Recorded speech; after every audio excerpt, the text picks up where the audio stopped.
Chapter 1. Android 18 to save or not to save. Seeking flowers and reviews. In a mirror reflected a face, sharp-featured, handsome, yet utterly unfamiliar. Have I truly traversed worlds? Lin En stared fixedly at the mirror, brushing his fingers over that strange visage, unable to suppress a murmur. His last memory was of a late-night binge of the anime Dragon Ball Z, enduring until the early hours of 5.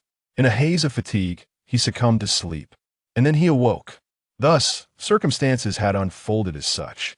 A strange world, an unrecognizable body, with a brown-black tail coiled around his waist. This tail was one he was all too familiar with, an unmistakable emblem of the Saiyans from Dragon Ball. So, I have traversed, and to the world of Dragon Ball I have come, transformed into a Saiyan. Lin En spoke to himself once more.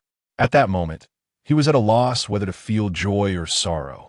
The Dragon Ball universe, brimming with formidable beings, capable of cataclysmic destruction, was perilously dangerous. Yet becoming a Saiyan endowed him with boundless possibilities. Perhaps he could survive in this treacherous realm. Perhaps he could venture even further. Ding! Congratulations, host. On arriving in the Dragon Ball world, the God-level choice system is now activating. The system has been activated. Please, host, select the power and training talent you are about to acquire from the following options. Option 1. Goku's power and talent from the Cell Saga at the conclusion of the Cell Saga. Option 2.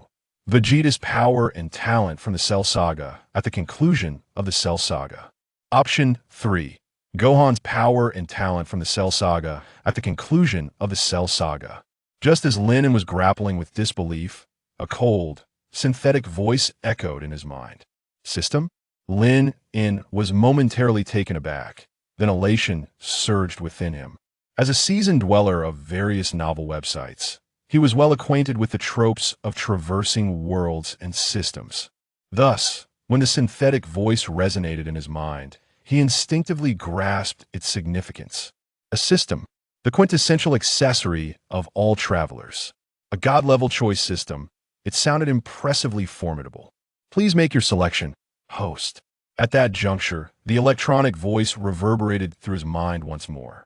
I choose option 3, Gohan's power and talent. Lin En decisively made his choice. As a fervent Dragon Ball enthusiast, he was intimately familiar with its lore. Though Gohan was a half-Saiyan, his potential far surpassed that of Goku and Vegeta.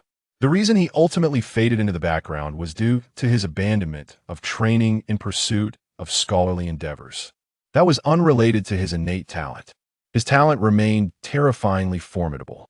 Section 2. Moreover, by the conclusion of the Cell Saga, Gohan had already transformed into a Super Saiyan 2.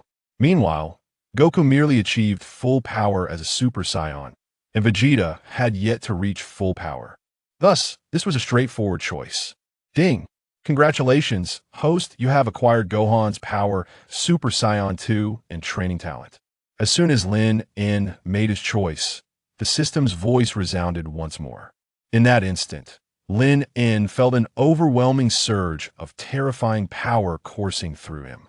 Accompanying this was an influx of information. For instance, instant transmission, key control, special beam cannon, solar flare, Kamehameha, and so forth. Gulp. Is this a complete inheritance of Gohan's power and all his techniques? Lin En swallowed hard, his excitement rendering him somewhat incoherent. The sensation of being filled with power was utterly exhilarating. System, what is the current time frame? Once he managed to quell his inner tumult, Lin En mentally inquired.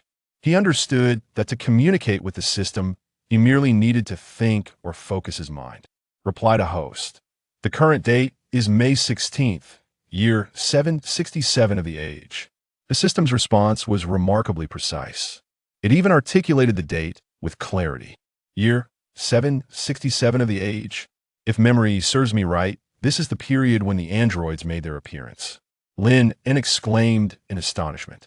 If this were true, then possessing Gohan's equivalent power would render him virtually invincible. Even the perfect form of Cell would not pose a threat to him. This system, it was exceedingly generous. Let me sense the energy around me. Soon, Lin En began to attune himself to the surrounding ki. There were 3 robust energies nearby, alongside one relatively weak presence. In another direction, 3 more energies were present. Could it be that Cell has already emerged?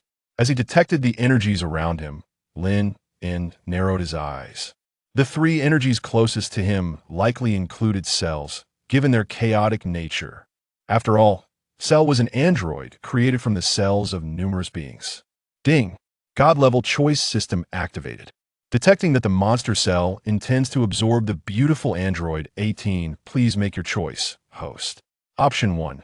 Turn a blind eye and make a swift escape reward.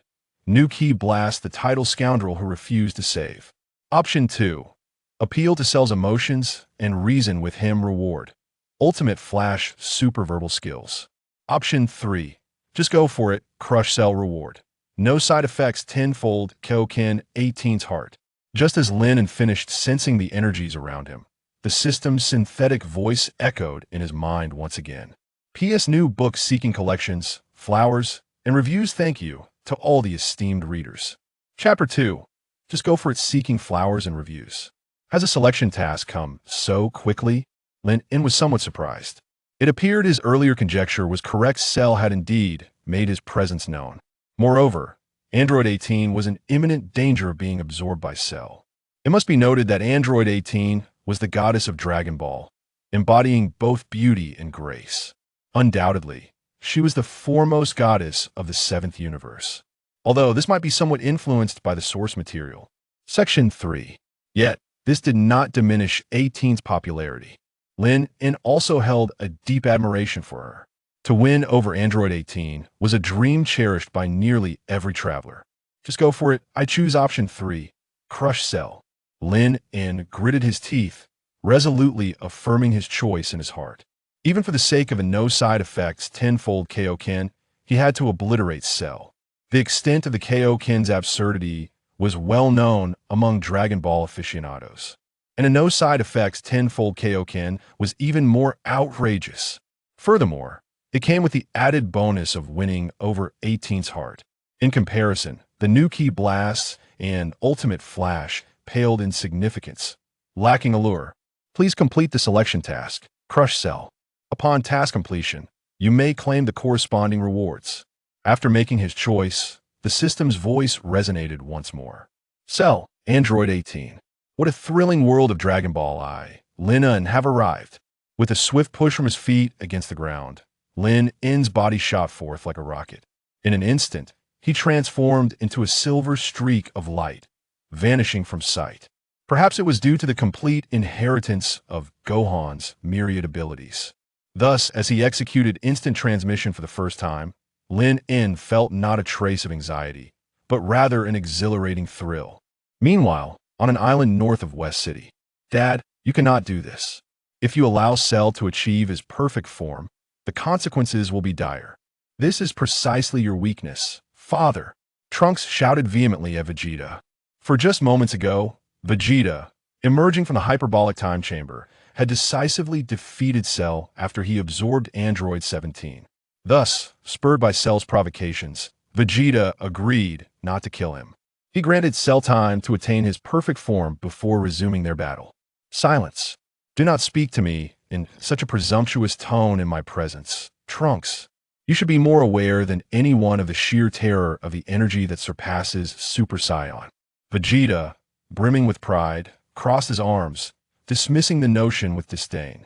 No matter how strong Cell became, he was but a triviality before the might of someone who had transcended Super Saiyan. Very well, you may leave now, Cell. With that, Vegeta cast a glance at Cell, his voice cold and commanding. Oof. Cell smirked, then turned on his heel, making his exit. Whoosh! At the very moment when Cell turned around, Trunks' form abruptly materialized before him. At that moment, Trunks had transformed into a Super Saiyan. Harbor no delusions, Cell. Even if my father were to spare you, I shall undoubtedly end your life. Trunks' gaze was fierce, imbued with an unwavering intent to kill. In the future timeline, he had witnessed an abundance of death and endured countless despair. Thus, he would never succumb to the fatal flaw of arrogance that plagued Vegeta. Vegeta, do take charge of him. I cannot transform into my perfect form under these conditions. Cell turned his head and addressed Vegeta. He had no time to be entangled with Trunks, for Android 18 was present on this very island. Once he absorbed 18, he would attain his perfect form. At that point, no being in this universe would stand a chance against him. Vegeta, that proud and arrogant fool, would soon comprehend the folly of his hubris. Whoosh! Vegeta's form suddenly appeared behind Trunks, delivering a powerful kick to his face. Now you may continue. He then spoke to Cell. Oh, it seems I have located Android 18. Cell abruptly turned, catching sight of Android 18, along with Android 16 and Krillin. We're doomed. Cell has discovered us. Android 16 furrowed his brow tightly, speaking up. He was gravely injured and could no longer protect 18. Moreover, Vegeta's arrogance was perilous if this continued. The world itself might fall to Cell's destruction. Whoosh! Cell flashed and instantly appeared before 18. Meanwhile, Vegeta was occupied with restraining Trunks. 18, run. If Cell absorbs you, everything will be over. Android 16 urged 18 urgently. Panic-stricken, 18 fled without hesitation. She had no desire to be absorbed by that grotesque and repulsive creature. Boom! Just as 18 attempted to take flight, a key blast surged forth, blocking her path. The explosive shockwave sent her reeling back. Whoosh! Cell's form flickered again, now standing directly in front of Android 18. Long time no see, 18. I have missed you dearly at last. I can savor the finest delicacies. Cell licked his lips, a greedy glint shimmering in his eyes. Once he absorbed Android 18, he would achieve his perfect form and become the ultimate android. P.S. A new book begins. Data is crucial, and I kindly request your support in providing some data. Thank you all. Chapter 3. Astonishment. Another Super Saiyan? Seeking flowers and evaluation tickets. Curse it. I shall not allow you to succeed, Cell. Trunks soared into the air again, intent on thwarting Cell. However, Vegeta blocked him once more. Quit being a nuisance, you brat, or I shall show you no mercy. Vegeta growled at Trunks with ferocity. Bolstered by newfound strength, he brimmed with confidence, eager to witness Cell's so-called perfect form. Father, do you truly comprehend what Cell attaining his perfect form signifies? Trunks' expression was grave. Yet, he found it challenging to break through his father's obstinacy. Oof. Even if he becomes what you call perfect, he is still destined to be trampled beneath my feet, as I, Vegeta, am superior. Vegeta proclaimed with utter arrogance. Meanwhile, on another front, Krillin and Android 16 sought to impede Cell, but their efforts were akin to throwing stones against steel. Cease your resistance, 18. Being absorbed by me is your fate, and it is also your honor. Embrace this reality. Cell's lips curled into a smug smile as he advanced step by step toward 18. How infuriating! You hideous monster, get away from me. Chapter 5. With a flash, Android 18 launched herself at Cell. However, her attacks were utterly ineffectual against him. Bang! Cell's fist struck 18's abdomen, forcing her into a corner. His tail transformed into a bowl-like appendage, descending upon her. This is it. Am I truly to be absorbed by this revolting creature? How utterly unjust. 18 clenched her fists tightly. Yet, at that moment, she possessed no strength to resist. Cell's power was overwhelmingly superior. Whoosh! Just as Cell's tail was about to make contact with 18, a sudden sound of slicing air erupted. In the next instant, a figure appeared before Android 18, gripping Cell's tail tightly. A calm voice followed suit. To lay hands on such a beautiful girl, do you not possess a modicum of compassion? What an eyesore. What did you say? Who are you? At that moment, all eyes converged upon this spot. Subsequently, the crowd beheld a stranger's visage, handsome features, a robust physique, and a subtle smile gracing his lips. Most notably, a tail coiled around his waist. A Saiyan. Almost everyone gasped in unison. That tail was the unmistakable emblem of the Saiyans, glaringly obvious, particularly to Vegeta. As if struck by a thunderbolt. No, this cannot be. It is utterly impossible. How could there be other Saiyans? Vegeta's pupils constricted in sheer astonishment. Yet, that astonishment swiftly morphed into fury. The Saiyan race was nearly extinct. limited to just a handful of them. This individual was undoubtedly an imposter. The sudden appearance of this scion was none other than Lin, who had recently chosen a mission to confront Cell. "Who are you? It seems your presence is absent from my cells," Cell inquired, fixated on Lin in astonishment. The fact that this fellow could grasp his own tail indicated he was no ordinary being. His strength likely rivaled that of Android 18. Yet his absence from Cell's genetic repository was decidedly peculiar. "You are not worthy of knowing my identity. All you need to understand is that I am the one destined to make you kneel and sing I conquer." Lin curled her lips into a smirk and coldly addressed Sheru. "You believe you can defeat me, you arrogant fool? Such delusions shall be dispelled, and I shall deal with you first." Sheru's expression darkened. He was on the cusp of achieving his long-desired perfect form, and no one could stand in his way. Who is he? Why has he come to rescue me? Number 18's beautiful eyes widened as she stared blankly at Lin's retreating figure. Is that so? Huh. Lin first smiled, then suddenly let out a roar. A golden aura erupted explosively from his body. His black hair transformed into a brilliant gold, enveloped in a radiant golden flame. He had unmistakably transformed into a Super Saiyan. After inheriting Gohan's power, it was effortless for Lin to become a Super Saiyan. Super Saiyan 2? Impossible, absolutely impossible. Witnessing Lin, cloaked in golden flames, both Vegeta and Cell were utterly stunned. This individual could indeed transform into a Super Saiyan, and he was definitely not an imposter. Yet, they had never encountered such a Saiyan on Earth. What an intimidating presence. His power seemed to surpass that of both myself and my father. Who could he possibly be? There was no record of him in the future timeline either. Trunks, astonished, widened his eyes. There was a Super Saiyan on Earth even stronger than his father, and they were completely unaware of it. How infuriating. Who on earth is that damned bastard? Compared to Trunks' shock, Vegeta was consumed by rage. Where did this Saiyan come from? Moreover, his power seemed to exceed my own. As Trunks was taken aback and Vegeta seethed with fury, Cell's body was slammed into the ground by Lin. At that moment, the golden aura surrounding Lin dissipated. His golden hair and bright green pupils clearly indicated that he had assumed the full-power Super Saiyan form. Remarkably strong. Meanwhile, in the sacred world of the Kais, Piccolo and Tien Shinhan were equally dumbfounded. This sudden arrival must possess strength surpassing Vegeta. This is excellent. Although we do not know who he is, it appears he is not allied with Cell. Tien clenched his fists, speaking excitedly. Their foremost enemy was Cell. If they could eliminate him, the remaining issues would be manageable. Another Saiyan. Piccolo tightly clenched his fists. It was astonishing that so many Saions had appeared in just a few years. Each one possessed such formidable power. Not long ago, he had been a major antagonist. Now he could only be considered a third-rate fighter. This disparity was understandably unsettling for Piccolo. Could you all please tell me what is happening below? Stop being so absorbed in your own viewing. At that moment, Bulma, holding baby Trunks, anxiously inquired. She did not possess the excellent eyesight of Tien and Piccolo. Another Saiyan was battling Cell, and it appeared his strength might even exceed Vegeta's. Tien began to explain. What? There are more Saions on Earth. How is that possible? Bulma was equally astonished. Such a Saiyan should not be so obscure and nameless. On Earth, Lin felt an overwhelming sense of exhilaration. He never expected to truly become a Saiyan and effortlessly overpower Cell. This sensation was more thrilling than winning 5 million. You damn bastard. No one can stop me from absorbing Android 18. I will kill you right now. After rising once more, Cell glared at Lin with fiery rage. Is that so? Then come and try. I am eager to see if you possess that capability. Lin nodded slightly, and then beckoned to Sheru. You scoundrel, perish.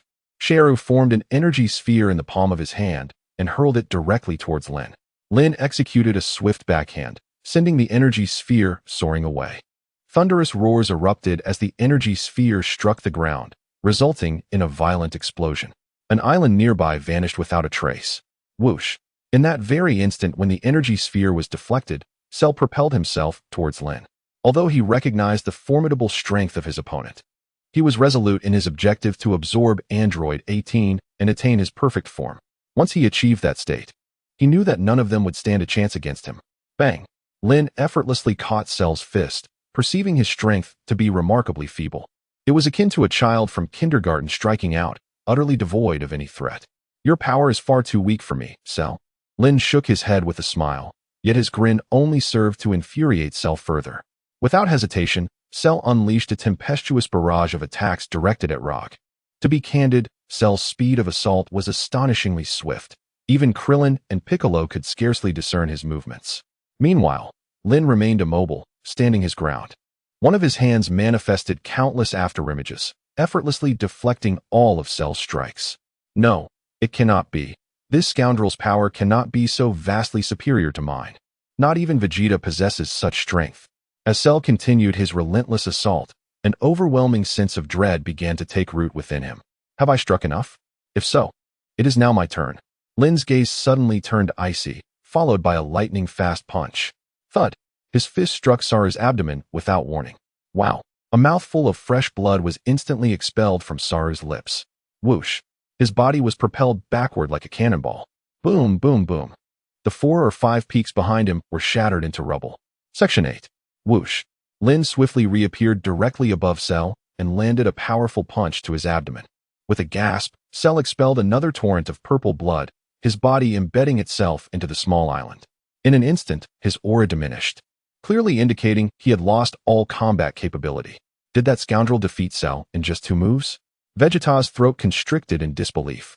Although his own strength far surpassed Cell's, he could never exhibit such prowess as this individual. Could it be that this rogue's power had eclipsed his own? I, Vegeta, am the mightiest Saiyan. Now, I shall make you understand. Vegeta clenched his teeth tightly, and, with a flash, appeared before Lin. What is it, Vegeta? Do you wish to exchange a few blows with me? Lin gazed calmly at Vegeta. Although he appeared composed, an undeniable thrill surged within him. Suddenly bestowed with such formidable power, he had vanquished Cell with absolute authority. To claim he was not exhilarated would be a falsehood, especially in a realm he had long cherished, the world of Dragon Balls. Chapter 5. Absolute Power. Tormenting Vegeta, you scoundrel. Who on earth are you? Vegeta's eyes blazed as he fixated on Lin, as if attempting to penetrate the very essence of his being. The pure-blooded Saiyans consist solely of myself, Kakarot, and my inept brother, Tarbal. Beyond that, there cannot possibly be any other Saiyans. You need not concern yourself with my identity, Lin retorted, and spare me your royal airs. I am not swayed by such pretenses. Lin coldly addressed Vegeta. In truth, he harbored a certain fondness for this character within the realm of Dragon Ball Super. In that narrative, Vegeta was willing to forsake his pride for the sake of his family and the Earth. However, in this moment, Vegeta was nothing more than a proud, self-righteous individual, utterly devoid of merit. Consequently, it was difficult for Lin to harbor any affection for him. How dare he speak to me in such a manner? I, Vegeta, shall bring you to your knees this very instant. Upon hearing Lin's disdainful tone, Vegeta's ire intensified. It was important to note that the sudden emergence of a Saiyan was a concept difficult for him to accept, and the audacity of this individual was infuriating. Father, do not act impulsively. This gentleman means us no harm. Please do not provoke him. Just as Vegeta was consumed by anger, Trunks suddenly collapsed before him. He sensed that there was no malevolent essence within Lin's being, and that he had just defeated Cell, an undeniably positive occurrence for Earth. If his father were to offend this individual now, the consequences could be dire. Get lost. When did it become your place to speak to me? With that, Vegeta delivered a powerful punch to Trunks' abdomen, sending him flying. It seemed he was truly intent on engaging in combat. If that was his desire, then so be it. The more Lin observed Vegeta, the more irked he became. This fellow truly overestimates his own significance. Unaware of his impending doom. When I eventually crush him beneath my heel, I wonder if he will still carry himself with such arrogance. Vegeta clenched his fists tightly. A low growl escaped his lips, and the entire island began to tremble violently. The golden aura surrounding Vegeta surged with greater ferocity. How formidable! It felt as though the very earth was quaking. What kind of training has Vegeta undergone to attain such a level? After sensing an overwhelmingly terrifying presence, the expressions of Krillin and the others shifted drastically. They were astonished to discover that Vegeta's power had grown so immensely. His current strength likely surpassed even Goku's. Do you see? This is the power that transcends Super Saiyan. After elevating his aura to its pinnacle, Vegeta smugly remarked to Lin, and what of it? Lin replied with a mere hint of indifference. Vegeta had yet to reach even the full power of a Super Saiyan, while he himself could effortlessly assume the form of Super Saiyan 2. Thus, the chasm between them was far too vast to be encapsulated in mere words. How audacious of him to flaunt such arrogance in Lin's presence. This fellow truly exemplified the art of hubris entwined with ignorance. Seeking his own demise, Vegeta surged forward in an instant.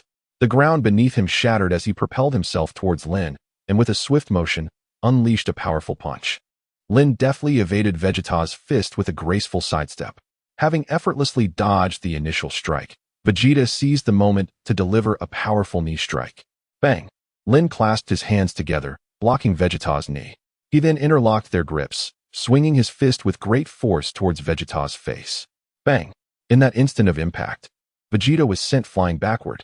Boom, boom, boom. Mountain after mountain collapsed behind him, and he was propelled for dozens of yards before finally coming to a halt. How impressive! Even his father, who had surpassed the limits of Super Saiyan, appeared so vulnerable before him. At that moment, Trunks gaped in astonishment. Just as Vegeta had previously stated, he understood better than anyone the magnitude of Vegeta's current power. To his surprise, even then, he held no advantage against that Saiyan. Damn it! Huh? Chapter 10 Vegeta let out another furious roar, his golden aura shattering the surrounding debris into fine powder. Whoosh! His body surged once more towards Lin, utterly reckless. Lin vanished from sight. Now, both in speed and strength, he far surpassed Vegeta. Boom! Once more, a deep thud resonated as Vegeta was sent flying again, leaving a long scratch upon the ground. Blood trickled from the corner of his mouth. Who exactly is this person? How can he be so powerful? Is he here to rescue me? Android 18 gazed at Lin's silhouette, her eyes shimmering with wonder.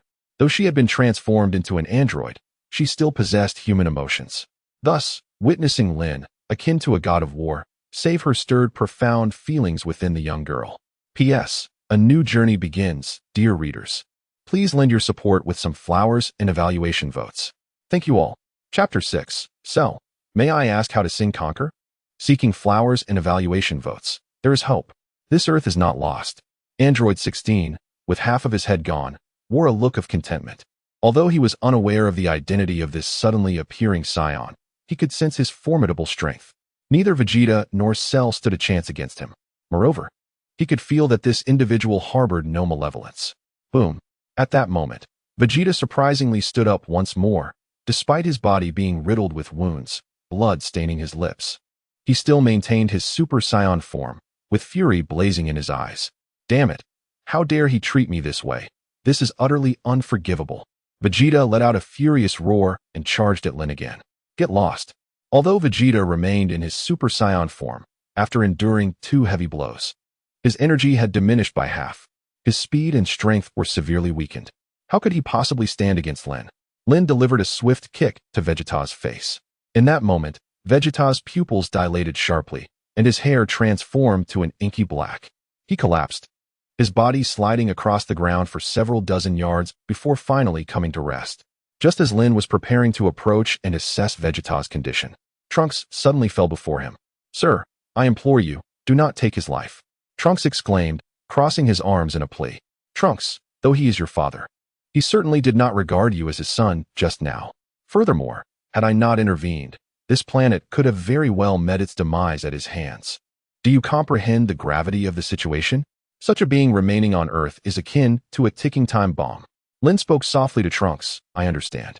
My father's recent actions were indeed excessively reckless. He nearly led this world to its demise. Regardless of the circumstances, he is still my father. I kindly implore you to show leniency and spare his life. Trunks furrowed his brow tightly, continuing to plead. Although he was also infuriated by his father's behavior, he was, after all, his son. Blood is thicker than water. He could not bear to witness his father's demise at the hands of another. Calm yourself, Lin reassured him. I have no intention of taking his life. This world would indeed lose much of its charm without such a delightful troublemaker as Vegeta. Although he may be exceedingly arrogant at present, he is not deserving of death. Furthermore, I am not a cold-blooded killer who would extinguish his life over such trifling matters. Thank you, sir. Trunks quickly expressed his gratitude. Just then, Cell had stealthily begun to rise. Where had such a formidable fiend come from? It seemed that his ambition to absorb Android 18 was now utterly thwarted. If he lingered here any longer, he risked being killed. As long as he remained alive, he would eventually absorb Android 18 and achieve his perfect form. He could not believe this individual could stay beside her indefinitely. Cell cast a furtive glance at Lin, his eyes filled with unrelenting hatred. Were it not for this wretched being's unexpected arrival, he would have already attained his perfect form. It was all due to him. Thus, once he achieved that state, Lin would be his first target, destined for a brutal demise. You cursed fiend, prepare yourself. Cell shot a chilling glare at Lin before swiftly pivoting, intending to make his escape at the utmost speed. Yet, before Cell could take flight, a piercing sound sliced through the air. Suddenly, Lin's figure appeared directly before him. Are you attempting to flee, Cell? Lin's lips curled into a teasing smile as she gazed at the terror-stricken Shalu, inquiring, when did you awaken? Shalu was utterly bewildered. When had this individual discovered that he was conscious again? With this revelation, his plans for escape lay in ruins. Have you lost your mind? Do you not recall what I previously conveyed to you? Lin spoke to Shalu in a subtle tone, inquiring, what words do you refer to? Indeed, Shalu had completely forgotten what Lin had previously uttered. In the beginning, he had not paid close attention at all.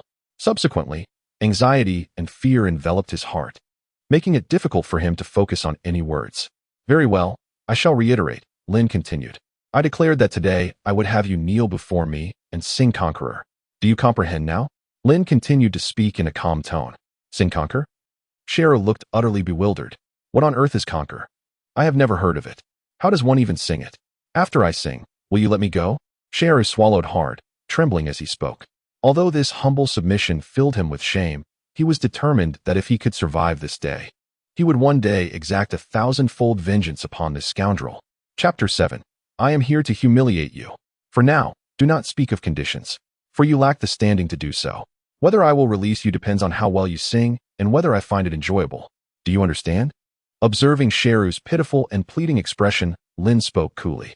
This fellow contained the cells of many individuals, including the arrogant Vegeta, the carefree Goku, the ambitious Frieza and his son, as well as the astute Piccolo and the timid Krillin. Thus, he embodied the traits of all these characters. Understood. Please teach me to sing Conquer. Sharu could only respond, filled with immense grievance. Very well. Now, follow my rhythm and sing along. Thus, I am conquered by you, severing all paths of retreat. Thus, I am conquered by you, drinking down the poison you have secretly prepared. Lin, with a serious expression, began to impart her teachings. Just like that, you have conquered me, severing all avenues of retreat. Sharu yelled at the top of his lungs. However, the sound was exceedingly unpleasant, reaching too high a pitch and trailing off feebly. Bang! Lin struck Salu across the face, sending him flying. Do it again, he commanded, addressing Salu. You are utterly ridiculous. Despite Salu possessing remarkable strength, singing was certainly not his forte. His off-key notes were excruciatingly high, and with a resounding thud, he was kicked away once more. As everyone witnessed Salu's pitiful plight, a wave of sympathy seemed to wash over the crowd, for the song was undeniably difficult to perform. Krillin and Piccolo, who were watching from the sacred realm, couldn't help but hum along, yet failed to capture the essence of the melody. Again and again, Salu was sent flying, repeatedly returning with a growing intensity of resentment in his eyes. However, in order to survive, he had to endure this relentless humiliation. Your singing is simply unbearable. It brings me great displeasure. A being like you is better suited for the depths of hell. After toying with Salu, Lin decided he no longer wished to prolong the torment. Unlike Vegeta, whom he held no malice towards, Salu was a different matter entirely, a true embodiment of evil. In his earlier form, he had mercilessly absorbed the life force of entire towns, leaving nothing but bones in his wake. You promised me that if I sang well, you would spare me. Salu, sensing Lin's murderous intent, felt beads of sweat cascade down his forehead. After enduring such humiliation for so long, did Lin truly intend to show him no mercy? Did I not make myself clear? If your singing delights me, I shall let you go. Yet, all I've heard from you is wretched howling, devoid of any harmony. Do you honestly believe I find joy in this? Lin regarded Sharu with a mocking expression, clearly conveying a sentiment of, I am bullying you, and I relish it. What can you possibly do about it? How outrageous. There must be a limit to such torment. In an instant, Sharu sprang to his feet, his eyes ablaze with fury. It became evident that this scoundrel had no intention of letting him off the hook. The earlier antics had merely been a cruel jest, a humiliation inflicted upon him. Go to hell, you scoundrel. Sharu, overwhelmed with indignation, conjured 2 spheres of energy within his palms and hurled them at Lin. Boom. The energy spheres erupted in a tremendous explosion. Lin's body was engulfed by a swirling cloud of dust. With a series of rapid bursts, Cell unleashed a multitude of energy spheres from his palm. In an instant, the entire island collapsed into oblivion. After a full 2 minutes, Cell finally ceased his relentless assault, panting heavily as the dust gradually began to settle. Lin's figure reemerges, entirely unscathed, devoid of any marks from the conflict. It is over, Cheru. Go to hell and pray for the innocent souls you once consumed. Lin's cold voice resonated as she swiftly approached Cell with a whoosh. In an instant, her fist struck his abdomen. A gasp escaped her lips as a purplish-green liquid, tainted with blood, erupted from her mouth. She began to retch violently, soon expelling the absorbed Android 17. 17! Exclaimed Android 18 in astonishment, taken aback by the unexpected turn of events. Cell, your fate is sealed. Lin directed his palm towards Cheru's head, and in an instant, a golden sphere of energy coalesced. Please, don't kill me. I beg you. Feeling the chilling summons of death, Cheru was overcome with fear, his tears flowing freely as he knelt in desperate supplication. So close, just a hair's breadth away from achieving my perfect form. A profound sense of resentment enveloped him, filling his heart with an intense bitterness. This suffocating sensation nearly rendered him breathless. Whoosh! Lin's energy sphere was instantaneously released, followed by a resounding explosion. Subsequently, the island beneath Cell, along with his very being, vanished into oblivion. Chapter 8, Number 18. May I inquire your name? Had Cell's energy truly dissipated? Trunks sensed a profound absence. Indeed, Cell's energy had vanished without a trace. This signified that Cell had been vanquished. Splendid. That fiend has finally met his demise, exclaimed Krillin in exhilaration. He had anticipated his own end, yet fate had taken a remarkable turn. He cast a few glances at Lin, pondering. This individual is extraordinarily formidable, likely surpassing even Goku and the others. Marvelous. Cell has genuinely been dealt with. That Saiyan is astonishingly powerful. In the other world, Piccolo and Tien, among others, were equally elated. With this development, there would be no need for Goku and his son to intervene. Although it was somewhat disheartening to witness yet another formidable Saiyan emerge, the elimination of Cell was undeniably good news. Piccolo allowed himself a smile, for he had merged with the Supreme Kai, and could not bear to see Earth destroyed by a monster like Cell. Ding! Congratulations, host, for completing the selection task. You have decisively defeated Cell. Reward: tenfold Kaioken without side effects. Android 18's affection. Following Cell's defeat, the system's electronic synthesized voice resonated within his mind. How splendid! The tenfold Kaioken without side effects, combined with Super Saiyan 2, promises to yield unimaginable strength. Lin's face was alight with excitement as he mused to himself. Even if he were to transform into a Super Saiyan 2 at this moment, he would have no rival during this time frame. If he were to additionally employ the tenfold Kaioken without adverse effects, he would undoubtedly be an invincible force. May I inquire as to your name? Just as Lin was caught in his exhilaration, Android 18 unexpectedly approached him, her delicate face adorned with a faint blush, and inquired about his name. As for me, I am Lin. To his astonishment, Android 18 had taken the initiative to ask for his name. This left Lin somewhat taken aback, yet his demeanor remained remarkably composed. It is essential to note that in Dragon Ball Z, Android 18 is characterized by her aloof nature. Even though he had just rescued her, he doubted she would have approached him so readily. This clearly indicated that the system's rewards had taken effect. It seems this system is indeed formidable, capable of altering an individual's disposition. Thank you for coming to my aid.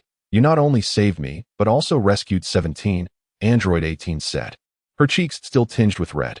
At this moment, her emotions were quite tumultuous.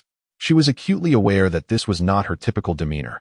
In the past, had someone saved her, she would have turned away without a word, intending to repay the favor when the opportunity arose. Yet today, she found herself somewhat powerless to resist the pull. Moreover, upon seeing Lin, she felt an inexplicable flutter in her heart. Despite her fervent attempts to suppress this sensation, the more she resisted, the more it surged within her, akin to a flood breaking through a dam, spiraling beyond her control. No need for formalities. It is the duty of a modern hero to rescue those in distress. Lin, however, responded rather bluntly. On the 18th, Lin's unexpected reply left him momentarily speechless. He never anticipated such an answer from him. Did he truly wish to forego any requests, such as offering himself entirely? Certainly. Lin would certainly refrain from making demands. To win a woman's heart, one need not become an incessant suitor, clinging desperately. At times, the art of subtlety, of enticing through restraint, proves to be far more effective. Particularly, Lin discerned that the 18th had already developed an interest in him, whether due to the influence of the system or his own exceptional qualities. The ultimate outcome aligned with his desires. He felt no compulsion to take the initiative, as such actions might diminish his worth. Now that Shalu has met his demise, you are all safe. I shall take my leave. Farewell. Lin cast a smile towards number 18, then turned on his heel and leapt away, leaving behind a carefree silhouette. Had he truly departed just like that? Number 18 gazed vacantly at his retreating figure. Could it be that her appearance lacked allure, prompting him to refrain from casting her even a fleeting glance? Unacceptable. How could he simply walk away after she had yet to express her gratitude for his life-saving intervention? The more she pondered, the more her irritation swelled. Such is the nature of women. When pursued relentlessly by someone, they may find it bothersome. Yet, when someone chooses to disregard them, it ignites a profound sense of indignation. This sentiment was particularly pronounced for a woman like number 18, who possessed both beauty and confidence in equal measure. Lin's actions seemed to be a provocation against her. That detestable fellow, I shall surely find you. Number 18 clenched her fist and muttered silently as she gazed in the direction Lin had departed. She then strode directly towards number 17. Although Trunks harbored a strong desire to eliminate the androids 17 and 18, he hesitated upon recalling that Lin had just rescued them. To slay them now would be tantamount to offending Lin. With their powers having significantly increased, the androids could no longer devise any tricks. It was Lin, however, whom they needed to be exceedingly cautious of. That individual possessed strength far surpassing their own. The 9th chapter reveals that you are merely here to partake in the feast. Ultimately, number 18 departed with number 17, while number 16 was taken by Krillin to Bulma for repairs. What could have escalated into a catastrophe threatening the very existence of Earth was entirely quelled with Lin's appearance. Of course, at this moment, there was one individual in an exceedingly foul mood: Vegeta. A day later, Goku and Gohan emerged from the hyperbolic time chamber. Both had transformed into Super Saiyans at full power. I seem to have lost the ability to sense Cell's energy. What could be the reason for this? Goku exclaimed, his face alight with astonishment as he turned to Piccolo. Could it be that Cell had been vanquished by Vegeta? Yet, upon reflection, it made sense. Vegeta had spent an entire year in the time chamber, resulting in a monumental enhancement of his powers. During that time, Cell was indeed no match for him. Cell was slain half a day ago by a Saiyan. Piccolo replied nonchalantly. What? It wasn't Vegeta who killed Cell? Goku inquired, his curiosity piqued. Was the Saiyan Piccolo referred to not Vegeta? Aside from Vegeta and Trunks, he and Gohan were also in the time chamber. There should be no other Saiyans on Earth. Certainly not. That arrogant fool Vegeta nearly brought about the destruction of the entire planet due to his hubris. The Saiyan who defeated Cell is named Lin. I know not whence he came, but his strength is formidable, far exceeding that of Vegeta, and he appears to be quite similar to you too. Piccolo first unleashed a tirade against Vegeta, then turned his gaze to Goku and Gohan, continuing his discourse. As Lin vanquished Cell, he bore a striking resemblance to the forms of Goku and Gohan. Surrounding his body was not the golden aura typically associated with Super Saiyans, yet he consistently maintained the Super Saiyan form. Lin? Who is that? I've never heard of such a name. Goku scratched his head in confusion. How can there be another Saiyan? Moreover, he seems to be a Saiyan capable of achieving the full power of Super Saiyan. Dad, as long as Cell is dealt with. That's what matters, right? Gohan chimed in from the side. You are absolutely correct, Gohan. As long as Cell is eliminated, it is a boon for Earth. However, the sudden emergence of such a powerful Saiyan compels me to seek him out, Goku remarked, his eyes sparkling with excitement. Regardless of whether he is friend or foe, Goku felt an irresistible urge to find him. Piccolo, do you know where he might be at this moment? Goku inquired, turning his gaze towards Piccolo, who seemed somewhat impatient. He had anticipated an exhilarating battle with Cell after exiting the hyperbolic time chamber, only to discover that Cell had already been defeated. The appearance of an even more formidable Saiyan filled him with exhilaration. I advise you not to act recklessly, Goku. If my senses are accurate, his power surpasses yours. And he defeated Cell without exerting his full strength, Piccolo warned, his gaze fixed coldly on Goku. Observing Goku's eagerness, he felt a twinge of unease. Rest assured, I shan't act foolishly, Goku assured with a smile. Very well, he should still be on Earth. However, he has concealed his energy, making him difficult to locate for the time being. Piccolo replied matter-of-factly. I understand. Gohan, you should head home. I will search for Lin. Goku instructed Gohan before vanishing from the sacred world of the Kais in an instant. Gohan promptly followed suit. Just after Goku and Gohan departed, Vegeta stormed into the sacred world of the Kais, seething with anger as he entered the hyperbolic time chamber. Meanwhile, Lin was indulging in exquisite cuisine. It must be said, the delicacies of West City are quite delightful. I've noticed you've been following me for nearly a day now. Aren't you hungry? Would you like to join me for a meal? Lin suddenly spoke softly behind her. Humph, have I been discovered? Number 18 furrowed her brows slightly and murmured under her breath. Despite being quite distant and lacking any breath as an artificial being, how could he have noticed her presence? Nevertheless, she obediently approached. What about your brother, number 17? Lin inquired as number 18 took her seat. He said he wished to pursue the life he yearns for, marriage and children. Thus we parted ways. Number 18 replied in a cool tone. So, are you following me to repay my life-saving grace with your existence? Lin took a sip of the rice wine in her hand and jested with a smile. You wish. Number 18 shot her a scornful glare, but her cheeks flushed crimson. It was evident that she was not typically like this. However, upon encountering Lin, an inexplicable sense of unease washed over her, making it difficult to meet his gaze. Her heart raced uncontrollably. I see you've come merely for the food. Well, indulge while it's hot. Observing the playful yet slightly bashful expression on number 18's face was rather delightful. In Chapter 10, the invitation from Sun Wukong. 2,000 flowers for an additional update. Number 18 showed no hesitation as she directly seized the sushi and pizza from the table, devouring them without a hint of ladylike demeanor. It was hardly surprising, given that she had not eaten properly for 2 full days. Take your time. There's plenty of food here. Lin remarked with a chuckle as he watched number 18 gobble her meal. Half an hour later, a very familiar figure suddenly appeared before Lin and number 18. Clad in an orange training outfit and a deep blue tank top, with a shock of yellow hair standing tall, it was none other than Sun Wukong. Lin and Android 18 were called out almost simultaneously. Oh, you actually know me? Upon hearing that Lin was acquainted with him, Sun Wukong expressed a hint of surprise. It was entirely reasonable for Android 18 to recognize him, as androids were primarily created with the intent to eliminate him.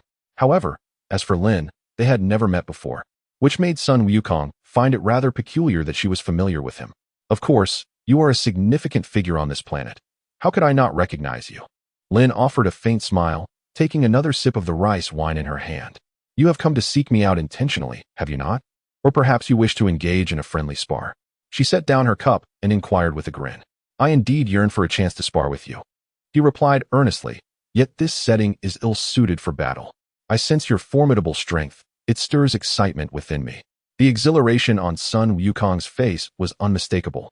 To speak candidly, with your current prowess, you are no match for me. Thus, I find little interest in engaging in combat with you.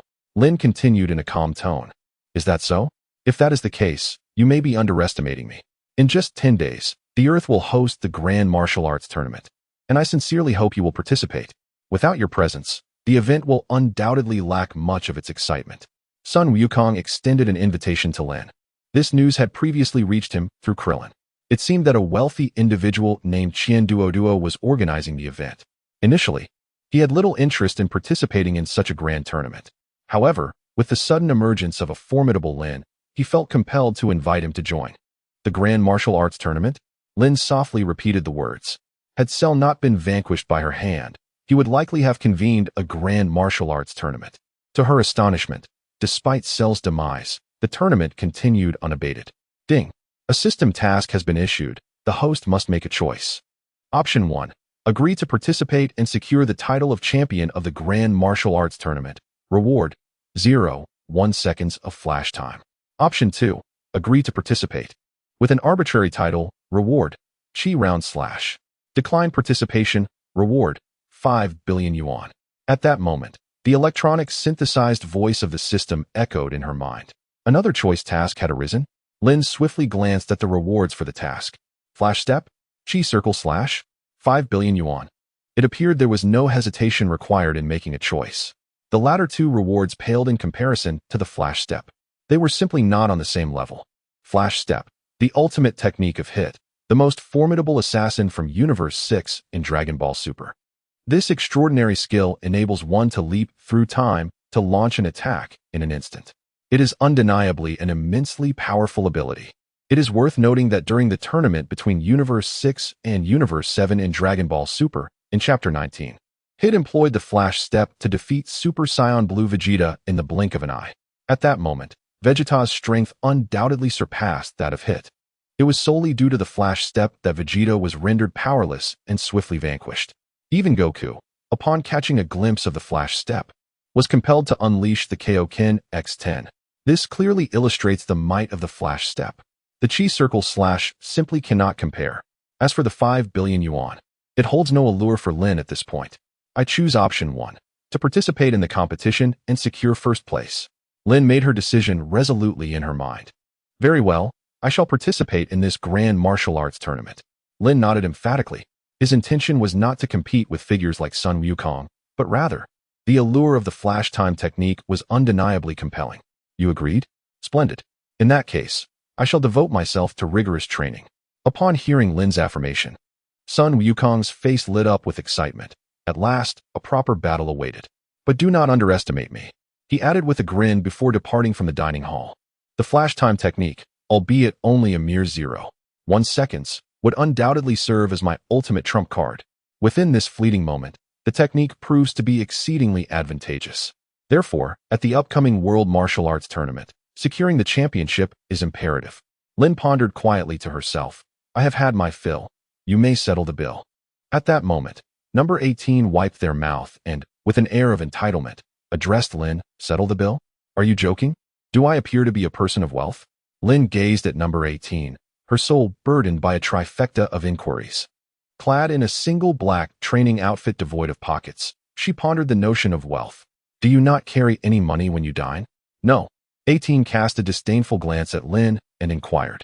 It's a fair exchange. I suspect you haven't compensated the owner for your attire either. Lin pointed at the new outfit worn by number 18, expressing disdain as she said, Let us go. Let us indulge in a lavish meal for a change. With that, Lin seized number 18 and dashed out towards the restaurant. Although flying is undeniably more convenient, running is far more exhilarating. Chapter 11. The Grand Martial Arts Tournament commences. Time swiftly passed, and in the blink of an eye, 10 days had elapsed. Today, the atmosphere on Earth was particularly vibrant. The Grand Martial Arts Tournament was set to take place, hosted in the most bustling stadium of the Western capital. Are you truly going to participate in this so-called Grand Martial Arts Tournament? Number 18 inquired of Lin as they strolled through the streets of the Western capital. After 10 days of companionship, they had grown considerably closer, especially number 18, who had shed her initial shyness. Why not participate? It is rumored that the champion will receive a prize of 100 million. Do you wish to follow me around forever, indulging in free meals? Always trailing behind someone else. Lin smiled and spoke to number 18, of course. The promise of $1 billion in prize money was merely a fade to placate no. 18. What Lin truly desires is the fleeting reward of 0.1 seconds that comes with achieving first place. Chapter 20. Is 100 million truly so abundant? If that's the case, I too shall enroll. With such a fortune, I could acquire an abundance of exquisite garments, all while being free from the incessant chatter of those in authority. Upon hearing of the 100 million yuan prize, number 18 was instantly intrigued. Moreover, it would afford the opportunity for delightful escapades. In recent times, I have grown weary of all the amusement parks and enjoyable locations on Earth. Is it not simply this rationale? Let us proceed. Lin directed a remark towards number 18, and in an instant, she ascended into the sky. Number 18 promptly followed suit. Locating the Grand Martial Arts Tournament was remarkably simple. One merely needed to sense the aura of Sun Wukong and his companions. 2 minutes later, a series of whooshing sounds pierced the air as Lin and number 18 materialized. Ah, you've arrived, Lin, Sun Wukong exclaimed, hastening over to greet her. It is worth noting that Lin was the only contender he wished to challenge at this Grand Martial Arts Tournament. Upon spotting number 18, Trunks felt a flicker of unease within him. Despite the considerable differences between this timeline's number 18 and the one from the future, he couldn't shake off his reservations. You two are quite early. Are you so eager to be defeated by me? Lin glanced at the assembly before her. Son Wukong, accompanied by his son Gohan, along with Piccolo, Trunks, and Krillin. In the corner, Vegeta stood alone, his arms crossed defiantly across his chest, clearly sulking as he occasionally cast glances toward Lin, followed by a dismissive huff. TCH, this fellow certainly has a way with words, Piccolo remarked with a smirk upon hearing Lin's blunt comments. Heh, these 10 days have been anything but idle. Defeating us will not be an easy feat. Son Wukong, exuding confidence, chuckled and spoke up. Oh, so you must be Android 18. Will you be participating in this tournament as well? He inquired, turning his gaze toward her. Humph. Naturally, Son Wukong. While I have no desire to kill you, I intend to defeat you soundly in the arena. Android 18 replied, her beautiful eyes narrowing as she coldly addressed him. Haha, that sounds quite intriguing. With your participation, this power tournament is bound to be exceptionally entertaining. Son Wukong laughed heartily. Indeed, it shall be exceedingly enjoyable. Now, let us proceed to register. Lin smiled at Son Wukong and then pulled Android 18 to sign up. Half an hour later, the Grand Martial Arts Tournament officially commenced. Ladies and gentlemen, esteemed competitors and spectators, we are delighted to announce the commencement of the Grand Martial Arts Tournament, generously sponsored by the affluent Mr. Qian Duo from the West City. This year, we have a total of 318 participants, necessitating a departure from the traditional one-on-one elimination format to a chaotic free-for-all battle. Those who manage to remain standing until the end will be crowned champions of this illustrious tournament. The host passionately elaborated on the rules from the stage, while waves of excitement surged through the audience, their cheers echoing like a tidal wave. Now, we invite all participants to ascend the stage. With the host's voice fading, figures began to materialize on the arena, causing a flurry of movement as the stage became a sea of competitors. So many people, and they are all here to compete. It seems I have little chance, Krillin remarked, disheartened, as he surveyed the dense crowd on the stage and his companions, Son Wukong and Lin. Hey, don't be so pessimistic, Krillin. Who knows, you might just make it to the end. Son Wukong reassured him with a pat on the shoulder. Let us join them, he exclaimed, and with that, Son Wukong and the others leaped onto the stage. Let us go. Lin spoke a phrase to number 18 before leaping into action. 318 contestants ascended the stage, causing the vast arena to appear somewhat congested. With all the competitors now assembled, the Grand Martial Arts Tournament officially commenced at the command of the host. A loud cheer erupted from the stage, and the contestants began to plummet from the platform like dumplings falling into water. Ahaha, that Vegeta is truly straightforward, Son Goku remarked, slapping his forehead in bemusement. As a side note, dear brothers, I will be visiting relatives today, so I will be quite busy. Updates will come in the afternoon. I apologize. I humbly request a waive of evaluation tickets. Having only over 100 is indeed rather pitiful. Thank you, everyone. Chapter 12. One punch to defeat full power Vegeta. Vegeta's fury had erupted, and 90% of the competitors had already been eliminated. Those still standing on the stage were truly formidable individuals. Vegeta indeed has some merit, Lin mused to himself, observing the suddenly spacious arena. At that moment, the Z warriors remained largely unscathed, alongside a few fortunate ordinary individuals clinging desperately to the edges of the platform. After Vegeta's tumultuous entrance, the others were left uncertain on how to proceed. The contestants clinging to the edges were utterly bewildered. What had just transpired? It was as if a whirlwind had swept through, eliminating over 90 contestants. Only 13 remained on the stage. The host rubbed his eyes in disbelief, exclaiming, "What on earth is happening?" Just as everyone stood still, Son Goku began to approach Lin step by step. His objective for participating in this tournament was unequivocal. Lin, step aside, Kakarot. That fellow can only be defeated by me, Prince Vegeta. Vegeta interjected, stepping boldly in front of Son Goku. 10 days prior, he had been thoroughly humiliated by this very individual. During those 10 days, he had spent a day in the hyperbolic time chamber, significantly enhancing his strength. Today, he was determined to defeat Lin decisively and reclaim his trampled dignity. Hey, Vegeta, aren't you being a bit too dictatorial? I invited Lin to join the tournament. Son Goku grumbled, visibly displeased.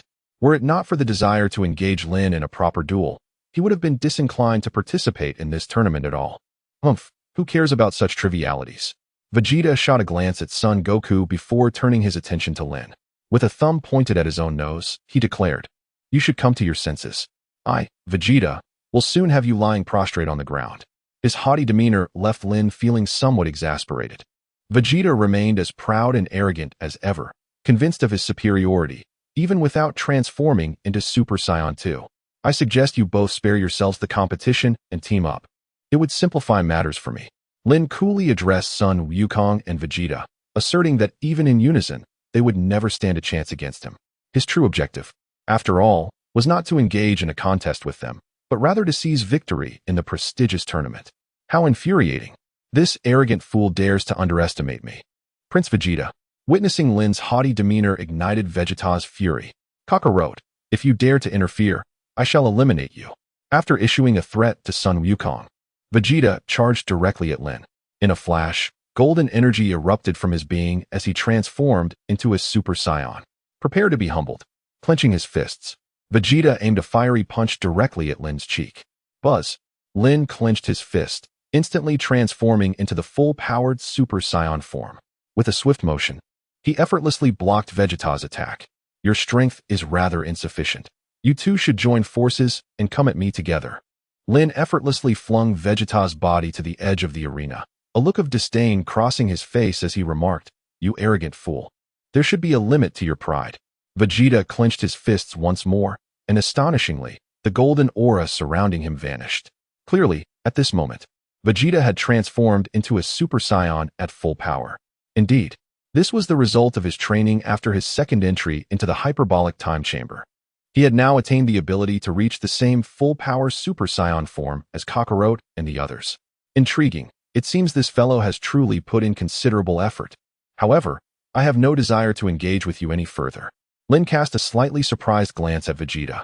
However, this version of Vegeta still failed to pique his interest significantly. Whoosh. At that moment, Vegeta's body transformed into a fleeting shadow, hurtling towards them with remarkable speed, far surpassing his previous pace. Moreover, Vegeta exuded an air of newfound confidence. Astonishingly, this fellow had indeed reached such a level. Goku, taken aback, murmured to himself while stealing a glance at Vegeta. Yet, Vegeta's training speed had always been impressive. Achieving a full power transformation seemed entirely plausible. As Lin observed Vegeta charging towards him, he silently invoked the Kaioken technique. Suddenly, a crimson aura enveloped his body. Bang! Accompanied by a deep thud, Vegeta was sent flying backward. A spray of blood traced a brilliant arc through the air before he fell to the arena floor. This transpired in a mere 0.1 seconds. Chapter 13. Goku's elimination again. Supplement to yesterday's 34. Bang. Vegeta's body crashed heavily beneath the arena. No, this was impossible. He was momentarily dazed, utterly incredulous. He had just transformed into a full-power Super Saiyan, and Lin, facing him, had also adopted the same form. Logically, their strengths should have been evenly matched. Even if Lin were marginally stronger, it was inconceivable that he could defeat him in an instant. What the hell was happening? Vegeta clenched his fists tightly, his eyes bloodshot with fury. This shouldn't have occurred. What on earth was going on? What had transpired that led to his instantaneous defeat? What? So powerful. With a single punch, he had vanquished Vegeta. In that fleeting moment of victory, it seemed that a red aura had enveloped Lin's body. As Goku stood in utter shock, he recalled Lin's transformation. That appearance was strikingly similar to his own use of the Kaioken. However, both the Kaioken and the Super Saiyan transformation were exceedingly volatile enhancements, placing immense strain on the body. Thus, one could not simultaneously employ the Super Saiyan form and the Kaioken. Doing so would tear the body apart due to the conflicting energies. He had once contemplated attempting it, but had been unable to succeed. If Lin had indeed invoked the Kaioken on top of his Super Saiyan transformation, then this individual was truly terrifying. Was his body forged from diamond? It was unbelievable. His father's strength had evidently increased. Yet he was still defeated in one blow by Mr. Lin. Just how formidable was his power? After Vegeta's defeat, all those on the arena paused once more, staring at Lin with expressions of sheer terror, as if they were beholding a monster. They were well aware of Vegeta's strength. He had emerged from the hyperbolic time chamber with a significant increase in power. Yet, in the presence of Lin, he had proven to be utterly vulnerable. I think I should just go home. The other ordinary competitors on the arena began to jump down one after another. These individuals were nothing short of monstrous. Competing against them was akin to courting death. Returning home to embrace his wife and sleep sounded far more appealing, rather than seeking torment here. I think I should step down too. Krillin, with his head hung low, also leaped off the arena, leaving it for Goku and the others. Did you not just wish to challenge me? Come on, Goku. Lin cast a fleeting glance at Sun Wukong and spoke in a calm tone. If she could eliminate Sun Wukong, the subsequent challengers would be left to their leisurely play. Ultimately, the championship would undoubtedly belong to her. Your prowess seems to surpass my expectations, having defeated Vegeta in an instant. However, this only heightens my anticipation. Sun Wukong pressed his lips together and replied excitedly. Let us not indulge in premature exhilaration. Lin addressed Sun Wukong with a playful remark. Hee, here I come. Sun Wukong flashed a toothy grin, and in an instant, his form vanished with a swish. When he reappeared, he stood right before Lin, launching a powerful punch. Yet, just as he was about to strike, he abruptly altered his trajectory, materializing behind Lin and delivering a forceful kick. Lin took a step forward, deftly evading Sun Wukong's assault. With a disdainful snort, Sun Wukong swiftly pursued once more. The shadows of his fists danced like the wind, closely following their target. Lin retreated while skillfully evading Sun Wukong's onslaught. It is essential to note that both of them were in their fully powered forms. Although Lin might possess a slight edge over Sun Wukong, the disparity was not excessively vast. Thus, he remained cautious and refrained from underestimating his opponent. Were he to transform into a Super Saiyan 2, he could effortlessly vanquish Sun Wukong. However, at this moment, he was not inclined to unleash that formidable transformation. Gurgle, gurgle. Within the arena, the clash of combat rendered the spectators unable to discern the action before them. They could only hear the whooshing sounds of strikes slicing through the air, occasionally catching glimpses of fleeting dark streaks. The audience could merely hear the sound of nervous swallowing and the splattering of beverages from their cups onto the floor. Swish, swish. Sun Wukong, employing both fists and feet, persistently continued his relentless barrage of attacks. Lin stood merely 3 to 4 meters away from the edge of the arena. Father had gained the upper hand. How splendid.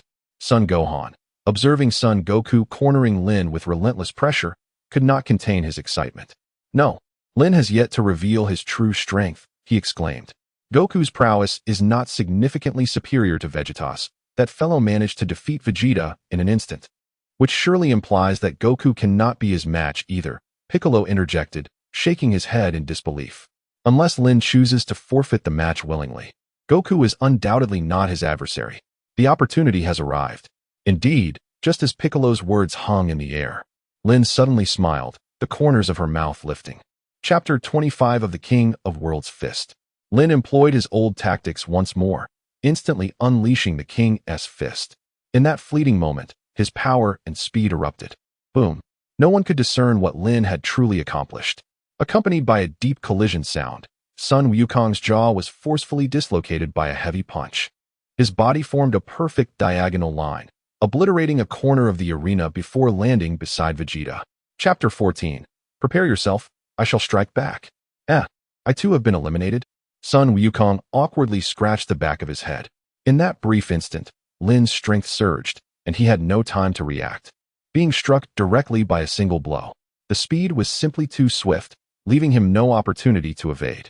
Moreover, this individual had a remarkable sense of timing, countering precisely the moment his punch was dodged. Thus, by the time he contemplated dodging, it was already too late. TCH, utterly useless, Vegeta glared at Sun Wukong, venting his frustration upon him. Haven't you also been eliminated, Vegeta? And you were eliminated even earlier than I was, yet you dare to criticize me. In response to Vegeta's unprovoked ire, Sun Wukong retorted sharply, causing Vegeta's expression to darken. Yet, he found himself at a loss for words. For Kakarot had at least fought for a minute, while he had not even warmed up before being ousted. Comparatively, his defeat felt even more humiliating. The matches in the arena continued, but Lin had begun to lose interest. Indeed, Son Gohan possessed considerable strength and talent. However, transforming him into a Super Saiyan 2 would likely prove challenging, as eliciting his anger was no simple feat minutes later. Only Lin, Son Gohan, Trunks, Piccolo, and Android 18 remained on the stage. TCH, is it time for the final battle? Piccolo mused, surveying the formidable opponents on the arena. Lin requires no further introduction. He can effortlessly defeat both Goku and Vegeta. I am, by all means, no match for him. Although Gohan's strength may be inferior to that of Goku, the disparity is certainly not significant. As for Trunks, this fellow has experienced considerable enhancement in his abilities after training with Vegeta in the hyperbolic time chamber. Thus, I find myself nearly ready for elimination here. Gohan and Trunks are also furrowing their brows in concentration. Both harbor the desire to challenge Lin. Yet the recent display in which Lin swiftly eliminated their father casts a formidable shadow over them. Come here, you three. Prolonging this stalemate is futile, Lin remarked calmly. Observing the anxious expressions on Trunks and Piccolo's faces, it is worth noting that the prize for first place in this tournament amounts to 100 million, with the second place receiving 50 million. If I and Android 18 secure the first and second positions respectively, that totals 150 million, allowing us to indulge for a while without the incessant pursuit of our employer. Gohan, Trunks, let us join forces, Piccolo stated. His brow furrowed as he addressed Gohan and Trunks. Understood, Uncle Piccolo, they replied in unison, nodding their heads. Almost simultaneously, the three of them propelled themselves towards Lin. Before long, the trio unleashed a flurry of attacks reminiscent of a tempest. One must commend their strength, which appears to have improved, particularly Piccolo's, who seems somewhat stronger than during his battle with Android 17. However, this strength is merely relative. Before Lin, they remain utterly powerless. Lin discovered a flaw and delivered a powerful punch to Piccolo. Bang! At the moment his fist struck Piccolo's abdomen, it sent him flying. His feet skidded along the ground as he was propelled off the stage. Uncle Piccolo, Gohan glanced at Piccolo. However, in that fleeting moment of distraction, Lin's other fist connected with Gohan's cheek. Gohan's body was sent hurtling away, rolling heavily on the stage 3 or 4 times before finally grasping the edge, preventing himself from falling off. Damn it! In an instant, both Piccolo and Gohan were defeated. Trunks gritted his teeth and launched a punch toward Lin. The game was over. As Trunks' fist approached, Lin met it with a punch of his own. Bang! At the moment their fists collided, the ground beneath Trunks crumbled instantly. His body shot forward like an arrow released from a bow. Bang! Trunks crashed heavily off the stage, clearly outmatched. With a resigned smile, he sighed. Whoosh! At that moment, Gohan pushed himself up with one hand and leapt back onto the stage. As long as his body did not touch the ground, he was not considered eliminated. They had already been defeated. Do you still wish to persist, Gohan? Lin gazed at Sun Wukong and calmly inquired. I have yet to be defeated. Sun Wukong clenched his fists tightly, his face resolute as he declared, Very well. If that is the case, let us continue. Lin shrugged, surprised that Sun Wukong was determined to persist. In that case, she was curious to see if he could transcend his limits in their battle. Sun Wukong's arms trembled, and a golden aura erupted instantaneously. Whoosh! In the next moment, he charged towards Lin once more. Swish, swish, swish. He then unleashed a flurry of attacks akin to a tempest. Chapter 27. Too slow. You should be capable of greater speed and strength. As Lin evaded Gohan's attacks, he exclaimed, How infuriating. Why can I never land a hit? Gohan gritted his teeth, pushing his speed to the utmost limits. Yet, he still found himself unable to strike Lin. Prepare yourself, for I am about to counterattack. Chapter 15. The Birth of the Champion, 0.1 seconds of flashing power. Lin offered a kind reminder, but in an instant, her body erupted with speed. Whoosh! The next moment, she appeared directly behind Sun Wukong. So swift, as Lin vanished from his sight, Sun Wukong was momentarily taken aback. Bam! Before he could even process what had occurred, Lin delivered a powerful kick to his back. Sun Wukong was sent sprawling to the ground, his body skidding across the surface for over 20 meters, finally coming to a halt at the edge of the arena. Lin, having mastered his own powers, refrained from unleashing his full strength. Otherwise, that single kick could have easily eliminated Gohan. Despite Gohan's innate talent surpassing that of both Goku and Vegeta, he lacked the fervor that often accompanies battle. He invariably found himself in a defensive stance, making it exceedingly difficult to realize his utmost potential, even with his considerable strength. Gohan, unleash your true power and fight me. You cannot hope to prevail with such a half-hearted approach, Lin remarked nonchalantly as Gohan rose to his feet. If Gohan could transform into Super Saiyan 2, Lin believed he would finally experience a worthy challenge. Currently, Goku and Vegeta were limited to their full-power Super Saiyan forms, and combating them provided little thrill. Only when they achieved Super Saiyan 2 would Lin likely feel the exhilarating rush he craved. This is all of my strength, Gohan declared loudly, his fists clenched. He indeed had summoned every ounce of his power. Lin's tone suggested he sensed a latent energy within Gohan's being. Goku, observing from the sidelines, murmured to himself. During their time in the hyperbolic time chamber, he had perceived a formidable energy residing within Gohan, though Gohan had managed to suppress it. Once, during a sparring session, that power had erupted forth, momentarily surpassing Goku himself. It appeared Lin had also detected that hidden strength. However, Gohan's inherently non-confrontational nature made him reluctant to release it willingly. What did you say? Piccolo inquired, having overheard Goku's murmurs. His acute hearing had grasped the essence of Goku's words, though he found them hard to believe. The notion that Gohan possessed additional hidden power was astonishing. It's nothing, Goku replied, shaking his head, before returning his focus to the unfolding battle. Bang, bang, bang. On the arena, Lin launched a relentless counterattack, quickly leaving Gohan battered and breathless. Are you still not prepared to unleash your fury? It seems rather challenging for you. Very well, my interest has waned. Lin shrugged, observing the heavy-breathing Gohan across from him, and remarked, one must remember that during the Cell Saga, Goku and his companions were mercilessly tormented by the diminutive Cell. Even Gohan did not unleash his true power until the moment when Android 16's head was crushed beneath Cell's foot, igniting Gohan's fury to its fullest extent. Now, despite any further torment I might inflict upon him, it is unlikely he could summon that same wrath. I have not yet been defeated, Gohan stubbornly asserted. With a swift push from his toes against the ground, he launched himself towards Lin once more. However, at that moment, both his speed and strength were noticeably diminished, rendering him no match for Lin. As Gohan barreled towards him, Lin sidestepped gracefully, then delivered a powerful upward strike with his right knee. Bang! Wow! At the moment Lin's knee collided with Gohan's abdomen, a surge of bile erupted from his mouth. His body instinctively curled into the shape of a large shrimp. Lin's fists, clenched tightly, struck forcefully against Gohan's back. With a gasp, he expelled another mouthful of bitter fluid, and his body crashed into the ground, creating a deep crater. He was abruptly ejected from his Super Saiyan form.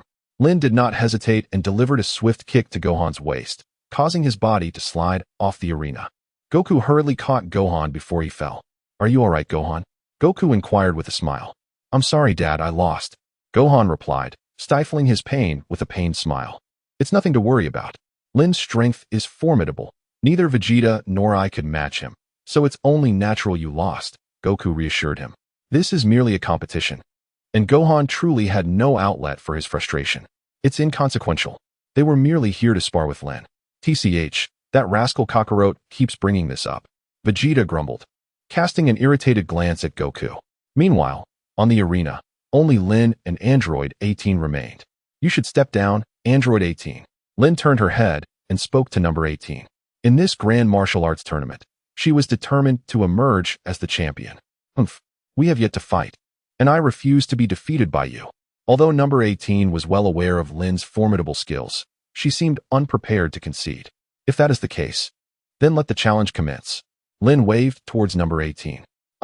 Number 18, unceremoniously, unleashed a powerful punch directed at Lin. Lin shook his head, grasped the fist of the opponent numbered 18, and effortlessly hurled him off the stage, crossing the boundary. The champion of this year's Grand Martial Arts Tournament had emerged. Indeed, it was Mr. Lin. 5 seconds later, the host loudly announced the name. A thunderous roar erupted from the audience, reminiscent of a tidal wave. Although this year's tournament concluded swiftly, it was evident to all that the intensity surpassed previous events. Ding! Congratulations to the host for completing the selection task, participating in the Grand Martial Arts Tournament, and achieving first place. Reward, 0.1 seconds of flash time skill. After the competition concluded, the synthesized electronic voice of the system resonated in Lin's mind. In that moment, it felt as though he had fully comprehended the flash time skill, as all its information vividly materialized in his consciousness. Truly a remarkable asset, it granted him an additional means of survival. Lin pressed her lips together, feeling a surge of excitement within her. Although the flash timing technique did not directly enhance her combat prowess, it served as a formidable and lethal weapon in battle. Mastery of this technique bestowed upon her a staggering 99 chance of victory against equally matched opponents. Whoosh. The system rewards had been claimed, and Rog leaped down from the arena. You scoundrel. Why didn't you let me win? Number 18 approached Lin, visibly displeased, and asked with a huff. The reason she had engaged in combat with Lin was to claim the title of champion. Yet, here she was, unceremoniously cast aside by this individual. Did being a champion truly hold such significance? At worst, she could simply entrust her prize money to him for safekeeping. Lin shrugged and spoke with clarity about his motivations for participating in the competition. He was acutely aware of his intentions, and thus, he was unwilling to relinquish any advantages, even to the 18th contestant. Moreover, he reasoned that, should the 18th contestant indeed secure victory, it would hold little significance for him. That seemed more reasonable. Upon hearing Lin propose that all the prize money be entrusted to her, the 18th contestant smirked disdainfully. I can see through your intentions. You merely wish to safeguard that prize money. Lin cast a disdainful glance at number 18 and remarked. Number 18 did not retort, but smiled at Lin before directly heading to receive her award.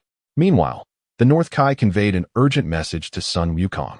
Wukong, I have something of utmost importance to share with you. Pay close attention. The North Kai's voice resonated in Sun Wukong's mind. Oh, it's the Great Kai. What is so significant? Sun Wukong queried, somewhat perplexed. At this moment, Earth was peaceful, and there were no villains in sight. Why does the Great Kai sound so serious? Wukong, a group of heinously ruthless cosmic marauders, is heading towards Earth. Their target is likely our planet. These individuals possess formidable strength, potentially surpassing even you and Vegeta. The North Kai reiterated his gravity to Sun Wukong. Cosmic Marauders? Who are they? I've never heard of them before. Sun Wukong expressed his confusion. He had indeed never encountered such beings, nor could he fathom their purpose for coming to Earth. Time is of the essence, so let me explain briefly. The leader of these marauders is named Bojack, who once rampaged through the 4 galaxies, intent on destruction. Eventually, the 4 of us Kai managed to seal him away. However, just days ago, a significant event occurred in the South Galaxy. A remarkably powerful monster appeared, and the South Kai, in his foolishness, personally led a team to suppress it, only to be slain by the creature. With the South Kai's death, the seal was broken, allowing Bojack and several other cosmic marauders to escape. I don't know why he has chosen Earth as a target, but you must prepare for battle. These individuals are exceptionally strong. The North Kai hastily conveyed information about Bojack. Really? If he could be sealed by 4 Kai, he can't be that powerful, right? Sun Wukong muttered quietly. Although he had considered the North Kai's strength acceptable years ago, back when he had not yet transformed into a Super Saiyan, he now found the North Kai's power insufficient in comparison. Surely, those who could be suppressed by the 4 Kai are not formidable foes. Listen here, you fool. Bojack's strength is indeed formidable. If you continue to underestimate them, I want to be responsible for the destruction of Earth. The North Kai was displeased to hear Sun Wukong belittling the Kai. This fellow certainly didn't have this attitude when learning the Kaioken and Spirit Bomb. Hey, I was just joking, Great Kai. Don't be angry. I will remember this well. By the way, how much longer until they reach Earth? Sun Wukong quickly apologized to the North Kai. That is more like it. They should arrive in about an hour, so prepare yourselves well. The North Kai concluded and severed the communication. Hey, what happened? Kakarot.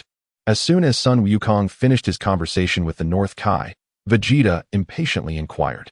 Beside him, Piccolo and Tien Shinhan looked on with curiosity. Lin also displayed considerable interest. Just moments ago, Lord Kai informed me that a group of cosmic marauders is approaching Earth. Their objective is likely our planet, and we must prepare ourselves extensively. These adversaries are formidable indeed, Son Goku declared to the assembled company. What? Cosmic Marauders? Several individuals appeared bewildered, having never encountered such a term before. Cosmic Marauders?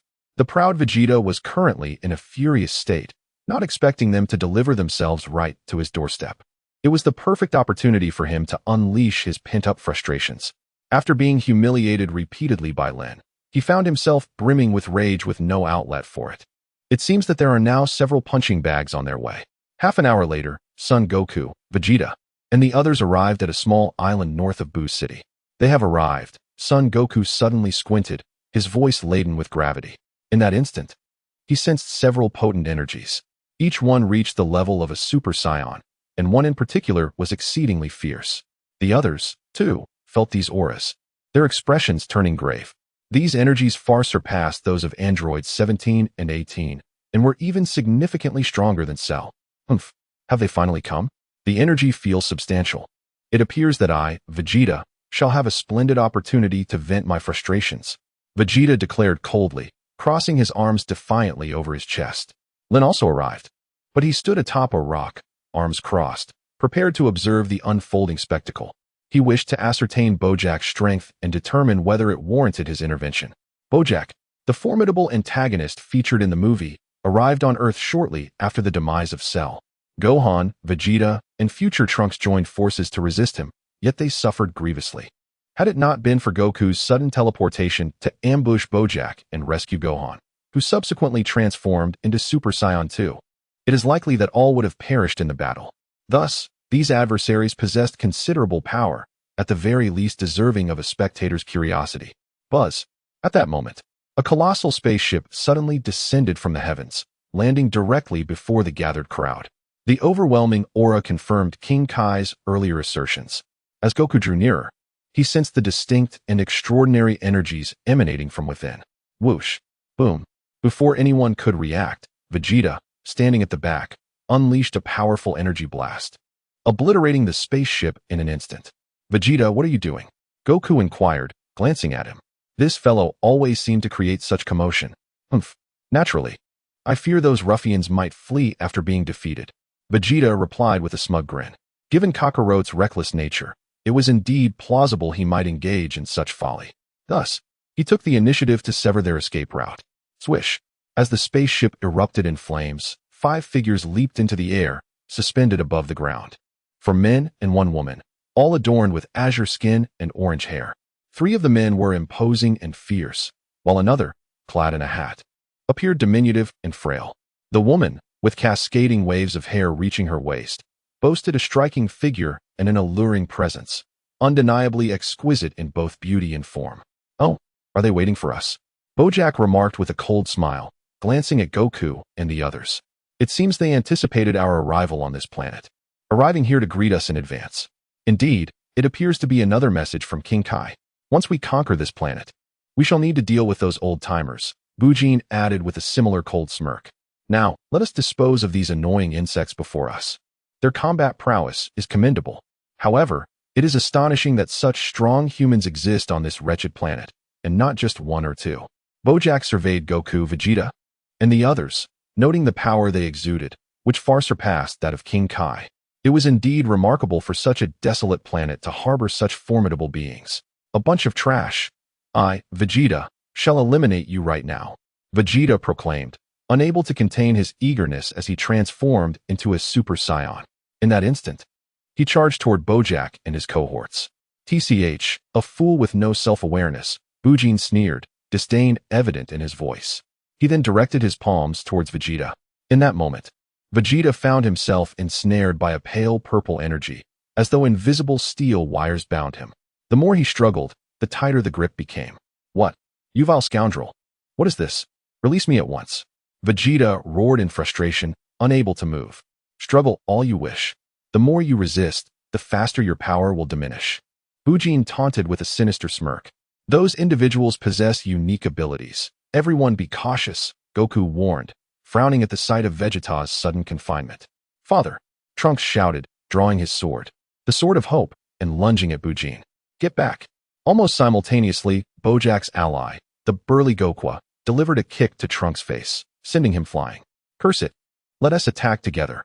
Goku gritted his teeth and charged at Bojack, sensing that he was the most formidable foe among them. Swish, swish, swish. Gohan, Piccolo, Tien, and Krillin quickly followed suit, joining the fray. Meanwhile, atop the rock, are you not going to lend a hand? Number 18 inquired of Lin. Help. I think it's unnecessary. Besides, isn't it delightful to watch the spectacle unfold? Lin responded in a calm manner. If Bojack possessed such strength, he would naturally take action himself. However, if he could not even defeat Sun Wukong, then there would be no need for him to intervene. The disparity was simply too great, rendering the battle utterly dull. Chapter 18. Fierce Battle. The warriors faced dire straits. Piccolo and Krillin joined forces to confront Zanjia, yet they remained at a disadvantage. While Piccolo's strength was commendable, Krillin's performance hindered their efforts. Within a minute, he was sent flying by Zanjia's kick, losing his combat capability. Meanwhile, Yamcha and Tien had already collapsed on the ground. Although they were formidable warriors on Earth, they proved to be utterly ineffective against these cosmic marauders, each of whom possessed power surpassing that of a Super Saiyan. Section 33. Infuriating. You wretched beings. I, Vegeta, shall ensure your demise. At this moment, Vegeta was in a state of extreme frustration. He had not even begun to fight, and was already under control. As he watched Kakarot and the others engage in battle, crimson fissures appeared in his eyes. Rage. Unbridled fury. The proud Prince Vegeta found himself in such a humiliating predicament. Struggle all you want. The more you resist, the faster your power will deplete, said Buchan with a sinister smile. It must be noted that this controlled individual had considerable strength. He required all his effort to contain him. However, as time passed, Vegeta's power began to wane. Damn it! Just then, Vegeta suddenly roared. A golden aura erupted violently from his body, shattering the energy restraints that bound him. Vegeta had broken free. Yet, that moment of explosive power had drained a significant amount of his energy. He began to gasp for breath. What? He actually broke free. Buchan was taken aback, clearly not anticipating that Vegeta possessed such terrifying power.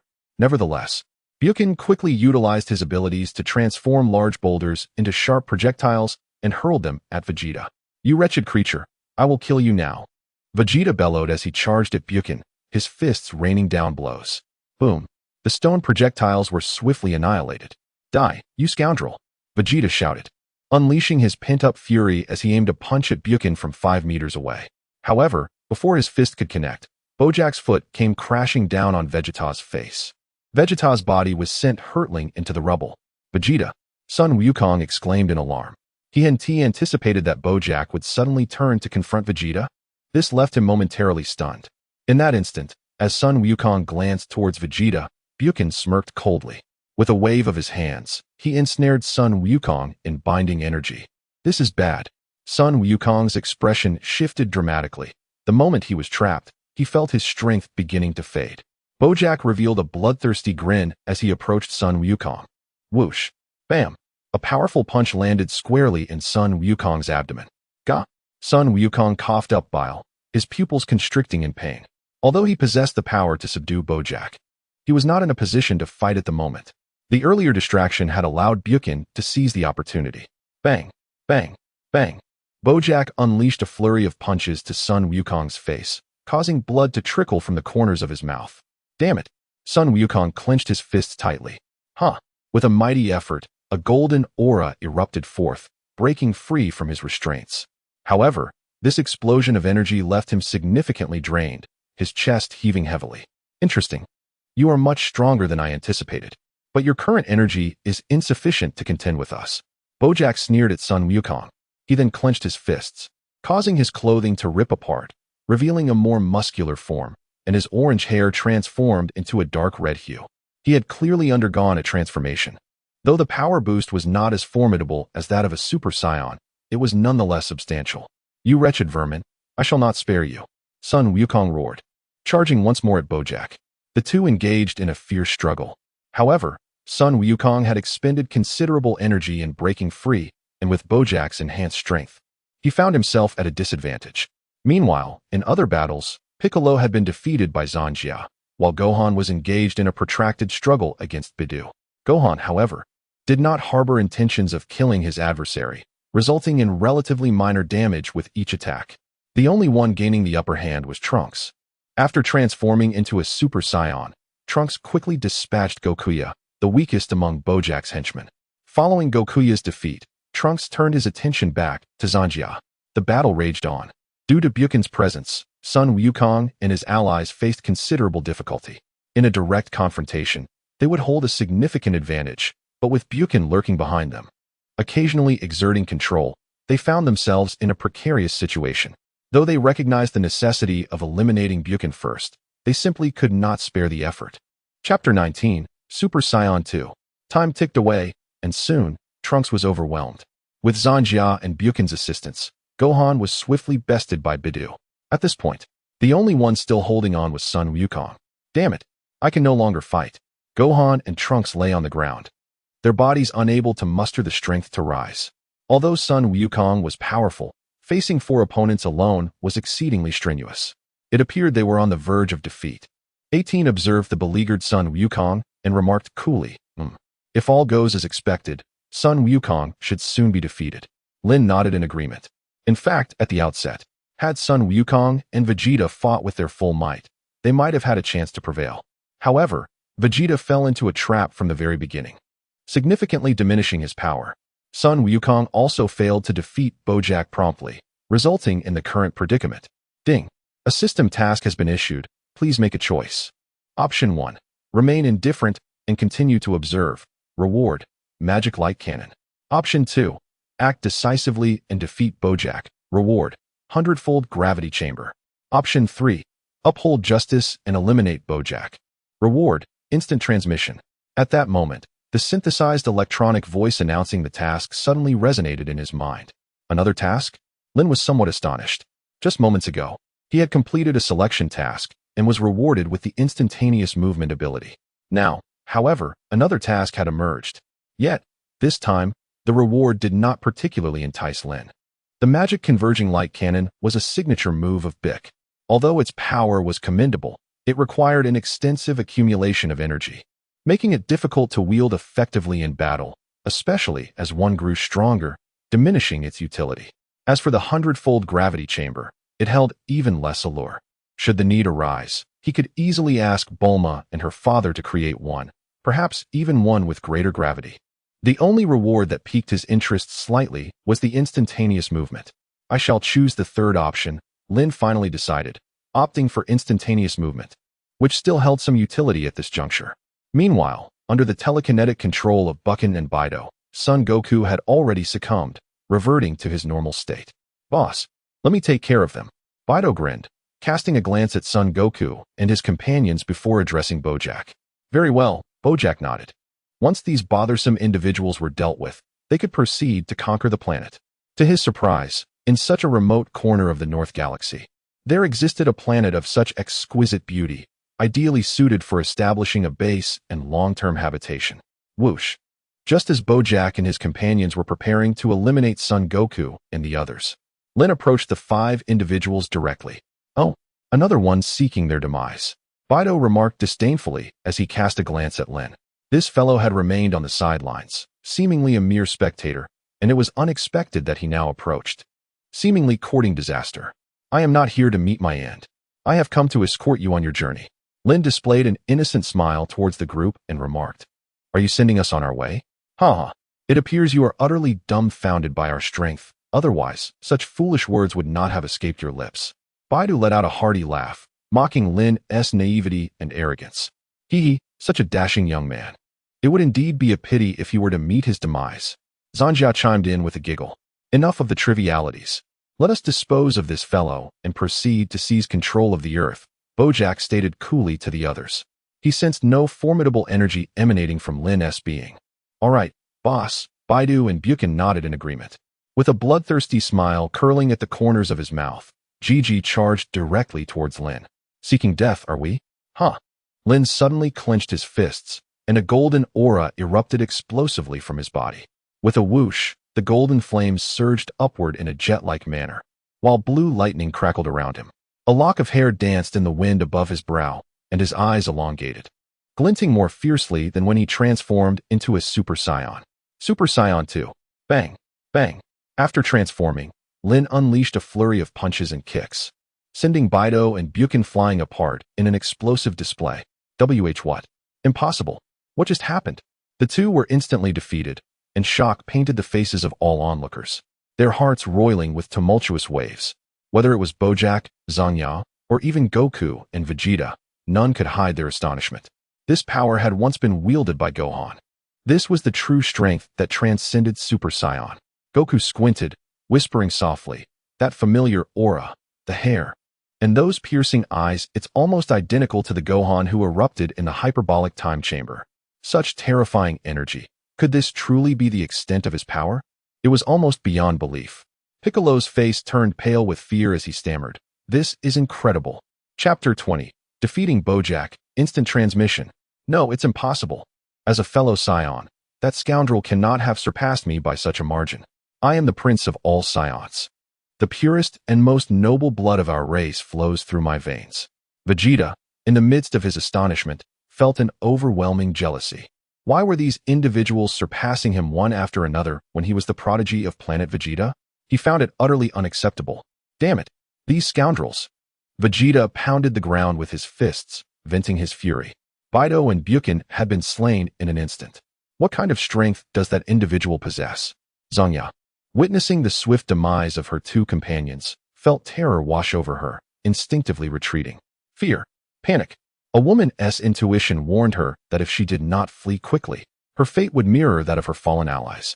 Bojack's expression darkened considerably. He had not anticipated that the silent observer, who had remained aloof, would turn out to be the most formidable among them, effortlessly dispatching his two subordinates. Bido and Bukin possessed superhuman abilities, and it was their assistance that had enabled him to easily defeat the previous adversaries. Now, facing Lin alone seemed almost impossible. Bojack then cast a glance at the retreating Zhongya, a murderous glint flashing in his eyes. He seized her and hurled her towards Lin, immediately following her with an energy sphere. Whoosh! Lin's form flickered and vanished from sight. A thunderous explosion erupted as Zhongya's body disintegrated into a cloud of dust. Meanwhile, Lin had already positioned himself behind Bojack. The voice emanating from Lin was as chilling as the decree of death itself. What? Upon hearing the ominous pronouncement from behind, Bojack's expression shifted dramatically. However, he was afforded no chance to turn around. Lin's foot swept across Bojack's neck with lethal precision. His head was violently severed, resulting in a gruesome separation of body and soul. Clattering, Bojack's head rolled several dozen feet away, his eyes wide open, brimming with disbelief and terror. He was utterly astonished that he had been so effortlessly dispatched, with not a single opportunity for resistance. Yet, in but a fleeting moment, his consciousness faded entirely. Lin unleashed two finger blasts, obliterating both the body and head of Bojack with effortless precision. Having effortlessly dispatched Bojack, Lin returned to his usual demeanor, nonchalantly brushing off his hands. Strangely, he felt no discomfort in eliminating Bojack and the others, nor did he experience a shred of guilt. Instead, an exhilarating thrill coursed through him. It was all resolved so swiftly. Was this creature not utterly monstrous? Son Goku blinked rapidly, engaging in a self-muttering dialogue of disbelief. They had all joined forces, yet they had been utterly defeated. To their astonishment, Lin appeared and, in mere moments, eradicated all four adversaries without a hint of hesitation. As for the others, they stood in stunned silence, rendered speechless by the spectacle. Lin's strength was truly formidable to them. Ding!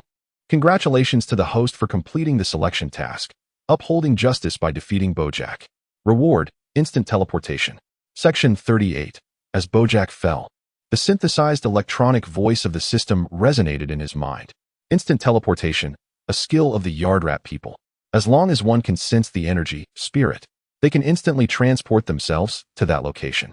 The information regarding instant teleportation swiftly materialized in his consciousness. A pleasant surprise, indeed. Upon acquiring instant teleportation, Lin felt quite satisfied. At least in the future, when he wished to journey to another planet, he would not need to rely on a spaceship, thus saving considerable time. You are truly remarkable. How did I not notice your prowess before? Upon approaching Android 18, he found her gazing at him in astonishment. While he had always known of Lin's strength, he was taken aback by how much more powerful he was compared to Goku and the others. Remarkable? My true capabilities have yet to be revealed. Shall we put it to the test this evening? Lin flashed a mischievous smile at number 18 and remarked, "You can leave now." Instantly, number 18 grasped Lin's intent and, blushing, shot him a significant eye roll. This fellow always relished taking advantage of her. However, she couldn't deny that he looked remarkably impressive when he transformed and dispatched those adversaries. His piercing gaze had captivated her momentarily. Come on, I'm in a splendid mood today. Let us celebrate in style. Lin instinctively grasped the hand of Android 18, exclaiming, We now have 150 million yuan. We can indulge in a splendid meal. Finally, no more dining and dashing. Android 18, equally delighted, relished the prospect of experiencing the lavish lifestyle of the affluent, even though they could have easily evaded payment. All right, let us go. The two then leaped into the air, transforming into mere specks before vanishing from sight. Vegeta, are you all right? After Lin had departed, Goku rose, casting a concerned glance at Vegeta, whose expression was exceedingly grim. Get lost, cockroach. Vegeta shouted at Goku before soaring away. Chapter 21. System Reward. Infinite energy with the bounty of 150 million yuan in hand. Lin and Android 18 spent an entire day reveling in pleasures, eating, drinking, and enjoying life to the fullest. By the time they returned to the villa, it was nearly midnight. It seemed their festivities had perhaps been a bit excessive, as they had consumed copious amounts of red wine, leaving even Lin feeling slightly tipsy. What a wonderfully indulgent day. Lying in the exquisite villa, Lin mused that this was indeed the life of the wealthy, a luxury he had never truly experienced in his previous life. Shall you shower first? Or shall I? Upon their return, Android 18, her cheeks flushed, inquired of Lin. It was apparent that she too had partaken in considerable drinking, her tolerance evidently lower than Lin's, leaving her slightly more inebriated. If it's agreeable, perhaps we could together? Lin let out a mischievous chuckle and addressed number 18. It was indeed somewhat awkward to utter such words without the influence of alcohol. Get lost. Number 18 retorted with a flourish of colorful language before striding into the shower. How unfortunate. Had I known, I should have opted for a refreshing cold shower first. Lin gently tapped her forehead, now feeling utterly unwell. Half an hour later, the figure of 18 emerged, draped in a bath towel, with glistening droplets of water still clinging to the tips of her hair. Gurgle. Lin swallowed hard, almost visibly. Indeed, she was so taken aback that saliva nearly slipped from her lips. Hurry up, it's your turn to wash. Number 18 shot Lin a significant glare before striding into the living room, where she settled down to continue drying her hair. Lin hastily entered the shower room. Perhaps a refreshing cold shower would provide some relief. However, the outcome was quite different from what Lin had envisioned. After half an hour under the cold water, the feverish heat within him seemed to diminish not at all. On the contrary, it felt as though he was adding fuel to the flames, spiraling further out of control. Was this the effect of the red wine, intertwined with something else? Lin harbored a lingering suspicion that the beverage she had just consumed might have been counterfeit. Upon stepping out of the bathing area, she found number 18 still draped in a bath towel, seated in the living room, engrossed in a melodramatic soap opera. To Lin's surprise, this seemingly aloof young woman had an affinity for such frivolous entertainment. It appears that, regardless of their personalities, women tend to share similar tastes. Have you finished your bath? Would you care for some fruit? I can wash some for you, number 18 inquired as she rose from her seat, observing Lin's emergence from the bathroom. Sure, Lin replied with enthusiasm. Lin nodded. Perhaps consuming some fruit could alleviate the effects of intoxication. Subsequently, number 18 rose to prepare the fruit. Ding. The system task has been issued. The host must make a choice. Choice 1. Conquer number 18. Reward. Infinite energy. Choice 2. Quietly await the malevolent fire to extinguish itself. Reward. Death Ray Cowardly Golden Title. At that moment, the electronic synthesized voice of the system echoed once more in his mind. Damn it, this wretched system, is it intentional? Lin gazed at the options, swallowing hard. It was noteworthy that previously there had always been 3 choices, yet now only 2 remained. Wasn't this an obvious attempt to exploit one's vulnerability? After all, she was a product of the esteemed education of the 21st century. Alas, how hypocritical. Deep down, she was all too aware of her true nature. Thus, she resolved to choose the first option. Lin naturally opted for the first choice. He had already been in a relationship with number 18 for 10 days. Moreover, due to the previous rewards from the system, number 18 was genuinely captivated by him. At this moment, the only barrier between them was that thin veil yet to be pierced. Ahem, that layer of window paper. One must understand that given number 18's disposition, if she did not harbor feelings for Lin, she would certainly not have merely donned a garment in the living room. A few minutes later, number 18 emerged carrying a plate of fruit, only to be met with the fierce glimmer in Lin's eyes. What is wrong with you? She halted in her tracks. Lin gradually approached number 18. Thump, thump, thump. The sound of their heartbeats resonated clearly. In such a tranquil setting, it was particularly pronounced. Lin, shall we indulge in some fruit? Number 18's throat quivered slightly, their watery eyes glimmering with anticipation as they gazed at Lin and whispered softly. We can savor the fruit later. Let us first enjoy something else. After Lin's voice fell, she immediately lunged forward. Chapter 22. Uninvited guest from the Southern Galaxy the following morning at 10 o'clock. Ding. Congratulations, host, on completing the selection task. You engaged in an in-depth discussion on high-end topics with number 18, as well as explorations of alternative perspectives. Reward, infinite energy. The electronic synthesized voice of the system resonated in her mind, and Lin quickly regained her awareness. Staying up late truly takes a toll on the body. Lin gently massaged her temples, muttering to herself in astonishment. She had not anticipated that number 18 possessed a deeper understanding of certain topics than she did. Truly, knowledge knows no bounds. It seems that henceforth, the two of them ought to engage in more discussions. Are you awake? If so, come over and have something to eat. Number 18 called out, noticing that Lin was up. All right, I am indeed a bit hungry. Lin hastily donned her attire, rose from her slumber, and partook in breakfast. On this 18th day, an enchanting transformation seemed to have transpired within her demeanor, imbuing her with an ineffable charm, akin to a flawless metamorphosis. She appeared even more captivating than before. As time flowed steadily, a month slipped by in the blink of an eye. During this fleeting period, Lin visited the Capsule Corporation and sought the assistance of Bulma and Dr. Briefs to construct a gravity chamber. Naturally, Bulma and Dr. Briefs were more than willing to oblige, for both Cell and Broly were formidable beings capable of annihilating the Earth, and both had been vanquished by Lin. In essence, she had twice saved the planet, earning her the esteemed title of Earth's Savior. Thus, the task of creating a gravity chamber was a trivial matter they readily agreed to assist with. Although Vegeta remained somewhat skeptical of Lin, it did little to deter her progress. With the aid of the gravity chamber, Lin's prowess significantly elevated over the course of the month. On this very day, Bulma extended an invitation to the Z Fighters for the annual flower viewing competition. Lin and number 18 were also on the list of invites. However, Lin chose to continue his training and thus did not attend. While it is essential to revel in leisure, it is equally crucial to devote oneself to the art of cultivation. During this period, Lin, despite being in a phase of invincibility, must remember this is the world of Dragon Ball, where formidable beings abound. The path of training must not falter for even a moment. At that moment, a spaceship descended abruptly upon the venue of the flower viewing competition organized by Bulma. Meanwhile, Goku was taken by Chi-Chi to assist Goten with his tutoring classes. Buzzing. Just as everyone was enjoying themselves, a colossal spaceship descended from the sky. What is that? The expressions of Krillin and Goten reflected sheer astonishment.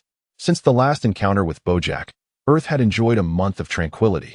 Yet now an alien vessel had breached its atmosphere. Soon, the spaceship landed, and as the door swung open, a horde of extraterrestrial beings emerged, making their way directly to Vegeta, where they knelt before him in reverence. We pay our respects to Lord Vegeta. Their deference was palpable. Who are you?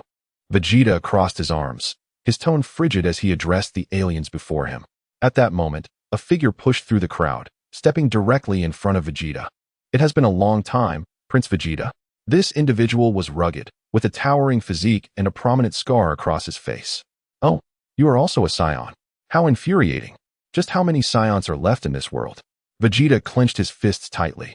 He had always believed that the only surviving Saiyans were himself, Kakarot, and his incompetent brother Tarbell. Then Lin appeared, and now another Saiyan stood before him. It seemed that after Frieza's destruction of planet Vegeta, many Saiyans had survived.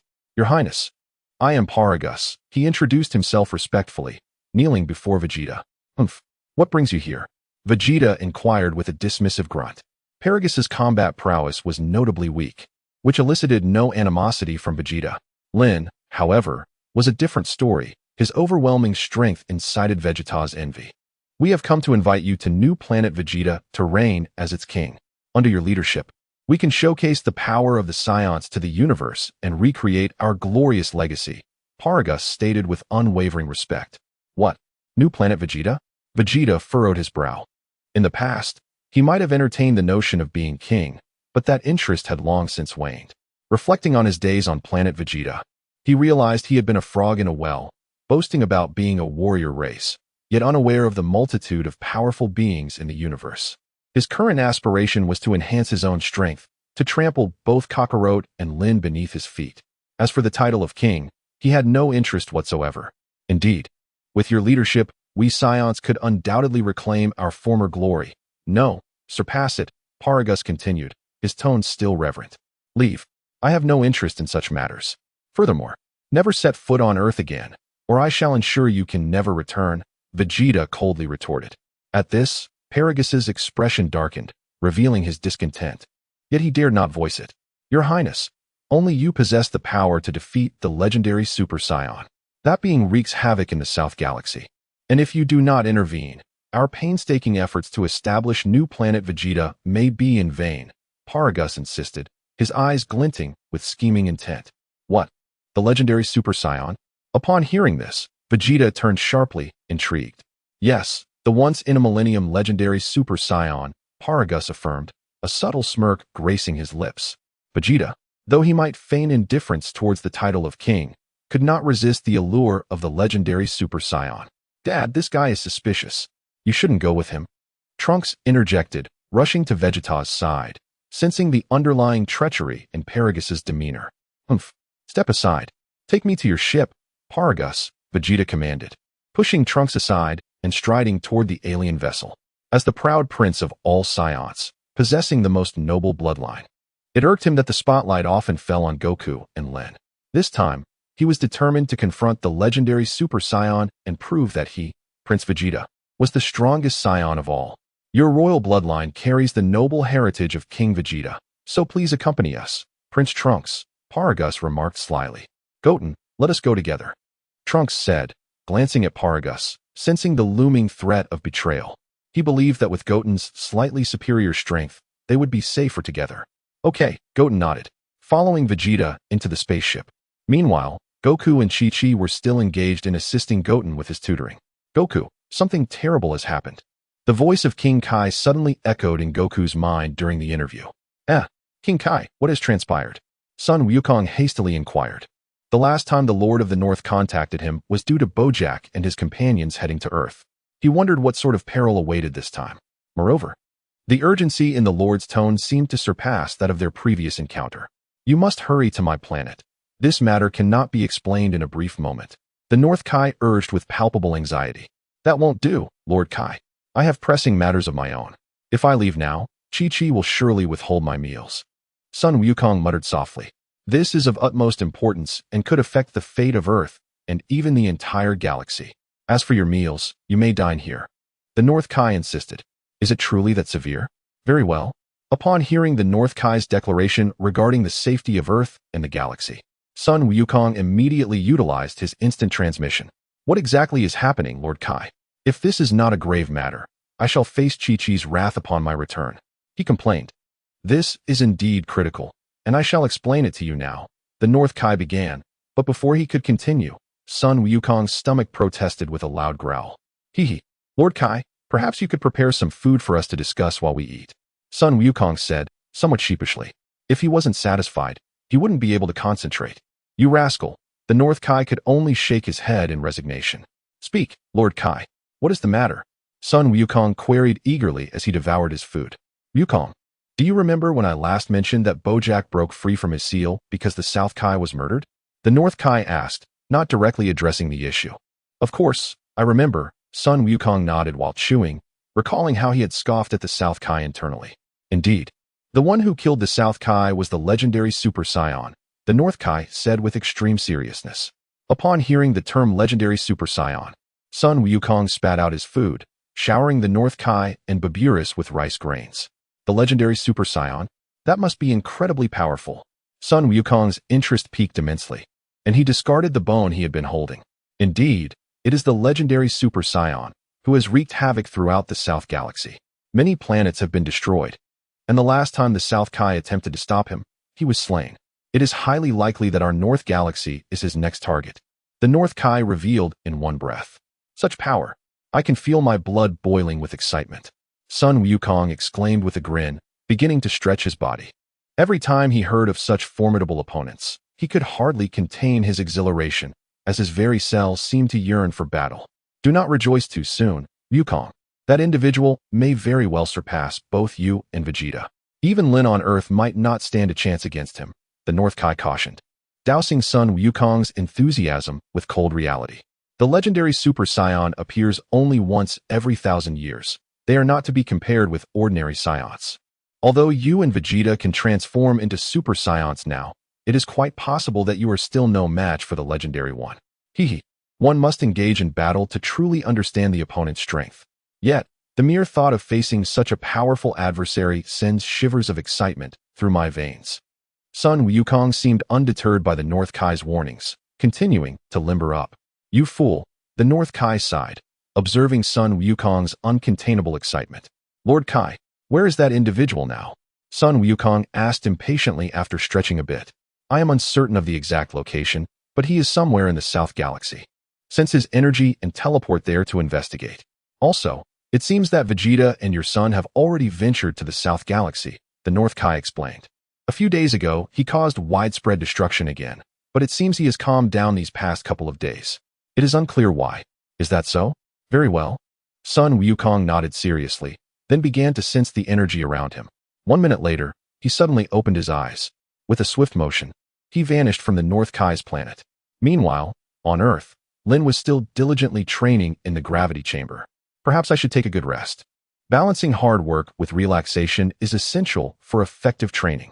Lin ceased her cultivation and exited the gravity chamber. Huh, what is this? The energy of Sun Wukong and Vegeta has vanished from Earth. Lin was somewhat taken aback. He had been wholeheartedly engrossed in his training and had not noticed that the auras of Sun Wukong and Vegeta were absent from Earth. Had they all departed the planet? Suddenly, a notification chimed within his mind. A system task had been issued, presenting him with choices. Choice 1. Journey to the Southern Galaxy to subdue the legendary Super Saiyan Broly. Reward: tenfold Kamehameha Wave. Choice 2. Venture to the Southern Galaxy to eliminate the legendary Super Saiyan Broly. Reward: destruction energy, limited to 3 uses. Choice 3. Broly is too perilous. Opt for safety on Earth. Reward: Solar Fist 1 billion.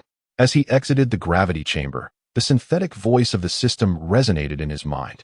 Had the legendary Broly truly appeared? Upon hearing the options, Lin quickly deduced the situation.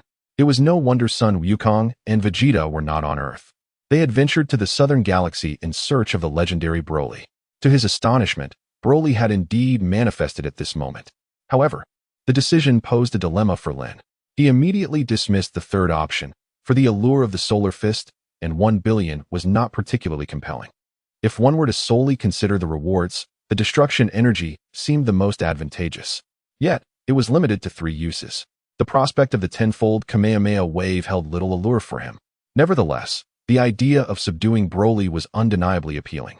Having such a formidable ally would be quite advantageous.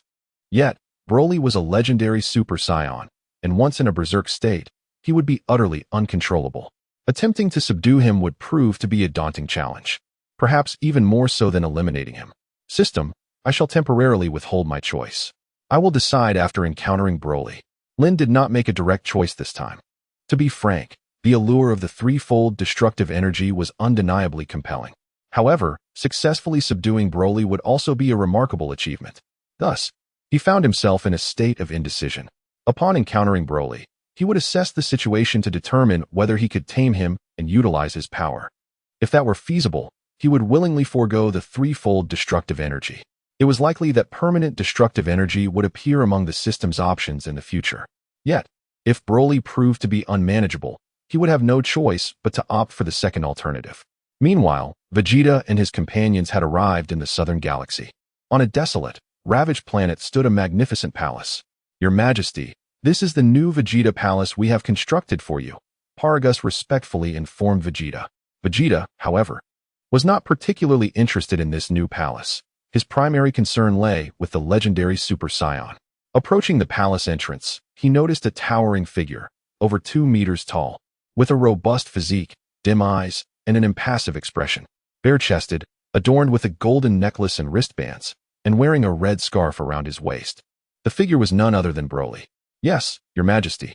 He is my son, Broly, Paragus quickly responded. Greetings, I am Broly. Broly politely greeted Vegeta. TCH.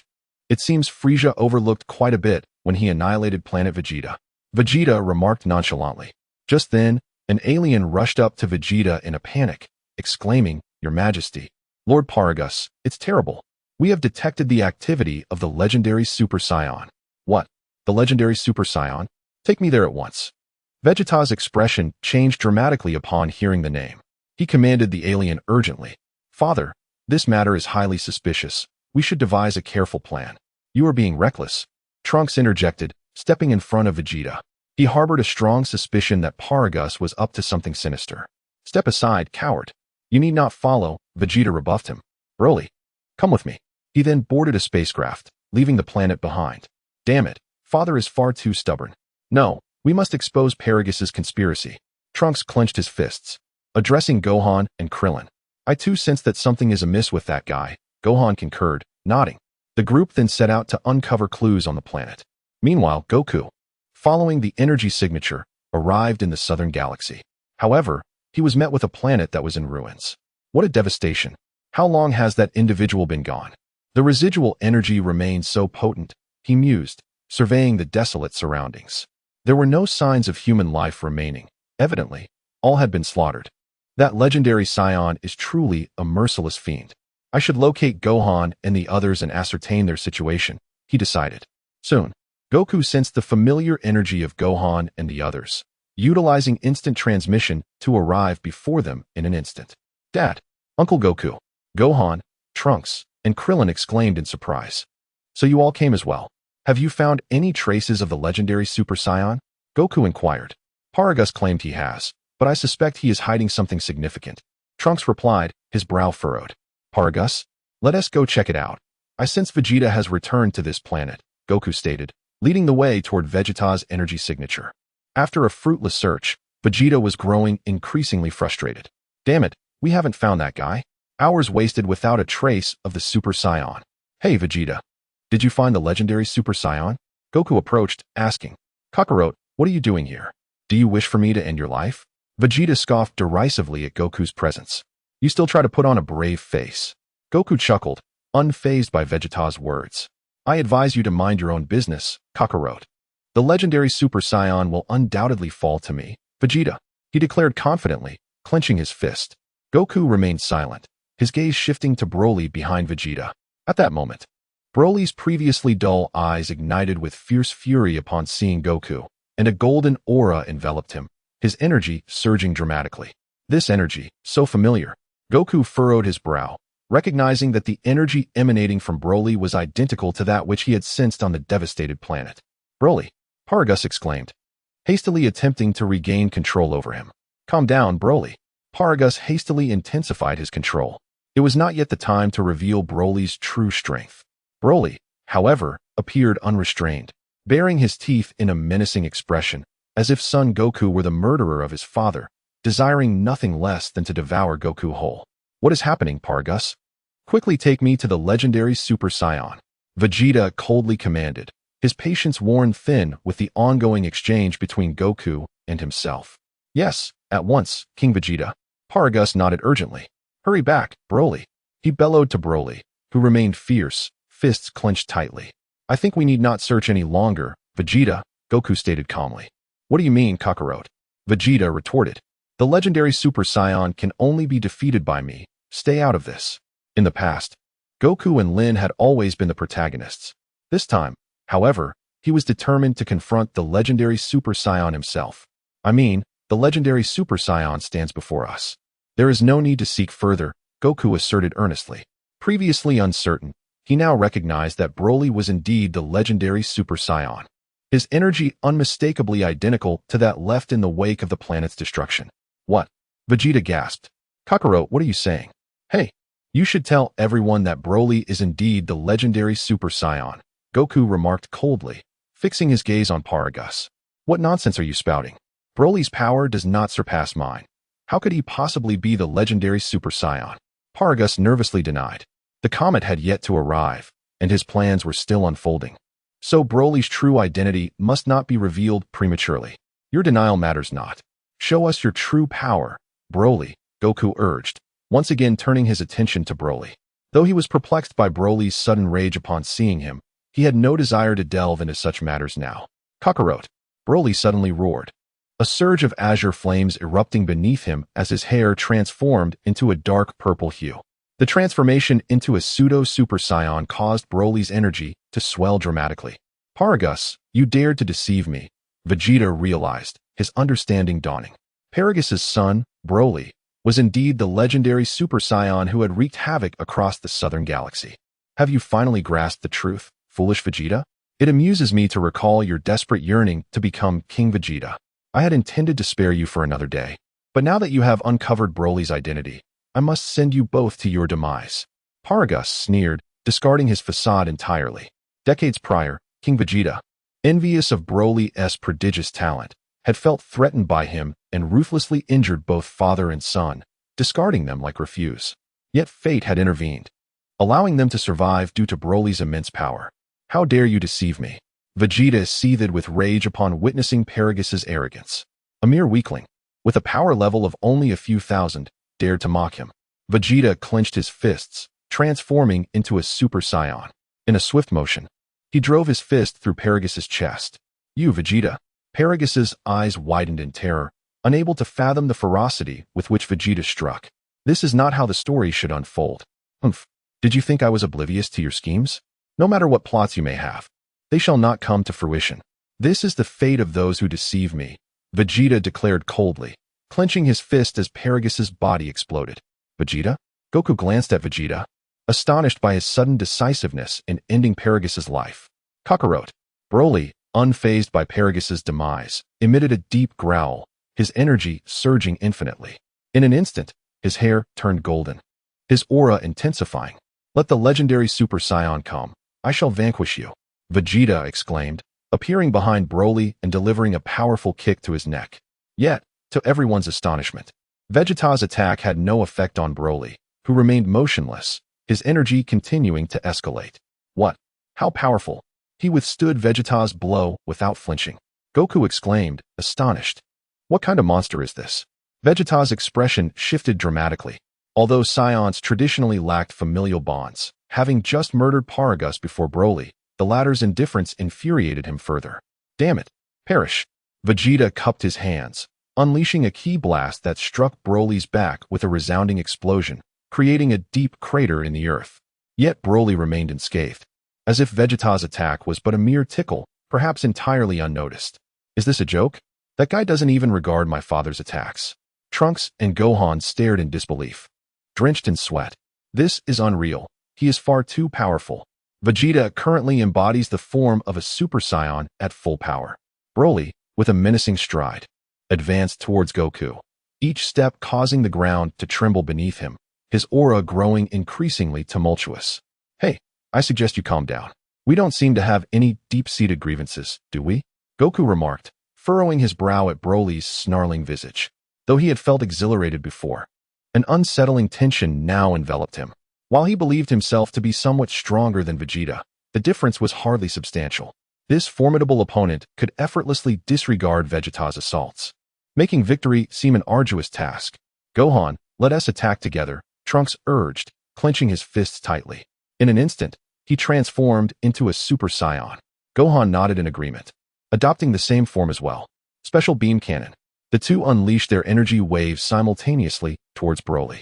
The ground erupted with a deafening roar, yet Broly remained unscathed, his footing unwavering. However, this time, he halted his advance. Kakarot, I shall commence with your blood as a sacrifice, Broly declared, a sinister grin spreading across his face. With a feral roar, he unleashed a torrent of golden light. Beneath his feet, a colossal crater formed, expanding as his aura intensified, transforming the very hue of the planet around him. Such an ominous presence.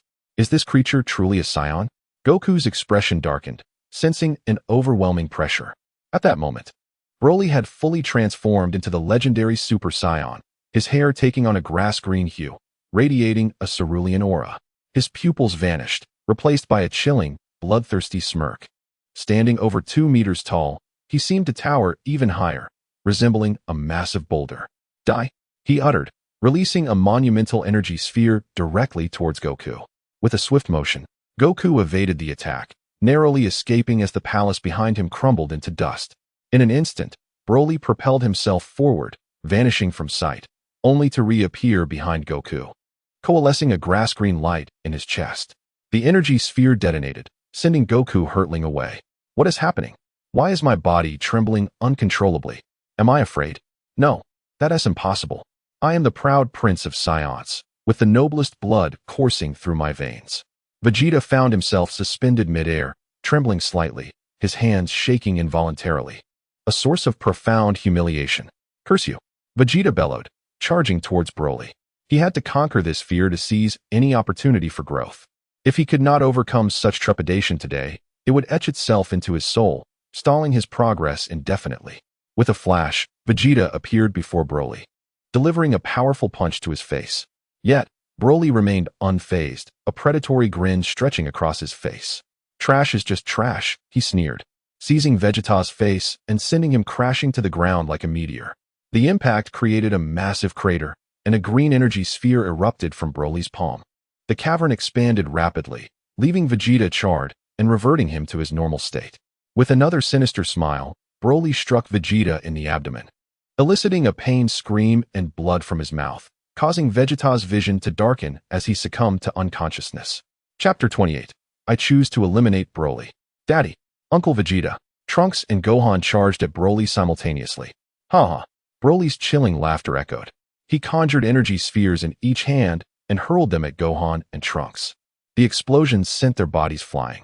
This guy is astonishingly powerful. Goku rose, wiping the blood from his mouth, realizing he hadn't even transformed into a Super Saiyan before sustaining injuries. Kakarot, awaken your battle instincts. Otherwise, I shall soon take your life. Broly turned his gaze upon Goku, his expression one of bloodlust. Huh. Goku clenched his fists and transformed into a Super Saiyan. Gohan and Trunks joined him at his side. Dad, this creature is a monster, Gohan exclaimed, his brow furrowed, his tone heavy with dread. In previous battles against foes like Bojack, though there had been a disparity, despair had not been as palpable. Yet now, Broly's strength exceeded their wildest imaginations, as if their every attack would inflict no harm upon him. Let us attack together, Goku declared, his focus sharpened. He cupped his hands together, gathering energy. Kamehameha, Special Beam Cannon, Magic Flash. In unison, the three unleashed their most formidable attacks, holding nothing back. Ha! A bunch of worthless trash. Broly, dismissing their energy waves, charged through them, cleaving a deep trench into the earth as he barreled towards Goku and his allies like an unstoppable force. Prepare to perish, Kakarot. As Broly swiftly turned, he unleashed a fierce flick of his right hand, sending three energy spheres hurtling towards Goku and his companions.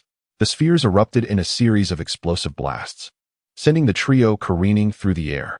Upon being struck once more, Gohan and Trunks plummeted to the ground, reverting to their normal states and losing consciousness. Although Goku managed to maintain his Super Saiyan form, he was now riddled with injuries and gasping for breath. Cursed fate. At this rate, defeating him was utterly impossible. What should I do? Goku was now in a state of desperation. In their combined effort, even their most powerful Kamehameha had proven ineffectual against this formidable foe. He found himself devoid of any further strategies.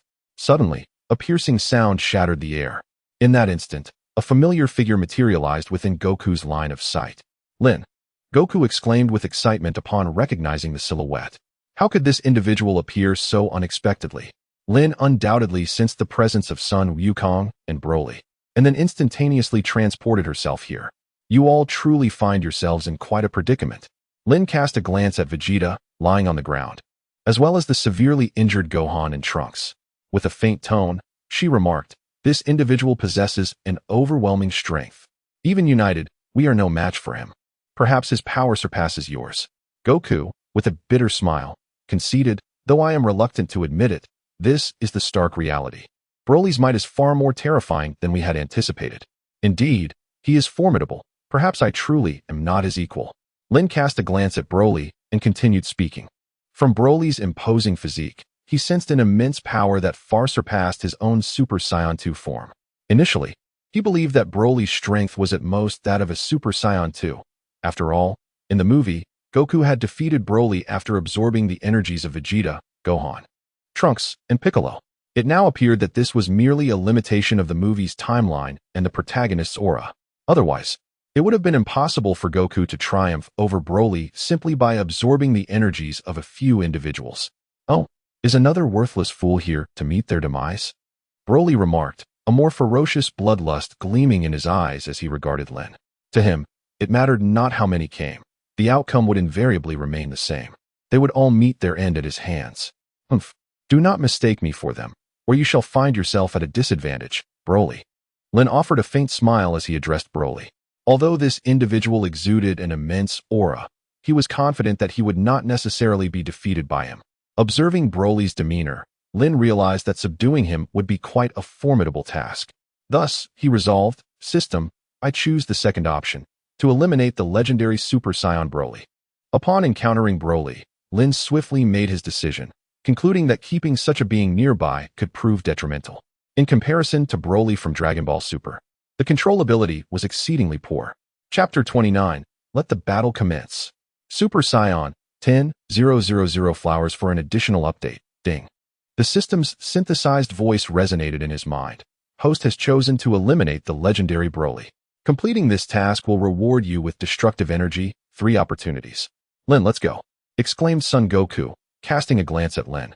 He was aware of Lin's formidable strength, which surpassed both him and Vegeta.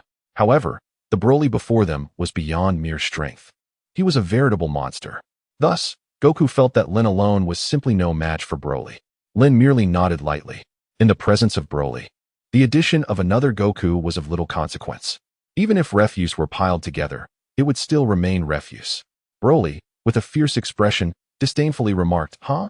Lin, uninterested in engaging in idle chatter with Broly, suddenly unleashed a powerful surge, transforming into the form of Super Saiyan 2, to contend with this formidable opponent.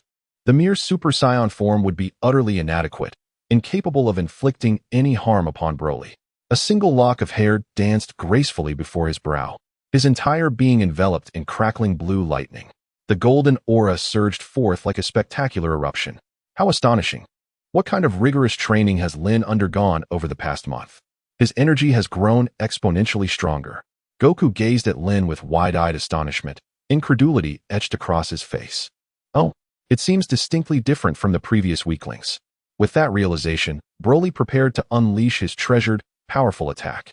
Sensing Lin's overwhelming energy, Broly's expression shifted subtly. Lin's prowess undeniably surpasses that of Sun Wukong and his companions by a considerable margin. However, should one merely aspire to become a rival under such circumstances, that would be utterly unattainable. As Broly's voice resonated, he swiftly conjured 2 enormous emerald green orbs of energy in the palms of his hands, which he then hurled towards Sun Wukong and Lin with astonishing speed. Whoosh! Lin's body leapt into the air, while Sun Wukong was not so fortunate. There was scarcely any time to evade. He could only hastily raise his arms before him to block the impending blow. Boom! The energy sphere detonated once more. Sun Wukong's feet skidded along the ground, retreating several dozen paces before he came to a halt. His garments were utterly tattered, and a trace of blood lingered at the corner of his mouth. A painful groan escaped his throat. Despite the resilience of his physique, this adversary's level was entirely different. Sun Wukong chuckled bitterly.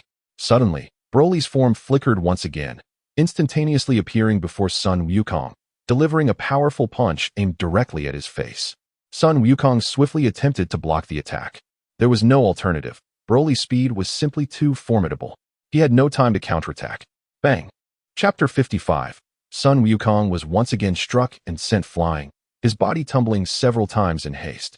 Just as Broly prepared to launch another assault, Lin's figure materialized behind Broly. With a swift kick, she struck Broly's right temple with tremendous force. Whoosh! Boom! The terrifying power propelled Broly's massive form through the air, crashing into the ruins below. It worked. Lin's attack had an effect on Broly. How wonderful!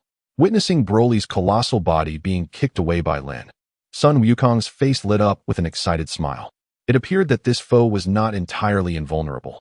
It was merely that their previous strength had been insufficient to inflict any harm upon Broly. Boom! As Sun Wukong's voice faded, an explosion erupted in the distance among the ruins. Waves of grass-green energy shot forth, instantly reducing debris to dust. Broly's chest began to heave, his breathing becoming increasingly rapid. His power was on the rise, about to explode. Broly murmured softly to himself. Swish! Rustle! A brilliant azure energy surged forth from Broly's being, followed by a colossal grass-green energy sphere enveloping him, his form levitating in midair. This creature's surge in power was truly terrifying.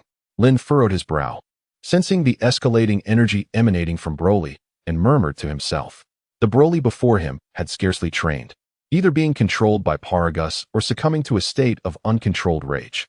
Were this individual to dedicate himself to rigorous training, it would hardly take a few years for him to achieve an astonishing transformation. After all, in Dragon Ball Super, Frieza managed to attain his golden form in a matter of months. A thunderous roar erupted from Broly, followed by a barrage of terrifying, grass-green energy spheres raining down from the heavens, relentlessly striking the ground. The earth began to collapse and fracture, immense craters appearing in rapid succession. Within a mere minute, the planet lay in ruins. Yet, Broly seemed to have calmed, albeit his energy had intensified. What exhilarating prospects! The true battle is about to commence. Come forth. The legendary Super Saiyan Broly. Observing Broly hovering in the air, Lin's lips curled into a smirk as he suddenly leaped into action, charging directly towards Broly. Note, readers, today's engagement has seen little growth. I kindly ask for your support with flowers and evaluation votes. We are just 100 votes shy of reaching 1,000. Thank you. Chapter 30, The Tenfold Kaioken. Special reward from Superdage for an additional update. You worthless insect, seeking your demise. As Lin charged toward him, a fierce killing intent flashed across Broly's face. He then concentrated energy into his palm, unleashing an energy sphere directed at Lin. Instantaneous movement. Lin's form suddenly flickered, materializing directly behind Broly. With a thunderous roar, an energy sphere detonated upon striking the ground, creating an immense luminous halo reminiscent of an inverted giant bowl. Sun Wukong was once again caught in the blast, spewing forth a mouthful of blood as he was hurled several dozen feet away, utterly robbed of the strength to rise. In that fleeting moment of teleportation to Broly's rear, Lin unleashed a powerful punch aimed at the back of Broly's head. He had entirely relinquished any notion of subduing Broly, fixated solely on the intent to eliminate him. Sensing the ferocious wind of the punch behind him, Broly pivoted and retaliated with a strike of his own. With a resounding impact, their fists collided, sending forth a colossal shockwave. Subsequently, Lin was thrust backward several dozen feet. Good heavens, such formidable power! Lin felt a tingling sensation in her arms, accompanied by a slight heaviness in her chest. It was evident that Super Saiyan 2 stood no chance against the legendary Broly. Broly, seemingly devoid of any sense of pain, charged towards Lin once more. With a swift motion, he unleashed a powerful punch aimed directly at her face. Lin swiftly evaded Broly's assault, realizing what a formidable adversary he truly was. It appeared that without unleashing his true power, vanquishing him would prove to be a daunting challenge. Lin raised an eyebrow, pondering to himself. It seemed that Broly's aura was continuously escalating. Perhaps this was the terrifying essence of the legendary Super Saiyan. The longer the battle dragged on, the more unfavorable it became for him. Fool, let's see where you can hide. Broly bared his teeth, and then, with a sudden flick of his right hand, countless grass-green energy spheres shot forth like timed explosives, hurtling towards Lin. Do you dare to compete with me in energy? Lin coldly uttered a phrase, and then unleashed a barrage of energy spheres. It is essential to note that he now possessed infinite energy. Although his aura would not rise incessantly like Broly's, his energy was inexhaustible. Boom. The collision of two energy forces erupted into a dazzling display of fireworks across the sky. Tenfold Kaioken. In the next moment, Lin clenched his fists, a deep roar emanating from his throat. In that instant, a layer of crimson energy flame enveloped his originally golden aura. The flames danced wildly, and at that moment, Lin's power surged explosively. Kaioken? Lin could actually wield the Kaioken technique. How could this be? Witnessing Lin's deployment of the Kaioken, Son Goku's face contorted in astonishment. It is known that the Kaioken is a signature skill of the North Kao, and he had only imparted it to Goku himself. How had Lin learned the Kaioken? Especially considering that he had no acquaintance with the North Kao? Moreover, and of greater significance, both the energy of a Super Saiyan and that of the Kaioken are exceedingly volatile. If these two energies were to be unleashed simultaneously, the body would undoubtedly be unable to withstand it, resulting in an explosion. This was why Goku had refrained from merging the two energies. It was simply too perilous. During the last World Martial Arts Tournament, this individual had defeated both himself and Vegeta. In that fleeting moment, he had felt as though he were executing the Kaioken. However, at that time, he had only suspected it, finding it hard to believe. Now, witnessing it firsthand was truly astonishing. The energy has surged again. Broly seemed to sense Lin's tremendous transformation, his expression shifting. The ferocious demeanor he held returned to a more subdued state. The true battle was about to commence. After employing the Kaioken, Lin's gaze became extraordinarily sharp. What had previously been a mere warm-up was now the genuine showdown. Whoosh! With that sound, Lin's form suddenly vanished. When he reappeared, he stood directly before Broly, and with a swift uppercut, he struck forcefully at Broly's chin. Bam! Broly's body was sent soaring high into the air. Whoosh! Lin's form vanished once more, reappearing above Broly's head. With fists clasped, she delivered a formidable strike to the center of Broly's brow. A furious roar erupted from Broly's throat as his body crashed to the ground like a meteor. The planet trembled violently, creating a bowl-shaped crater in an instant. With Broly lying at the bottom of it, having gained the upper hand, Lin had no intention of halting her onslaught. Instead, she prepared to press her advantage. Raising both hands high, a colossal sphere of energy rapidly coalesced from her palms, soon expanding to the size of half a basketball court. Remarkable. This individual has attained such extraordinary prowess. It is truly astonishing. Goku observed in awe, momentarily taken aback. The combined efforts of all present had struggled to inflict even the slightest harm on Broly, yet Lin rendered him utterly defenseless. Goku had previously stated that Lin was no match for Broly, and it appeared he had significantly underestimated her capabilities. Here is a cherished piece of my collection. Enjoy it well, Broly. Lin's lips curled into a smirk as the energy sphere in her palm surged forth towards Broly. Chapter 31. Instantaneous Technique, relentlessly suppressing Broly.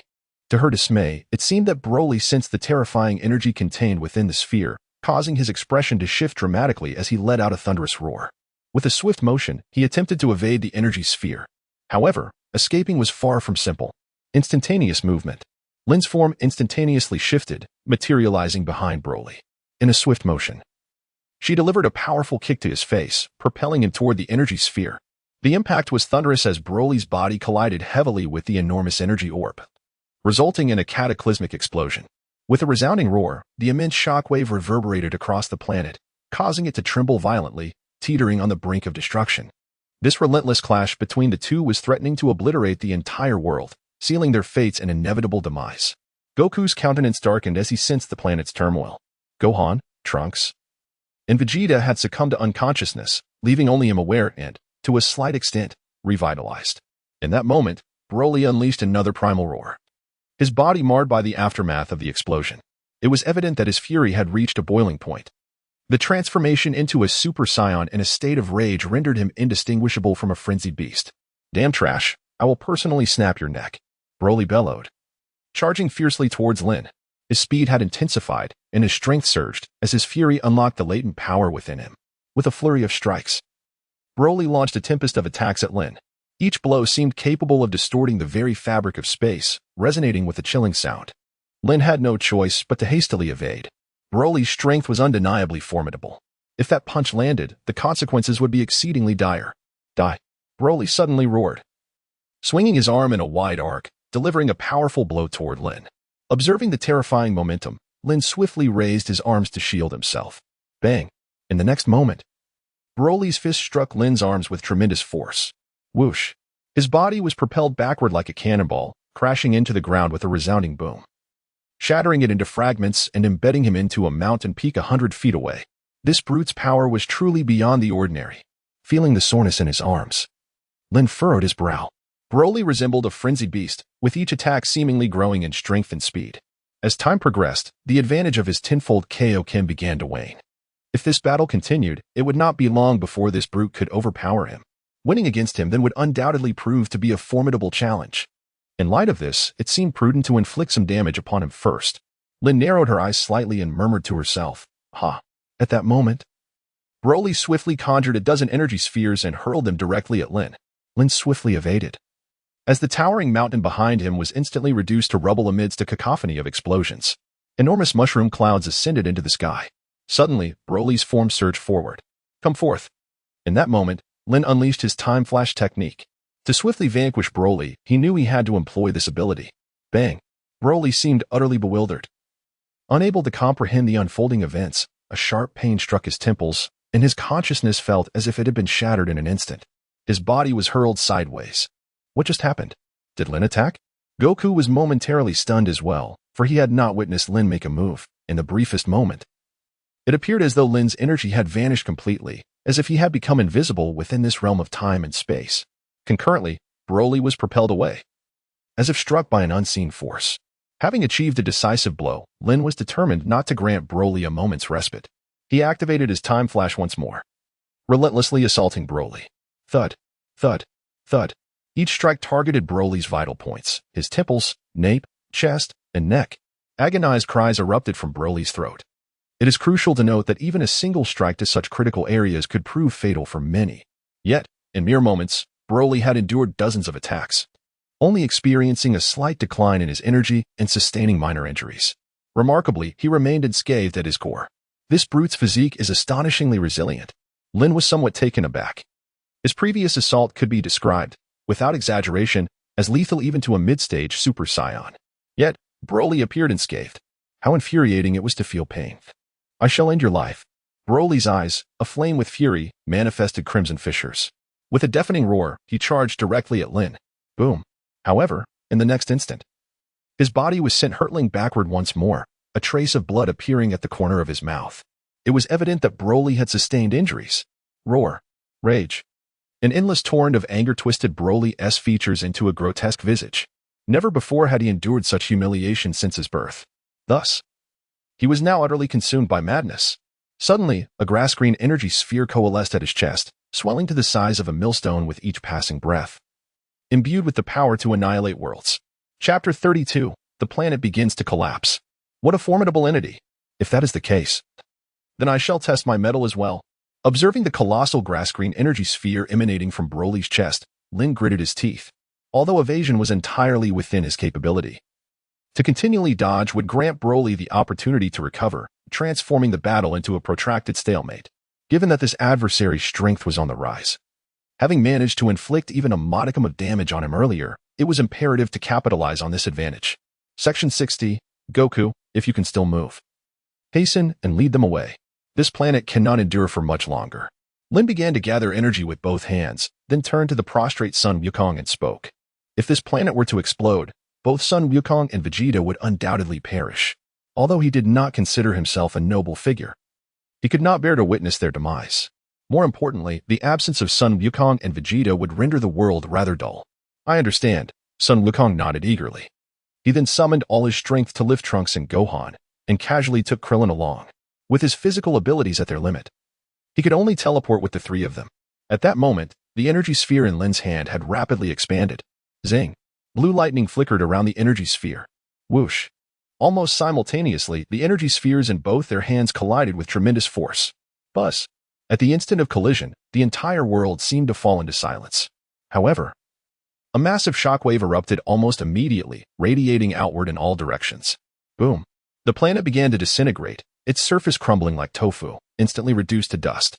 In that very moment, Sun Wukong executed his instant transmission technique, successfully returning to King Kai's planet. Fantastic! Wukong, you have finally escaped disaster. King Kai exclaimed with relief. Had Sun Wukong delayed even slightly, he would have surely met his end. My lord, please take care of them. Vegeta is still on that planet. I must go save him. Sun Wukong, utterly exhausted, struggled to keep his eyes open, managing a weak smile at King Kai. Wukong, you can hardly take care of yourself right now. Do not worry about Vegeta. Go down to Earth and fetch some Senzu beans, then return to rescue him. King Kai insisted. Sun Wukong was already at his limits. It would be far too perilous to venture forth in his current state. Moreover, using instant transmission, he could swiftly make a round trip to Earth. I'll be fine. I must bring Vegeta back. Those two are engaged in a terrifying battle. Even a second's delay could cost Vegeta his life. My lord, please look after Trunks and Gohan, Sun Wukong declared before executing instant transmission once more. While retrieving Senzu beans from Earth was indeed prudent, Vegeta was in imminent danger. He had to act swiftly to save him. Boom. Meanwhile, the planet continued to crumble. Vegeta's body resembled a lone leaf adrift in a tempest, vulnerable to being engulfed by the overwhelming energies. Haha. This planet is on the verge of exploding. You worthless beings shall perish alongside it. Broly roared maniacally, unleashing a barrage of verdant energy spheres that rained down upon the ground. Boom. The ground erupted in a cacophony of explosions. The already trembling planet suffered a fatal blow, fissures dozens of meters wide spreading in all directions. From a cosmic vantage point, one could see the enormous cracks appearing on the planet's surface, red magma oozing from the crevices. Suddenly, Sun Wukong materialized before Vegeta. Vegeta, I will take you away now, he stated. Although Vegeta remained with his eyes closed, his brow twitched slightly, indicating he was still conscious and could hear Sun Wukong's words. Just as Sun Wukong prepared to teleport, an energy sphere exploded beside them, hurling both him and Vegeta away. Sun Wukong, already drained of stamina, fell to the ground, his expression shifting to one of alarm. Boom. The energy spheres fell like rain. He could not discern where Vegeta had been blasted off to. Vegeta. Sun Wukong anxiously searched the area. Vegeta's energy was now barely perceptible, overshadowed by Broly's overwhelming presence, making it nearly impossible to locate him. That fool. Doesn't he realize he should restore his energy first? Lin furrowed her brows as she cast a glance at Sun Wukong. She could not afford to concern herself with him at the moment. Under Broly's indiscriminate energy assault, both of them were at imminent risk of perishing. Chapter 33, Ultimate Breakthrough. Super Saiyan 3. Haha. Kakarot. Broly seemed to have once again detected Sun Wukong's presence, subsequently directing his gaze towards him. With a swift motion, he formed two formidable energy spheres in his palms and hurled them at Sun Wukong.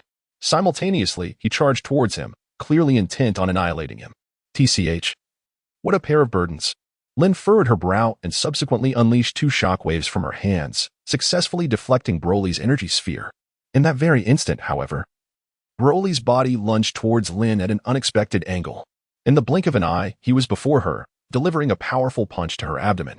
Bang! Lin's body was propelled several dozen meters by a powerful punch, a searing pain igniting in his lower abdomen as turmoil erupted within him. Damn it, that bastard. I'm beginning to feel quite enraged, he thought, clenching his teeth tightly against the intense agony. He was acutely aware of Gohan's remarkable talent, which could only be fully unleashed in moments of fury. Thus, the timing was undeniably perfect. With a resounding shout, Lin's fists clenched tightly, golden flames of energy erupting violently upwards. The energy intensified, resembling a blade drawn from its sheath, as a halo enveloped his golden hair. The planet trembled with increasing ferocity, waves of energy radiating from Lin's core and expanding outward in all directions. Crackling blue lightning flickered incessantly, as if attempting to pierce the very earth itself. Is Lin preparing to break through once again? Goku thought in astonishment. The magnitude of this energy was unfathomable, and it continued to escalate. This was unmistakably the rhythm of a Super Saiyan transformation. How powerful would he become after this breakthrough? Broly, too, sensed Lin's ascension instinctively, a feeling of imminent danger washing over him. Damn you, worthless trash. Die. Broly snarled, launching a barrage of energy spheres towards Lin. Explosions erupted around Lin's body as the energy spheres detonated, yet none inflicted any harm. He was so close, just a hair's breadth away. Lin furrowed his brow, an ineffable sense of imminent breakthrough coursing through him. Yet, he remained just shy of that elusive edge, that minuscule element necessary for his success. The golden aura swirled around him fervently, yet he felt an overwhelming discomfort. It was akin to having bits of meat lodged between his teeth, an irritating sensation that he could not shake off. At that moment, Broly was evidently poised to unleash a decisive strike. His instincts warned him that the adversary before him was perilously dangerous. Should he be granted even a fleeting moment more, it was highly likely that he would seal his own fate. Thus, Broly swiftly coalesced a colossal sphere of energy, one that was far more terrifying than any previous manifestation. It was clear that he intended to eliminate Lin once and for all. I shall not allow you to succeed. Perish, you wretch. With that, Broly's energy sphere hurtled toward Lin with devastating force, embodying the very essence of death. Sensing the imminent peril, a fierce light suddenly ignited in Lin's eyes. In that fleeting instant, it appeared as though the energy within him began to surge forth uncontrollably. That previously elusive element seemed to have finally materialized. A sense of crisis. The very specter of death loomed large. Grant me my breakthrough, he shouted, summoning all his strength. Lin suddenly let out a thunderous roar that reverberated through the heavens and the earth. In an instant, the golden aura surrounding his body expanded manifold. When Broly's energy sphere made contact with this golden energy, it was unexpectedly repelled. In a swift motion, Broly evaded the attack, yet Goku and Vegeta, positioned several hundred yards behind him, were not so fortunate. A tremendous explosion ensued as the energy sphere detonated, engulfing Goku and Vegeta in a terrifying shockwave. Their essence vanished in that fleeting moment. Had they met their demise? Nevertheless, the Dragon Balls of Earth should have the power to resurrect them. Lin cast a glance at the spot where Sun Wukong and Vegeta had just been, now nothing more than a memory. Furthermore, this planet was beginning to crumble into chaos. At this moment, Lin had undergone a remarkable transformation. His golden hair cascaded down to his waist, radiating a brilliant golden aura, while his eyebrows had vanished, leaving his high cheekbones pronounced. His eyes elongated, exuding an alluring yet sinister charm. Crackling blue lightning danced around his form, creating an electrifying spectacle.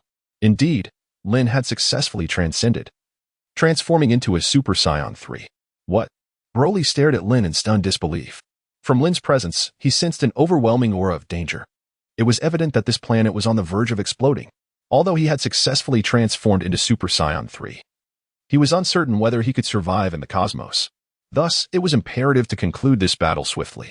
Lin cast a tranquil glance at the crumbling planet before turning to face Broly. In an instant, he executed the instant transmission technique, appearing directly before Broly. It is over. Broly, a chilling voice resonated in the air. Broly quickly lowered his head, only to behold the icy countenance of Lin. Bang!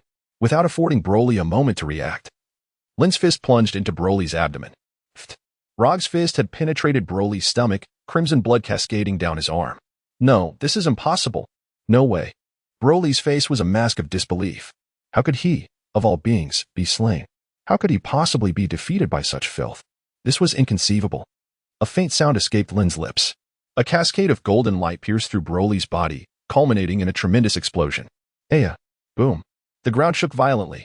Moments before Broly's body erupted, the entire planet met the same fate, transforming into a dazzling display of fireworks in the cosmos. After a few seconds, tranquility reigned once more. The universe returned to a serene state, as if nothing had transpired.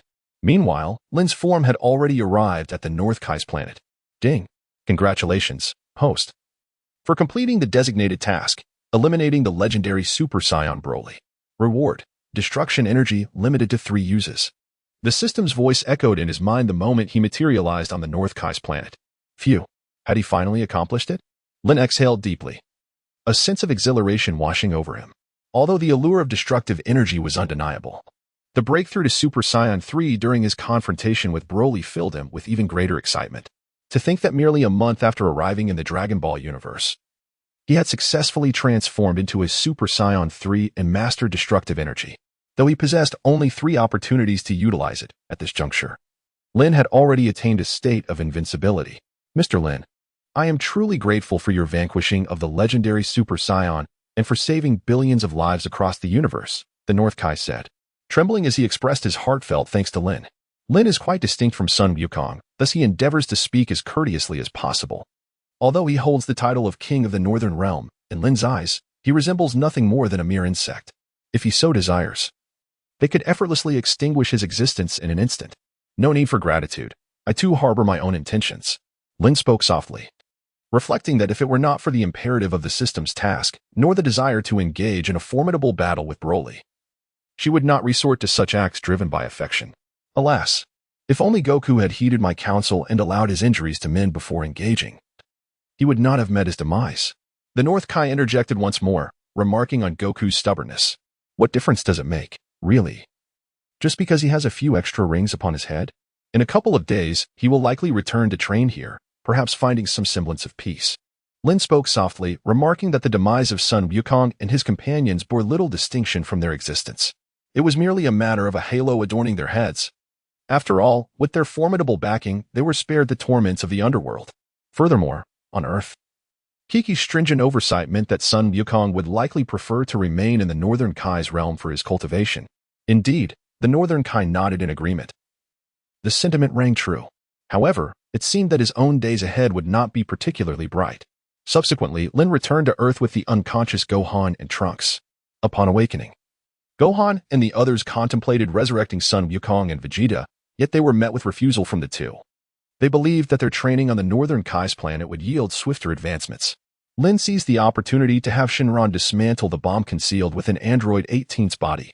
After all, the presence of such a device within her was far from ideal. As the days turned into weeks, and weeks into months, over a year swiftly passed. During this time, Lin devoted himself to solidifying his Super Saiyan 3 form. It is worth noting that during his battle with Broly, he had momentarily transformed into Super Saiyan 3, yet that state proved to be exceedingly unstable and demanded an immense amount of energy. Lin's training primarily focused on exploring how to sustain the Super Saiyan 3 form for extended durations. Although endowed with infinite energy, transforming into Super Saiyan 3 necessitates not only the maintenance of energy but also a robust physique. Fortunately, over the course of a year, His achievements have proven to be remarkably significant. Stop training and come out for dinner.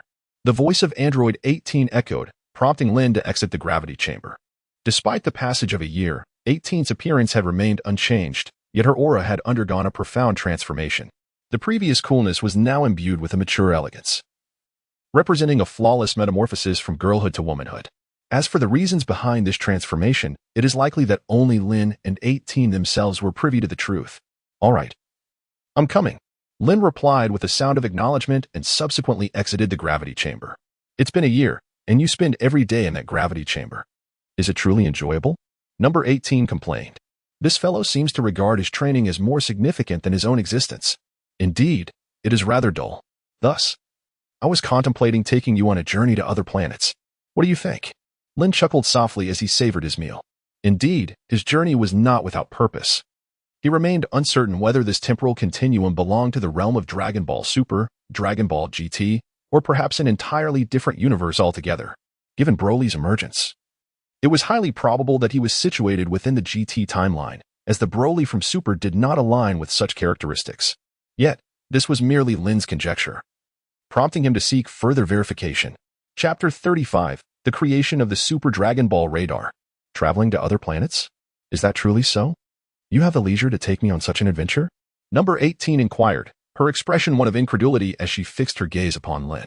Over the past year, there were times when she wished for Lin's company during shopping excursions, but he had often been reluctant to join her.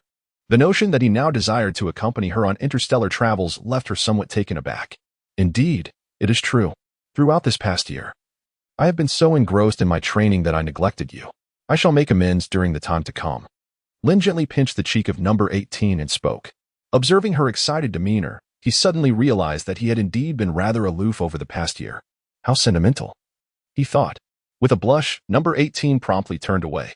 All right, please prepare an ample amount of food for us. We may be gone for quite a while. And who knows if the food on other planets will be palatable, so we'll bring our own provisions. I have a few matters to attend to. After finishing his meal, Lin addressed number 18. Understood, she replied, seemingly quite fond of travel, as she eagerly nodded and began to tidy up. Meanwhile, Lin made his way to the Capsule Corporation. Ah, Lin, it has been quite some time since we last met. You don't usually come here without reason. So what brings you? Bulma greeted him warmly upon seeing him. Although their encounters had been few, Bulma had a knack for quickly becoming familiar with others. Besides, Lin was the savior of Earth. Indeed, there is something I would like to ask of you. I need your assistance in creating some Dragon Ball radars. Lin elucidated her intentions. The Dragon Ball radar? Section 66. It's quite simple. I happen to possess one. If you are in a hurry, you may take it for your immediate use. As Bulma spoke, she prepared to retrieve the Dragon Ball radar. No, allow me to finish. I require your assistance in constructing a Super Dragon Ball radar, an advanced version of the original. It should possess an expanded range for searching. Surely, you comprehend my meaning. Lin could only vaguely elaborate.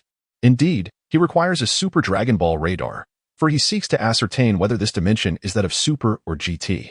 Should it be the realm of Super, then the seventh universe must indeed harbor the Super Dragon Balls.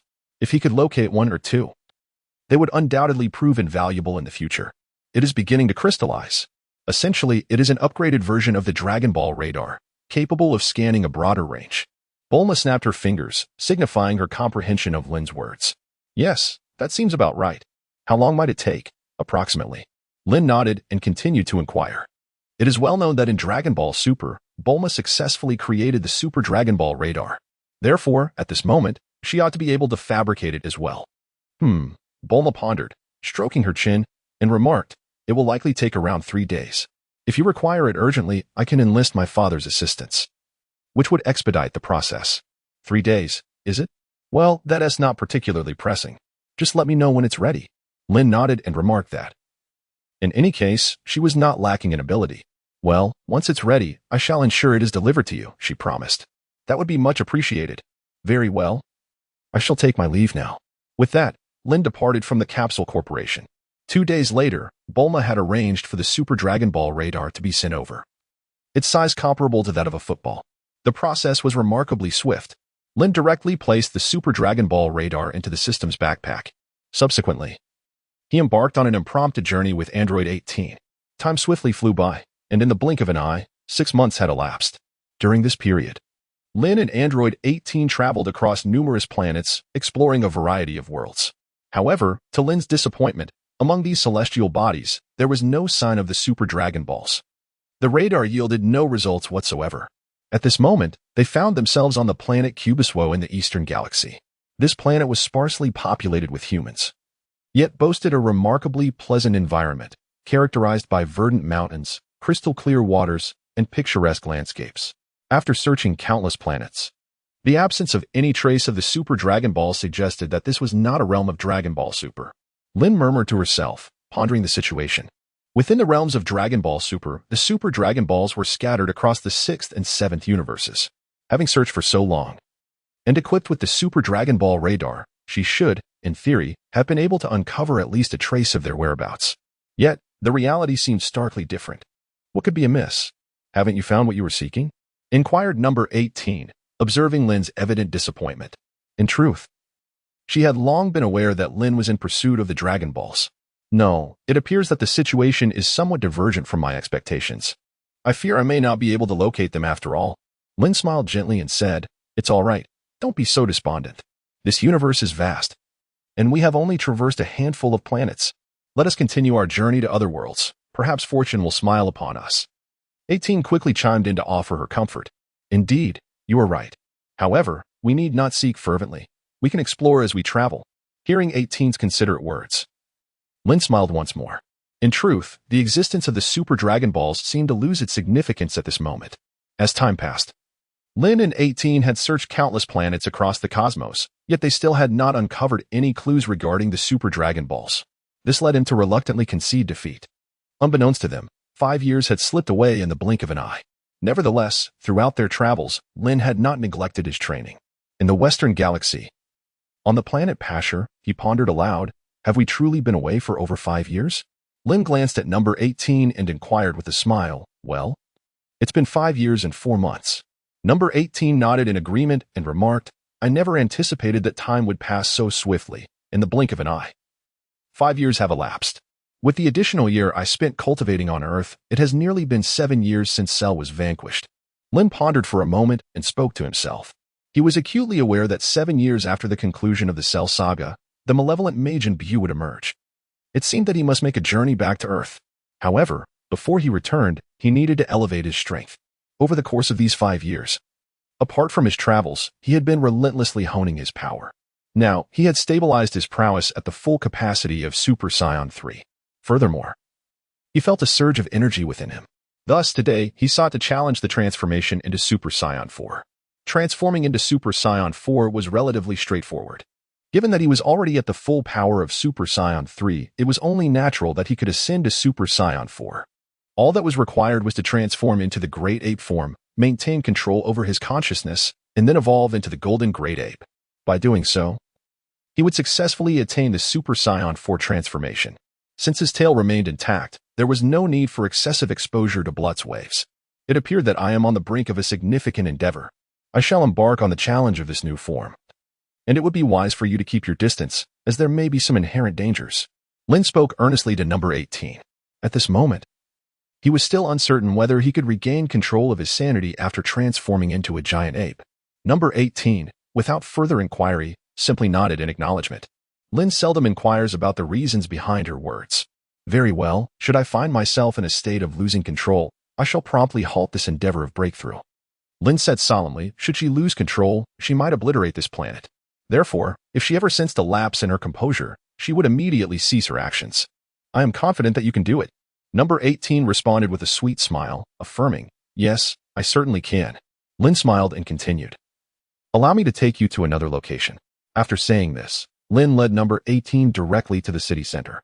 He then returned once more to this desolate land, which lay hundreds of thousands of kilometers from the bustling heart of the city. Here, transforming would not harm the innocent. Super Saiyan 4. I am uncertain if I will succeed. Should I prevail, my power will experience a monumental enhancement, and I shall truly enter the ranks of the formidable. Lin clenched his fist, his eyes radiating a fierce brilliance. Having made his decision, there was no need for further hesitation. Subsequently, he conjured a sphere of silvery energy in his hand. The creation of an artificial moon was, to him, exceedingly simple. This moment would determine his success or failure. Lin exhaled deeply and subsequently hurled the orb of energy into the sky. Then, Lin raised his gaze towards the luminous sphere. The silver wave shimmered, resembling the sunlight reflecting upon a tranquil lake. After observing it for approximately 3 seconds, a hum resonated. A flash of electric arc suddenly ignited in Lin's mind. However, it was not a genuine arc, but rather a form of neural reflex.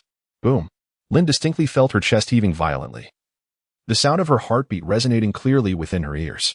Then, every hair on her body stood on end. Thump, thump, thump. Soon, the rhythm of her heartbeat escalated, quickening with an ever-increasing tempo. Lin sensed his body beginning to swell. Thump, thump, thump. The sound of his heartbeat resonated like a drum, quickening its rhythm. His entire being trembled in sync with the throbbing pulse. Suddenly, a rift tore open on his body. With an explosive sound, Lin's physique swiftly expanded, his garments rapidly disintegrating. His face contorted into a grimace, revealing bared teeth. In an instant, his pupils transformed into a vivid crimson, while dark brown fur sprouted along his back and arms. A deep, suppressed roar erupted from his throat, reminiscent of an awakened primordial beast. In that fleeting moment, Lin's form burgeoned, resembling a small mountain. He had morphed into a colossal gorilla, adorned with ebony fur and elongated fangs, his visage completely unrecognizable as Lin. Another guttural growl reverberated from his throat. The mighty ape, Lin, flexed his arms, unleashing a terrifying aura that instantaneously spread around him. Nearby hills crumbled into rubble beneath the force of his presence, while shockwaves cascaded outward in all directions. I find myself astonished that I retain complete awareness. How is this possible? I recall Vegeta mentioning that only Saiyans with royal blood from planet Vegeta could maintain their rationality in the form of a great ape. To his astonishment, Lin discovered that he was not losing control after transforming. His consciousness remained remarkably lucid, which was quite surprising. After all, Goku and Gohan lost all rational thought upon becoming great apes, devolving into mere beasts of destruction and slaughter. It seems likely that this is attributable to my status as a transmigrator. Or perhaps it is due to the system residing within me that prevents the loss of control associated with the great ape transformation, regardless of the underlying cause. The absence of chaos is undoubtedly the most favorable outcome. With that in mind, let us successfully ascend to Super Saiyan 4. Lin clenched his fists tightly, and a stream of golden energy erupted from his body in an instant. Soon, his colossal form was entirely enveloped in a radiant golden glow. In that fleeting moment, the entire planet was bathed in golden light. A gentle breath resonated from within the luminous aura, and gradually, the golden brilliance began to fade. As the light fully dissipated, a new figure emerged into view. With jet black hair, thicker and darker than before, his body was cloaked in a layer of crimson fur, and his pupils had transformed into a striking gold, framed by scarlet eye sockets. He appeared remarkably robust, with the most striking feature being the long red tail that swayed gracefully behind him. Had he succeeded? Was this the power of Super Saiyan 4? It was indeed incomparable to that of Super Saiyan 3. Lin glanced at his own physique, then clenched his fists and spoke softly. This surge of power emerged like a spring, immensely potent. It represented a profound transformation from the strength of Super Saiyan 3. He had finally attained Super Saiyan 4. Although he felt a sense of joy at this achievement, Lin remained composed, for he had already reached the pinnacle of Super Saiyan 3, making his transition to Super Saiyan 4 a natural progression. It seemed that the time had come for him to return to Earth. Lin once again tested her strength, and with a thought, she seamlessly returned to her usual state. Whoosh! In the next moment, she found herself back in the bustling marketplace. What happened? It seemed there was quite a commotion over there just now. Did it succeed? Number 18 inquired eagerly, her exterior calm yet her heart laden with concern. Yes, it succeeded. Far more smoothly than I had anticipated, and it remained under control. Lin nodded with a smile. If things were to spiral out of control, this planet would surely suffer. How delightful. I am eager to witness your new form. Is it not magnificent? Observing Lin's joyful demeanor, number 18 felt a genuine happiness within. Moreover, the stronger Lin became, the safer she felt. Magnificent it surely is. Powerful and formidable. Tonight, I shall reveal it to you. Lin smiled slyly. Can you really drive on this wretched road? Number 18 shot a glare at Lin, fully aware of what he meant. Yet, after all these years, she had grown accustomed to it. All right, let us tidy up a bit. We shall return to Earth today. Lin turned to number 18 and remarked, after 5 years of wandering, I must admit that Earth still holds a certain charm. The food out here simply cannot compare to that of Earth. Moreover, if my memory serves me right, Mage and Bew should be making an appearance soon. and I wish to see if I can trigger a selection task. Yes, I yearn to return. The sustenance in these places is quite unpalatable. And I am also eager to see how number 17 is faring. Number 18 nodded eagerly. After all, Earth is her homeland, and her only relative, number 17, resides there as well. It had been years since they last met, and she longed to reunite. All right, let us set off shortly. Meanwhile, on Earth, the 25th World Martial Arts Tournament was in full swing. This occasion was particularly vibrant, as Gohan and his companions were participating, prompting Goku and Vegeta to take a day off from the afterlife to join the festivities. This iteration of the tournament featured preliminary rounds determined by strength tests through boxing. Naturally, Goku and Vegeta effortlessly passed these trials. Hey, Kakarot, I hope this time we can truly engage in a contest. Vegeta sneered at Goku from beneath the spotlight. Huh? Haven't we often sparred under the Grand Kai?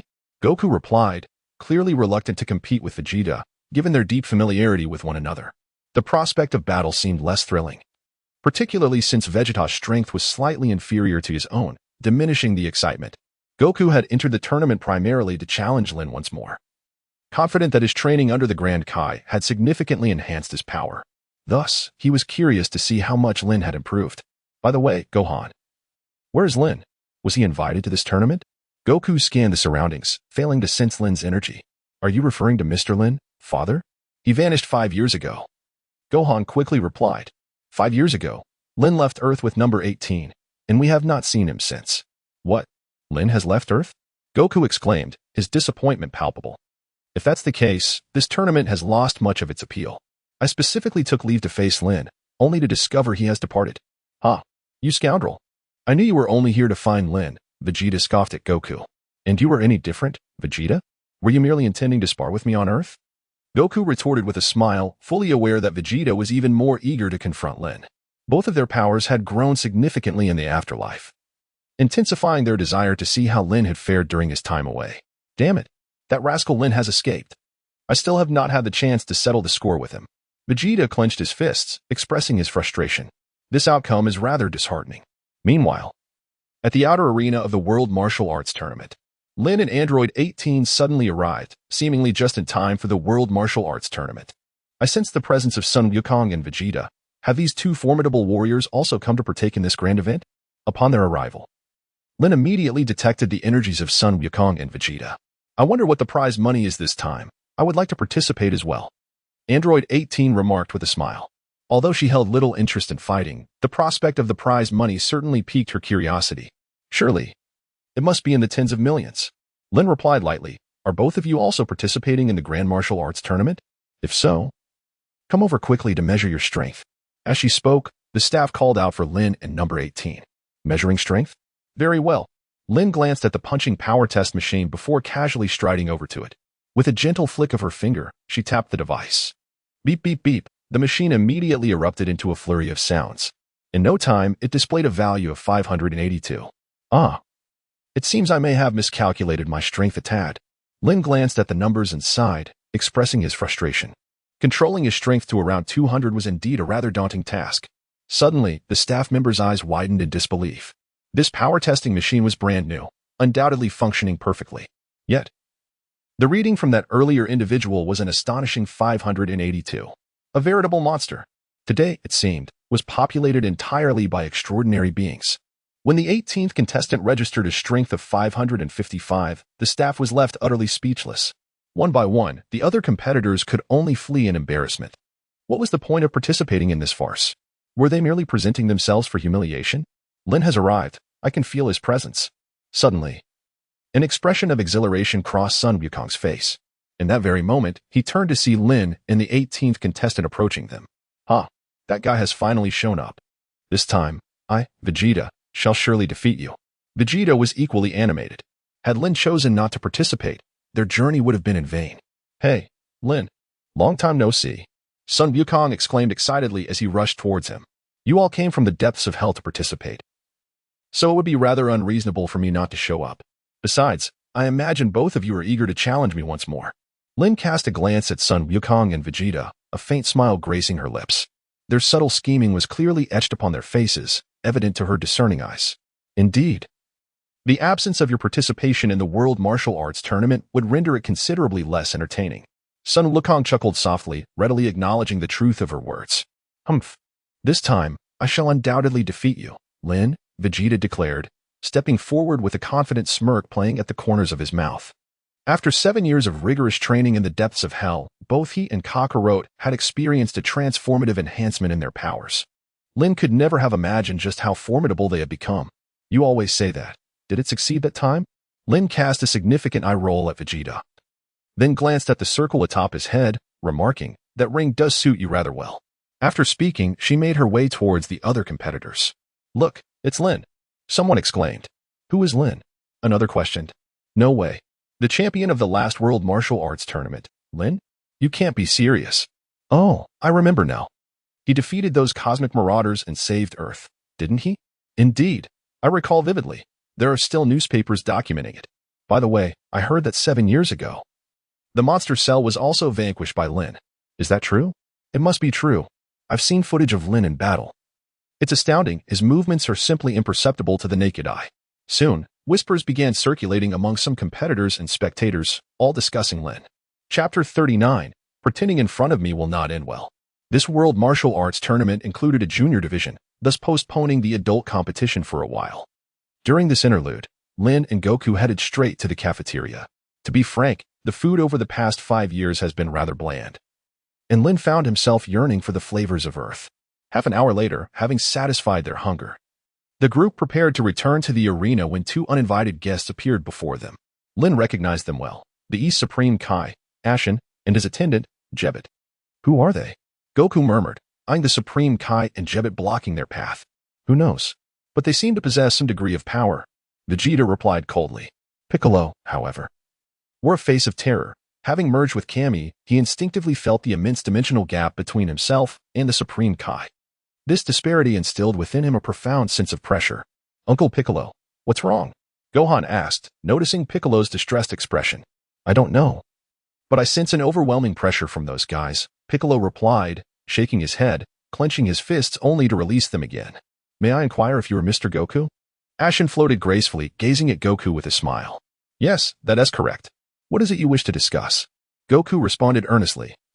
Aware that these 2 individuals were anything but ordinary. We may require your cooperation and assistance shortly, so during the competition, please refrain from intervening or resisting. No matter what actions we take, the Supreme Kai continued. What? Who are you people? Goku asked, his seriousness unwavering. It was inconceivable for them to comply without knowing who faced them. Such behavior did not align with their character. Just a couple of pretentious cowards. Lin interjected with a faint smile. He harbored little fondness for Ashen and Jebet, finding their demeanor excessively timid and ostentatious. However, a being like Beerus, who lacked even the strength of a Super Saiyan 2, could instill such fear in them that they nearly lost control. Upon encountering Majin Buu, they were utterly paralyzed with fear. Such individuals, despite claiming to be the highest deities of the universe, were nothing short of disgraceful. Hey, what did you say? Jebet's expression shifted dramatically upon hearing Lin's words, and he glared menacingly at him. They were, after all, gods, and standing before them was the highest-ranking Supreme Kai. A mere human dared to utter such audacious remarks. Others may be unaware of your true nature, but I am quite familiar with you, Ashen and Jebet, the Supreme Kai and his attendant. My impression of you is quite unfavorable, so do not attempt to impress me, or I may find it difficult to restrain myself from striking you. Lin spoke to the 2 with an unwavering tone. For some inexplicable reason, upon seeing these deities, he felt an aversion. Who are you? How could you possibly know? Upon hearing Lin acknowledge their identities, the expressions of Jebet and the Supreme Kai Ashen changed drastically. A human could never be privy to the existence of the Supreme Kai. How could this individual have come to know such secrets? The Supreme Kai? No wonder his attire lacked taste, much like that of Lord Kai. Sun Wukong scratched his head, continuing to mumble. However, they were not overly astonished by the presence of gods, considering both he and Vegeta had come from the Grand Kai. It makes sense why I felt such pressure. They are indeed divine. Only Piccolo cast a brief glance at the 2. Let us go. The match is about to commence. Sun Wukong waved at Jebet and Supreme Kai Ashen, then proceeded to bypass them. What an arrogant bunch. How dare they exhibit such disregard for the Supreme Kai? Jebet seethed with frustration, especially towards the one who had threatened him. They are certainly an intriguing group, seemingly powerful. Perhaps they could be of assistance this time. Supreme Kai Ashen, however, paid little heed to the attitudes of Sun Wukong and Lin. His primary concern was the fiend Majin Buu. He must locate him and eliminate Babidi before the seal is broken, ensuring that Majin Buu remains in eternal slumber, thus averting a crisis in the universe. Humph. I doubt the Supreme Kai should place any hope in those arrogant individuals. Their strength does not match their bravado, Jebbit muttered in indignation. Enough, Jebbit. Many humans possess remarkable talents, so do not underestimate them. Let us see if those under Babidi's control have made their appearance. With that, Supreme Kai Asin headed towards the arena. Chapter 40. Surpassing the regeneration ability of Original Buu, the youth division of the World Martial Arts Tournament has concluded, with Trunks emerging as the champion and Goten as the runner-up. Next, the adult division draws are about to commence. Humph. This time, I shall face you. I will show you the fruits of my 7 years of training, Vegeta whispered, leaning confidently towards Lin. Are you ever going to tire of this, Vegeta? Let me be clear. Even if you trained for another 100 years, you could never outpace me. Do you understand? Lin cast a dismissive glance at Vegeta and remarked with an air of contempt.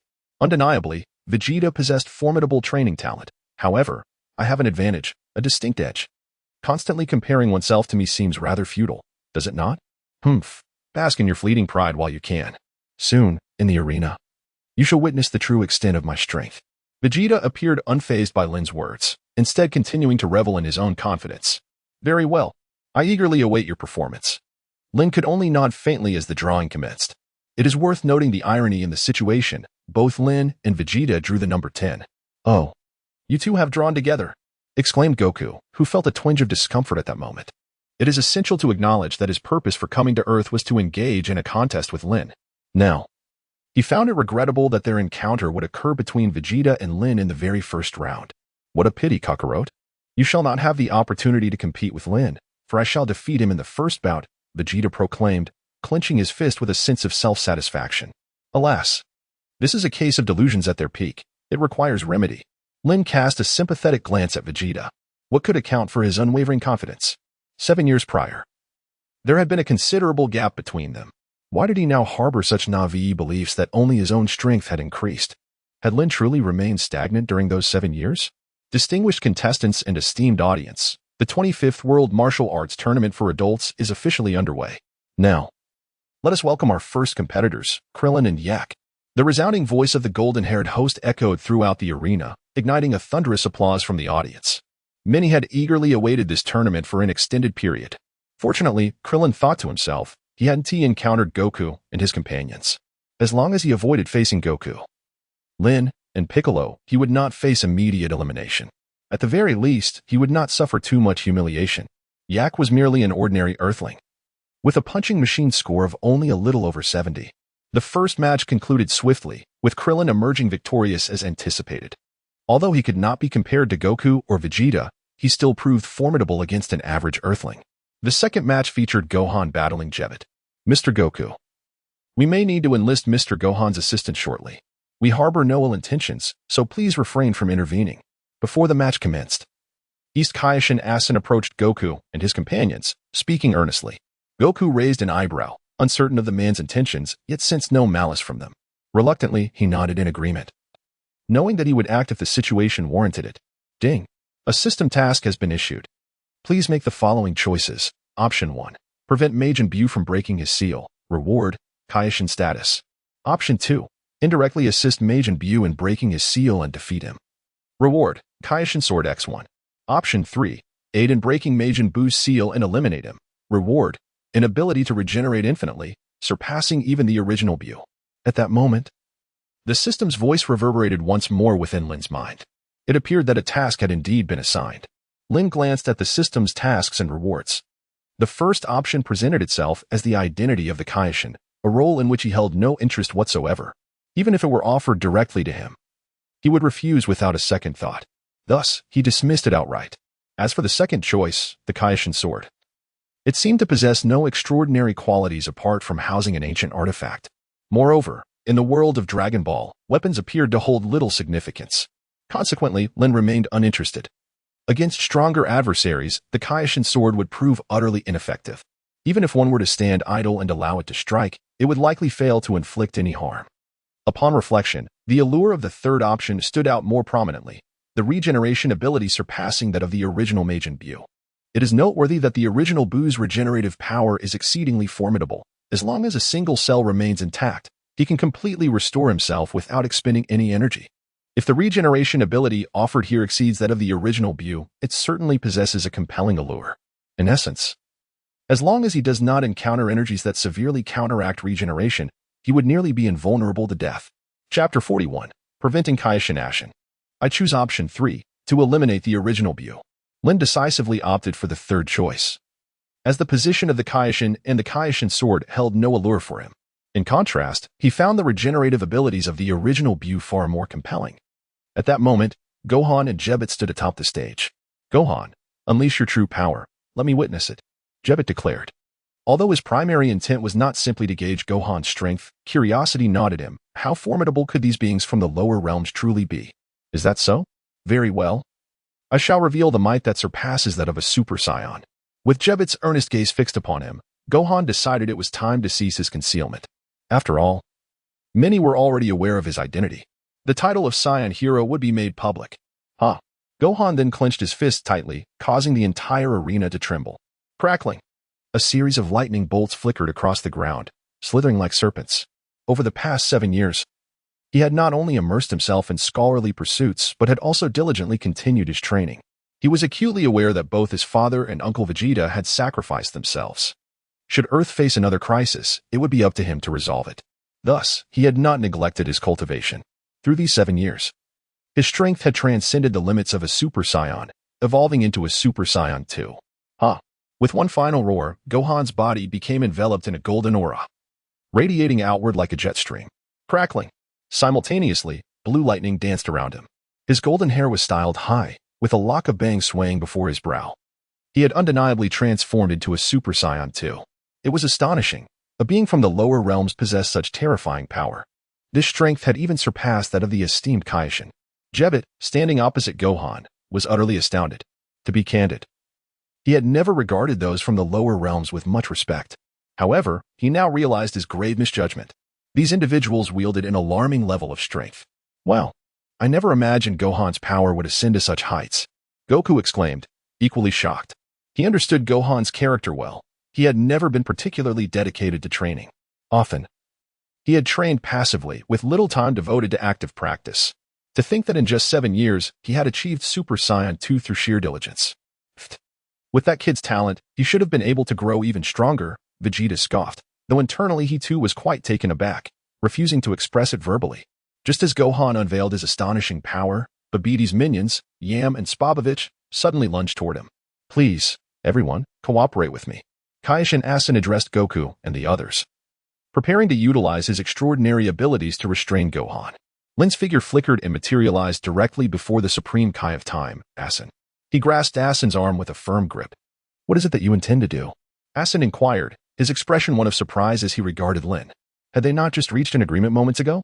Why had this individual suddenly changed his mind? Was it truly necessary to complicate matters in the pursuit of Baffity's hiding place? To be frank, if not for the presence of inept individuals like you and Jebbet, the situation would not have escalated to such troublesome heights. Lin spoke softly, expressing a thought. In the original Dragon Ball Z, had they not appeared, Majin Buu would have remained sealed indefinitely. Section 78 reveals that the Supreme Kai, Shin, was furrowing his brow in concern. Yet, despite being grasped by Lin, he found himself utterly immobilized. Meanwhile, Goku and the others directed their gaze towards Lin. It was evident that from this moment forth, this so-called divine warrior was utterly devoid of merit, merely a floundering fish that would occasionally exclaim 666. Lin spoke coldly and then released the arm of Kaishin Asin. Meanwhile, on the arena, Yam and Spabovich had already engaged in a fierce battle. Aware that their abilities were no match for Gohan, they swiftly prepared to flee the stage. They departed, and I felt compelled to follow in pursuit of the whereabouts of Majin Buu. If anyone is interested, feel free to join me. I believe we could be of significant assistance. Kaishin Asin glanced at the fleeing Yam and Spabovich before deciding to follow them, although uncertain of what had transpired. It certainly sounded intriguing. With that in mind, I shall follow as well. Goku contemplated for a moment before swiftly pursuing them. Soon after, Piccolo and Krillin followed suit, along with Gohan and Jebbet. Lin chose task 3, and naturally, he had to follow through with it. Otherwise, he would be unable to complete the system mission. Chapter 43. The eruption of Vegeta. Now that Vegeta had begun to engage in battle with Lin, it presented a perfect opportunity for me to witness the extent of Lin's growth over these 7 years. Upon sensing the auras of Lin and Vegeta, Goku hastily directed his gaze towards them. Lin's cultivation talent surpasses both his and Vegeta's, and within the span of 7 years, they have both experienced significant advancements. Hence, Lin would undoubtedly not remain stagnant. Could it be that he has attained Super Saiyan level 2? Vegeta cast a scornful glance at Lin, and in an instant, his body erupted forward with astounding speed. Almost in the blink of an eye, he was before Lin, delivering a powerful punch aimed directly at him. Lin slightly recoiled, deftly evading Vegeta's assault. Almost simultaneously, a fierce roundhouse kick was unleashed, slicing through the air with such velocity that it appeared to rend the very fabric of space. How swift! Vegeta's expression shifted dramatically. He hurriedly raised his arms in defense, but having not tempered his strength during his previous attack, it was too late for him to evade. Boom! Lin's leg struck Vegeta's arms with the force of steel, causing him to slide back across the ground. He was forced to retreat a distance of 40 to 50 yards before he finally managed to halt his momentum. The earth was marked with 2 long furrows. His arms felt a wave of soreness and numbness, and unbearable discomfort. How could this individual possess such incredible speed and strength? Vegeta's lips twitched in frustration. It is worth noting that both of them were currently Super Saiyan 2. Yet, from the recent exchange, it was evident that Lin's might and swiftness far surpassed his own. The speed was astonishing. Not only Vegeta, but even I was unable to evade it just moments ago, Goku remarked, his expression grave. Indeed, over the course of 7 years, Lin's prowess had grown even stronger. This scoundrel. Vegeta gritted his teeth, directing both palms toward Lin. Shortly thereafter, energy spheres erupted forth like a relentless barrage from a machine gun, aimed directly at Lin. This prince's combat style posed no real threat whatsoever. Lin stood her ground, refusing to evade.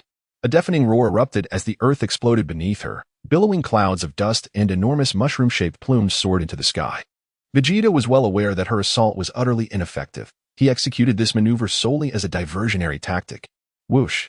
As Lin's body was engulfed by thick smoke, Vegeta swiftly darted into the haze. With a powerful punch, he aimed directly at Lin. However, his strategy proved futile. Lin caught his fist with ease. Subsequently, Lin delivered a crushing kick to Vegeta's solar plexus. A wave of bile surged forth from Vegeta's mouth as his body was propelled high into the air. Lin's form vanished and reappeared directly above Vegeta's head. With both fists tightly clenched, he struck down upon Vegeta's back. The impact was thunderous, creating a massive bowl-shaped crater in the ground as Vegeta's body lay at the bottom of it. I am aware that you are holding back, Vegeta. Unleash your full power at once, or I shall lose all interest in you. Lin spoke softly. Although both were Super Saiyan 2, his strength far surpassed that of Vegeta, rendering him no match. Damn it, why is it so? They both transformed into Super Saiyan 2, yet this fellow is so powerful. Vegeta pounded the ground in frustration, his eyes gleaming with resentment. Initially, he did not intend to unleash his full power, but it seemed he had no choice now. Slowly, Vegeta stood up, wiped the blood from the corner of his mouth, and a smile returned to his face.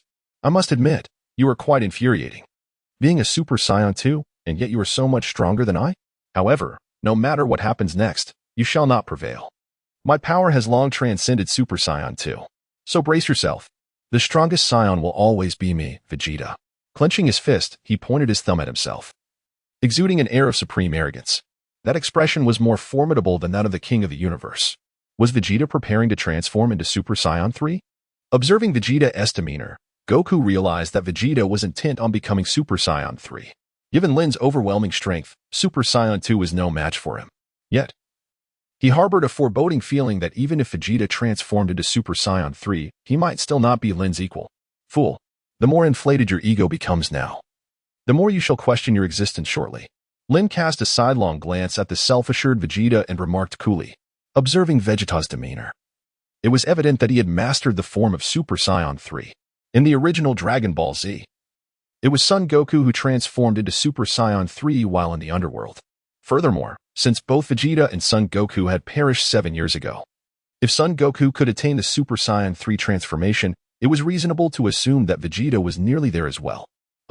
Just then, Vegeta began to clench his fists tightly, adopting a stance. A terrifying aura erupted from his body, sending shockwaves radiating outward from his feet. The ground trembled beneath them. What is this power? The earth is quaking. The Kaisai's widened in disbelief. Although he anticipated that the Saiyan strength would be formidable, this was beyond the realm of reason. Merely the force of their ki could cause the entire planet to shake. Chapter 44. Instantly defeating Super Saiyan 3 Vegeta. Such overwhelming energy.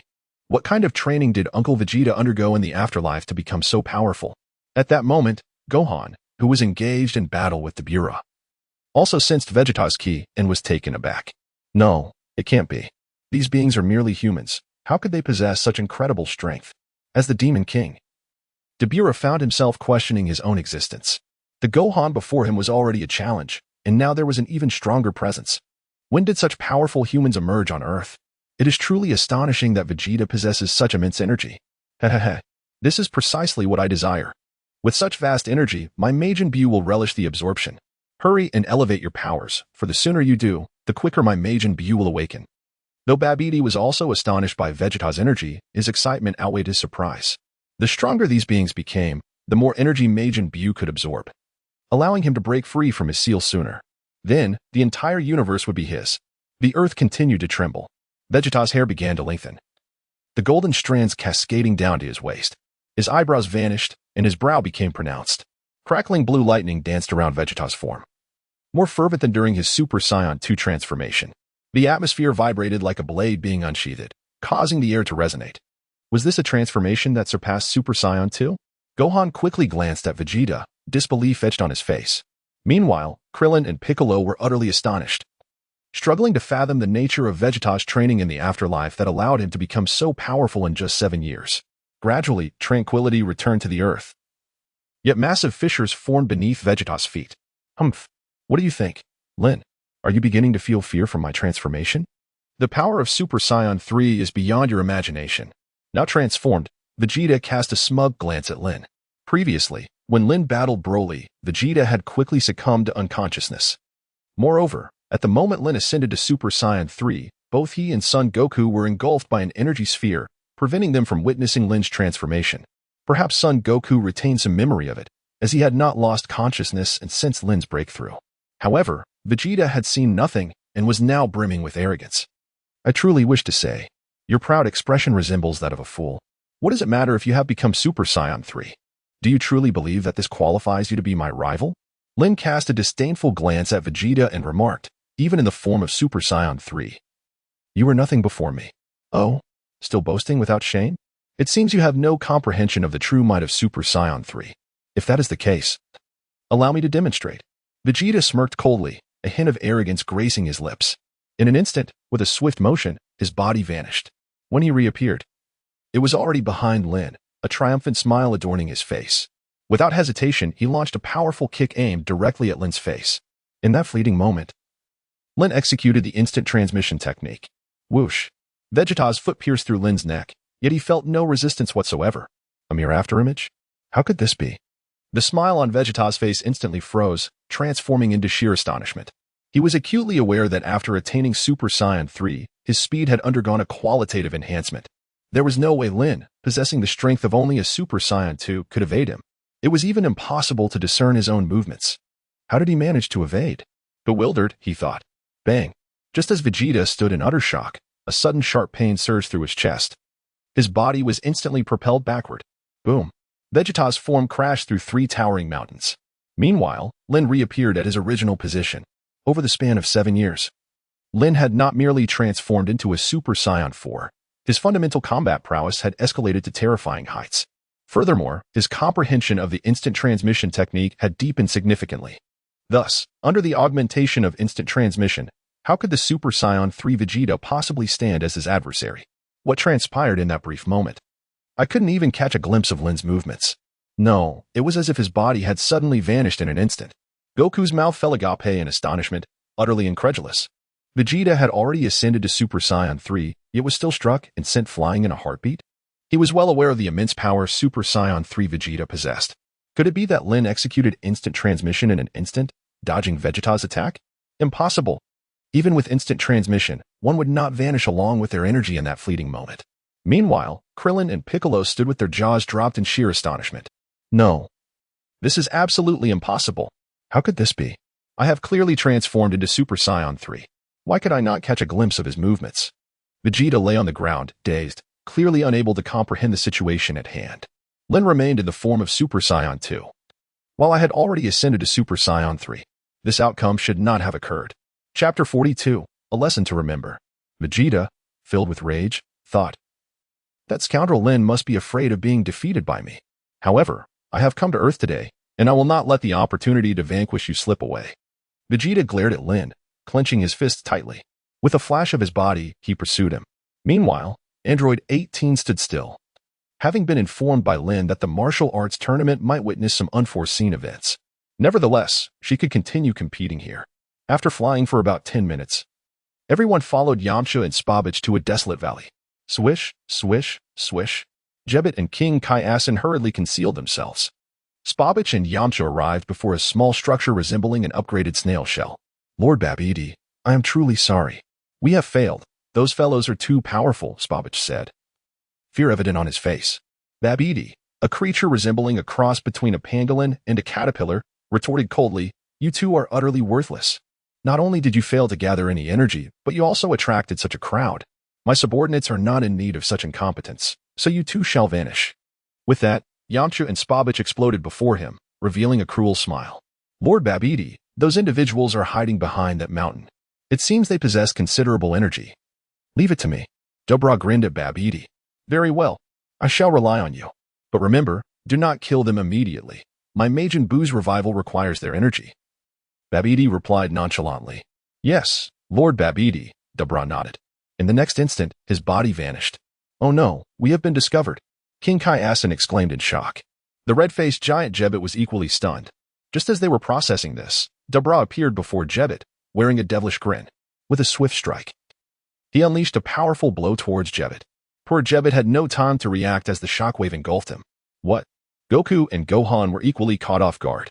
Although Dobra's strength was still above theirs, the sudden ambush took them by surprise. "Damn it, I will never forgive you." Seeing Jebbit fall in an instant ignited a fire of fury within Gohan's eyes. Ha! He clenched his fists tightly, transforming into Super Saiyan. Meanwhile, Vegeta had caught up, declaring, "Lin, you shall not escape until I have defeated you." With that, an energy sphere hurtled towards Lin. Lin executed a backhand stroke. "Very well. Since I find myself with some leisure time, I shall indulge in a delightful game with you, Vegeta." Lin turned his head, coldly smiling at Vegeta. One cannot help but wonder who instilled such immense confidence in him, leading to his inflated ego. However, he will soon realize that no matter how hard he tries, he cannot hope to be my equal. "So, you finally wish to engage in combat with me? For 7 long years, I have anticipated this moment." Vegeta clenched his fists tightly. Ha ha ha. With each low growl, the entire valley trembled violently. Soon, Vegeta transformed into the form of Super Saiyan 2. His body encircled by crackling blue lightning. The golden aura surged upward continuously, clearly indicating his transformation into Super Saiyan 2. "If Super Saiyan 2 is the source of your arrogance, then you are woefully naive, Vegeta," Lin remarked coldly, observing Vegeta's new form. "Is that so?" "You shall not hold that belief for long," Vegeta replied with a smug smile. That expression unmistakably conveyed, "I still have a trump card up my sleeve. I propose we assist Gohan in dealing with Beerus first. That fellow is a demon king of formidable strength," the Supreme Kai, Shin, interjected hastily, witnessing Vegeta's intent to battle Lin. "Humph, who cares about such trivial matters?" Vegeta retorted dismissively. "Nothing is more significant than my confrontation with Lin at this moment." "Do not worry, Supreme Kai. Beerus' strength is rather average. Gohan should be more than capable of handling him," Goku said with a calm demeanor. The Supreme Kai had already informed Goku and the others of everything that had transpired. Despite Goku's unwavering confidence, Shin still felt a twinge of disbelief. He was unfamiliar with Goku's capabilities, but he was well acquainted with the power of the Demon King, Beerus. Meanwhile, on the other side, Vegeta coldly taunted Lin. "If you do not wish to be flattened by me in mere seconds, you should transform into a Super Saiyan quickly." "Humph, such arrogance is truly irksome. Thus, I intend to teach you a lesson today, Vegeta." Lin felt a surge of anger provoked by Vegeta's arrogant demeanor. He clenched his fists tightly, and a golden aura erupted from his body, transforming him into the Super Saiyan 2 form. "I must sincerely apologize to everyone for the oversight in releasing this chapter. It was truly unintentional." Chapter 45, The Conspiracy of Babidi. "I have long asserted that you could never be my match. Not in the past, and certainly not in the future. Resign yourself to this truth, Vegeta. You shall never surpass me." Lin approached Vegeta, speaking to him with a calm demeanor. Defeating Vegeta was a trivial task. Even taking his life would be an effortless endeavor. No, it cannot be. I have ascended to Super Saiyan 3. How could I possibly lose to you? That was merely a fluke. Vegeta clenched his fists tightly, his features contorting in anguish. A profound sense of humiliation enveloped his heart. He never anticipated that, after transforming into Super Saiyan 3, he would be bested by Lin, a mere Super Saiyan 2, with a single move. This was an unbearable reality for him. Damn it. Vegeta suddenly roared in a fit of rage, then leaped into the air once more, charging at Lin with blinding speed. Embodying sheer obstinacy, Lin gently shook her head. She then once more executed the time flash technique, just as Vegeta's attack was about to land. Lin's body vanished once more. Bang! In the next instant, Vegeta felt a sharp pain in his temple, followed by a wave of dizziness. His body was sent flying sideways, crashing through several mountain peaks. The temple is a vital area for any human. Even as a Super Saiyan 3, Vegeta found the attack on his temple excruciating. Clearly, he was no match for Lin. Furthermore, having only recently transformed into a Super Saiyan 3, he struggled to fully harness that immense power. Goku observed Lin and Vegeta, murmuring to himself.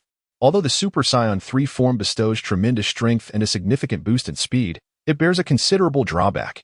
Energy consumption is exceedingly rapid. Therefore, under normal circumstances, he would refrain from transforming into a Super Saiyan 3 for battle. Should energy depletion occur without the opponent being vanquished, it would lead to perilous consequences. Meanwhile, in the depths of Babidi hideout, Babidi was observing the events on the surface through a magical crystal ball. Oh ho ho. It seems that Vegeta is burdened with a plethora of negative emotions. Being defeated by Lin has inflated these emotions to unprecedented heights, presenting me with a splendid opportunity to exploit. Babidi wore a sinister grin, fixated on the crystal ball as he spoke. He possessed the ability to control those with a dark side within them. The greater the darkness, the easier it was for him to seize control. Initially, controlling Vegeta posed some difficulty due to his relatively calm disposition. However, after being defeated by Lin, Vegeta's negative emotions surged: jealousy, anger, resentment, and humiliation, expanding his inner darkness. Consequently, it became significantly easier for Babidi to manipulate him. Vegeta, become my loyal subordinate. You might even surpass Majin Buu. How exhilarating. Babidi chuckled wickedly, beginning to cast a spell on the magical crystal ball. Meanwhile, the pink egg behind Babidi seemed to be absorbing the energy generated from the recent battle, emitting a dark purple glow that flickered ominously. Damn it. This is impossible. How could he possibly be my equal? Vegeta's features contorted in agony as anger, humiliation, and resentment played across his face. Vegeta, calm down. The sorcerer Babidi can control those with evil hearts. If you continue like this, you will fall under his control. The Supreme Kai, Shin, urgently warned, observing Vegeta's distress. Babidi was nearby. He could undoubtedly perceive the unfolding scenes. At this moment, Vegeta was incredibly powerful. If Babidi gained control over him, it would spell disaster. Is this true? Goku was momentarily taken aback. If that were the case, Vegeta was indeed in a precarious situation. Vegeta had never been known for his virtuous nature, especially now, teetering on the brink of a shattered ego after his defeat by Lin. Babidi, control? Upon hearing Shin's words, Vegeta's expression shifted slightly. He suddenly recalled Yamcha and Spopovich from earlier. Suddenly, a pained groan escaped Vegeta's throat. Vegeta, what is wrong? Goku exclaimed, alarmed by Vegeta's agonized visage. This is bad. Babidi has indeed taken notice of Vegeta. He will soon be completely under his control, Shin said, his face etched with fear. At that moment, a soft purple lightning flickered around Vegeta's body. His energy surged dramatically. Che, this guy truly does not know when to give up, Lin remarked, slightly furrowing his brow as he observed the tormented Vegeta. At that moment, a symbol resembling an M appeared on Vegeta's forehead, glowing red, indicative of Babidi's control. It was unexpected that he would choose to submit to Babidi's influence. Given Vegeta's pride, had he chosen to resist, Babidi would have been unable to dominate him. Yet now, it was evident that he had willingly succumbed to Babidi's control. In the original narrative, Vegeta had willingly allowed Babidi to control him after witnessing Goku's tremendous power. Presently, it was clear he aimed to defeat Lin. However, this decision was exceedingly foolish, for the chasm in strength between them had widened significantly. Even if he gained a boost in power from Babidi's control, it would still be worlds apart from Lin's capabilities. Hey, Vegeta, Goku called out urgently. But Vegeta ignored him, instead raising his head to glare at Lin, baring his teeth in a snarl. You vile scoundrel. Time and again, you surpass me, subjecting me to humiliation. I am the proud prince of the Saiyans, my veins coursing with the purest, most noble Saiyan blood. Thus, you wretched beings, cease your relentless torment. Vegeta clenched his fists tightly, his eyes blazing with defiance, his body trembling slightly. Yet, simultaneously, Vegeta's energy underwent a monumental transformation. Although he remained in the Super Saiyan 3 form, his power swelled exponentially. Vegeta's energy has surged immensely, Goku exclaimed, astonished at the sudden increase in Vegeta's aura. During their time on the Grand Kai's planet, Vegeta had not been this formidable. Now, Vegeta's energy had undoubtedly surpassed his own. Indeed, Mr. Goku, the Supreme Kai explained. After being controlled by Babidi, one's power can indeed receive a significant enhancement, much like the two Earthlings, Yamcha and Spopovich, whose original strengths were far from impressive. So that is how it is? This means Vegeta must have realized this long ago, which is why he deliberately allowed himself to be controlled by Babidi. Sun Wukong stroked his chin and remarked, "Are you suggesting that Vegeta was deliberately subdued? How is that even conceivable?" The Kaioshin inquired incredulously. That proud fellow, Vegeta, would never allow himself to be so easily dominated unless he willingly relinquished all resistance. Sun Wukong smiled faintly and replied, "I dare say no one understands Vegeta better than I do. If he had not surrendered, how could an insignificant sorcerer possibly exert control over someone with such immense pride? But why would he do such a thing? Why would Vegeta allow himself to be manipulated by Babidi?" The Kaioshin still appeared perplexed. What is the true nature of these Saiyans? Their motives are utterly baffling. It is because he desires to surpass Lin, a sentiment you would find difficult to comprehend. Sun Wukong continued, his smile lingering. He could empathize with Vegeta's mindset, even though he would not have acted in the same manner. You have indeed made a foolish decision. Do you truly believe that by succumbing to Babidi's control and acquiring some unearned, vile power, you can stand against me? Lin shook his head as he spoke to Vegeta. You scoundrel. You have no way of truly understanding this anguish. Both of you wretches, I am determined to defeat you today. Vegeta's expression darkened considerably. Ha! He suddenly roared, unleashing a terrifying wave of energy that swept outward in all directions, instantly obliterating the surrounding peaks. Then I shall vividly demonstrate the chasm that lies between us, ensuring that the very thought of surpassing me is forever extinguished. Lin's gaze sharpened, and then he clenched his fists tightly. A resonant hum filled the air as a golden aura surged forth in an instant.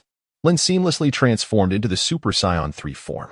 He had mastered this transformation for 7 years, thus assuming the Super Saiyan 3 state now came effortlessly to him, devoid of the need for the intense energy buildup that others, like Vegeta, required. Furthermore, at this moment, Lin was fully unleashing the power of his Super Saiyan 3 form. What? This scoundrel can also transform into Super Saiyan 3? Vegeta was once again left in utter disbelief. When did he achieve this transformation? The Saiyans truly are a remarkable breed. What kind of power lies within their very beings? Even the Supreme Kai was rendered completely astounded. Lin and Vegeta's performances have utterly shattered his understanding of the Saiyans. As for Son Goku, there was little surprise. Over the span of 7 years, both he and Vegeta have ascended to Super Saiyan 3. Furthermore, during Lin's battle with Broly, he exhibited signs of breaking through. Thus, his ability to transform into Super Saiyan 3 now elicits no astonishment. Moreover, this individual has consistently stayed ahead of them. To claim that there has been no progress over 7 years would be utterly implausible. Regardless, today, I am determined to defeat you. Vegeta roared in a frenzy, his mind clouded by overwhelming rage, and upon being further provoked, he became even more deranged. His body flickered before launching directly at Lin. Seeking death, Lin furrowed his brow, then unleashed a powerful punch directed at Vegeta. The moment their fists collided, the ground trembled violently, creating a massive crater. Vegeta was propelled through the air, struck by an overwhelming shockwave that radiated in all directions. The Supreme Kai, along with Gohan and Dabura, swiftly took cover, fully aware that a mere brush with the shockwave could lead to severe injury. Chapter 47. The ceiling of Majin Buu is finally broken. Boom, boom, boom. Vegeta soared hundreds of feet away, carving a harrowing mark into the earth. Blood erupted from his mouth, and his aura diminished to its nadir, reverting to his normal state. How infuriating. Vegeta squinted, utterly drained of the strength to rise. He could not comprehend or accept it, despite his newfound might. Why did he still feel so weak before Lin? With just a single blow, he had been utterly stripped of his combat capabilities. Even when he set aside his pride to embrace the power of a demon, he was still no match for Lin. The disparity was insurmountable, far too vast to bridge. Astoundingly powerful, Even in the form of Super Saiyan 3, Vegeta was rendered utterly defenseless before Lin. Given the circumstances, it seemed futile to continue competing with him. Goku let out a resigned chuckle, aware that he and Vegeta had arrived on Earth with the same objective, to engage Lin in a formidable battle. However, it was evident now that such an endeavor was unnecessary. After being controlled by Babidi, Vegeta had experienced a tremendous boost in power, likely reaching the full potential of Super Saiyan 3. His strength far surpassed Goku's. Even so, Lin had effortlessly defeated him. Goku realized that challenging Lin now would yield the same outcome. Meanwhile, on another front, Gohan had triumphed over Dabura. Though he spared Dabura's life as the latter retreated into his spaceship. Master Babidi, why have you summoned me back? Given enough time, I could certainly eliminate that insufferable brat. Dabura expressed his displeasure. After all, he was the king of the demon realm. And being bested by a mere human was a profound humiliation. Pay them no mind, Dabura. My Majin Buu is on the verge of being unsealed, Babidi exclaimed, his eyes narrowing with excitement. He had waited millennia for this moment. Majin Buu was about to emerge once more, and soon, the world would belong to them. To be more precise, it would soon belong to him alone, for Majin Buu was merely his puppet. Buzz, buzz, buzz. The massive pink egg behind Dabura and Babidi pulsated with an increasingly frantic glow. It required just a bit more energy. Dabura, quickly channel all your energy into my Majin Buu, Babidi commanded, watching the egg's glow intensify. Yes, Master Babidi, Dabura replied respectfully, beginning to channel his energy. Meanwhile, on the ground, Goku appeared beside Lin. What is the matter? Goku, do you wish to challenge me as well? Lin cast a glance at Sun Wukong and inquired nonchalantly. When I first arrived on Earth, I indeed harbored such intentions.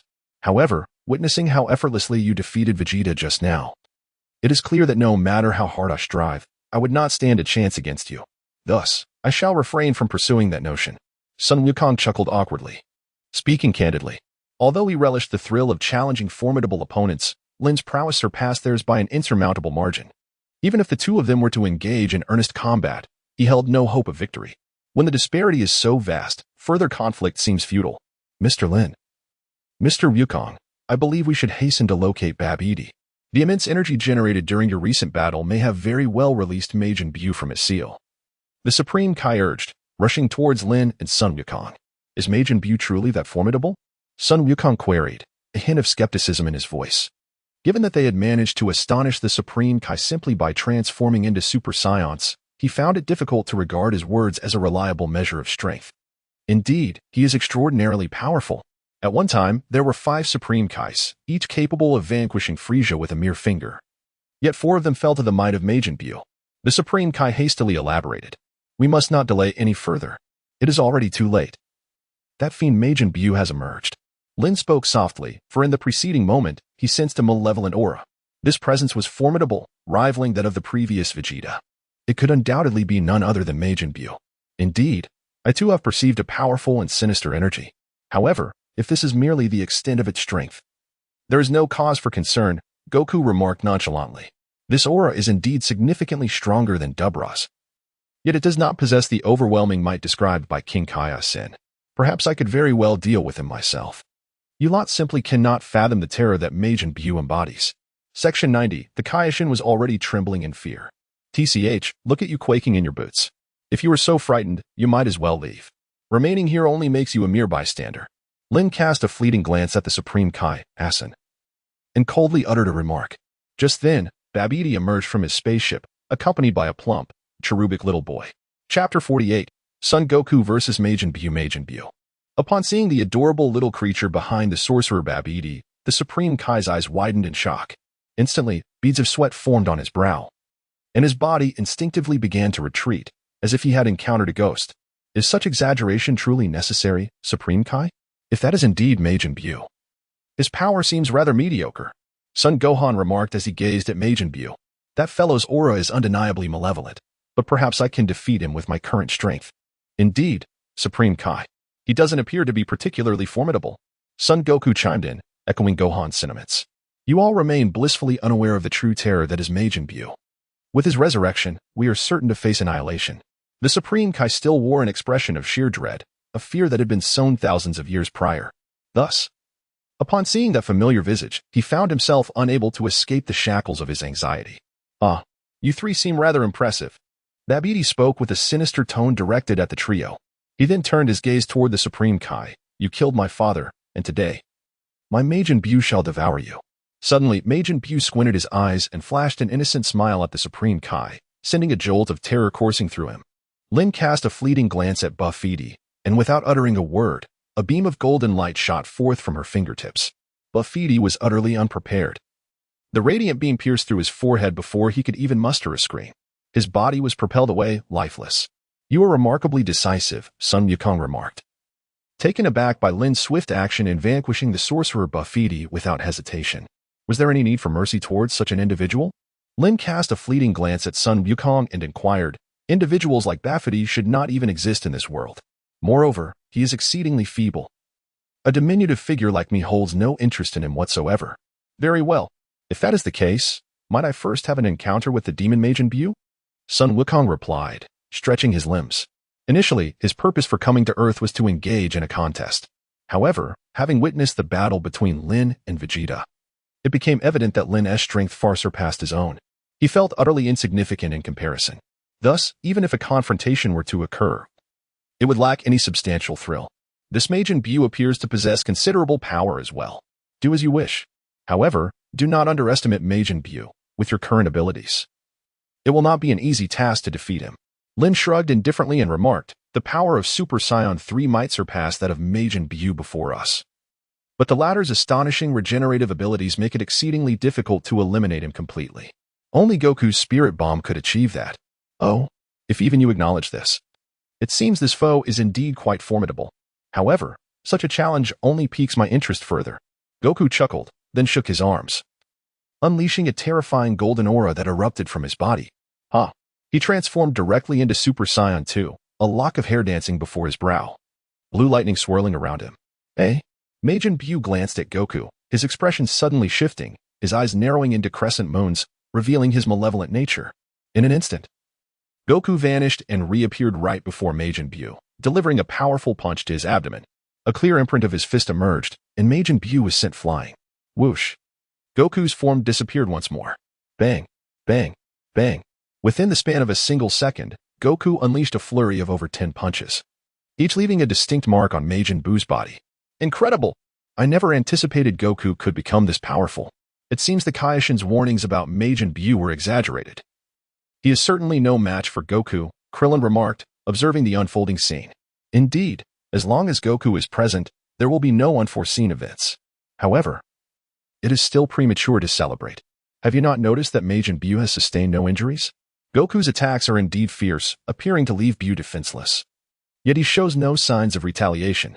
Piccolo, frowning slightly, addressed Krillin that Majin Buu is far from simple.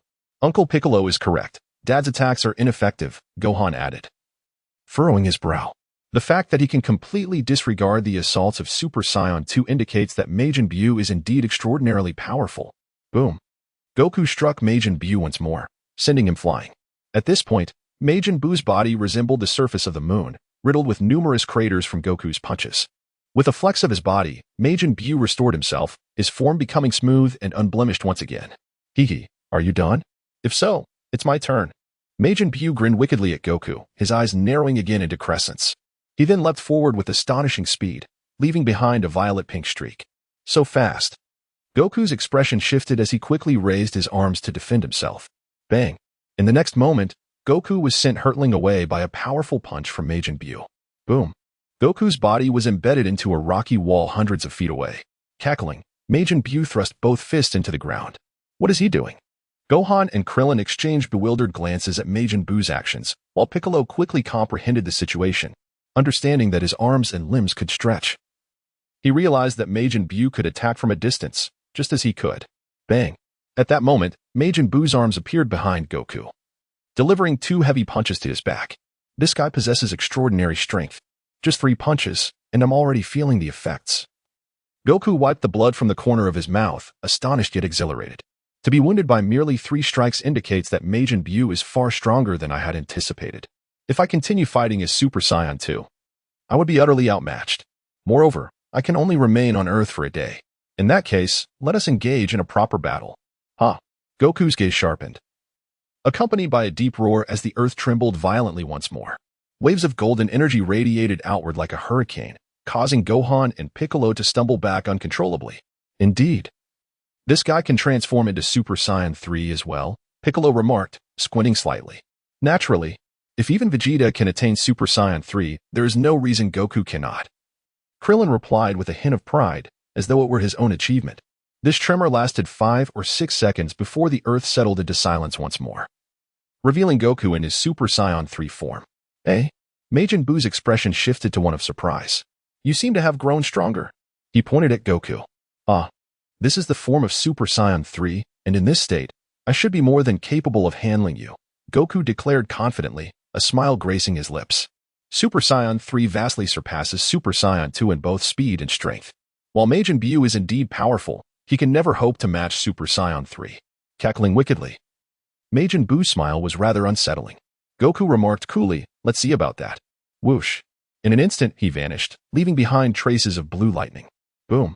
Goku's fist impacted Majin Buu's face, causing his features to cave in. Bang. Bang. Bang. A relentless barrage of strikes ensued. And Majin Buu's body was soon twisted and contorted like a piece of chewed gum. The energy consumption of Super Saiyan 3 is quite significant. Thus, I must conclude this. Goku pressed his palms against his waist, shaping them into a flower-like formation. Kamehameha. As the words left his lips, the energy wave erupted forth, engulfing Majin Buu's form. In an instant, Majin Buu's body was obliterated, dissipating like smoke in a strong wind. Is it done? Incredible! Goku has vanquished him, Krillin exclaimed, exhilarated at the sight of Majin Buu's swift defeat. Do not celebrate too soon. That creature has not been truly defeated. Have you not sensed that his energy remains? As Kling gazed with fervent excitement, Bit coldly remarked, is this fellow so overwhelmed with exhilaration that he has forgotten to sense the energy? The presence of Majin Buu remained palpable, unwavering and unweakened. Indeed, Majin Buu had not been vanquished, and his energy showed no signs of diminishing.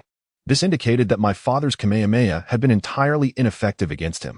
Gohan, furrowing his brow, spoke in a somber tone. Previously, he had deemed Majin Buu to be lacking in terror, perhaps believing he could defeat him with his own strength. However, it now appeared that such thoughts were excessively naive. That creature undoubtedly possessed an astonishing regenerative ability, capable of disregarding even a direct hit from the Kamehameha. At that moment, a swirling mass of purple smoke began to coalesce above Goku's head. Goku looked up, a wry smile gracing his features. Truly a troublesome adversary. The Kamehameha could not eliminate him. It seemed that the apprehension of Lord Kaioshin was not unfounded. Goku mused to himself, understanding that the Kamehameha was his most formidable attack. The fact that this entity could emerge unscathed from such a powerful assault was alarming. As Majin Buu reformed, returning to his original state, he remarked, "You are quite impressive. However, I was a bit angered earlier." With that, he mimicked Goku's stance, his hands forming a flower-like shape. Instantly, a terrifying energy began to concentrate. What? That creature has learned the Kamehameha. Goku exclaimed in shock, realizing that this being had mastered the technique after witnessing it just once. After a brief moment of astonishment, Goku recognized the gravity of the situation. Majin Buu hovered in midair while he remained on the ground, and his Kamehameha would descend. Thus, he could not evade it directly without causing immense damage to the earth. Gritting his teeth, Goku pressed his palms against the Kamehameha. Boom. At the instant of contact, the ground beneath him cracked, his body sinking partially into the earth as the terrain began to collapse wildly. Gritting his teeth, he summoned greater energy, finally propelling the Kamehameha away from the earth. Though he had managed to expel the Kamehameha from the planet, the exertion had been tremendous. The Super Saiyan 3 form was inherently draining, and had he not been rejuvenated by his previous demise, he would not have endured for so long. Mr. Goku, if you continue to fight, your time on Earth will soon be exhausted. Kaioshin and King Kai cautioned him. Majin Buu was indeed formidable. Engaging in a proper battle with him made this journey to Earth worthwhile. Goku, however, paid little heed to their warnings, instead smiling and stating, regardless, I only have one day. Whether it ends quickly or slowly makes little difference. At that moment, Majin Buu launched another attack at Goku, seemingly able to continuously amplify his power during combat. After their previous exchange, Buu's combat experience had greatly increased, and his energy was now more potent than before. This reciprocal escalation soon left Goku in a passive position, as the exhausting nature of Super Saiyan 3 contrasted sharply with Buu's growing strength. Bang! Goku was sent flying by a kick from Majin Buu, reverting back to his normal state. He realized he could no longer maintain Super Saiyan 3. Continuing would likely deplete his remaining time on Earth without resolving the issue with Majin Buu.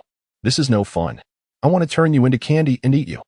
Majin Buu glanced at Goku, and his antennae pointed towards him, unleashing a bolt of purple lightning. Instinctively sensing the danger, Goku dodged just in time. The purple lightning struck the debris behind him, instantly transforming it into an array of colorful candies. This creature possesses such capabilities, Goku thought, furrowing his brow. Being turned into candy and consumed was not a desirable fate. In his desperate evasion, Goku called out to Lin, "Lin, I'll leave this creature to you. I am powerless against him." Unlike Vegeta, Goku lacked such pride and arrogance. Admitting defeat was a mark of courage.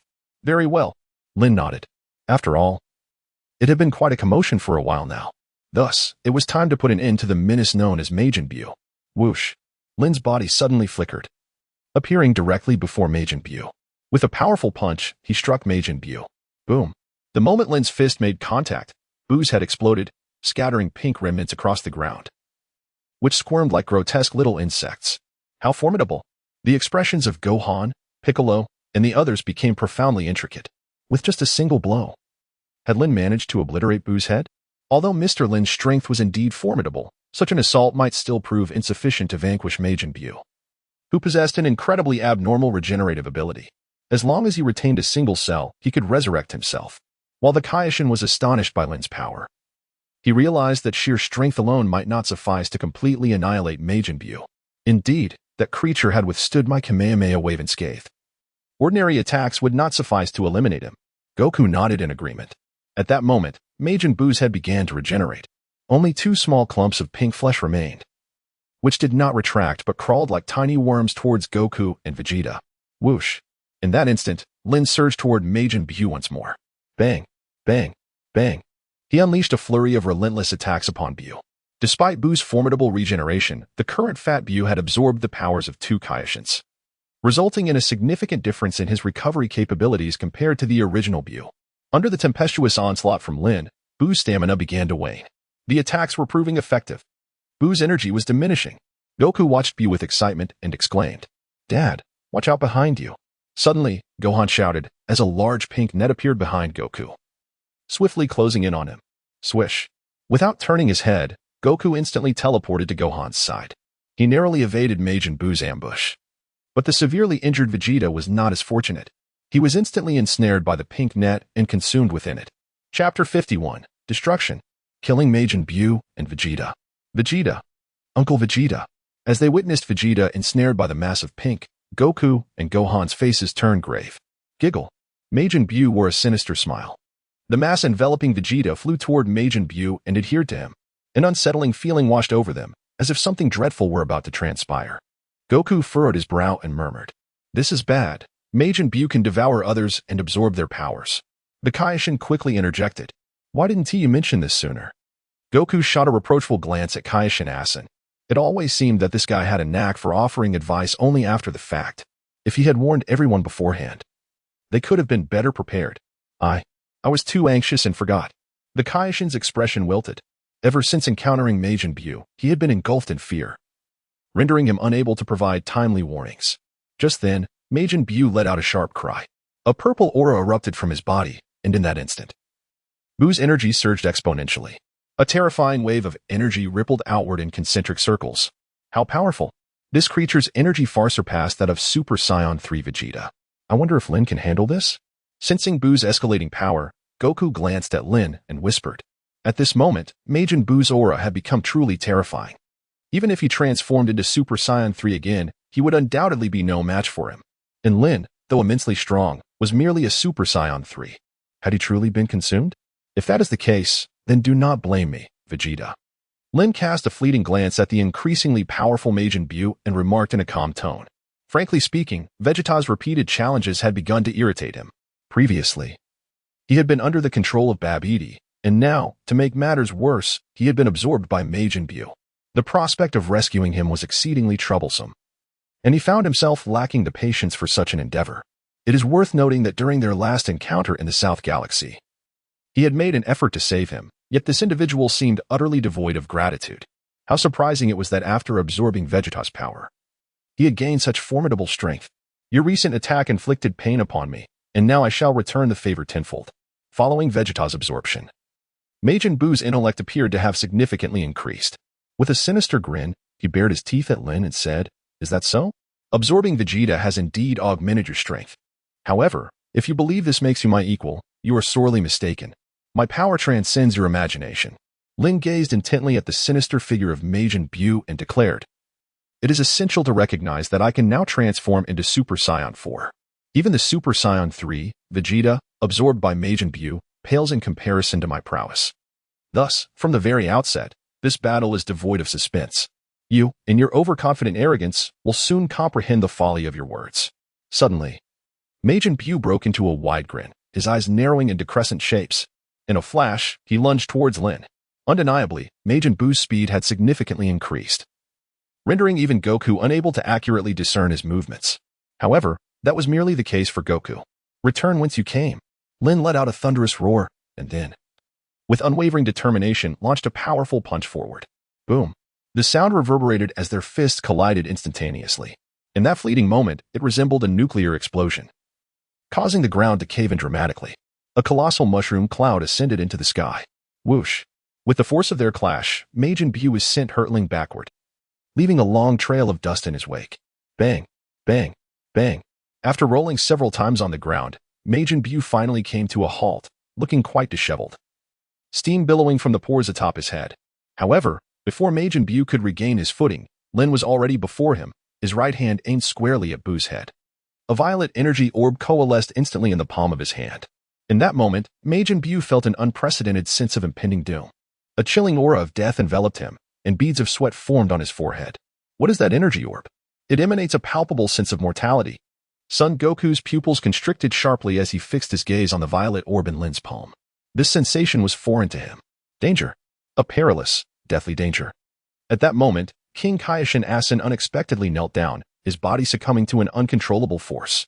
The energy orb seemed to exert an immense psychological pressure upon him, causing him to instinctively lose his strength. Majin Buu and Vegeta vanished together. Lin's eyes glimmered with a chilling light. Although killing Vegeta was not his objective, the fact that he had already been absorbed and that Lin harbored no fondness for him meant that he would not go to the trouble of rescuing him from Majin Buu's body. After all, he was already as good as dead. A cold, emotionless voice emanated from Lin's lips. The purple energy sphere swiftly engulfed Majin Buu. Agonizing screams echoed hauntingly through the air. Yet, Majin Buu's form vanished without a trace. Vegeta was utterly annihilated. Goku furrowed his brow tightly. They had both died once before.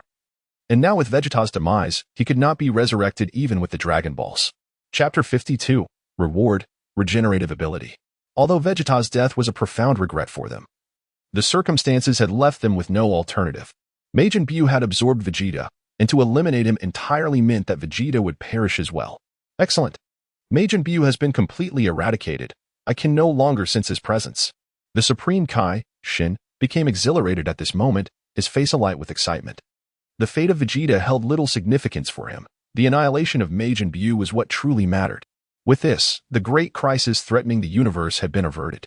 Naturally, Goku and Gohan found it hard to share in the joy. After all, Vegeta had lived alongside them for many years. Despite his prideful demeanor and occasionally irksome nature, a bond had formed. Yet, they understood all too well that battle invariably entails sacrifice. The last time, both had met their end simultaneously. So this was merely the harsh reality of their existence. Ding! Congratulations, host, on defeating Majin Buu.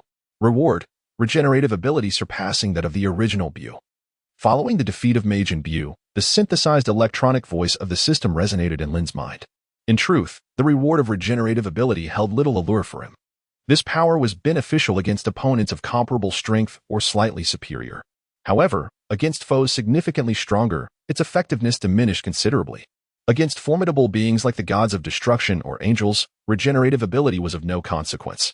If one's strength was inferior to theirs, one would be swiftly eliminated regardless. Therefore, regenerative ability served merely as a supplementary tool. To truly survive in this world, one must grow stronger than all others. Lin exhaled deeply, and soon it became a habit. Marvelous, Mr. Lin.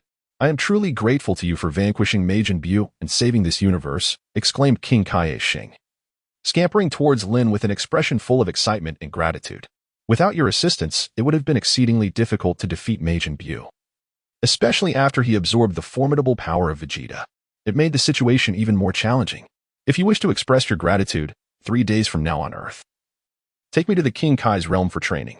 I require several days of cultivation there. Lin spoke to the Supreme Kai Asen in a calm and unassuming tone, clearly harboring his own intentions. Although his power had significantly escalated after transforming into Super Saiyan 4, placing him among the most formidable beings in the universe, he remained acutely aware of the Dragon Ball realm's vast array of powerful entities. Figures like Zeno and the Grand Priest, who wielded the very laws of existence, could obliterate the universe with but a thought. In their presence, he felt insignificantly diminutive, akin to a mere insect. Thus, he recognized the imperative to strengthen himself, to hasten his ascent to greater power. Are you planning to train in the Sacred Land? The Supreme Kai Asen was momentarily taken aback, evidently surprised by Lin's unexpected request. In reality, there was little distinction between training in the Divine Realm and on Earth. What? Is there a problem? Lin continued to inquire casually. No, of course. There is no issue. In 3 days, I shall return to Earth to escort Mr. Lin to the Divine Realm. The Supreme Kai Asen quickly nodded in agreement. For him, nothing was more paramount than the eradication of the villainous Majin Buu. And now, Majin Buu had been vanquished. Lin aspires to cultivate in the realm of the Supreme Kai, a matter of seemingly little significance. As the Supreme Kai himself, he possesses the complete authority to make decisions. Thus, all is well. Lin cast a glance at the old Kai. Subsequently, with a swift motion, he soared towards the direction of West City. Father, what shall you do now? Will you return with me? Mother undoubtedly has much to discuss with you, Son Gohan remarked, casting a look at Son Goku. No need, Gohan. Having transformed into Super Saiyan 3, my time on Earth has come to an end. Son Goku replied, shaking his head. After all, he no longer belonged to this realm. The demise of Vegeta stirred considerable turmoil within him. Very well. Take care, father. Son Gohan could only nod despondently. He understood that a return from the afterlife should not linger. Do not be so downcast. I am merely going to train in the other world, where many powerful beings reside. Should Earth face any crisis, you can simply use the Dragon Balls to revive me, Son Goku said with a smile, patting Son Gohan on the shoulder. Although he had already tasted death once, the Dragon Balls of Earth had indeed undergone an upgrade, allowing for a second resurrection. Yes, I understand, father. Upon hearing this, Son Gohan excitedly nodded. Soon after, the fortune teller took Son Goku away. Son Gohan returned to West City, choosing not to divulge the complete demise of Vegeta to anyone. He feared that if Trunks and Bulma were to learn of it, they would surely be heartbroken. By the time Lin returned to West City, the World Martial Arts Tournament had concluded. The withdrawal of Lin and Son Goku had led to an early end to the event. Unsurprisingly, Android 18 emerged as the champion of this tournament. With neither Son Goku nor Son Gohan present, there was simply no one capable of challenging her. As a result, Android 18 effortlessly claimed the grand prize of 10 million. Although this sum was significantly less than the previous tournament's award, it would suffice to sustain them for a while. Time flew by, and in the blink of an eye, 3 days had passed. Son Gohan and the others utilized the Dragon Balls to resurrect Jebet and restore the areas damaged during the battle. The Kaioshin, Ashen, arrived on Earth as promised to find Lin. Mr. Lin, you mentioned 3 days ago that you would be departing for the Sacred Realm to train. Shall we set off now? The demeanor of Kaioshin Ashen was notably respectful, for Lin's power far surpassed his wildest imagination. Despite being a Kaioshin, a deity among the pinnacle of beings in this world, such divine status held little weight against absolute strength. It was akin to his previous fear of the Majin Buu. His divine identity was of no assistance then. All right, let us depart. Lin nodded and, together with number 18, tidied up briefly. They gathered some provisions and then followed the Supreme Kai and Jebet to the Supreme Kai's realm. In truth, Lin's visit to the Supreme Kai's domain was not solely for training. His true objective was to seek out the Elder Supreme Kai, requesting assistance in unlocking his latent potential. It is well known that in Dragon Ball Z, the Elder Supreme Kai significantly enhanced Gohan's abilities, transforming him into the enigmatic Mystic Gohan, arguably the most formidable individual within the series. Even the mighty Super Saiyan 3 Goku fell short when compared to Mystic Gohan. Lin possessed the same innate talent and training potential as Gohan, and his current foundational combat power greatly surpassed Gohan's, with the added capability of transforming into a Super Saiyan 4. Once his potential was fully realized, he would undoubtedly surpass Mystic Gohan by an immeasurable margin. Mr. Lin, we have arrived, Supreme Kai Ashen respectfully addressed Lin. although Jebbet had always held a disdain for humans. He found himself deeply impressed by Lin after hearing the Supreme Kai recount his exploits. It is worth noting that Majin Buu was regarded as a monstrous entity by them, and merely uttering his name could induce a chilling sweat of fear. I recall that you possess a Supreme Kai sword here. Section 101. I trust you would not mind if I took a look? Lin spoke softly to the Supreme Kai, expressing, of course, I have no objections. However, the Supreme Kai sword is exceedingly heavy, and it has been quite some time since any Supreme Kai has managed to draw it. The Supreme Kai quickly shook his head, acknowledging that the sword, resting there, was merely an ornament for them. He and Jebbet were utterly incapable of lifting it. Since Lin expressed interest, he might as well allow him to give it a try. Perhaps he too would find it impossible to extract. I shall lead you there at once, the Supreme Kai declared, promptly guiding Lin to the mountain peak where the Supreme Kai sword was embedded. Atop the towering 100-foot pillar, the magnificent sword stood proudly. Whoosh! Lin's figure flickered, and he instantly appeared atop the mountain. Android 18, King Kai, and Jebbet followed closely behind. Mr. Lin, the King Kai sword is exceptionally heavy. You may not be able to draw it, Jebbet remarked, though his words had scarcely left his lips when a clear, resonant sound echoed. Lin effortlessly drew the King Kai sword from its resting place, raising it with a single hand and gently flicking it with his index finger. A low, sonorous hum reverberated in response. Indeed, it appears to be quite sharp. By the way, what were you about to say? Lin then turned his gaze towards Jebbet, inquiring mildly. Ah, are you joking? Jebbet's mouth gaped open, his expression a portrait of disbelief. How impressive. You drew it with such ease. King Kai, too, was utterly astonished, though this surprise swiftly dissipated. Given that Lin was capable of effortlessly vanquishing Majin Buu, it seemed less implausible that he could wield the King Kai sword with similar ease. Is it truly that heavy? It looks rather unremarkable, Android 18 commented, casting a casual glance at the King Kai sword. It is indeed quite heavy. With your strength, you could probably manage to lift it, albeit with some difficulty. Lin nodded and remarked, for an ordinary person, this sword is undoubtedly exceedingly heavy. Even the formidable Android 18, endowed with Super Saiyan strength, would likely struggle to lift it. In the next moment, Lin lightly flicked the King Kai sword once more. With a sharp crack, the sword snapped cleanly in half, the upper segment embedding itself into the ground. What? Section 102. The divine sword has been shattered. Both King Kai Asin and Jebbet were left in utter astonishment. This is a divine sword. How could it be broken by a mere flick from Lin? This is an egregious waste. The quality is rather subpar. Lin shook his head. At that moment, the broken sword began to emit circles of light. Soon, a hunched figure appeared behind the King God Asin and Jebbet. Observing the grotesque silhouette, Lin subtly curved the corner of his mouth. He had sought out this individual, the old King God. Chapter 54. Potential Unleashed, Power Search. Who is that old man? He appears rather unpleasant, remarked number 18, who, along with Lin, faced the old King God directly. As he materialized, both of them took immediate notice. Number 18 felt an inexplicable disdain towards the old man. What manner of person are you?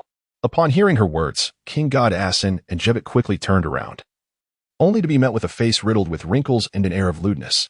Who are you? How did you come to be in the realm of the King Gods?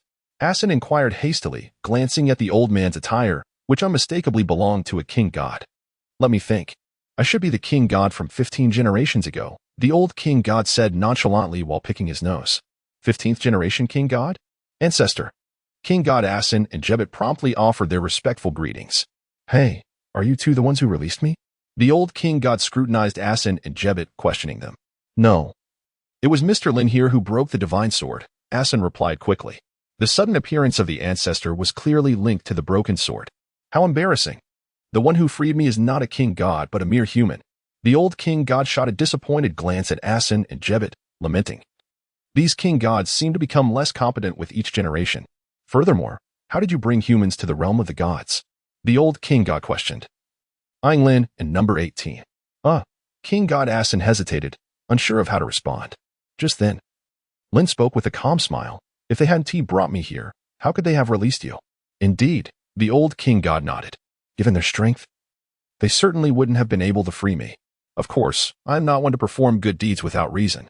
My intention in releasing you is to seek your assistance in unlocking the potential within my body.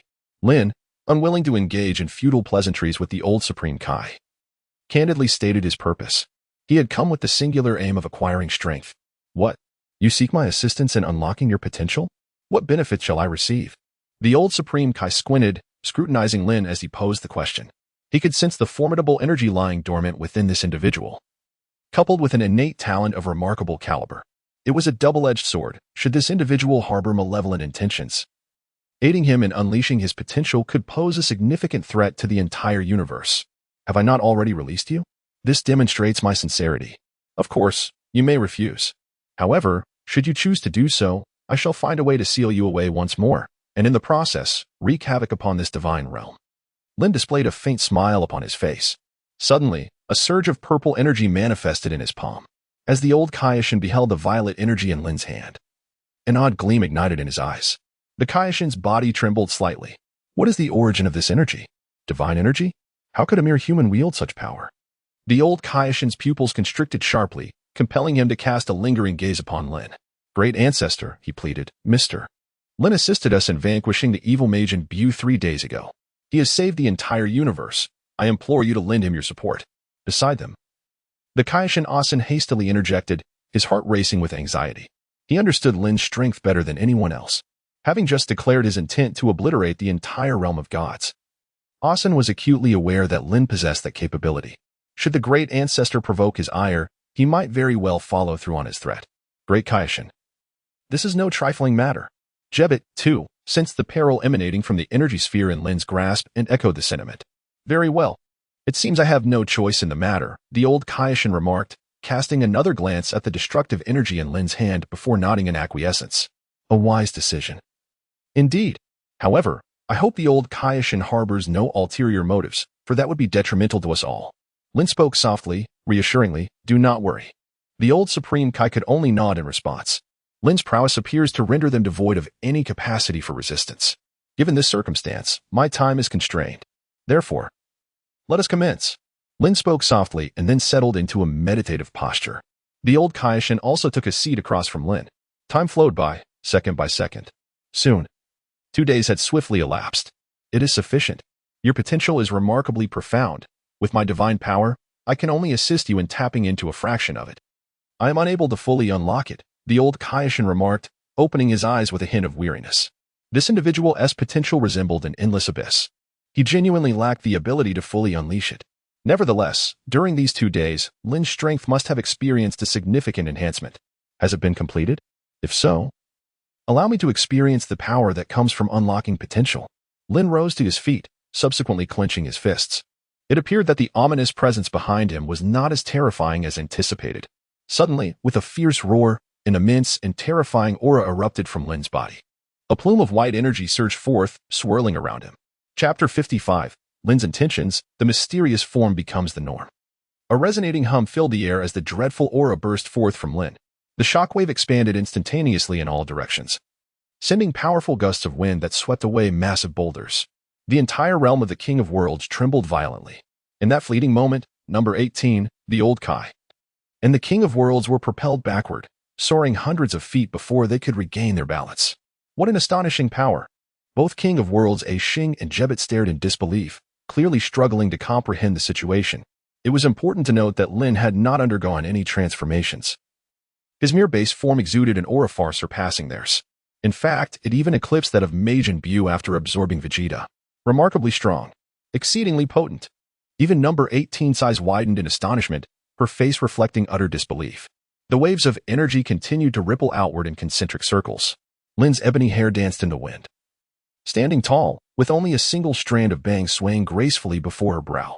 The force of it was truly astonishing, almost beyond belief.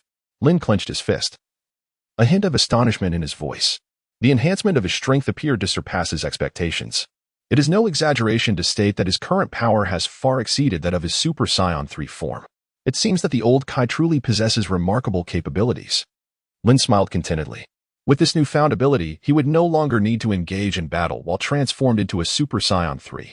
At this moment, his power had already transcended that of the Super Saiyan 3 form. Subsequently, Lin retracted his energy, and the divine realm swiftly returned to tranquility. Did we succeed? Number 18 hurriedly approached Lin and inquired. Well, it could be deemed a success. Lin replied, the enhancement is indeed stronger than I had anticipated.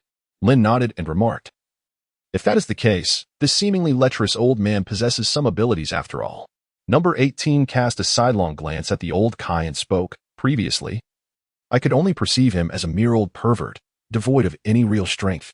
However, judging by the power Lin just exhibited, it is evident that he has indeed made significant advancements. Lin chuckled softly. The old Kai, indeed, bore an expression that was less than pleasant. Alas, what could be done? After all, this fellow had fused with a witch. His rather unsightly appearance was something he could only accept with resignation. Now, I have assisted you in unlocking your potential. I sincerely hope you refrain from engaging in actions that may endanger the universe. The old Kai approached Lin, his demeanor grave. Although it appeared that he had succumbed to Lin's coercion to unlock his potential, the truth was that he sensed no malevolent aura within Lin's being. It was this realization that prompted him to assist in unlocking his abilities. Had Lin been a truly nefarious individual, even the prospect of his own demise would not have compelled the old Kai to aid him. Rest assured, I am not a ruthless killer. Nor do I harbor any interest in annihilating the universe. I am grateful for your assistance in this matter. Lin waved his hand towards the old Kaioshin. No need to thank me.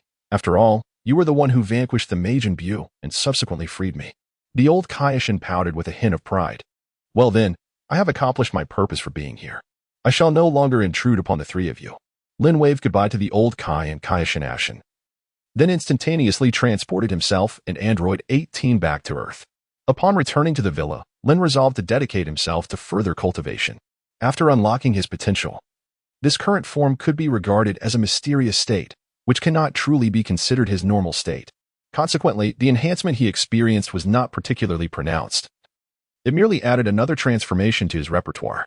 Moreover, the power of this mysterious form undoubtedly paled in comparison to that of Super Saiyan 4.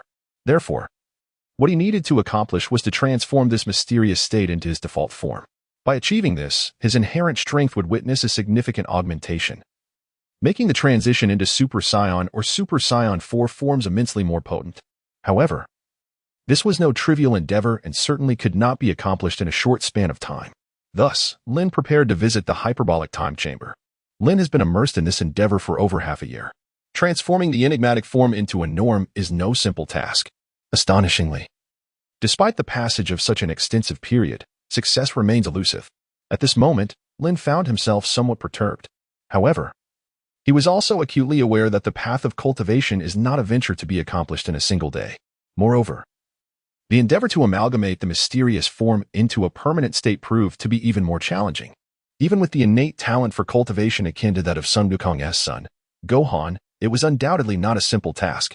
Taking a deep breath, he acknowledged his unstable mindset.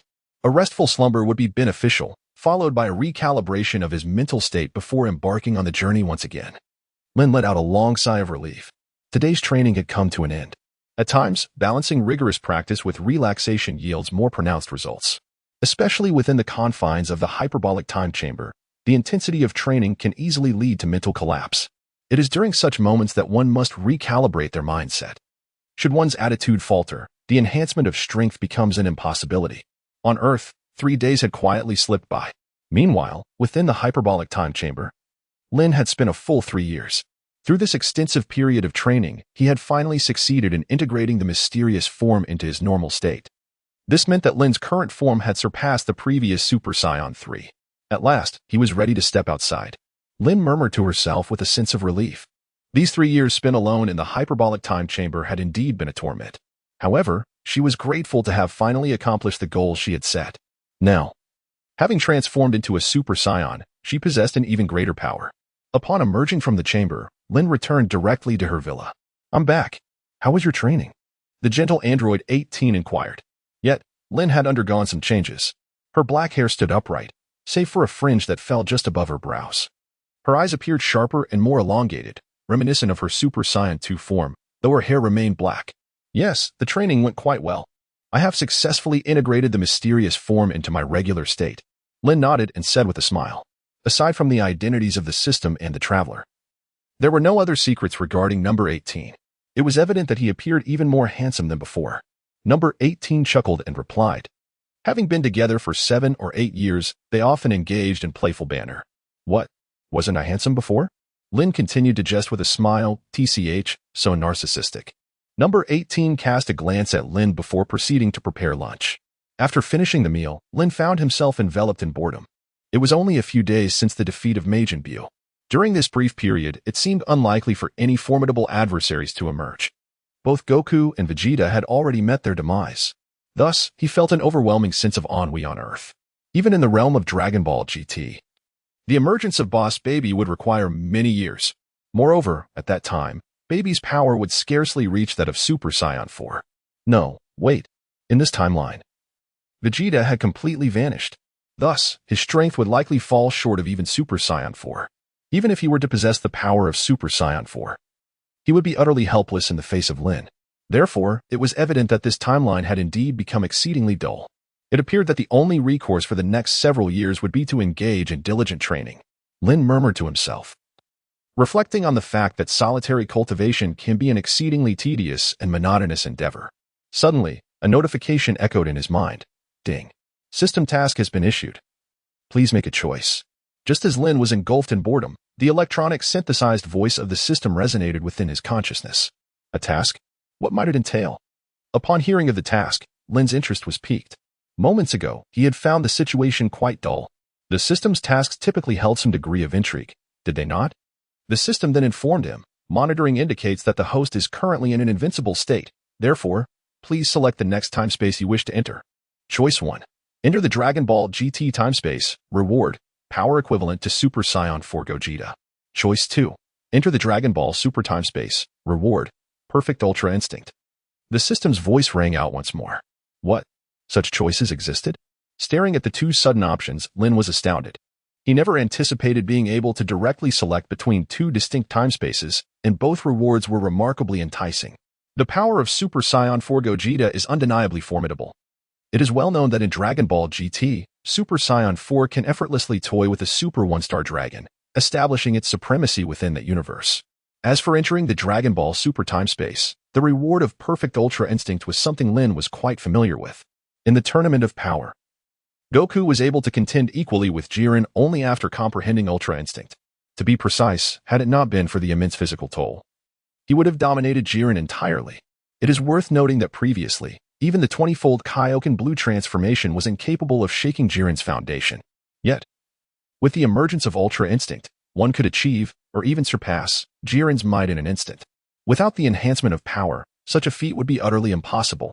Angels, on the other hand, have seamlessly integrated Ultra Instinct into their natural state. Beerus, having only grasped an imperfect version of Ultra Instinct, ranks among the most formidable of the gods of destruction, underscoring the immense strength of this technique. Now faced with this decision, Lin found himself in a quandary.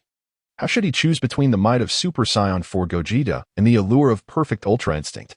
Lin rubbed his forehead, reflecting on the previous choices of the system, which had always varied in significance. In other words, he realized he need not be overly concerned about his selections. However, this time, he found himself somewhat troubled, as he was deeply intrigued by the formidable power of Super Saiyan 4 Gogeta and the allure of the Ultimate Freedom technique. If I were to choose the Dragon Ball GT timeline now, I would directly acquire the strength of Super Saiyan 4 Gogeta. In that alternate reality, I would undoubtedly be an invincible entity, albeit potentially leading to a rather monotonous existence. Lin began to contemplate. The allure of the Ultra Instinct Goku's power was undeniably captivating. However, if he were to enter the Dragon Ball GT timeline in the form of Ultra Instinct Goku, he would essentially be an invincible entity.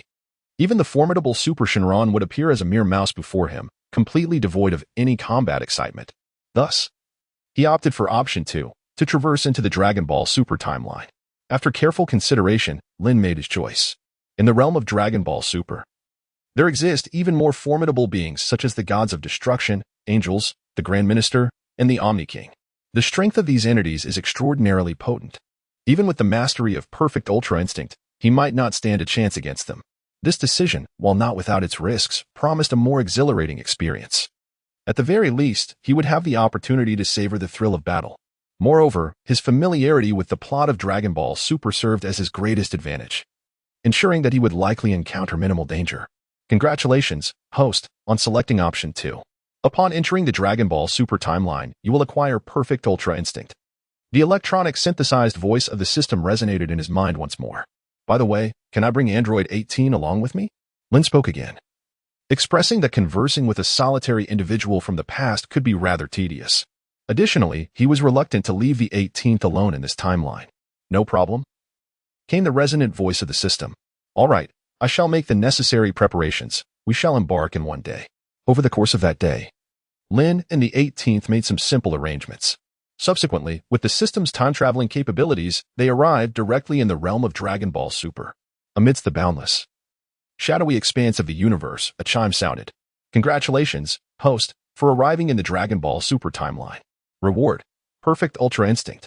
Suddenly, an electronic synthesized voice resonated within Lin's mind. Has it arrived? Lin felt a surge of joy as, in that moment, a wealth of information regarding the art of free mastery flooded his mind. He sensed that he could now invoke this profound technique at any time and in any place. A realization that was utterly exhilarating.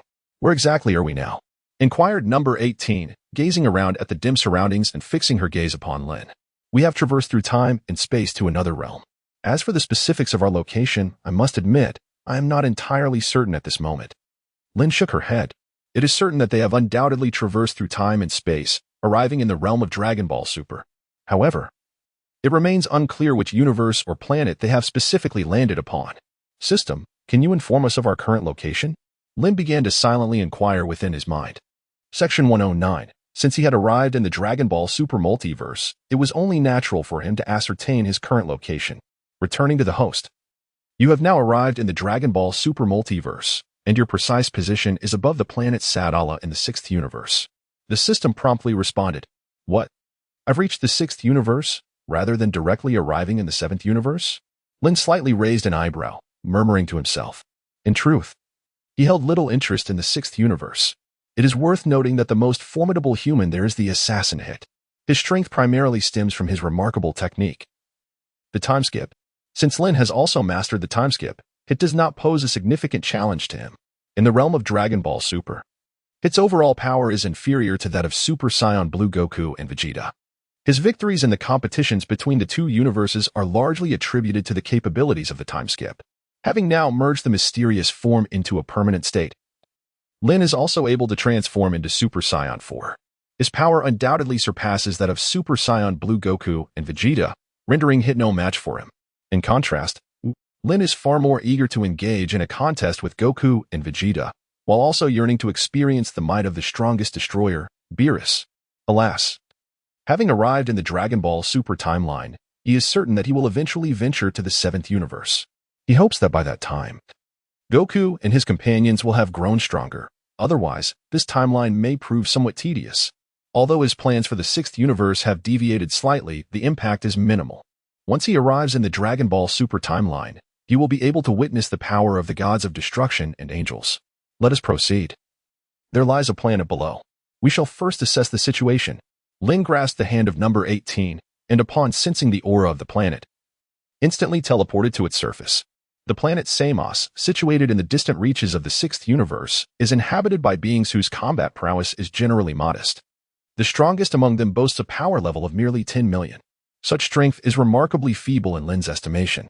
However, when compared to the initial power levels in Dragon Ball Z, this is indeed quite formidable. It is noteworthy that Vegeta's power level upon his debut was a mere 18,000, while the elite Ginyu Force, under the command of the formidable Frieza, had a maximum power level of only 120,000. Thus, in comparison, a power level of 10 million is significantly impressive. Moreover, Samos is a planet of advanced technological prowess. Even Lin's instantaneous movement was detected by the planet's protective systems. Chapter 58, Cosmic Thieves, Can They Be Consumed? As Lin and number 18 materialized on the planet Samos, they were suddenly surrounded by several robots. Goodness, so swift? Lin felt a sense of astonishment. They had only just arrived, yet they were already being targeted. The speed of this occurrence was indeed rather astonishing, especially considering that she had employed instant teleportation. Who are you? You have entered the domain of Samo Planet. Please clarify your intentions. Otherwise, we shall treat you as intruders and respond with aggression. At that moment, a mechanical synthesized voice emanated from the machine. We hail from other planets and harbor no ill will. Moreover, I advise you against launching an attack, for it is you who will suffer the consequences. Lin spoke softly, aware that these robots were undoubtedly under human control. His words, too, would surely be heard by those controllers. His arrival on this planet was indeed due to the principle of proximity, and having unexpectedly appeared in the sixth universe, he had not yet contemplated his next destination. If he did not provoke these beings, they would be fortunate. However, should they launch an attack, even if he had intruded unwarrantedly, he would certainly retaliate. Meanwhile, within the machinery, a peculiar figure with a bird's head and a human body furrowed his brow as he analyzed the energy of the two individuals. After a moment, he uttered, "Beep, beep, beep. The energy levels of the opponents are too high." Analysis failed. Soon, a mechanical synthesized voice resounded, "Cease attack temporarily. The identity of the opponents is unknown, and their energy levels are formidable." The unusual figure hastily added, "Given the terrifying energy levels of the opponents, we must refrain from any rash actions. Should we inadvertently provoke them, the consequences could be dire. Thus, it was imperative to inform their king to make a decision." "Sir, please hold for a moment. We need to report this," the mechanical voice echoed once more. "Hurry up. I do not possess an abundance of patience." Lin spoke softly. Within less than a minute, a figure unexpectedly emerged from a machine before her. Its appearance was far from commendable, resembling a grotesque fusion of a bird's head and a human body. "Ladies and gentlemen, we humbly invite you to meet our king of Samos," the bird-headed creature said respectfully to Lin and number 18. "Oh, your king certainly possesses a commendable sense of courtesy. In that case, lead the way." Lin continued to speak in a calm manner. "Very well, please." The bird-headed individual respectfully gestured for them to proceed. It appeared that despite their unremarkable appearance, these beings exhibited commendable politeness. After all, in such an advanced technological realm, one would naturally expect a high degree of civility. Moments later, under the guidance of the bird-headed figure, Lin and number 18 soon arrived before a magnificent palace. "Please, gentlemen, inside lies the palace of our King Samos, who is eagerly awaiting your presence," the bird-headed individual continued with utmost respect. "Thank you for your efforts in guiding us." Lin nodded towards the bird-headed figure and subsequently entered the palace. On either side of the grand hall stood 2 rows of peculiar beings. At the center, upon an imposing throne, loomed a substantial silhouette, distinctly humanoid yet adorned with a pale crimson hue. "Welcome to my planet, Samus," the figure proclaimed. "Allow me to introduce myself. I am the leader of this realm, Samus." Samus displayed an equal measure of respect, for, according to the intelligence provided by his subordinates moments earlier, the individual before him possessed an exceptionally high energy level. Even their most advanced instruments could not discern the true extent of this human's power, indicating an overwhelming strength far beyond their capacity to confront. "This is Lin, accompanied by my companion, number 18. Lin smiled gently and remarked, as the saying goes, "One should not strike a smiling face. Given that the leader of an entire planet treats me with such courtesy, it would indeed be rather unreasonable for me to remain haughty." "Mr. Lin, Ms. 18, Samos inquired, "Forgive my audacity, but may I ask, are you 2 cosmic bandits? Or what connection do you have with them?" "Cosmic bandits? What are they? Can they be consumed?" Lin replied, "If we truly were what you suggest, I could reduce your planet to ashes in an instant." "Do you believe that?" Lin inquired with a hint of indifference. He was unaware of what the cosmic thieves were. Yet judging by the demeanor of these individuals, they seemed to harbor a profound apprehension towards them. "I believe it. Both possess extraordinarily high energy levels, and I am convinced they wield the capability to obliterate a planet in an instant.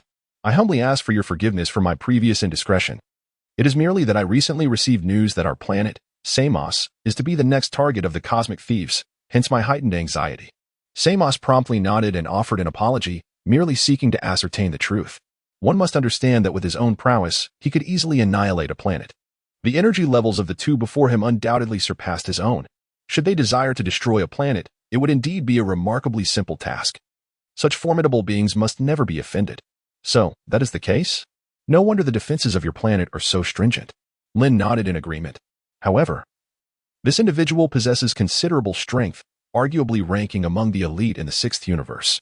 It is noteworthy that among those representing the 6th universe in the Tournament of Power, only Hit truly demonstrates formidable prowess, the others lack significant power, at least prior to the competition against the 7th universe." The Saiyans of the 6th universe were entirely unaware of what a Super Saiyan was. Chapter 59, The Arrival of the Assassin Hit. "I am feeling somewhat hungry. Are there any culinary delights on your planet?" Lin gently caressed her abdomen and spoke, yet her heart was filled with considerable intrigue towards those cosmic marauders. "Indeed, there is," she continued. "The 2 of you have traveled from afar and are our esteemed guests. I shall promptly arrange a banquet to honor you." Samos nodded eagerly. Although he was the king of Samos, his planet was on the brink of an unprecedented calamity. The two individuals before him possessed formidable strength. His current subservient demeanor was not intended to solicit their assistance when the cosmic Marauders arrived, but rather to hope they would refrain from adding to his woes in that dire moment. That would indeed be most appreciated. Lin smiled and remarked, ultimately, it all boils down to strength. Had I lacked the necessary prowess today, I would have likely been reduced to a mere pincushion before even reaching this planet. However, with sufficient power at my disposal, even the leaders of this world regard me with profound respect. 2 fleeting days passed. During this time, Lin and number 18 indulged in an enjoyable exploration of the planet. One cannot deny that this world is indeed remarkable. Both its environment and technology are exceptionally advanced. The only drawback is the rather mediocre cuisine. Lin, that VR racing was exhilarating. I want to play again, number 18 exclaimed, her face alight with excitement. Reminiscent of her youthful days, it had been quite some time since Lin had witnessed such fervor in her. Very well. If it brings you joy, let us linger on this planet a while longer. Lin nodded and remarked that, given her ample free time, there was no urgency to engage in any particular activities. Thus, she could certainly linger on this planet for a while longer. All right, I shall explore a bit more. Would you care to join me? Inquired the cheerful figure known as 18. I have lost interest in that matter. You should enjoy yourself while I await your return here, she replied. Lin remarked with a smile, such things are enjoyable for a time or two, but overindulgence can lead to monotony. With that, she cheerfully bounded away after saying the 18th. At that moment, Lin suddenly sensed an overwhelming aura, unprecedented in its intensity. Since his arrival in the Dragon Ball universe, he had never encountered such a formidable presence. Accompanying this aura was a sharp and menacing killing intent. Who could it be? Hit? Almost instantaneously upon perceiving this energy, a purple figure materialized in Lin's mind, the notorious assassin from Universe 6, Hit. It was evident that only Hit could possess such a colossal aura imbued with such lethal intent. No one else could possibly wield such extraordinary power. Beep, beep, beep, the alarm blared, signaling imminent danger. All individuals were advised to assume a defensive posture. At that moment, the sirens echoed across the globe, striking fear into the hearts of everyone as they gazed skyward. It seemed an eternity had passed since the last global alarm had been activated. Who could this ominous figure be targeting? Let us investigate further. Lin elegantly pointed her fingers to her forehead, and in an instant, her form vanished from the spot. Number 18 remained unperturbed, fully aware that no danger lurked here. As long as Hit refrained from intervening, no inhabitant of this planet posed a threat to her. Thus, her presence here was inconsequential. Her curiosity about Hit lingered. Whoosh. When she reappeared, Lin found herself within the majestic confines of the Samus Palace. What transpired? What events had unfolded? Lin cast a glance at the visibly anxious Samus and inquired. A tremendous surge of energy just permeated the planet, obliterating numerous aircraft in an instant. It is highly probable that it was the work of cosmic marauders. Samus, his brow furrowed, replied to Lin, aside from the cosmic thieves. I can hardly conceive of anyone else who would harbor an interest in Samus' planet. Have you ever heard of the galaxy's foremost assassin, Hit? Lin inquired softly. Hith? The universe's most notorious assassin? Mr. Lin implies that the individuals attacking our planet are not mere cosmic thieves, but rather the infamous assassin Hith? Samus repeatedly sought confirmation, his pupils narrowing in sheer terror. If they were merely cosmic marauders, they would possess the courage to confront them, considering their planet's advanced technology. Moreover, their own strength was formidable. Ordinary cosmic thieves were hardly a match for them. However, if Ith were indeed the assailant, they would stand no chance of resistance. The reputation of Ith, the universe's foremost assassin, was well-deserved. None of his targets had ever survived his gaze. Even if one believed themselves capable, they would undoubtedly crumble before Hith's might. He could extinguish their life in an instant. Indeed, while I am unaware of the nature of the cosmic thieves you speak of, they could never exude such an overwhelming presence. Furthermore, within the vast cosmos, it is likely that only Hith possesses the ability to emanate such a chilling aura of death. Given your meager strength, I find it rather intriguing that you have caught the attention of such a formidable foe, Lin said with a faint smile.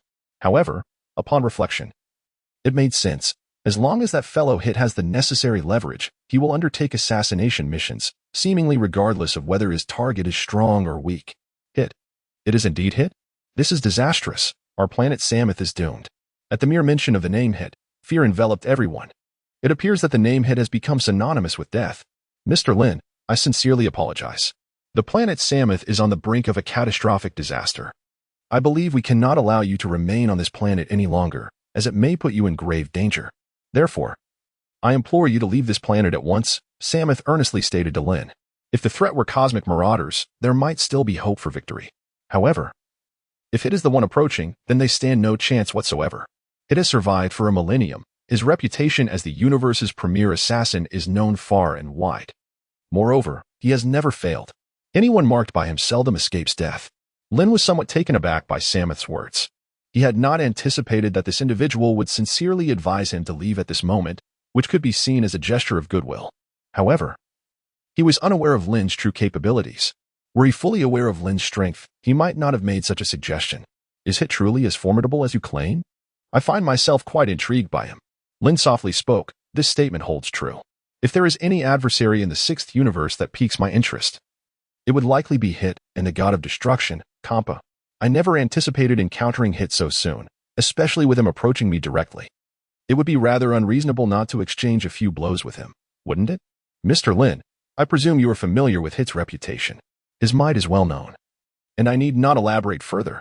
I strongly advise you to abandon this thought immediately and vacate this planet post-haste if you wish to preserve your life. Samus stated with gravity. Though he was no saint, he did not wish for these innocent humans to perish on this planet. Just as Lin was about to respond, a sharp sound pierced the air, followed by a figure appearing in the palace like a specter, with violet skin, crimson eyes, and clad in a light purple long coat. He stood with his hands in his pockets, his gaze devoid of any emotion. Hit. Upon seeing him, Samus and everyone present felt their pupils constrict, their bodies instinctively trembling. The palpable aura of lethal intent made it difficult for them to breathe. The atmosphere was suffocating. Hit. What brings you here? Are you here to kill us? Samus inquired, his voice laced with tension. The question was rather foolish, for Hit rarely made appearances unless on a mission. Indeed, someone has paid a handsome sum for me to eliminate you, Hit replied coldly, devoid of any humor. Is it merely my life you seek? If so, that is somewhat reassuring. Samus exhaled with a sense of relief, feeling fortunate that the dilemma was not worse. However, the gravity of the situation loomed over him. If he were to be slain at this juncture, the Samus planet would soon fall. Suddenly, realization dawned upon him regarding who might have hired Hit to take his life. It was likely those cosmic thieves. As long as he remained alive, it would be challenging for them to invade Samus. Yet, if he were to be killed, conquering this planet would be a trivial task for them. The defenses of light and technology would stand no chance against them. Your time is up, although I have little desire to kill you. The reward from those individuals is indeed tempting, Hit stated coldly. Very well. Perhaps dying at the hands of the assassin Hit could be considered an honor. Samus clenched his teeth tightly. He did not wish to refrain from resistance, but he felt utterly powerless. Under Hit's overwhelming pressure, he found it nearly impossible to harness his own energy. Ding. System task issued. Please make a choice. Option 1. Observe the situation and allow Hit to kill Samus. Reward. Instantaneous time skill 0. 2 seconds. Option 2. Intervene and save Samus from Hit. Reward. Unlimited instantaneous movement. Option 3. Eliminate Hit. Reward. Energy sphere. No sooner had Hit appeared than the electronic voice of the system resonated within Lin's mind. Indeed, another task awaited him. Lin murmured to himself, having previously speculated that the appearance of Hit would lead to a selection task. To his surprise, it indeed materialized. However, this particular choice posed a dilemma for him. The allure of a time skip ability of 0.2 seconds was enticing. One must understand that a mere 0.1 second difference in such a skill could result in a drastically different outcome. In a confrontation between masters, that fleeting moment could allow one to eliminate their opponent countless times. Fortunately, Samus had treated him fairly well. Over the past few days, Samus had shown him considerable respect and had provided him with the privileges befitting a VIP. Just moments ago, this individual had genuinely considered Lin's well-being, suggesting an escape from this planet to avoid the threat of death. If previous gestures had been insincere, this recent advice clearly stemmed from genuine concern for his safety. Witnessing the demise of such a person would undoubtedly weigh heavily on Samus's conscience. As for the reward associated with the third choice, while the Spirit Bomb was immensely powerful, ranking among Goku's most formidable techniques, Lin found himself lacking enthusiasm for it. The lengthy cooldown time was a significant drawback, and the necessity of gathering energy from others rendered the skill less appealing to him. On the other hand, the second reward, unrestricted instantaneous movement, was far superior to his own teleportation abilities. One must acknowledge that unrestricted instantaneous movement allowed for traversal across the cosmos and even direct access to the realms of destruction and the King's Temple, making it an exceedingly useful capability. At this moment, it had not provoked Lin, and thus, there was no necessity for him to eliminate him. Chapter 61, Super Saiyan 4. Hit is stunned. Increased evaluation votes. I choose option 2, to defeat Hit. Lin made a decision in his mind. In truth, he bore no grudge against Hitler. There was no necessity to eliminate him. Moreover, it was not Hitler who sought to take his life. Rather, it was Lin who actively desired to engage him in a contest. All right, Samos, your time has come. Suddenly, a cold glint flickered in Hitler's gaze. And then his body vanished like a wraith. Whoosh. Almost simultaneously, Lin's form also disappeared. When Hitler reappeared, he was already before Samos, delivering a powerful punch aimed directly at Samos's chest. He was confident that this blow would undoubtedly claim Samos's life. Bang. However, just as the fist was about to strike Samos's chest, it was unexpectedly intercepted. What? A look of shock suddenly crossed Hitler's calm face. How could anyone possibly thwart his attack? He had just executed the time flash technique, a skill that had remained unbroken for millennia. I have a slight acquaintance with Samos, so today, I shall spare his life. Lin exerted a powerful push, propelling Hit's body outward. What? I am not dead. How can this be? Mr. Lin? It was Mr. Lin who saved me. At this moment, Samoth finally grasped the situation. Hit's speed had been so astonishing that he had not had time to react. Had Lin not intervened, he would likely have been killed before he could comprehend what had transpired. Mr. Lin? How remarkable, he managed to thwart Hit's attack. Once realization dawned, expressions of utter astonishment adorned the faces of all present. In their minds, Hit was akin to a deity. No one in this universe could possibly rival him. Those he wished to eliminate faced no obstacles. Yet, just moments ago, Mr. Lin had indeed halted Hit. Thank you, Mr. Lin, Samoth exclaimed in surprise, expressing his gratitude. He recognized Lin's formidable strength, far surpassing his own. However, he had never believed Lin could contend with Hit.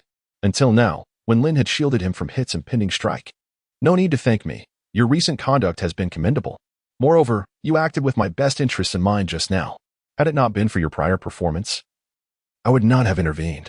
Lin spoke softly, inquiring, who are you to impede my intentions? After a brief moment of astonishment, Hitler's gaze regained its composure and indifference. He had not anticipated that the individual before him could thwart his assault, despite having exerted no significant force. There were hardly any in this universe capable of perceiving the nuances of his fleeting technique. You need not concern yourself with my identity. As I previously stated, I have vowed to protect Samos. Not even you, Hitter, nor even a deity of destruction could bring about his demise today. Lin chuckled, exuding confidence as he addressed it. He believed that his current strength would render him unfazed even in the presence of a god of destruction like Beerus. Moreover, although Hit was formidable, he still paled in comparison to a god of destruction. Such arrogance was unwarranted. Anyone I, Hit, wish to eliminate cannot be saved by anyone. Depart swiftly before my patience wanes. Hit spoke to Lin with a chilling tone, his demeanor haughty and unbearably proud. To him, Lin appeared merely as an irritating little rodent. Such an attitude was truly exasperating. Had I known you would be so insolent, I would have chosen to eliminate you outright. Lin's smile began to freeze slightly. The tone of this fellow, Hit, was indeed quite unsettling. To suggest killing me? After a millennium, this is the first time I have encountered such foolishness and ignorance. Hit fixed his cold gaze upon Lin and spoke. In this vast universe, he truly could not believe that anyone could bring about his demise. Even without employing his time-shifting abilities, it would be an impossible feat to kill him, unless those lofty deities intervened. Clearly, this individual before him was far from divine. Is that so? Then allow me to witness whether your strength matches your grandiloquent words. Lin beckoned to Hit with a gesture. Foolhardy creature. Since you were so intent on courting death, I shall oblige you. Hit's eyes narrowed slightly. In an instant, his form vanished. It had completely disappeared. Even his presence was no longer perceptible in that fleeting moment. It was evident that he had employed the art of temporal displacement. The art of temporal displacement, you say? Do not presume that you are the sole practitioner. Lin similarly vanished in a flash, causing Hit's attack to miss entirely. No, it can't be. This individual just evaded my strike, and it is impossible. The time leap technique is my unique skill. No one else could possibly wield it. Hit was immediately astounded. For that individual had also disappeared without a trace in an instant, as if leaping through time, a feat achievable only by the time leap technique. However, this technique is my exclusive mastery. Outsiders could never grasp it. Section 118. You appear quite astonished. Yet, what follows will astonish you even more. Observing Hit's bewildered expression, Lin clenched his fists tightly. Huh. He then unleashed a thunderous roar. A terrifying golden aura erupted from his body in an instant. At that moment, Lin underwent a remarkable transformation.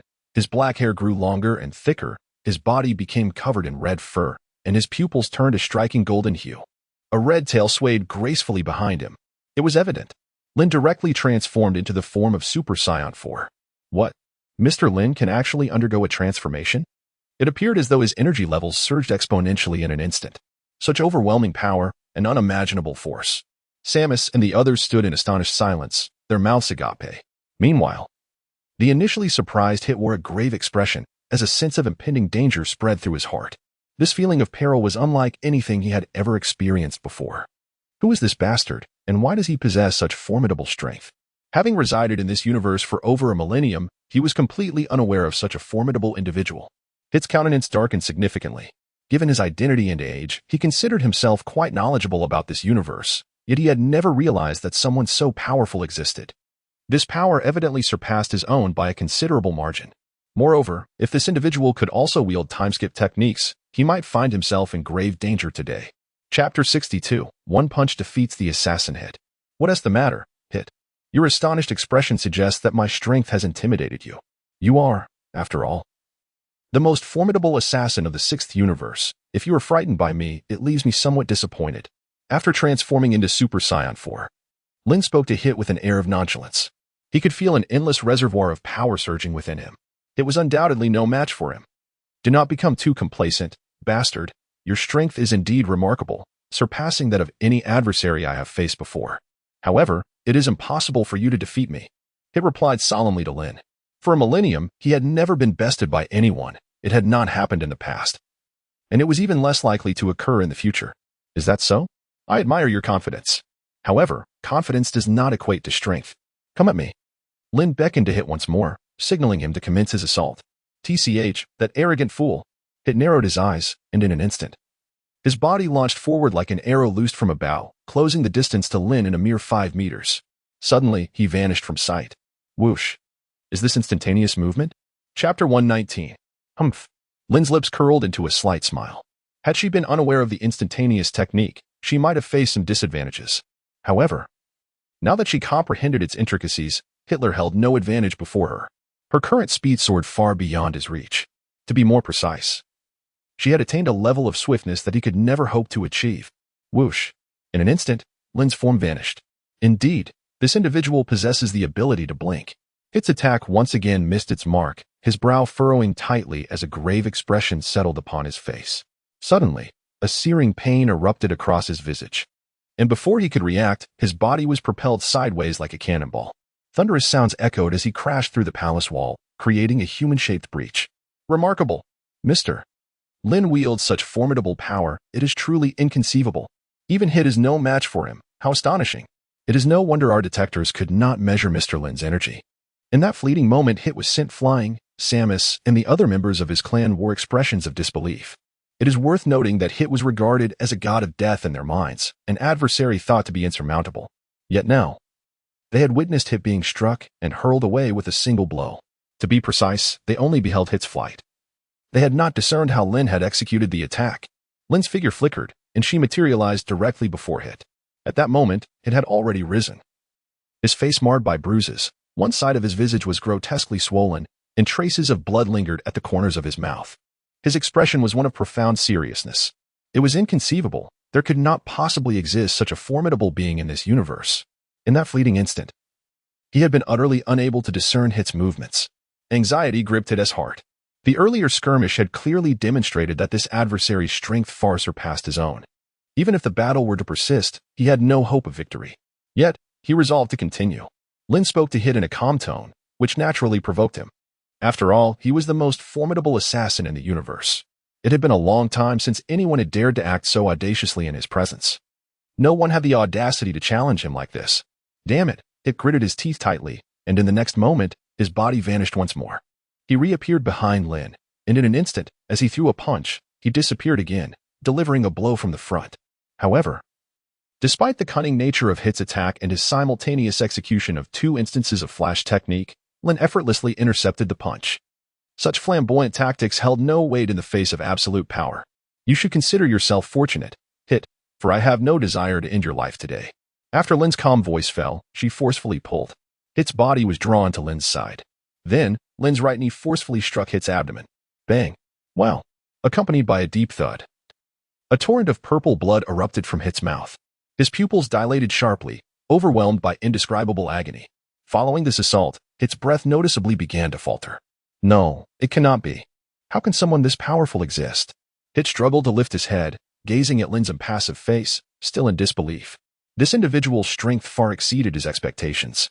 Judging by the earlier display, if he wished to end Hit's life, it would be a matter of mere moments. Now, be gone. Do not set foot on this planet again. Regardless of who hired you, if you dare to return, I shall ensure you remain here forever. Do you understand? Lin seized Hitler by the neck, her tone chillingly cold. There had been no prior connection between them. However, Samus and his companions had treated her well. Having consumed a morsel of their offerings, it was only natural for her to extend them some assistance. Who exactly are you? Hitler inquired. His purple visage tinged with a shade of crimson as he fixed his gaze upon Lin. At present, you are not worthy of knowing my name. For you are simply too feeble. Yet, I anticipate that we shall cross paths again in the future. If you prove yourself worthy, I shall divulge it then. Furthermore, as a token of your reprieve, I command you to eliminate the one who employed you, as well as a band of miscreants known as the Cosmic Thieves. Lin calmly issued a command to Hit. What gives you the authority to command me? It was evident that Hit remained rather resolute, even in such a dire situation. He had no intention of yielding.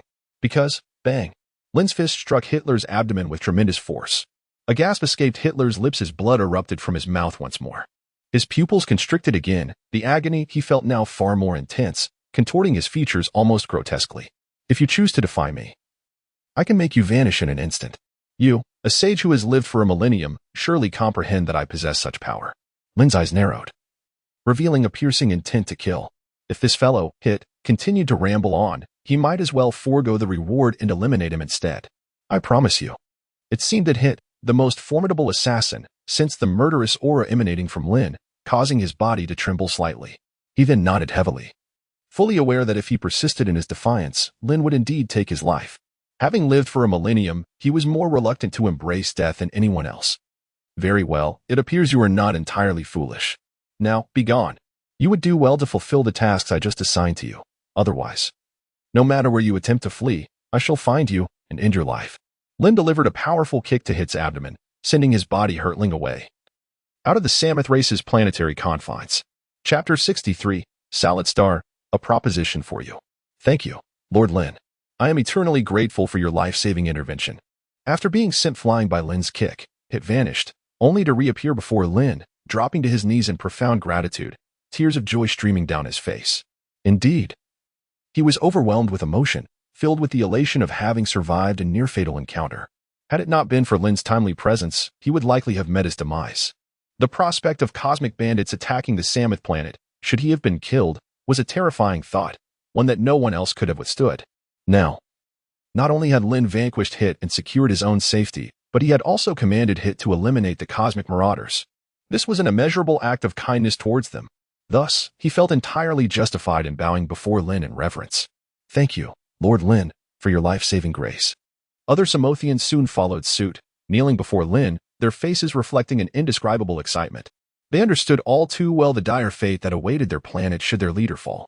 Lin serves as their rebirth parent. Now, everyone rise. The reason I extend my assistance to you is due to your previous amiable demeanor towards me. Thus, you have effectively salvaged your own fate. Had you treated me with indifference, I would undoubtedly have refrained from intervening. Observing the kneeling crowd, Lin smiled and spoke. He is that kind of person. When others treat him well, he reciprocates with kindness. Conversely, if someone harbors malicious intent towards him, he will certainly seek to eliminate them by any means necessary. Yes, my Lord Lin, to express our gratitude for your graciousness. I shall immediately arrange a banquet to honor you in Miss Number 18, Samus exclaimed with boundless excitement. At that moment, his address towards Lin shifted from Mr. Lin to Lord Lin.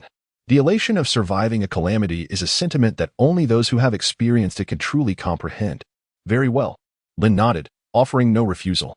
Although the cuisine on this planet pales in comparison to that of Earth, after a day of merriment, he indeed felt somewhat fatigued. The following morning, Samus inquired with a hint of reluctance, "Are you truly leaving, my Lord Lin?" It was well understood that should Lin choose to remain on this planet, no one would dare harbor any intentions towards Samus's realm. Yet, if Lin wished to depart, they would not presume to dissuade him. Having caused quite a stir here for several days, I believe it is time for us to take our leave, and I have pressing matters to attend to. Lin nodded and spoke. Now that he had arrived in the 6th universe, he indeed recalled a matter of considerable significance. Very well. Since Master Lin wishes to depart, we shall not hold him any longer. Should Master Lin find leisure in the future, he is most welcome to visit. Samus respectfully addressed Lin. Section 122. Indeed. If time permits in the future, we shall return for a visit.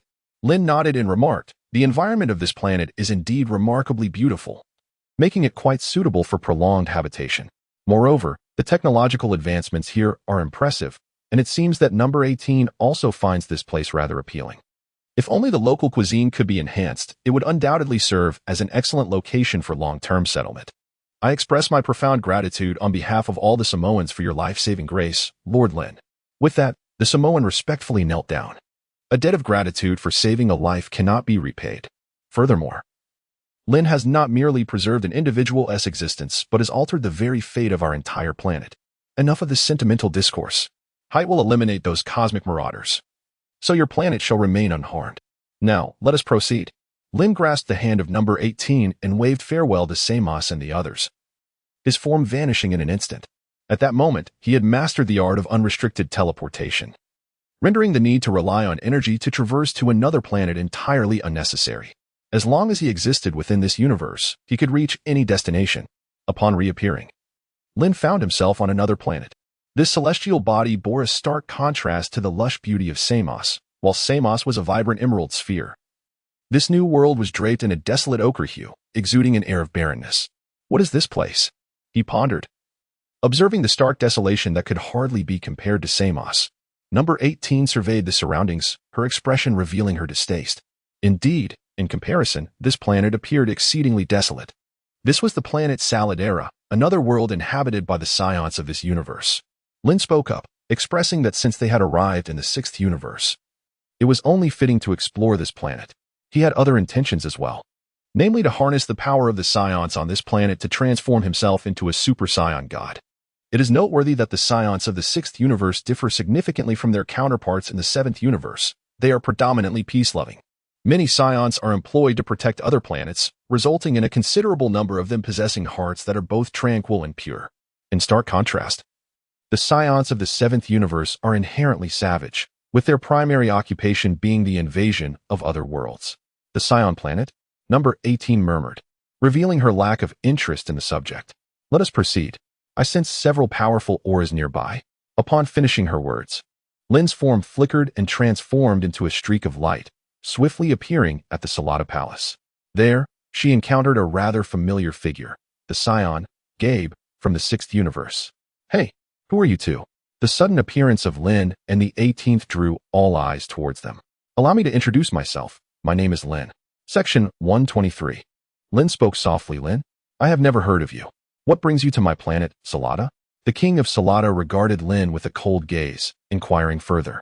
This name was unfamiliar to her, yet there was something in his appearance that bore a resemblance to a Scion. However, the presence of a tail distinguished him from the Scion lineage. Regardless of the unfamiliarity, I have come here to seek your assistance, and rest assured, I shall provide appropriate compensation for your help. Lin spoke in a calm manner, subsequently releasing a certain aura. What? Assistance? The expression of King Salada subtly altered, particularly upon sensing the danger emanating from Lin. Beside him, Gabii also furrowed his brow. Your Majesty, this individual possesses formidable strength. I fear I may not be his match. Gabii whispered to King Salada. What? Even you are no match for him? Upon hearing Gabii's words, King Salada's brow knitted in concern.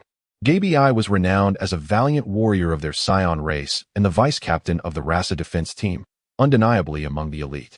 If he claimed that he could not rival this unexpectedly formidable individual, it indeed suggested that Lin was exceptionally powerful. Indeed, Gabii nodded earnestly. Your Excellency, your prowess must far surpass ours. To request our assistance, are you mocking us? In response, King Salada fixed his gaze on Lin and inquired further. Do not take offense. I genuinely require your assistance. Furthermore, as a condition of our exchange, I shall reveal to you the method to transform into a Super Saiyan. Lin's voice, soft yet resolute, faded into the air, and then her fist clenched tightly. In an instant, a golden aura erupted explosively from her body. Lin transformed directly into a Super Saiyan. In that fleeting moment, his aura surged 50-fold. What? His hair had turned golden. Could this be the Super Saiyan he spoke of? Upon witnessing Lin's sudden metamorphosis, the expressions of Gabe and King Sharada drastically changed, revealing their utter astonishment. They had never heard of a Super Saiyan before. However, Lin's energy had escalated exponentially in an instant. If this truly represented a Super Saiyan, the strength was astonishingly formidable. Chapter 64. The Birth of the Super Saiyan God. Is this what you referred to as a Super Saiyan? King Sharada swallowed hard, unable to contain his curiosity. If the Saiyan race could attain such power, then future endeavors would surely proceed with greater ease. Indeed, this is the form of a Super Saiyan. I neglected to mention that I, too, am a Saiyan, albeit with a slight distinction from you all. Lin returned to her usual demeanor and spoke softly. There are indeed some distinctions between the Saiyans of the 6th universe and those of the 7th universe. For instance, the Saiyans of the 6th universe tend to be rather slender, almost as if they are malnourished. Furthermore, all the Saiyans from the 6th universe lack tails. Are you also a Saiyan? In fact, King Salad had long suspected this individual bore a striking resemblance to a Saiyan, save for the additional tail. You mentioned that you require our assistance. May I inquire what that entails? Also, is it true that you can teach us to become Super Saiyans? King Salad hastily asked. To claim disinterest in becoming a Super Saiyan would be a blatant falsehood. The prospect of transforming into a Super Saiyan could exponentially amplify their strength. Should that occur, the overall power of their Saiyan race would experience a monumental enhancement. However, this Saiyan before them seemed extraordinarily powerful and had already mastered the transformation into a Super Saiyan. Thus, the task he proposed was likely not so easily fulfilled. The task is quite simple. All you must do is help me find 5 benevolent Saiyans willing to lend a small portion of their strength. Just a little contribution will suffice. Lin continued, stating that for the vast planet of Salada, this indeed was a rather simple matter. In the 7th universe, it might pose a slight challenge. However, in the 6th universe, the scenario was entirely different.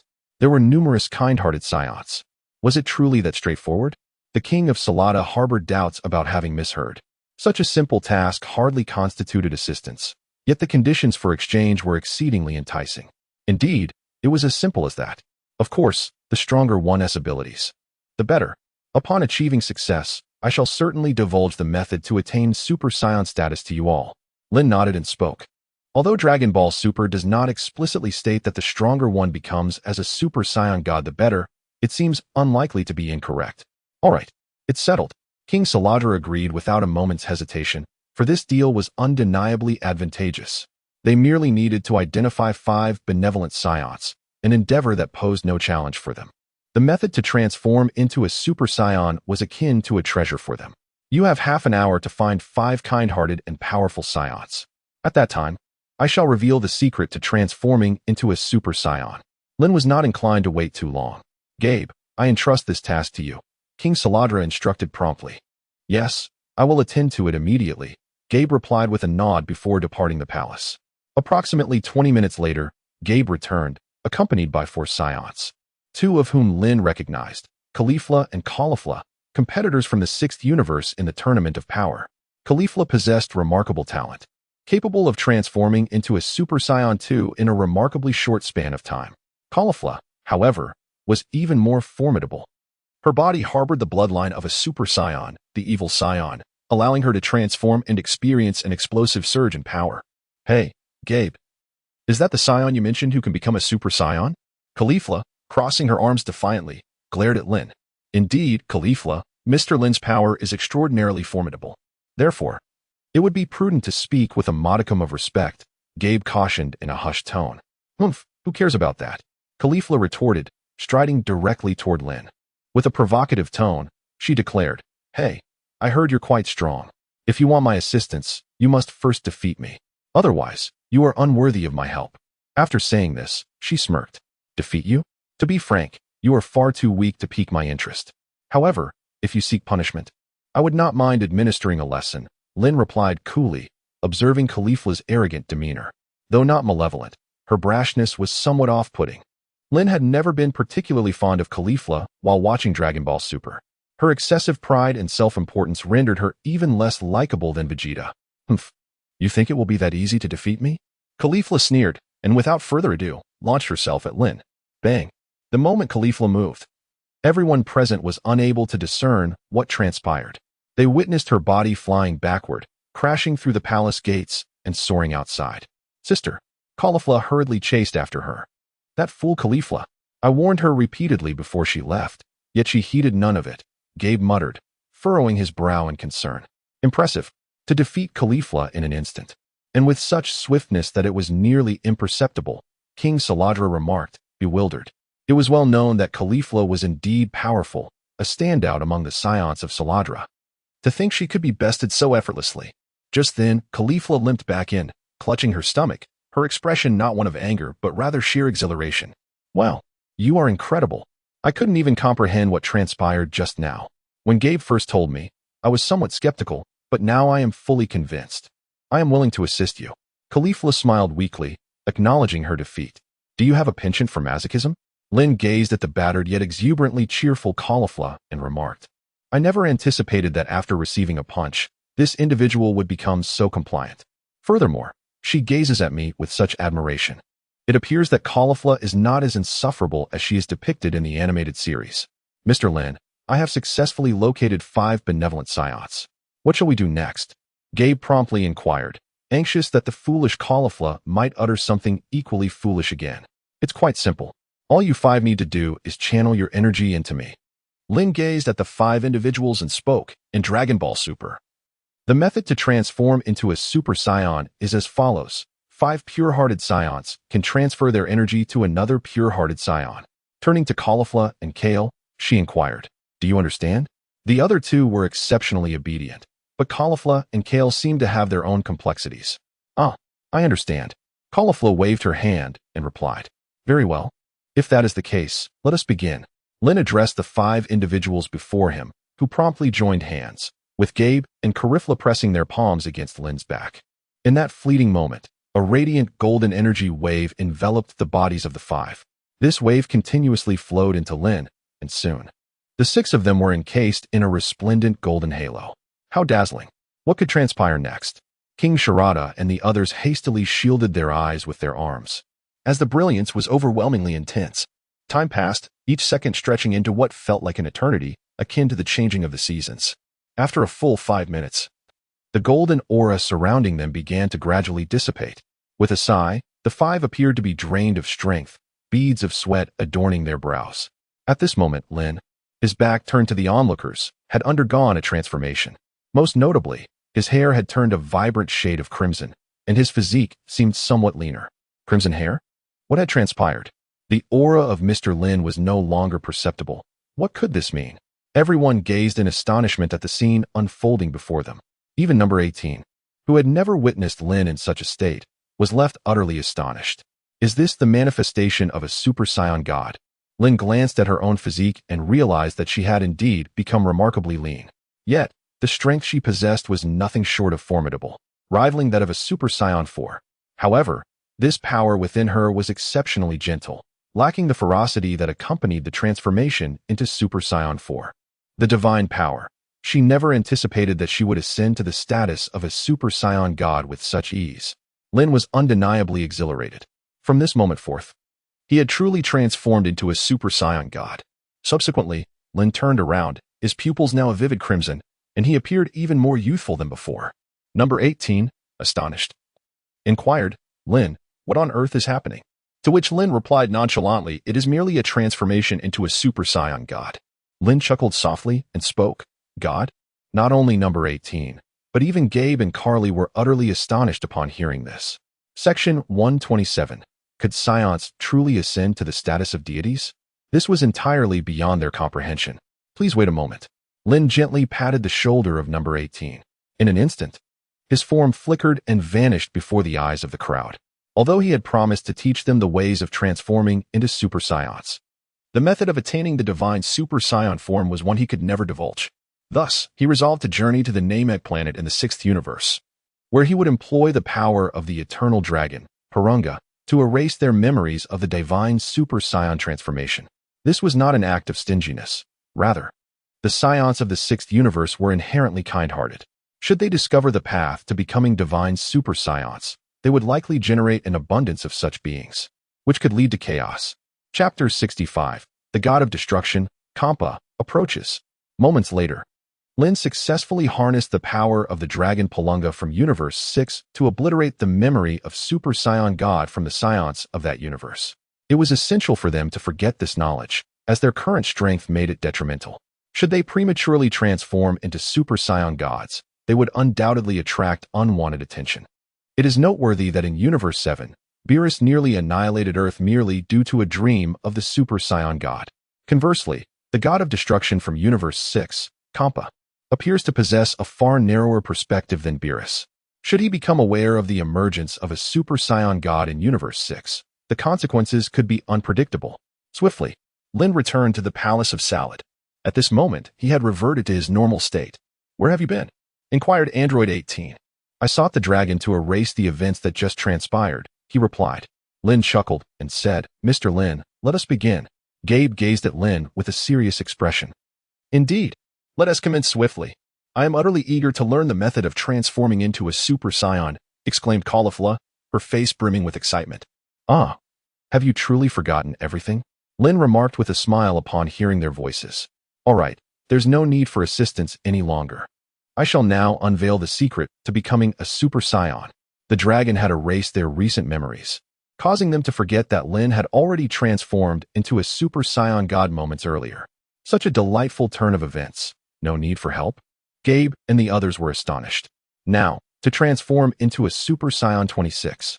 First and foremost, one must possess a tranquil heart, which I believe you all have. And additionally, one must harness fury. In the depths of intense rage, one can transcend into a Super Saiyan. Lin spoke softly, attempting to elucidate. In truth, he yearned to discuss the matter concerning the S cells. However, such an explanation would likely complicate matters further. Anger? Gabe listened, somewhat bewildered, as it seemed he had never truly experienced such a sentiment. Thus, he was uncertain if he could even express feelings of anger. Section 128. What? Don't tell me you are devoid of even the capacity for anger. Lin cast a glance at Gabe. In truth, this fellow's disposition bore a resemblance to that of Sun Wukong. Provoking his ire was indeed a challenging endeavor. How could that be? Gabe remarked awkwardly, scratching his head. Well then, allow me to share another method with you. Concentrate your energy diligently at your back, and then unleash it. Practice this several times, and perhaps you may achieve success. Lin continued, recalling how Caulifla transformed into a Super Saiyan using a similar method. For the Saiyans of Universe 6, this technique should prove effective. In fact, Lin could easily pretend to threaten the Saiyans to unleash their anger and ascend to Super Saiyan status. However, he felt it might be excessive, bordering on coercive manipulation of their power. He had previously informed them that the condition for their transformation was sharing the method to become Super Saiyans, not promising to assist them in achieving that transformation. It was so simple. "Hey, wait a moment. After a brief rest, I'll give it a try," Caulifla exclaimed, her face brimming with excitement. While anger might not be something Cabba possessed, Caulifla certainly had plenty of it. Meanwhile, in the realm of the God of Destruction in Universe 6, the angel Vados was observing the events unfolding on the planet Salad through her staff's black gem. She had hardly paid attention to this planet until just now, when a powerful divine energy had suddenly emerged in the universe, piquing her curiosity. "Lord Cabba, we have another deity emerging in Universe 6, Vados stated in a calm tone. Cabba was currently engaged in a fierce battle with food, having nearly consumed an entire banquet. "What?" Cabba exclaimed, spraying his drink in surprise as he stood up abruptly. "Vados, what do you mean another god has appeared in the universe?" He gazed at her with confusion. Apart from himself and the Supreme Kai, Zamasu, were there any other gods in this universe? "Indeed, Lord Cabba, a deity has indeed been born, and it seems their power is quite formidable," Vados continued, her tone unflappable. "How could this be? Are you deceiving me, Vados?" Cabba squinted suspiciously at her. He was well aware that Vados had a penchant for trickery, so the emergence of a new god in the universe could very well be a fabrication to mislead him. "Oh, Lord Cabba's paranoia is truly remarkable. Just come and see for yourself, Vados retorted, rolling her eyes. When she had previously deceived him, he had unhesitatingly believed her. Now, as she spoke the truth, he doubted her. How infuriating. Humph. If you dare to deceive me again, Vados, I shall not let you off easily, Cabba threatened coldly. However, Vados dismissed his threats with a scoff, knowing he could neither physically confront her nor best her in argument. Cabba approached, and the black gem atop her staff revealed the scene of Lin transforming into a Super Saiyan God. What? This fellow actually became a god? Cabba's eyes widened in disbelief. Indeed, he has transformed into a deity. That sensation is unmistakable. Vados, what on earth is happening? Who is this person capable of becoming a god? It is quite irksome. Cabba clenched his fists tightly. The notion that a human from his universe had achieved godhood without his knowledge was deeply unsettling. Lord Cabba, he did mention that he is a Saiyan, but it appears he is not from Universe 6. I have already checked his information, and it seems to have suddenly appeared, as if he materialized out of nowhere. Vados explained. She, too, found this situation perplexing. Given her status as an angel with formidable abilities, she should have been able to ascertain his details, even if he hailed from another universe. However, when she had looked him up, his records were completely blank, as though he had only just arrived in Universe 6. Are you telling me that even you could not uncover his background? But from what you're saying, this individual is not from Universe 6, correct? Cabba's eyes narrowed, radiating a fierce light. If he was not from Universe 6, yet caused such a commotion there, it was a clear sign of disrespect towards him as a god of destruction. Indeed, if he were from Universe 6, I would have relevant information. I can confirm that he is not one of us, yet possesses immense power. We have a notorious assassin known as Hit in Universe 6. I trust you have heard of him? Vados inquired casually. Yes, I believe I have heard that name before. He must possess considerable strength, Cabba mused, recalling having heard of this individual centuries ago, but never having encountered him personally. Hit was reputed to be the most formidable assassin in Universe 6, capable of eliminating even those stronger than himself. Yet, just a day ago, Lin had defeated Hit with absolute ease, landing a single punch that rendered him powerless. Vados maintained her calm demeanor, but her curiosity about Lin was palpable. After all, Hit had survived for a millennium. Defeating him in an instant was no small feat, especially considering Hit's unique technique, time skip.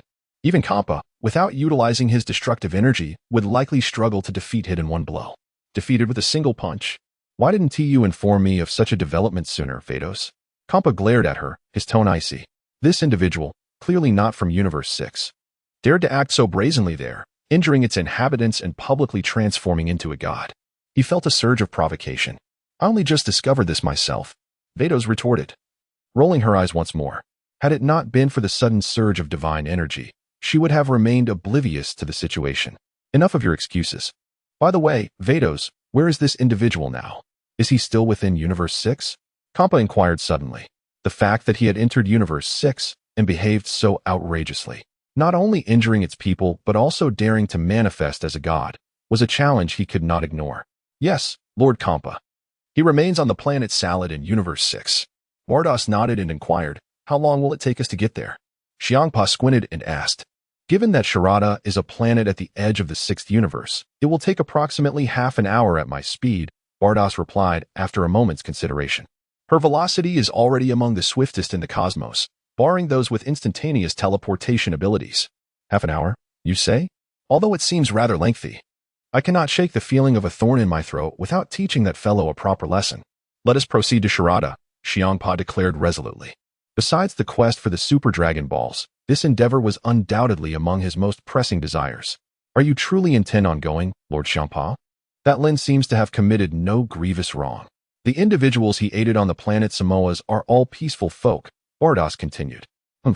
Challenging the authority of the gods is the gravest offense, utterly unforgivable, Xiangpa said, clenching his fists with a chilling tone. While he could overlook other misdeeds, the fact that this individual had ascended to divinity was something he could not abide. More importantly, this person was not even from the 6th universe, which rendered the transgression all the more intolerable. Chapter 66. What is there to boast about for a despicable destroyer? In the 6th universe, on the planet Showdown, Lin remarked. Let us venture elsewhere. This planet is rather desolate, devoid of any amusement. It is truly dull. Android 18 appeared to be growing weary of the planet, idly kicking her legs. In comparison to the previous planet, Samoas, Sharada indeed felt exceedingly barren, with an environment so lacking in charm that there was little to say. Very well. My purpose for being here has been fulfilled, and there is no need to linger any longer. Lin nodded and spoke. His primary purpose for coming to the planet Salad was to transform into a Super Saiyan God. Now, having achieved his desire, he had no need to linger any longer. Let us depart. Lin, accompanied by number 18, vanished in a flash on the planet Salada. Meanwhile, in the cosmos, they suddenly came to a halt. Number 18 glanced at Lin and inquired, "What has caused this abrupt pause? I sense an overwhelming aura. If my instincts serve me correctly, it must be the presence of a divine entity." Lin spoke earnestly, his presence exuding an overwhelming aura, one that could not possibly be compared to that of Hit. In the sixth universe, it is likely that only the god of destruction, Cabba, possesses such formidable energy. Moreover, after transforming into a Super Saiyan God, he could sense the divine aura. A divine presence? Could it be that your recent transformation into a Super Saiyan God has drawn unwanted attention? Number 18 hastily inquired. However, the divine beings did not seem particularly formidable. I recall during our last encounter in the realm of the Supreme Kai, those gods were left trembling in fear at the sight of Lin. It is highly probable that this is indeed the case. If I am not mistaken, the god of destruction from this universe is approaching us. Lin gazed into the distance. Although the aura was still far from him, he could distinctly sense its presence. If it truly belonged to the god of destruction from the sixth universe, it would indeed be intriguing. One must understand that the assassin Hit from the sixth universe was not even a worthy opponent for him. Thus, the only entity within the sixth universe capable of contending with him was the god of destruction, Cabba. God of destruction? This is the first time I have heard such a name. 18 inquired with curiosity. Previously, she had only heard of the Supreme Kai. Yet that Supreme Kai was notoriously timid, either terrified to the point of paralysis or on the verge of succumbing to fear. To be candid, it was utterly unimpressive. How should one put it? Their ranks might be comparable, both being deities at the pinnacle of a universe. However, in terms of power, they were worlds apart. The strength of the Supreme Kai was on a completely different dimension from that of the god of destruction. Lin began to elucidate, estimating that even a myriad of Supreme Kais combined would scarcely rival the power of a destroyer god. Such formidable strength. What shall we do now? Do you possess the confidence to confront this challenge? Upon hearing that the destroyer god surpassed the Supreme Kais by such a margin, a hint of concern emerged on Android 18's face. Fear not. With my current prowess, I should be more than capable of handling the destroyer god of the sixth universe. Lin smiled confidently and remarked that among the 12 gods of destruction, Cabba, the deity of the sixth universe, could be regarded as the weakest. Furthermore, she recalled that he had once mentioned that due to many years without training, he had only indulged in the pleasures of gourmet food, resulting in a significantly altered physique. His power had diminished considerably as well. In the comprehensive tournament of Dragon Ball Super, Cabba's performance was undeniably abysmal. Ding. The system detected the presence of the sixth universe's god of destruction, Cabba, and a new mission has been issued. Please make a choice. Option 1. Avoid an encounter with the god of destruction and leave the sixth universe immediately. Reward, immortality. Option 2. Given the current circumstances, it is unwise to confront the god of destruction directly. Instead, one may seek to appease Cabba for mercy. Reward, power equivalent to Jiren. Option 3. Engage in a direct confrontation and defeat the god of destruction, Cabba. Reward, permanent destructive power. At that moment, the electronic synthesized voice of the system resonated once more within her mind. Indeed, another mission had been presented. Lin felt no surprise. Typically, when formidable opponents emerge, the system would issue a task. The appearance of the god of destruction from the sixth universe undoubtedly warranted a task. Thus, his greater anticipation lay in the rewards of the task. He opted for the third choice, to confront the god of destruction, Cabba, head-on.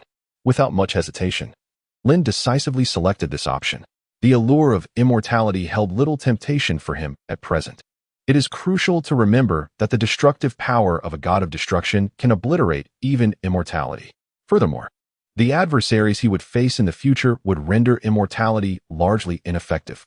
Moreover, his current regenerative abilities were nearly on par with that of an immortal. Those capable of ending his life could entirely disregard the concept of immortality. Thus, for Lin at this moment, immortality indeed bore little significance. As for the second choice, The prospect of matching Jiren's strength held even less allure for him. Whether Jiren could surpass Ultra Instinct Goku remained uncertain. Yet, Lin had already mastered the perfected Ultra Instinct, which would undoubtedly allow him to contend with, if not defeat, Jiren. Therefore, such a choice was of little necessity. However, this was not the crux of the matter. The focal point was that he could never submit to Cabba. Such a notion was utterly inconceivable.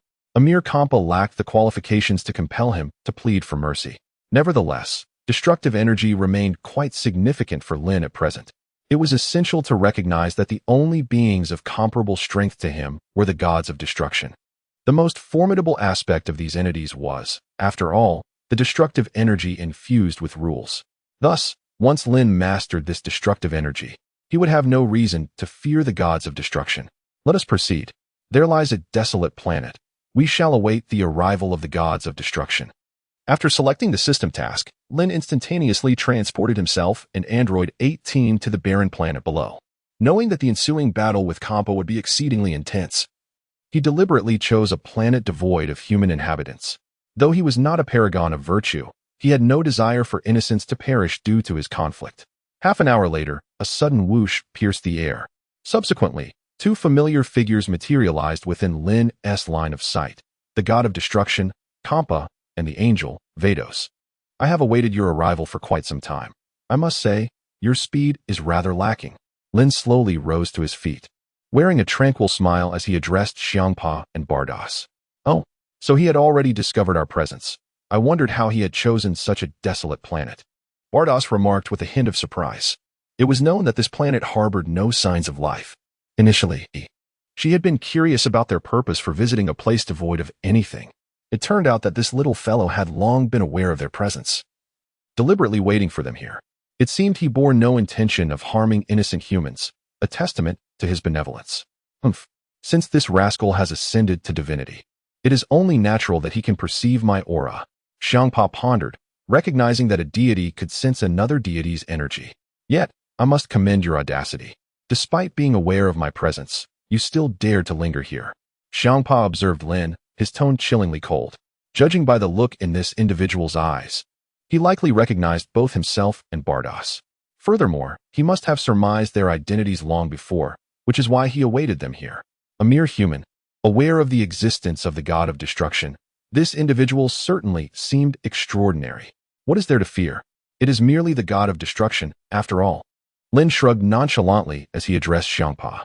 Having already accepted the system's task, today was the day to deliver a thorough beating to Xiangpa.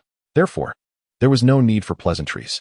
How absurdly arrogant for a mere god to utter such ignorant words.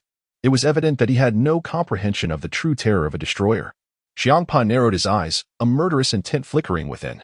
For billions of years, since he had ascended to godhood, no human had ever dared to speak to him in such a manner. This brazen attitude was utterly intolerable for one who had always held himself in high esteem. A destroyer? Merely a being that cowers like a dog before certain powerful figures. What is there to boast about? Lin continued to speak in a calm tone. Although the god of destruction always appeared to be aloof and superior in the presence of humanity, exuding an air of invincibility, upon encountering the diminutive figure of the Omni King, he instantly trembled in fear, not daring to utter a sound. His demeanor was more submissive than that of a grandson. Ha ha ha. It seems no one has ever dared to address Lord Cabba in such a manner. Vados chuckled softly, glancing at the furious expression on Cabba's face. It had been quite some time since Lord Cabba exhibited such a constrained demeanor. How audacious of you. Initially, I merely intended to teach you a lesson, but your ability to provoke my ire is truly remarkable. Soon, you shall learn that angering me is far from a trivial matter. For you will soon experience agonizing torment and fear akin to that of hell itself. Cabba clenched his fists tightly, gritting his teeth, his facial features contorting with rage. Such exaggeration? I wonder if he is merely boasting. Then come at me swiftly. I find myself rather eager for this confrontation. Lin beckoned toward Xiangpa, addressing him as a presumptuous and ignorant little pest. You have thoroughly provoked my ire, and thus I shall slowly bring about your demise, allowing you to perish in anguish and dread. It is imperative that you comprehend the folly and ignorance of antagonizing a god of destruction. Xiangpa's eyes glimmered with intense fury, a sentiment so profound that it seemed he wished to devour Lin whole as a means of venting his frustration. Ah, It appears that Lord Xiangpa is indeed enraged. It must be noted that Lin's sharp tongue has incited such wrath from the esteemed deity, which is decidedly not a favorable circumstance. Bardos furrowed her brow, murmuring softly to herself. It is likely that many planets will soon suffer the consequences of this confrontation. Chapter 134, the 67th chapter, Super Saiyan 4 Tenfold Kaioken. Though this individual has triumphed over the assassin Hit, the disparity between Hit and a god of destruction remains vast. One must wonder from whence his confidence arises. Daring to challenge a deity. Let us dispense with superfluous words. If the god of destruction is indeed as formidable as rumored, then let him come forth without delay. Lin's lips curled into a taunting smirk as he spoke. How infuriating, a truly reckless little insect. Since you were so intent on courting death, allow me to oblige. With that, almost instantaneously upon the conclusion of Xiangpa's words, his form transformed into a violet blur, moving with astonishing swiftness. Despite his somewhat corpulent physique, it did nothing to hinder his velocity. Xiangpa's speed was simply beyond what Hit could ever hope to compare. Lin clenched his fists, transforming directly into a Super Saiyan 4. It is worth noting that he had only recently attained the form of a Super Saiyan God and had yet to fully acclimate to that state. Thus, he needed to return and gradually contemplate the nuances of mastering the Super Saiyan God form. Upon becoming a Super Saiyan 4, Lin recoiled slightly. However, Cabba swiftly followed suit, launching a powerful punch toward Lin. This fellow's speed was astonishing. To be honest, Lin found himself somewhat taken aback by Cabba's swiftness, as he had always perceived him as a quintessential example of laziness. Considering this moment, he was unexpectedly formidable. Without further deliberation, Lin swiftly raised his arms to shield his chest. Bang! Cabba's fist descended with force. Lin's body was instantly propelled away by a single punch. Boom, boom, boom. He shattered 7 or 8 mountain peaks before finally coming to a halt. This gluttonous brute possesses such formidable strength and speed. It seems I have underestimated him considerably. Lin hastily rubbed his chest, which felt heavy, and furrowed his brow as he spoke. He had always believed that by merging his mysterious form with his base state and subsequently transforming into a Super Saiyan 4, he would possess the power to contend with the god of destruction, Cabba. However, from the recent onslaught, he could discern that this foe's strength far exceeded his expectations. Merely relying on the power of Super Saiyan 4 was utterly insufficient to vanquish him, and it was even challenging to withstand his force. You little pest. Surviving my punch shows you possess some skill, Cabba remarked with a derisive glance at Lin. Soon, a multitude of purple orbs materialized around his body. Lin could sense that these energy spheres were not of a destructive nature. It was evident that Xiangpa had no intention of easily taking his life. Whoosh! In the next moment, the energy spheres hurtled towards Lin. Boom! In an instant, a massive explosion erupted at the spot where Lin had been standing. Mushroom clouds ascended into the sky, leaving a deep crater in the ground. Yet, Lin's form had long since vanished. Remarkably, he had evaded the attack, demonstrating considerable agility. Xiangpa furrowed his brow slightly. Whoosh! In the blink of an eye, his body disappeared once more. When he reappeared, he was face to face with Lin, and without hesitation, he unleashed a powerful punch. Swish! His fist pierced through Lin's form. A mere illusion? This little bug's speed was astonishing. Shock flickered across Xiangpa's face. Logically speaking, his previous attack should have been unavoidable for Lin, yet he had inexplicably managed to evade it. Oh, he had employed the time flash technique. No wonder he could so effortlessly defeat Hit. Bardos immediately recognized that Lin had just utilized the time flash technique. Given this, it was hardly surprising that he could overpower Hit with a single blow. After all, there was a vast disparity in their foundational strengths, and the advantage of the time flash technique was completely nullified. Lin, you must persevere. Number 18 clenched her fists anxiously. It was worth noting that in previous battles, Lin had consistently maintained an upper hand, never having suffered a setback. However, this time, that purple, rotund feline appeared exceptionally formidable. With a single punch, it had sent Lin tumbling back several hundred paces. Moreover, its speed had seemed exceedingly swift. The time flash technique, almost instantaneously evading Xiangpa's attack, Lin executed the time flash, then launched a kick aimed at Xiangpa's face. Xiangpa's brow arched, instinctively sensing danger. Thus, he swiftly raised his arms to block. Bang! Lin's leg struck heavily against Xiangpa's arms, yet it merely caused him to stagger back a couple of steps. How could this wretchedly corpulent creature possess such mass? Lin furrowed her brows even deeper. When she previously watched Dragon Ball Super, she found his strength rather mediocre, resembling that of a lethargic individual who would become breathless after merely a few steps. Yet, in the heat of battle, he exhibited an astonishing ferocity. She had just unleashed her full power with a kick in her Super Saiyan 4 form, and to her astonishment, it merely caused him to retreat 2 steps, his expression barely shifting. Upon reflection, this realization made sense, although she had transformed into a Super Saiyan 4. The power it bestowed likely equated to that of a Super Saiyan Blue at best. Even if it was elevated, it would not be by a significant margin.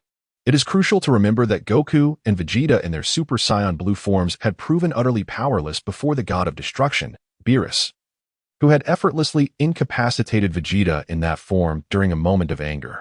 While Cabba's strength may not rival that of Beerus as a God of Destruction, the disparity between them would undoubtedly be minimal.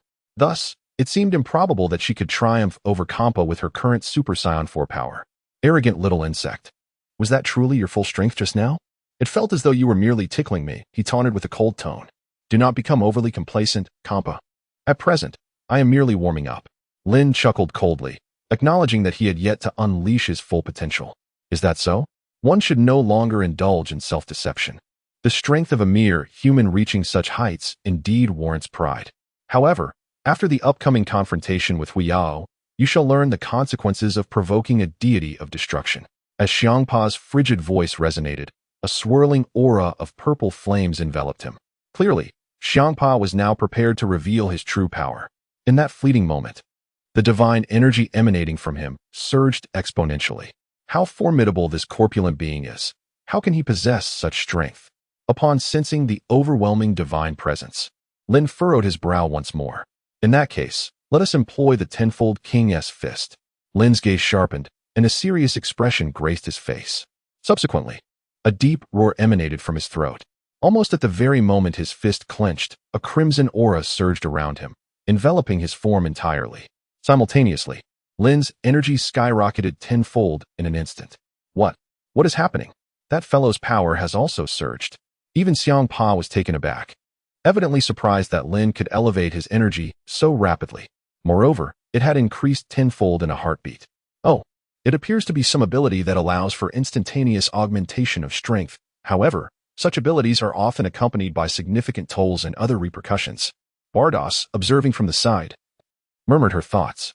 Particularly concerning was Lin, who seemed to have already undergone a transformation. Thus, if he were to employ this forceful enhancement of power on top of his recent transformation, it would be akin to drinking poison to quench thirst. His body was quite likely to collapse under the strain. Utilizing the tenfold King Kai fist on the foundation of Super Saiyan 4. This power indeed proved to be extraordinarily formidable. Lin clenched his fists, expressing satisfaction.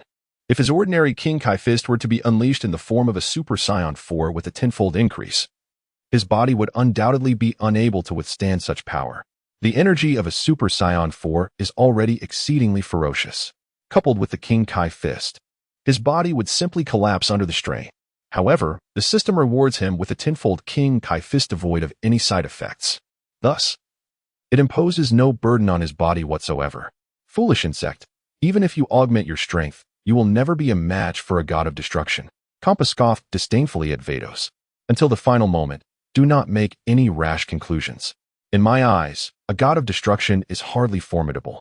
Lin coldly uttered a remark, and in an instant, his form vanished.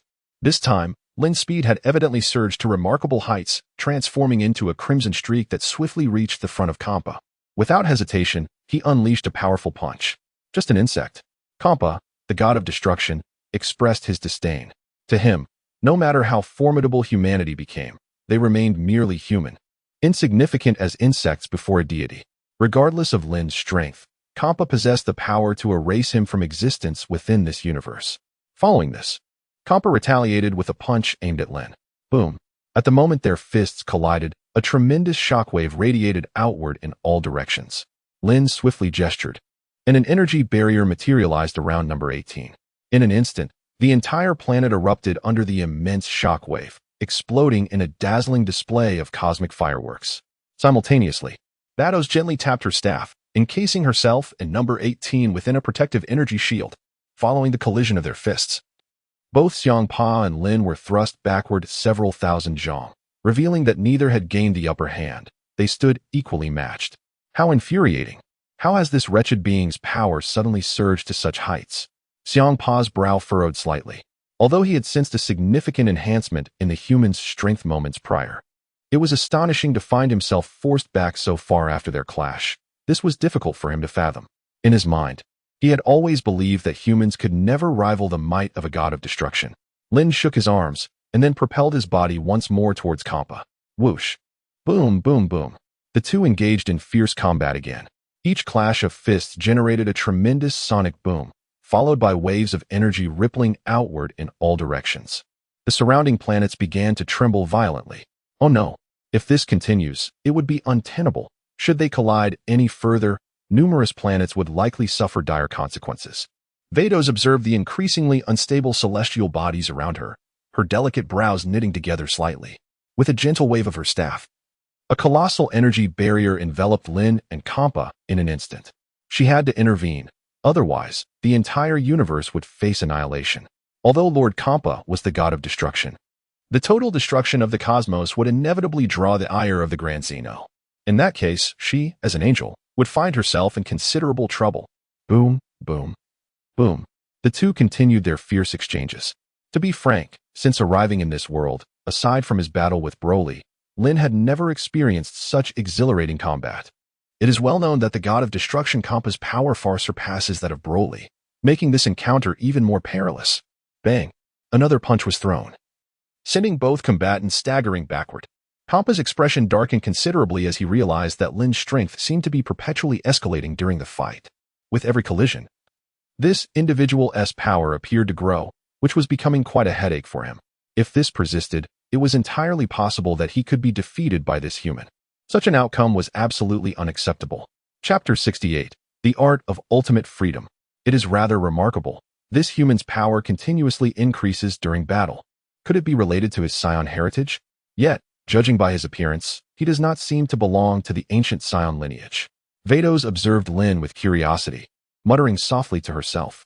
While his growth in strength wasn't rapid, it was indeed consistent. Should this trend continue, Lord Cabba would likely find himself on the verge of defeat. Unless, if Lord Cabba were to harness his destructive energy, the battle could be resolved with ease.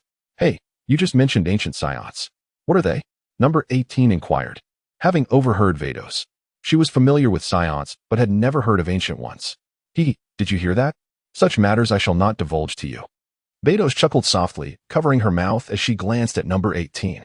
TCH, number 18 could only snort in response and turn her head away, sensing the danger this woman emanated. Moreover, the way she had waved her staff to conjure a remarkably sturdy energy shield confirmed that her power was undoubtedly far beyond her own. Meanwhile, on the other side, Lin and Cabba were once again locked in combat. The two continued their intense exchanges, one red and one purple, their auras clashing incessantly. Lin grew increasingly emboldened, feeling the very blood coursing through his veins boil with fervor. With every punch he unleashed, an immense power surged forth. It is worth noting that his Super Saiyan 4 form exhibited remarkable stability and exceptional endurance, rendering his physical stamina nearly inexhaustible. Furthermore, he inherently wielded boundless energy. After a relentless clash that spanned a full 10 minutes, the two combatants finally separated, both gasping for breath. It is undeniable that the strength of the god of destruction was formidable. However, he had not engaged in formal training for over a century, and thus, after such an extended bout, his vitality had suffered a significant depletion. At this moment, Lin, having harnessed the Super Saiyan 4's prowess along with a tenfold Kaioken, found his strength to be on par with that of the god of destruction, Cabba. Yet, Lin was not without his own struggles. Despite his infinite energy, the exertion of giving his all in battle was undeniably taxing. Beads of sweat formed densely on his forehead. This rotund adversary proved to be quite a challenge. Despite his size, Cabba had managed to endure until now, compelling Lin to regard him with newfound respect. Lin silently mused, "Cursed little insect. I never imagined I would find myself so utterly humiliated at the hands of a mere human." Xiangpa clenched his fists tightly. "This is an undeniable disgrace. I am a true god of destruction, standing at the pinnacle of this universe. Damn it, I must concede that your power is indeed formidable. to the point of being infuriating. However, this battle has reached its conclusion. I am no longer inclined to prolong our entanglement. Xiangpa raised his gaze to Lin, his tone frigid and laced with lethal intent. Initially, he had harbored the desire to vanquish this adversary through sheer strength, followed by a thorough humiliation, gradually extinguishing his life. He wished to impart the wisdom of how foolish it was to challenge a god of destruction. Yet, it had become apparent that this individual possessed overwhelming power, making victory a daunting task. Moreover, his prolonged absence from disciplined training had resulted in severe depletion of his physical stamina. Continuing in this manner would render it impossible to defeat him through pure strength. Therefore, it would be best to resort to destruction. Although this approach may not fully release the pent-up fury within, it is certainly preferable to suffering further indignation. Are you merely boasting again? If you truly had the capability to slay me, you would have acted long ago. Lin smiled faintly as he spoke. He understood that to undermine someone's unique ability was to bring about destruction. However, at that moment, he did not feel particularly fearful, for he still possessed two opportunities to unleash his own power of annihilation. Do you know why we are referred to as gods of destruction? Xiangpa chuckled coldly. Yet his smile bore an unmistakable bloodthirst. It is because we stand as the supreme deities of this universe, wielding control over the life and death of all things. If I desire your demise, you are bound to meet it. This exemplifies the capability of a god of destruction, as well as the underlying tenets that govern our existence. Truly, you are nothing more than a mindless, gluttonous creature. Do not consistently elevate yourself to such lofty heights. I have long proclaimed that, in my eyes, gods are but this. Lin harbored a profound disdain for Xiangpa's current demeanor and tone, arrogant and condescending, as if viewing everything in the universe as mere insects beneath him. The audacity of this ignorant little creature was truly infuriating, his sharp tongue capable of provoking considerable ire. The atmosphere around Xiangpa grew palpably frigid, and in an instant, he conjured a violet sphere of energy within his palm, teeming with the ominous essence of death and destruction. This sensation was all too familiar to Lin, for he too wielded destructive energy, albeit with only 3 opportunities at his disposal. Yet, the feeling was one he recognized well. Perish, foolish being, Xiangpa declared in a chilling tone as the destructive energy surged toward Lin. Humph. Destruction, Lin remarked with a nonchalant demeanor as he too summoned a violet sphere of energy, meeting Xiangpa's destructive force head-on. When the 2 energy spheres collided, astonishingly, there was no explosion, only a seamless cancellation of their powers, not even a ripple in the surrounding air. Impossible. How could this be? Xiangpa's icy facade shattered, replaced by unparalleled shock, tumultuous waves of disbelief surging within him. Destructive energy was the exclusive domain of the god of destruction. Not even the angels, the mentors of these deities, could wield it. Why was it that a mere human had now mastered this divine skill? Oh, to think he has acquired destructive energy is truly remarkable. Even Beerus displayed a hint of astonishment. They all understood the uniqueness of destructive energy, reserved solely for the god of destruction. Yet, here stood a Saiyan who had somehow grasped it, an unfathomable reality. What troubles you, Xiangpa? You appear quite astonished. Just moments ago, you were so adamant that I must die, Lin observed, his tone laced with irony. Had he not harnessed destructive energy, engaging in combat with Xiangpa would indeed have been perilous. However, now that he had acquired it, the threat posed by Xiangpa diminished significantly. Damn it, that wretched little insect has managed to master destructive energy. How can this be? Xiangpa suddenly erupted in fury, roaring in outrage. What is the meaning of this? Why has this occurred? There is nothing impossible, Lin asserted confidently. I have long proclaimed that the so-called god of destruction is nothing more than that, a mere title in my eyes. Did you think I was merely boasting? But do not be too astonished, for shortly I shall reveal something that will astonish you even more. Lin spoke to Xiangpa word by word. You wretched, despicable little creature. Even if the destructive energy cannot obliterate you, I shall ensure your demise today. Xiangpa was evidently infuriated. The inability of destructive energy to eradicate a mere human was an immense humiliation for a god of destruction. If this matter were to reach the ears of other gods of destruction, he would undoubtedly become a subject of ridicule. With such wealth, the only way to put this matter to rest was to eliminate this detestable little insect. Huh! Xiangpa, as if driven mad, suddenly let out a furious roar. Once again, a purple aura swirled around his body, seemingly more potent than before. This fellow's strength had escalated beyond what it was moments ago. Could it be that his anger had awakened the latent power within him? Lin remarked with a hint of surprise that the power of the elephant had indeed grown stronger, and it appeared that its stamina had also been rejuvenated. However, Lin was not anxious at all. Instead, he let out a long sigh and subsequently reverted from his Super Saiyan transformation. Had he already resigned himself to defeat? How pitiful. Yet now, even if you were to kneel before me and plead, I would never show you mercy. Observing Lin's withdrawal from his transformation, Xiangpa instinctively assumed that Lin had given up the fight. Given up? You must be dreaming. Lin's lips curled into a subtle smile. At that moment, Xiangpa's fist loomed before him. In an instant, Lin's pupils transformed into a shimmering silver gray. A vibrant aura surged around his body. As his black hair shifted to a lustrous silver, he then gracefully shifted his body to the right, a mere few centimeters, yet perfectly evading Xiangpa's punch. With a swift motion, he launched his right fist forward. Although the speed appeared unremarkable, the impact sent Xiangpa's body flying. One side of his face immediately swelled dramatically. Huh? Who? Lin's gaze was profoundly serene. With gentle inhalations and exhalations, the resplendent energy surrounding him began to gradually infiltrate his being. In a matter of moments, the vibrant aura that had enveloped him vanished entirely. With the absence of any external energy, Lin's hair remained silvery, and his pupils retained a shimmering gray hue. His hair, standing tall, seemed to dance of its own accord. What? This is the Ultra Instinct technique.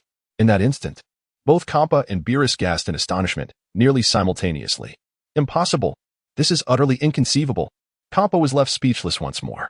The mere fact that this individual had mastered destructive energy was already astonishing enough. Now, to witness the manifestation of the Ultra Instinct technique was beyond his comprehension. They were acutely aware of the implications of the Ultra Instinct technique, a realm unattainable even by the gods of destruction. Among the 12 deities, only Beerus, the god of destruction from Universe 7, had brushed against its threshold, yet he had not fully grasped it. The other gods had not even approached this threshold. It is essential to understand that mastering the Ultra Instinct technique demands an extraordinarily tranquil state of mind. This is precisely why none of the 12 gods of destruction could attain perfect mastery of the Ultra Instinct. To their utter disbelief, it was now a human who had achieved this mastery, and it appeared that Lin had attained perfection in the technique. Shock. An unparalleled shock. For a human to master a skill that eluded even the gods was, without a doubt, a profound humiliation for all the gods of destruction. Each of them had an angel as a mentor, and every angel had perfected the Ultra Instinct technique. In this context, the inability of the gods of destruction to comprehend the Ultra Instinct was a significant disgrace. How astonishing. It is indeed unexpected that Mr. Lin has mastered the perfect Ultra Instinct technique. Beerus, equally astonished, regarded Lin with wide eyes. To the angels, the Ultra Instinct technique was a commonplace state of being. However, this does not imply that mastering the Ultra Instinct is an easy feat, quite the contrary. It is exceedingly difficult to attain. Otherwise, they would not have barred all gods of destruction from its mastery. What could possibly explain this? Beerus pondered. Why has this human insect managed to grasp the Ultra Instinct technique? Cabba was utterly perplexed by the turn of events and hastily turned to Beerus for answers. I am also at a loss, Lord Cabba. To be honest, this truly surprises me. To comprehend the Ultra Instinct without guidance is remarkable indeed. Beerus shook his head in response to Cabba. This despicable fellow. How could this happen? Cabba's fist clenched tightly, his nails digging painfully into his flesh. Yet he felt no discomfort. The overwhelming humiliation he experienced far outweighed any physical pain. What is the matter, Cabba? Are you astonished by my Ultra Instinct? Just a moment ago, you were boasting about the prowess of the gods of destruction. What is this? Have you cowered so quickly? Now transformed into the Ultra Instinct state, Lin provocatively spoke. He was fully aware that adopting this form would leave his opponents in utter shock, as it was a realm unattainable even by the gods. The only one to have made any progress was Beerus, and even he had not reached perfection. For a mere human to achieve such a state was indeed a source of legitimate astonishment for Cabba. You scoundrel! It seems I can no longer let you go.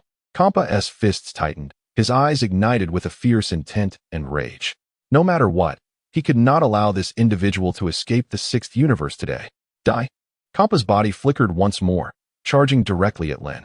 However, it was evident that his speed and strength had diminished.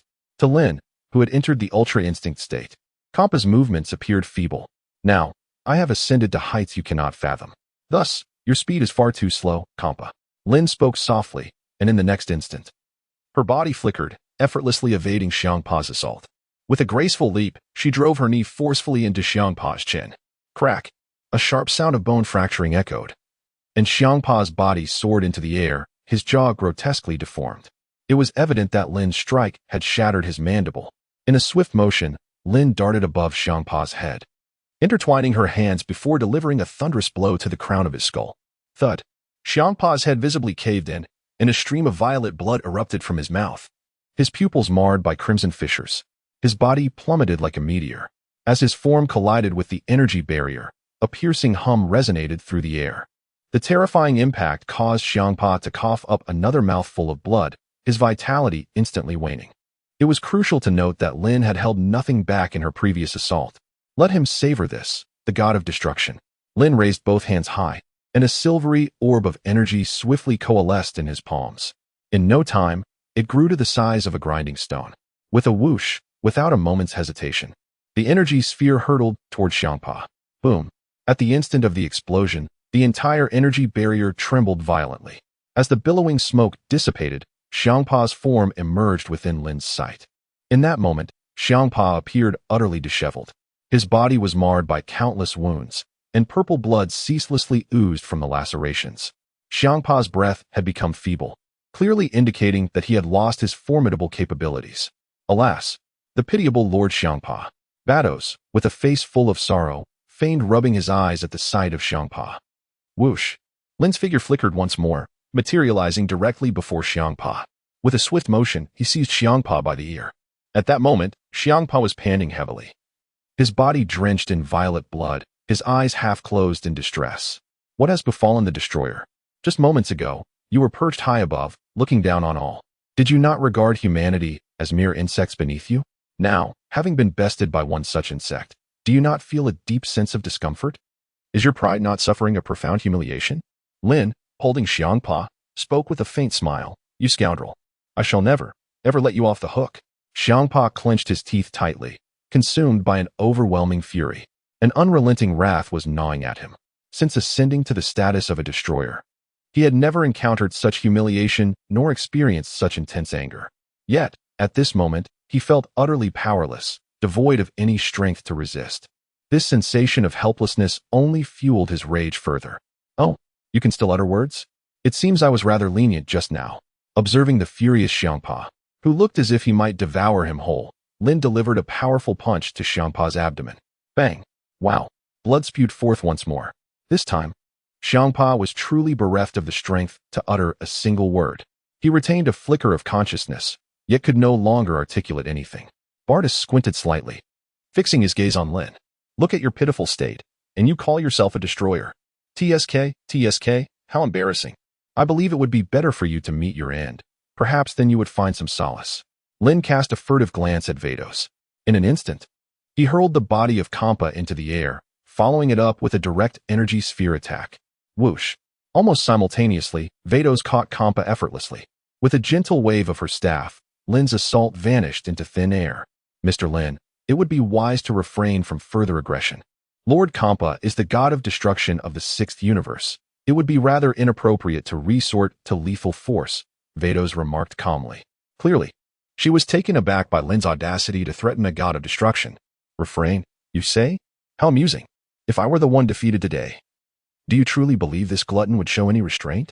Lin offered a faint smile and retorted, if it were I who faced defeat today, I would likely be subjected to the torment of that insufferable glutton until my demise.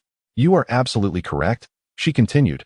Were you to be vanquished today, your fate would surely be sealed. However, a destroyer of universes cannot be permitted to perish, especially not before the gaze of an angel, Pattis remarked earnestly. Is this not akin to the principle of allowing officials to set fire while denying the common folk the right to light their lamps? Understanding her point, she conceded, today, out of respect for you, I shall spare him. However, you wretched swine, you would be wise to remember this. Do not harbor thoughts of revenge against me. For should you do so, I shall not hesitate to end your life next time. Lin squinted, his tone icy as he addressed Xiangpa. With the angel Bados by his side today, he knew he could not eliminate Xiangpa. Furthermore, his task for the day was merely to defeat the god of destruction. However, It was evident that this individual harbored murderous intent towards him. Since he had instigated the situation today, he would temporarily spare Xiangpa's life. Yet, should he contemplate killing him again in the future, Lin would show no mercy. He sincerely hoped Xiangpa would not be foolish enough to seek revenge. For if they were to meet again, Lin's strength would have undoubtedly grown, and he might very well end Xiangpa's life. Ha ha ha. I ought to extend my gratitude to Mr. Lin. I never imagined my influence was so vast. Batos chuckled, while Xiangpa's expression turned ashen. The indignity of being threatened by a mere human was infuriating, and the fact that he was unable to eliminate him was utterly humiliating. Well then, take care of yourself. Xiangpa. Lin spoke a few words to Xiangpa before swiftly returning to the side of number 18. In an instant, he vanished from the sight of the two. I cannot fathom where this individual hails from, yet he possesses such formidable power. Not only has he mastered destructive energy, but he wields the supreme technique with remarkable ease. Bardos mused, glancing at the spot where Lin had just departed. It has been quite some time since such a powerful human has appeared. Damn it, I will never, ever forgive you. Xiangpa growled, his teeth nearly grinding to dust as he vowed with all his might.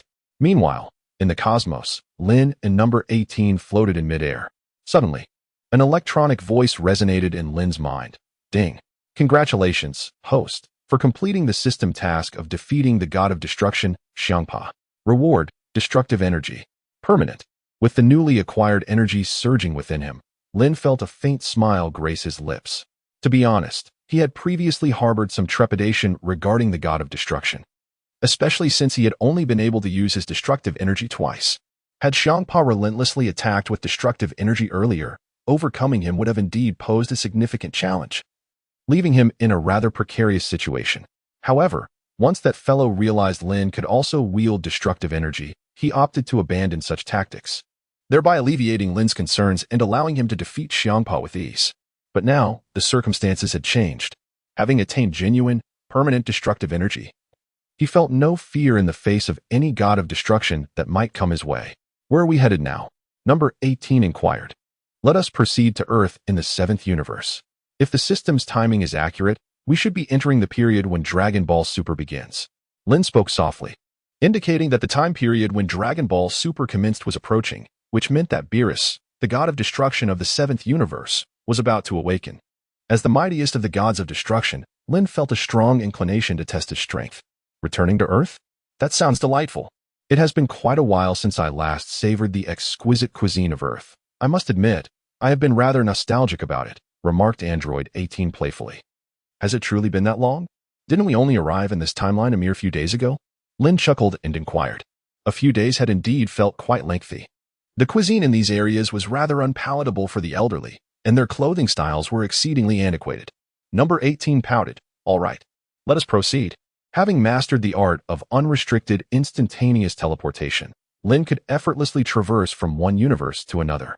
It is noteworthy that the ability to teleport could also be utilized to navigate through destructive planets and the grand temple of the Omni King. Thus, traversing between two universes was an exceedingly simple affair. Whoosh! Almost in the next moment, the two found themselves in an entirely different realm. Earth? West City. Number 18 glanced at the familiar edifices, feeling an inexplicable sense of kinship. At last, they had returned, and she could sense several familiar auras. Lin also took a deep breath and sighed. It was not just the food from Planet 18. Even the cuisine from other celestial bodies was somewhat difficult to swallow. When compared to the delectable dishes of Earth, the fare from other worlds was indeed rather unpalatable. Very well, let us indulge ourselves and feast heartily. Lin smiled, and the two of them materialized directly onto the streets of West City, slipping into a quaint restaurant.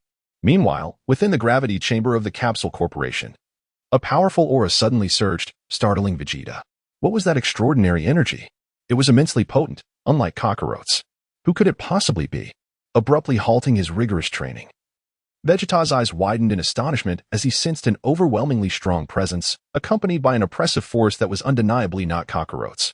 Even if Kakarot transformed into a Super Saiyan 3, he would never exude such a terrifying aura. There was no one on Earth who could possess such strength. TCH. Who could it be? Vegeta's brow furrowed slightly.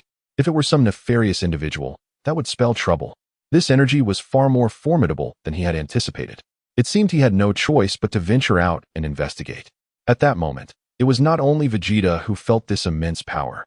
Piccolo and Gohan also sensed it immediately. In the sky above West City, several figures swiftly appeared, Vegeta, Gohan, Piccolo, and Krillin among them. What is happening? Vegeta, do you know who that energy belonged to? Piccolo inquired, his brow knitted in concern. TCH, how would I know? Vegeta retorted with a scoff. If he knew, he wouldn't have rushed over here. That aura was extraordinarily powerful, perhaps even stronger than Goku's. Who could it be?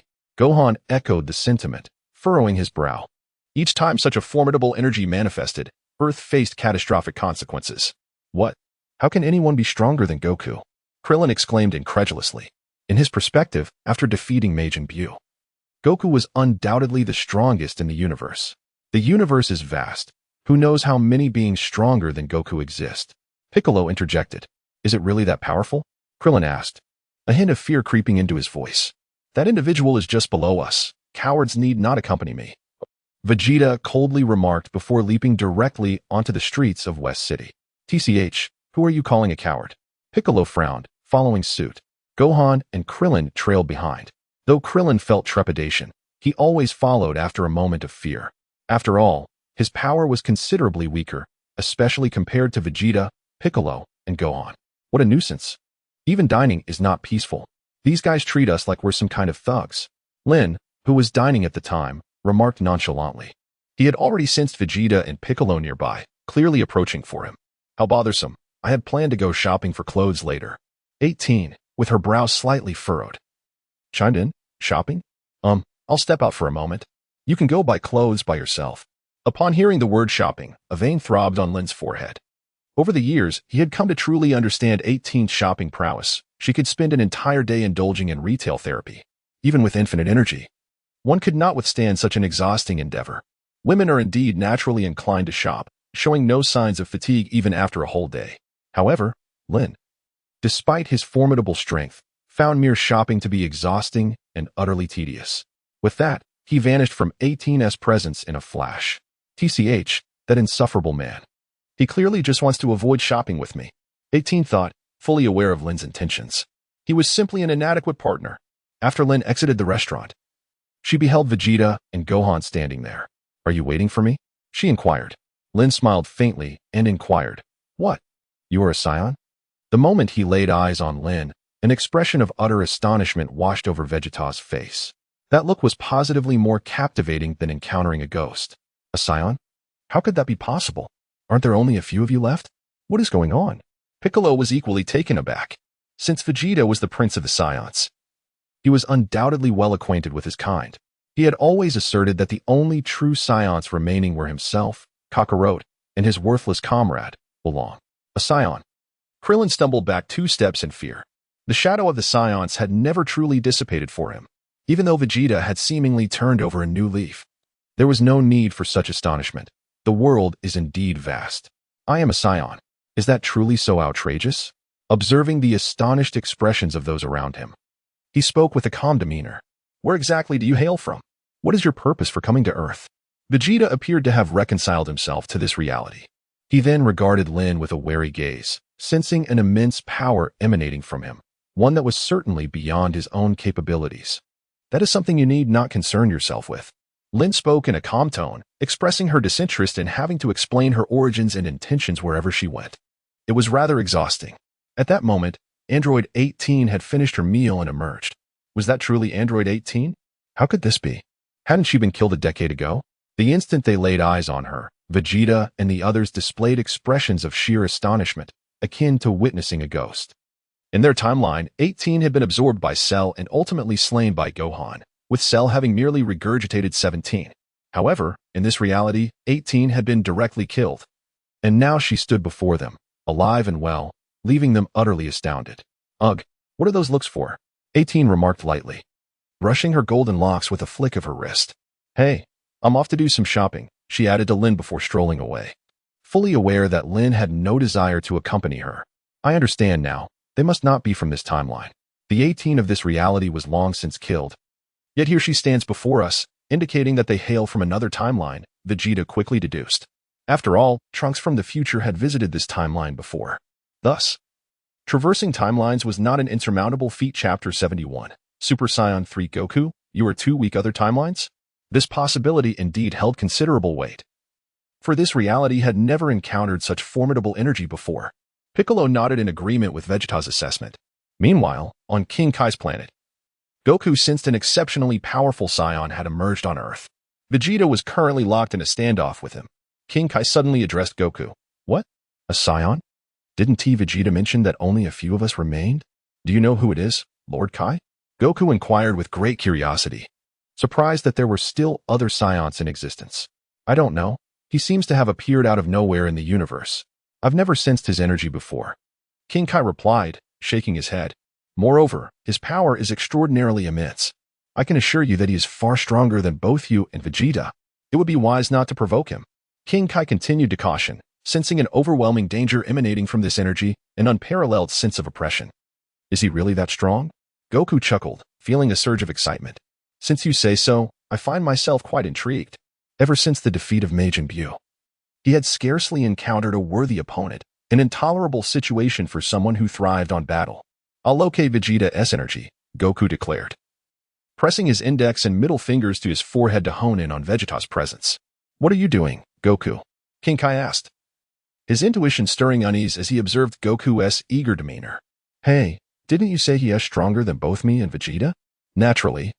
I want to test my mettle against him. It's been so long since I faced a powerful foe. I feel like I'm getting rusty. Goku flashed a sincere smile at King Kai. I've found Vegeta's energy. Farewell, Lord Kai, he exclaimed, waving goodbye as he vanished from King Kai's planet.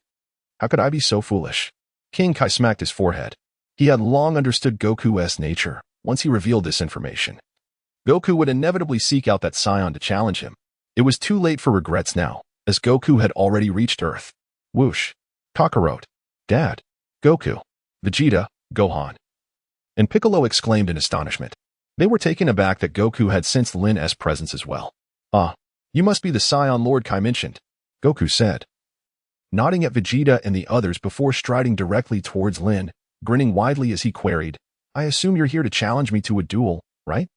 Lin cast a glance at Sun Wukong and smiled lightly. He could sense that Sun Wukong was brimming with fighting spirit, clearly eager to challenge him. However, the current Sun Wukong was undeniably too weak, possessing at most the strength of a Super Saiyan 3. Such power was utterly inadequate in the face of his own. I can feel that you indeed possess formidable strength, as the Lord of the Kais mentioned. If you do not mind, I would truly like to engage in a contest with you, Sun Wukong continued with an earnest grin.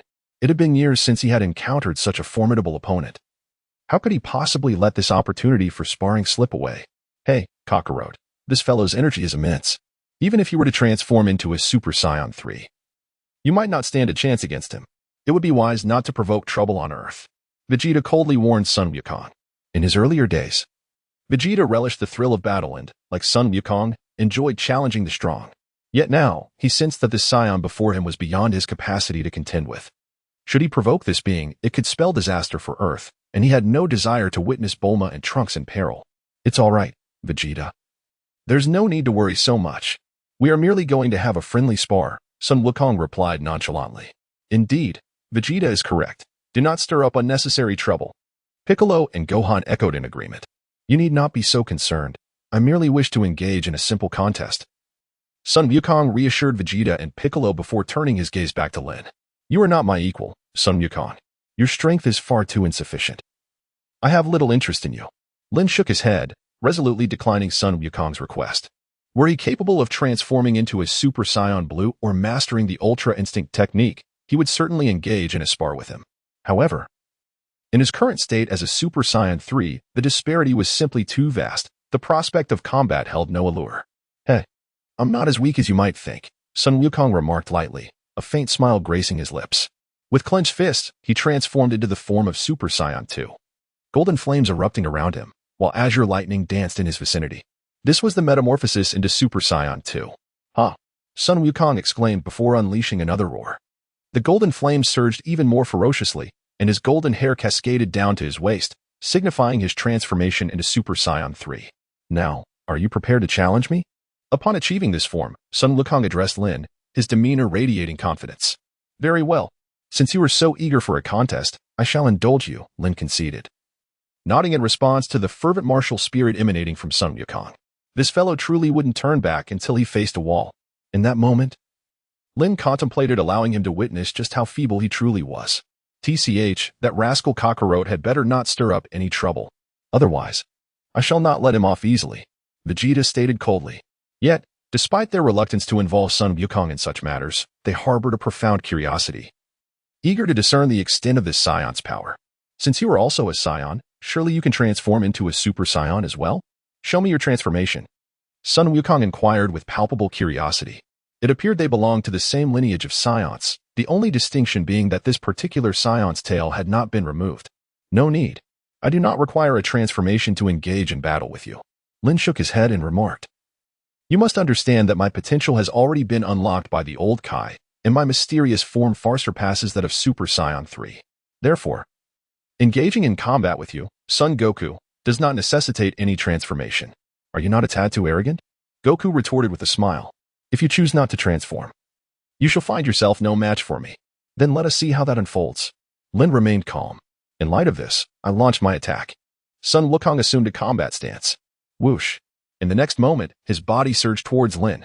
Just as his fist was about to strike Lin, he suddenly appeared behind her at an uncanny angle. Then, he delivered a powerful punch.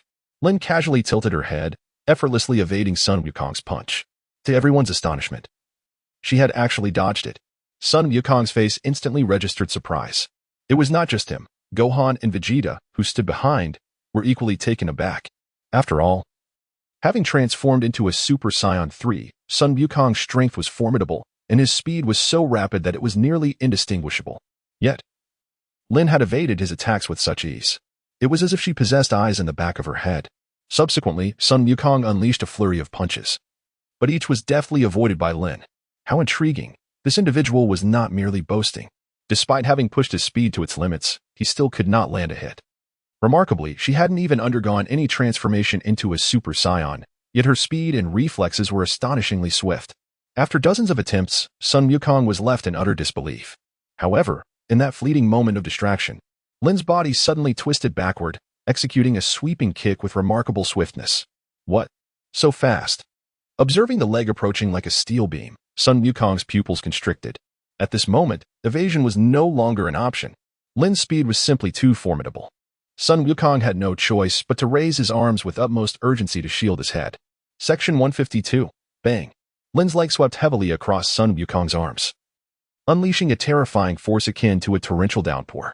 Sun Wukong's countenance shifted dramatically, and he found himself skidding backward, his feet barely grazing the ground, retreating a considerable distance of several hundred zhang before he could finally bring himself to a halt. At that moment, he realized his arms had completely lost all sensation. What formidable strength, he thought, his brow furrowed in deep concern. It's over, Sun Wukong. However, before he could fully comprehend the situation, a calm voice resonated from behind him. Suddenly, a sharp pain jolted through him, and he was momentarily stunned, his hair transforming to black in an instant before he collapsed to the ground. It is essential to note that in that fleeting moment, Lin had employed instantaneous movement and the technique of flashing time. With Sun Wukong's prowess, evasion was utterly impossible. Furthermore, the nape of the neck is an exceedingly vulnerable area of the human body. A mere gentle strike in a state of unpreparedness can incapacitate one entirely. In an unexpected turn of events, the expressions on the faces of Piccolo, Vegeta, and Gohan morphed into sheer astonishment. Their mouths agape, they struggled to swallow, utterly incredulous. To think that Sun Wukong, the strongest among them, could be defeated so swiftly was beyond their comprehension. What was even more astonishing was the unfolding reality that lay before them. Although Lin is a Saiyan, he has not undergone the transformation typical of his kind. With his ordinary strength, he effortlessly defeated Goku, who had transformed into a Super Saiyan 3. This leaves them utterly perplexed. How can there be such a formidable Saiyan in this world?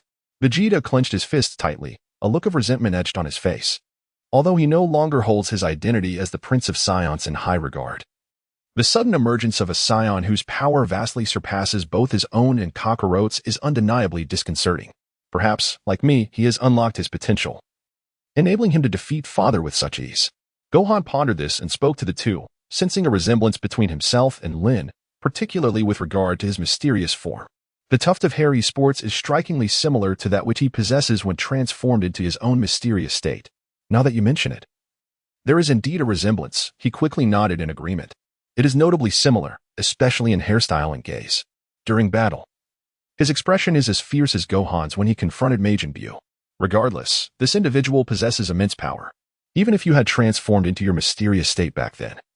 867 would certainly not stand a chance against the Kakarot of today, Vegeta remarked once more. There is no denying that Gohan, in his mysterious form, was indeed formidable.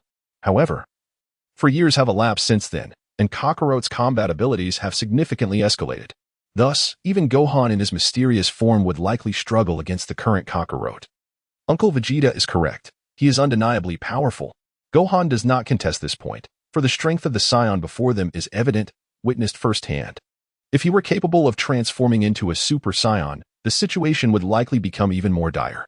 After all, Gohan's mysterious form requires a transformation, while the Saiyan before them appears to maintain this state consistently since their first encounter. Ah, that hurts, Goku exclaimed a minute later. Rising while cradling the back of his head, a grimace of pain displayed upon his visage. You are extraordinarily strong. How did you appear behind me just now? I had no inkling of your presence. Goku swiftly turned his head, curiosity etched across his face. In that fleeting moment, he had not detected Lin En's energy shifting at all. He had simply materialized behind him without warning, an occurrence he was utterly unprepared for. I leaped for a mere 0.1 seconds, which is why you could not possibly sense my energy. Lin did not conceal anything. With a smile, he addressed Sun Wukong. The concept of instantaneous movement was, for him, not a mystery at all. Therefore, there was nothing to hide. What? A leap of 0.1 seconds? What kind of ability is this? I've never heard of it. Sun Wukong exclaimed once more, astonished, seemingly oblivious to the pain in his neck. Even if I explain it to you now, you would not comprehend it. In due time, as your strength grows, you will come to understand. Lin replied softly, hee. Very well, you truly are remarkable. I once believed I had grown formidable, but upon witnessing your prowess, I realized just how feeble I am. By the way, you should still be able to transform into a Super Saiyan, right? Sun Wukong seemed exceedingly excited as he gazed at Lin and inquired. Of course, you all can transform. And as a fellow Saiyan, how could I possibly be unable to do so? Lin stated matter-of-factly. TCH, that fellow can indeed transform. Vegeta once again clenched his fists tightly. Without even altering his voice, he has already managed to defeat Super Saiyan 3 Kakarot. If he were to transform into a Super Saiyan form, wouldn't he then be far superior to them? I knew it. Can you transform into Super Saiyan 2, or even Super Saiyan 3? Sun Wukong increasingly felt a sense of curiosity. I can transform into Super Saiyan 4 and also into Super Saiyan God. However, I suppose you have not heard of these forms. Keep striving. Lin gently patted Sun Wukong's shoulder. In the next instant, he vanished before Sun Wukong and the others. Chapter 154. A New Arrival.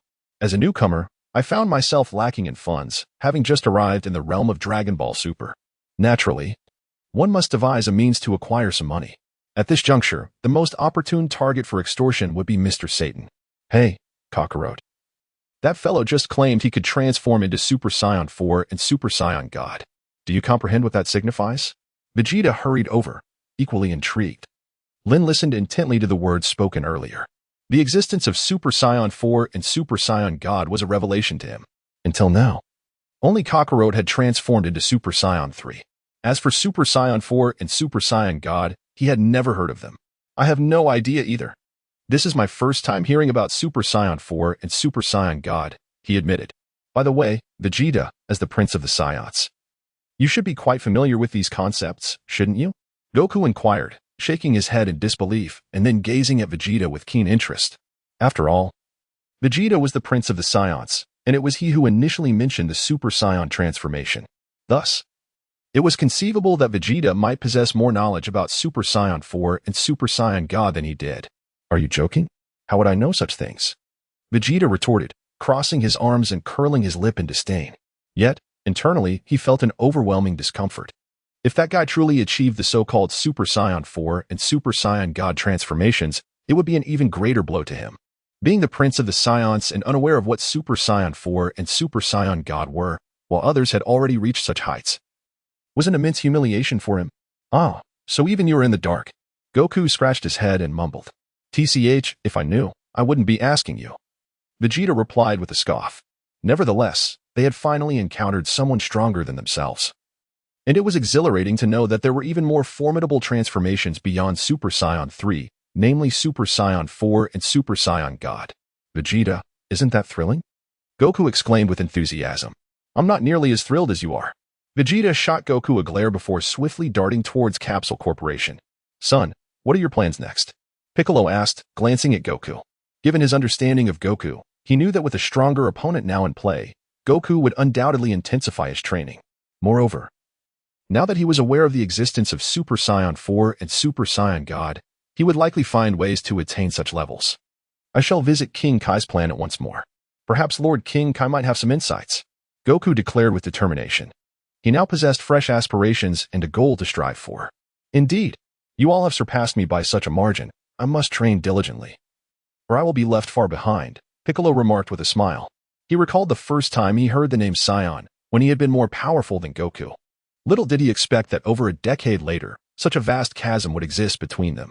Although he seldom voiced it, the disparity weighed heavily on his proud heart. Let us all strive together. Goku smiled at everyone before instantly teleporting back to King Kai's planet. 2 hours later, Lin had successfully extorted a substantial sum from Satan. Extorting others often left him with a twinge of guilt, but taking advantage of Satan brought him immense satisfaction, a sense of delivering justice. After all, Satan's status as a savior was largely due to Goku and his companions' efforts. It was they who were the true saviors, yet Satan had seized their accolades for himself. Undeniably, he had contributed during the battle with Majin Buu, and without him, the spirit bomb might not have been effective. However, the primary credit belonged to Goku and his friends. With this 500 million, he could enjoy a lavish lifestyle for a while. It was undeniable that Satan was quite wealthy. After Lin transformed into a Super Saiyan and requested 500 million, Satan agreed without hesitation. It seemed that in the future, when funds ran low, he would need to have another chat with Mr. Satan. After extorting that sum, Lin first rented a villa. His journey to strength was not solely for the sake of faith, it was also to improve his quality of life. If he were alone, he could make do. But he had Android 18 by his side. After a day of exploration, 18 returned home in the evening. What? You extorted 500 million from Satan? 18 exclaimed, looking at Lin in disbelief. It was worth noting that during their first participation in the World Martial Arts Tournament, their combined prize for first and second place was merely 150 million. Are you saying it's too much, that I'm being a bit unscrupulous? Lin asked, taken aback by 18's astonishment. Not at all. I'm just wondering when I might also extort a sum like that, 18 replied, shaking her head seriously before directing her gaze back to Lin. Lin nearly choked on the beverage in his hand, observing the incredulous expression on number 18's face. He initially thought he was being overly demanding. To his surprise, she added another infuriating remark, treating him as if he were an automatic cash dispenser. All right. I was merely jesting, she continued. However, I previously heard from Vegeta and the others that I have already met my demise in this timeline, correct? Number 18 inquired, her gaze fixed on Lin. Indeed, that is what they conveyed. Yet, logically speaking, after they vanquished Cell, one would expect the Dragon Balls to have resurrected all those slain by him. Strangely, though, you in this timeline have not returned to life. And I am uncertain as to why that is. Lin nodded and remarked, could it be that number 18 was absorbed directly by Cell? Yet, it appears that other Earthlings were also consumed in a similar manner. Perhaps this is for the best. Section 156. If this timeline were to possess a version of myself, would it not evoke a sense of awkwardness? However, number 18 waved her hand, seemingly indifferent to the notion. The idea of encountering two versions of oneself is indeed peculiar, yet having two of you attending to my needs does seem rather appealing. Lin smirked mischievously and addressed number 18. The sight of two identical faces was indeed quite delightful. Go to hell. An apple flew directly towards Lin. All right, she chuckled. I was just joking. With someone like you around, one is certainly enough. Besides, this version of number May 18th not even fancy me. Lin quickly smiled and remarked, at least you possess some self-awareness. However, I seem to have overheard Vegeta and the others mention that number 17 was not killed. After all, he is my brother. And it has been quite some time since I last saw him. Therefore, I wish to visit him tomorrow. Number 18 replied earnestly to Lin. Since their separation 8 years ago, she had not laid eyes on number 17. Although the two timelines might differ, number 17 would always remain her brother. Very well. It appears that I have no pressing engagements tomorrow. Let us go and see him together. Lin nodded and remarked, it is worth noting that during the Tournament of Power in Dragon Ball Super, number 17 was the last one standing. Furthermore, His own strength has ascended to the level of Super Saiyan Blue. It would be prudent for me to gauge the strength of my little brother-in-law. The following morning, the two set off early. Lin could not perceive the presence of Android 17, yet Android 18 seemed to possess a form of telepathic intuition, swiftly locating her counterpart. Much like in Dragon Ball Super, Android 17 had taken on the role of a guardian, devoted to the protection of both flora and fauna. Whoosh! Lin and number 18 appeared simultaneously, revealing a youth clad in long sleeves and light blue jeans. With shoulder-length black hair and an expression of indifference, he caught their attention. "Hey, number 17, number 18 called out softly. "Oh, number 18, how could it be you? Were you not already slain?" A look of surprise flickered across number 17's previously cold gaze. It was well known that during the Cell Saga, the android number 18 had indeed met her demise. The mystery of why he had returned while she had not was perplexing. "As long as you are alive, how could I possibly have been killed?" Number 18 replied with a smile, addressing number 17. "I never imagined you would be living so leisurely now. This is the life I once aspired to. My work is rather easy, and I have a wife and children of my own," number 17 responded, managing a rare smile towards number 18. Deep within, he felt a profound joy at the chance to reunite with his sister, number 18. However, being someone not accustomed to expressing his happiness, he did not allow his excitement to manifest on his face. As an elder sister, number 18 was well aware of number 17's nature. "I truly envy you. You have finally achieved the life you desired," she said sincerely, genuinely pleased for him. They had both felt disheartened when Dr. Gero had modified them, but now, it seemed they had both found a semblance of normalcy. "By the way, the person beside you, could he be my brother-in-law?" number 17 inquired, finally shifting his gaze to Lin with a gentle smile. Given number 18's discerning eye, any man she chose must surely be extraordinary. Moreover, he appeared to be a Saiyan. "Indeed, he is your brother-in-law, Lin," number 18 confirmed with admirable candor. "Lin is indeed remarkable and quite handsome, embodying the very image of the Prince Charming I have always envisioned. I must admit, I am somewhat curious. To have caught your eye, one must possess extraordinary skills, correct?" On the 17th, I continued to observe Lin and remarked, "That is certainly the case, dear brother-in-law. Would you care to engage in a friendly competition with me?" Lin glanced at number 17 and smiled. At this moment, number 17 should possess considerable strength, likely not inferior to the current Sun Wukong. "Excellent. It is just the right opportunity for me to oversee number 18. Suddenly, number 17's expression became serious as he assumed a combat stance. I inquired, "What is going on with you two? Are you prepared to fight upon your first meeting?" Observing their postures, number 18 coldly interjected. It was unexpected that after finally reuniting with number 17, these two intended to engage in battle, thereby disrupting the harmonious atmosphere. "Rest assured, I will not inflict any harm upon him," number 17 remarked with a smile. "Well, it is not that I fear you harming him. Rather, I am concerned about him causing you any injury," number 18 retorted with a roll of her eyes at number 17. Lin is acutely aware of her own strength. Even the god of destruction from Universe 6 cannot rival her. Although number May 17th have improved his abilities over the years, he is undoubtedly no match for Lin. There is no need for concern. We are merely engaging in a simple contest. Lin lightly patted the shoulder of number 18 and said, "Well, since both of you are so persistent, let us get straight to the point." Realizing that she could not deter the two of them, number 18 decided to relent. "Come on, little brother." Lin waved towards number 17. "Let us ascend and engage in battle, but do not lay waste to this forest." After the words of number 17 echoed, he leapt into the air, appearing suspended mid-flight. It is imperative to remember that his duty is to protect this garden and its inhabitants. Should the two of them fight upon the ground, they could easily ravage this sanctuary in mere moments.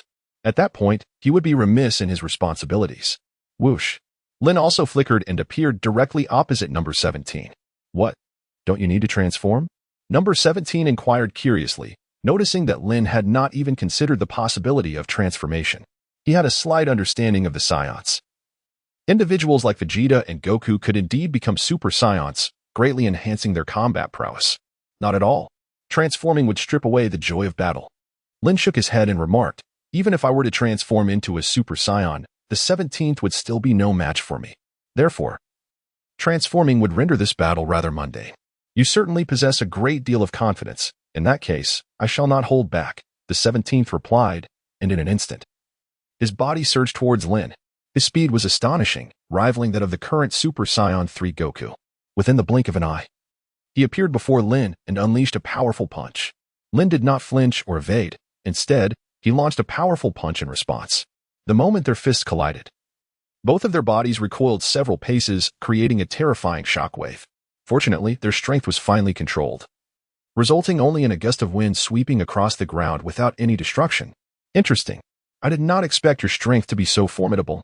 Though he had not transformed into a Super Saiyan, Lin possessed a power that was on par with his own. After the initial clash, a look of astonishment crossed number 17's face. His current strength was significantly greater than it had been 11 years ago. Yet, surprisingly, their earlier confrontation had ended in a stalemate. Once more, it was evident that the previous exchange had ignited number 17's desire for battle. He charged once again towards Lin. Boom, boom, boom. Their fists collided with ferocity, producing a series of explosive sound waves in the air. The speed of their movements was such that number 18 could barely perceive them. After an intense 5 minutes, the two fighters finally separated. That will suffice for today's battle. You have earned my respect, brother-in-law. Number 17 suddenly smiled at Lin, signaling the cessation of hostilities. His initial intent had merely been to gauge Lin's strength, and he found it to surpass his expectations. Furthermore, Lin had not even transformed into a Super Saiyan yet was already a worthy opponent. Thus, there was no need to continue the fight. Very well, Lin nodded in agreement. Their encounter was merely a friendly exchange rather than a life-or-death struggle. It was likely that number 17 had already recognized the extent of his own power. Moreover, his manner of address had shifted. Swish. Section 159. The two descended to the ground. So, is number 17 stronger than you anticipated? Inquired number 18 with a hint of pride. Ah, indeed. He surpasses my expectations by a considerable margin. He is likely far stronger than Sun Wukong and the others, came the response. You have a keen eye, number 18. Number 17 remarked with a subtle smile. Naturally. When will you take me to meet your family? Number 18 asked, filled with pride, for Lin had earned number 17's acknowledgement. Chapter 74. Little OOB, Big Brother, are you a deity? Once I finish work, I promised them I would diligently earn enough to buy a cruise ship to take them on vacation, number 17 stated with a faint smile. Buy a cruise ship? How much would that cost? Number 18 inquired, intrigued. It was hard to believe that someone with such formidable abilities would contemplate purchasing a cruise ship with his modest salary. This thought intrigued even Lin. Given the number of wealthy individuals in the world, extorting even a small sum would suffice to acquire a cruise ship. However, he refrained from doing so. It seemed that number 17's principles diverged from those of others. A decent one would probably cost around 10 to 20 million, number 17 mused. However, earning that amount with my salary seems rather implausible. A smaller cruise ship could be obtained for a few million. 10 to 20 million? All right. I will give it to you as a token of my regard for my little nephew. Does that sound acceptable? Number 18 asked, glancing at Lin. Of course. That is perfectly fine. Lin shrugged nonchalantly, for he had just extorted 500 million. A mere 10 or 20 million was insignificant. Where do you get so much money? Number 17 inquired with a hint of surprise, aware that after a decade of saving, he had barely accumulated 1 or 2 million. We certainly have our own means of generating wealth. That is not for you to concern yourself with, came the reply. Then we shall wait for you to finish work. And afterward, we can visit my little nephew, number 18 interjected. Her demeanor was quite different from that of number 17. She showed no mercy when it came to extortion. Very well, number 17 conceded, knowing that with his salary, acquiring a medium-sized luxury yacht would take an exceedingly long time. The day swiftly passed by. Lin and number 18 also visited the family of number 17. 2 children, around 5 or 6 years old, 1 boy and 1 girl, greeted Lin and number 18 with remarkable enthusiasm. After all, they had never heard number 17 mention that they had an aunt and uncle. They spent a night at number 17's home and departed the following afternoon. Where shall we go now? At that moment, number 18 and Lin wandered aimlessly. Let's meander about for a while. For the next few days, I shall set aside my cultivation. Lin, too, found himself adrift without purpose. At present, the formidable deity Beerus had yet to make his appearance. To him, Earth presented no worthy adversaries. Thus, it mattered little where he ventured. Over there, a charming little island caught his eye, bustling with life. Shall we explore that place? 18 suddenly suggested, pointing to a quaint island beneath them. It indeed looked resplendent with lush greenery and pristine waters, the environment exceptionally inviting. Agreed. Lin nodded, and the two of them descended directly. However, The environment before their eyes differed somewhat from what they had anticipated from their elevated vantage point. The surroundings were indeed pleasant. Yet the inhabitants of this island were exceedingly impoverished. The structures were in a state of disrepair. How could this be? This small island was not far from the bustling city of West Capital, yet it seemed so isolated.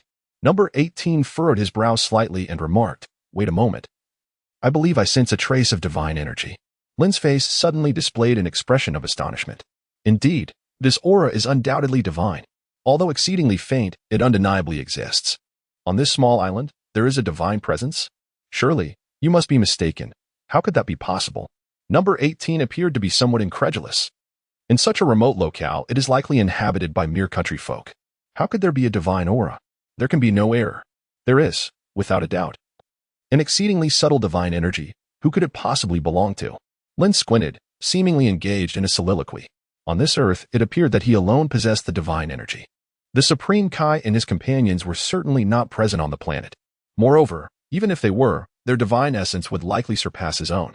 "Since you are so confident, let us embark on a search," declared number 18. Observing Lin's demeanor, it was evident that he was not jesting. If he claimed to possess divine energy, there must be truth in his words. "Let us proceed. We shall seek it out." Lin nodded in acknowledgement. Subsequently, she followed the faint aura of divine energy, searching intently. After a considerable span of half an hour, Lin and number 18 entered a remarkably dilapidated thatched cottage. In section 161, they discovered that the faint divine aura emanated from this very place. Lin gazed at the thatched cottage, his voice barely above a whisper. He found it hard to believe. Given its appearance, this family must be exceedingly impoverished. To think that divine energy could emanate from such a place seemed implausible. If divine energy truly originated from here, they ought not to live in such destitution. Number 18 regarded the dilapidated cottage with incredulity. How could one who possessed divine energy reside in such surroundings? It was indeed difficult to fathom. Just then, a dark-skinned child with a rooster hairstyle unexpectedly emerged from within. It was a face he recognized all too well. "Is that you, Oob?" Lin gazed in astonishment at the dark-skinned child before her. Indeed. This little boy was none other than the reincarnation of Majin Buu, known as Ub. She was taken aback to discover that he resided in such a humble place. Lin recalled that at the conclusion of Dragon Ball Z, Ub had participated in the World Martial Arts Tournament for the prize money. As he seemed to have 5 siblings at home, being the eldest, he lived in considerable poverty, which motivated him to enter the tournament in hopes of winning the prize to improve his family's circumstances. At that time, it was the 28th World Martial Arts Tournament, indicating that Ub was already 10 years old. However, the Ub before her now appeared to be merely 4 or 5 years of age. It was indeed a remarkable coincidence to encounter Ub here. "Who might you two be?" Ub inquired with a bewildered expression on his youthful face. Glancing up at Lin and Android 18, it seemed he had never laid eyes on them before, and given their extravagant attire, they were undoubtedly not from his village. "We are merely visitors here. Would you be so kind as to invite us to your home for a brief respite?" Lin crouched down and gently stroked Ub's head, remarking that although the little creature was somewhat dark in hue, it still possessed a certain charm. However, it appeared to be somewhat malnourished, with its upper body wrapped in a reddish-brown cloth that concealed the left side of its chest, while the right side remained exposed, revealing its ribs, an evident consequence of prolonged undernourishment. "Yet, our family is rather impoverished and lacks the means to adequately host the two of you," Ub confessed with a hint of embarrassment. Their household was barely scraping by. "So, would you like some food?" Lin inquired with a smile. For reasons unknown, although the original Buu was quite detestable, his reincarnation, Ub, exudes an undeniable charm. Lin found herself irresistibly drawn to him. Without hesitation, Ub nodded. He was in dire need of sustenance, desperately craving nourishment. Yet, at this moment, he was merely a child of a little over 4 years. He lacked the capacity for self-sufficiency. "Very well, wait for me a moment. I shall return shortly." Lin then executed a sudden teleportation, vanishing before the eyes of Buu and Android 18. Has he disappeared? Big sister, was that older brother a celestial being? How did he just vanish in the blink of an eye? Buu blinked in wonder, gazing curiously at Android 18. "Indeed, he is a celestial being," Android 18 replied, contemplating for a moment before nodding with a smile. Lin has now attained the ability to transform into a Super Saiyan God. To be precise, he has indeed become a deity. Thus, to make such a claim is not to deceive the child. Deities truly exist. Buu's face was alight with excitement, his small frame trembling with eagerness. "It is a mystery how that fellow Lin could be so fond of you. However, you, little one, appear rather endearing." Android 18 gently patted Boo's head and spoke. Approximately 10 minutes later. Lin has just returned. Where have you been? Why did you take so long? Asked on the 18th. Observing Lin. I went to gather some food. Just look at how famished he is. Lin smiled and spoke, acknowledging that he had indeed gone in search of sustenance. For an ordinary child, such pursuits might not spark much interest. However, before him stood the reincarnation of the formidable Majin Buu, possessing boundless potential. Furthermore, he could sense the faint divine aura emanating from Ub's being. He recalled that in Chapter 66 of the Dragon Ball Super manga, young Ub made an appearance. When the original Buu devoured the Grand Kaishin, the divine power did not transfer to the fat Buu, but rather resided within the original Buu. This elucidated the divine essence he had just perceived. Although it was not actively projected by Buu, Lin was still able to feel it due to their close proximity. Brother, are you truly a deity? Ub asked, his eyes sparkling with excitement as he gazed intently at Lin. Yes, I am indeed a deity, Lin replied, unabashedly nodding at the adoration evident on young Ub's face. All right, I have brought plenty of food for you all. May we visit your home now? Lin inquired with a smile. Dear brother, please come in swiftly. Little Buu exclaimed with excitement. Lin stepped inside. On the dilapidated bed lay two small children, seemingly around 2 years of age. They were my younger siblings. My parents had gone out to work. Section 163. Dear elder brother and sister, please make yourselves comfortable. Little Buu felt a twinge of embarrassment, for his home was indeed exceedingly impoverished. He had not anticipated encountering such unfortunate little ones. The disparity between just a few dozen kilometers from Shidu was stark, almost like a chasm. All right, Buu, I have brought you some food and a place to stay. Lin directly brought the two capsules together. These were obtained from the capsule company. Boom. The capsule exploded, revealing a brand new house and an abundance of food. Is this the magic of the celestial brother? How impressive, how beautiful the house is. OOB gazed coldly at the vast array of food and the new dwelling, whispering in disbelief. Chapter 75, Training OOB, the God of Destruction Beerus Awakens. Do you enjoy this? Bring your younger siblings to move into the new house. All this food is yours to distribute. Seeing OOB's innocent smile filled with joy and excitement filled Lin with a sense of fulfillment. Even more exhilarating than when the system issued a task. It turns out that doing good deeds with newfound abilities is such a delightful experience. Such delicious food. I must share it with the neighbors. OOB was beaming with happiness. It is worth noting that they had never encountered such delectable treats before. Naturally, he was eager to share with others. Indeed, who would have imagined that the malevolent Majin Buu could undergo such a remarkable transformation? Lin smiled and remarked. This fellow is not merely kind-hearted. More significantly, his talent for cultivation is extraordinarily remarkable. A few hours later, little Obu distributed the majority of the food to the other villagers, retaining only a small portion for his family. Meanwhile, Obu's parents had already returned home. What? Mr. Lin, are you suggesting that you wish to take Ub for training? Ub's father gazed at Lin with a look of astonishment, as if struggling to grasp the reality of the situation. Indeed, Ub possesses an extraordinary talent for cultivation. Keeping him confined to this place may squander such a remarkable gift. Moreover, as parents, I believe you would prefer for Ub to venture beyond these confines and lead a more fulfilling life, would you not? Lin nodded and spoke. Indeed. He wished to take Ub as his disciple. Firstly, Ub's potential was undeniably formidable. With diligent training, he could undoubtedly rival the likes of Sun Wukong and Vegeta. Secondly, the young Ub was quite endearing, and Lin found himself quite fond of the lad. To hear such sentiments expressed was truly delightful. Ub's opportunity to train under your guidance surely promises great prospects for his future. This chance is undoubtedly far superior to remaining here to toil in the fields. It is Ub's moment of fortune. The astonishment on Ub's father's face gradually transformed into joy and excitement. They currently had 3 children, and with their limited means, it was impossible to provide for them all. As the eldest, Ub had already endured considerable hardships at such a tender age. Now, with this remarkable opportunity before him, to hinder his progress would be an utter disgrace to his role as a father. Furthermore, Lin appeared to possess extraordinary capabilities. So, does this imply your agreement? Lin was taken aback by how readily Ub's father agreed. However, upon reflection, it is likely that any parent who truly cares for their child would make a similar choice. As long as Ub follows in his footsteps, he is destined for great success. This is something they must both understand. Naturally, the opportunity to train under Mr. Lin is a blessing for Ub. Ub's father quickly nodded and asked, Ub, do you wish to train alongside your brother? Lin cast a glance at Ub and inquired. Although Ub was only 4 years old, He possessed the ability to think independently. Hence, it was essential for him to make his own choices.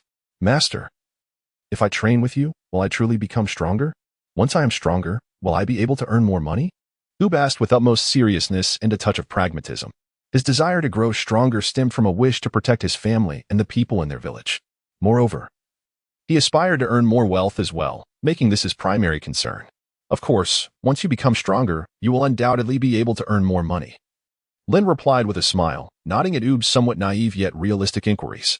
Then I am willing to train with you, Master, Oob exclaimed. His eyes alight with excitement as he spoke to Lin. Excellent. If that is the case, let us depart at once. At this moment, Lin had lost all interest in continuing to play. Mom and Dad, once I become stronger and earn a great deal of money, I will return, Obi said somewhat dejectedly.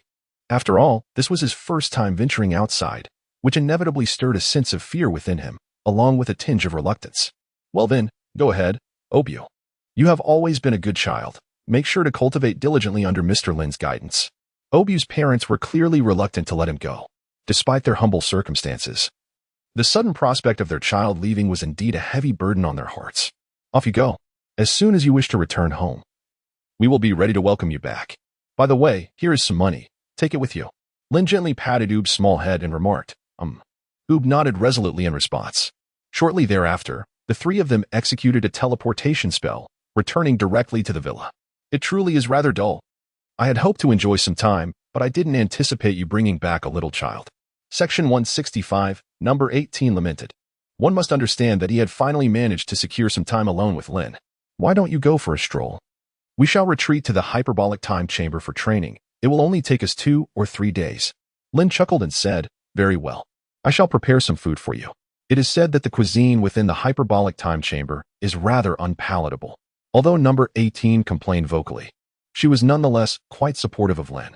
It is important to recognize that the stronger Lin becomes, the better their lives will be in this realm. All right, I appreciate it. Thank you, Sister number 18, OOB remarked, displaying remarkable politeness. Number 18 smiled and then proceeded to train within the hyperbolic time chamber. In the Divine Hall. Within the hyperbolic time chamber, OOB, we may need to remain in this place for the next 3 years. During these 2 to 3 years, it will likely be exceedingly dull. Furthermore, I shall subject you to incredibly rigorous training, so you must prepare yourself mentally. When it comes to training, I shall show you no mercy. Lin earnestly addressed Oob, stating that during the process of cultivation, if one were overly indulgent or merciful, it would be impossible to cultivate a proficient disciple. Oob indeed possessed a formidable potential, however, akin to Sun Wukong. This potential required a certain level of anger to be truly awakened. All right, Brother Lin, I will focus on my training. I can endure hardship, Oob resolutely nodded. Throughout his life, he had faced numerous challenges. To become stronger and earn substantial wealth in the future, enduring a bit of hardship was merely a trifling matter. Very well. Let us commence immediately. Lin's expression suddenly turned serious. If it were an ordinary person undergoing training, he would certainly begin by explaining some combat techniques. However, with OOB, such an explanation was entirely unnecessary. This individual possessed an exceptionally formidable capacity for learning, being the reincarnation of Majin Buu. As long as Lin engaged him in battle, igniting the fury and determination to fight that resided within him, OOB would swiftly learn his techniques and adapt them for combat. In an instant, Lin's body surged towards OOB's side, delivering a powerful punch. Observing this, OOB hurriedly attempted to block the strike, but his strength was no match for Lin's. Following the blow, OOB was sent flying. Get up. Quickly stand up. Lin admonished loudly. I can do it. A fierce expression suddenly emerged in Oob's eyes. Section 166. He stood up once more. Indeed. Bring it on. Lin nodded and continued her assault. 2 days swiftly passed. Meanwhile, in the hyperbolic time chamber, 2 years had elapsed. In the distant realm of destruction, Lord Beerus' alarm clock, set by himself, signaled that 39 years had come to an end. It was time to awaken, wasn't it? Whis glanced at the time. Lord Beerus had been in slumber for a full 39 years. 3 decades ago, he had set the alarm. Boom. Almost immediately after Wiss's voice fell, a series of explosive alarms detonated. Beerus, lying in bed, merely rolled over, resuming his slumber. Lord Beerus, the time has come. Your own alarm is urging you to rise. Wiss called out coolly. I know. Beerus waved his hand dismissively. uncertain if he was genuinely awake or merely mumbling in his sleep. "Lord Beerus, if you do not awaken promptly, I shall have no choice but to use my melodious voice to rouse you," Whis announced, revealing a golden microphone in his hand, his mouth forming an O shape in preparation to showcase his exquisite singing voice. All right, Beerus muttered, his body beginning to slide down. "TCH, I've only been asleep for 39 years. That hardly counts as a proper nap." As he continued to slide down, he grumbled, "This duration was set by you, Lord Beerus, after all. By the way, I am curious as to why you decided on a 39-year slumber this time." Whis inquired with genuine curiosity, noting that typically, Lord Beerus slumbered for over a century. Even a brief nap could extend to 50 years. "Well," Beerus said, suddenly opening his bleary eyes, 39 years ago, the Oracle Fish foretold that a formidable rival would emerge in the universe after 39 years. Beerus spoke with utmost seriousness. Haha, surely, Lord Beerus is jesting. How could anyone in this universe possibly compare to the God of Destruction? Whis replied with a hint of skepticism. It is well known that the God of Destruction stands at the pinnacle of the cosmos. No one could rival his might. Even the Supreme Kai, of equal rank, vastly differs in power. While that may be true, I indeed had a dream during my slumber, an ominous premonition. In my dream, a formidable rival appeared. This aligns perfectly with the Oracle Fish's prophecy. A mere coincidence seems implausible, Beerus remarked, gazing at Whis. If it were merely a premonition, he would not place such faith in it. The critical factor is that the Oracle Fish had foreseen 39 years ago the emergence of his rival. I harbor some doubts regarding your premonition, Lord Beerus. You previously claimed an idol would move in next door, and that never transpired, did it? Whis teased lightly. TCH. That is entirely different. The Oracle Fish has already spoken this time. Beerus retorted, rolling his eyes. His dream felt strikingly vivid. Thus he was certain it could not be false. By the way, do you recall the name of the rival from your premonition, Lord Beerus? Whis inquired again. He remained somewhat incredulous that a rival to Lord Beerus could exist in the universe. The name? It seems to be something like God of the Super Saiyans, Beerus mused. Pondering for a moment, he felt it had a ring of familiarity, but the details eluded him. After a brief exchange with Whis, he had entirely forgotten. Let us seek out the Oracle Fish. He informed me 39 years ago and surely possesses knowledge. Beerus declared, now fully awake. To be honest, he had never encountered a rival of equal strength in billions of years. Naturally, excluding Whis and the Grand Minister, whose power was far beyond his reach. Thus, he felt a surge of excitement. If such a being truly existed in the universe, it would indeed be a source of great amusement. Oh, Whis replied with reluctance. However, the duo tidied up and set out to find the Oracle Fish. The so-called Oracle Fish was merely a comical blue tadpole encased in a bottle. Hey, Oracle Fish. 39 years ago, you mentioned my rival would emerge. What was that individual's name? Beerus asked casually. Did I say that? I can't recall.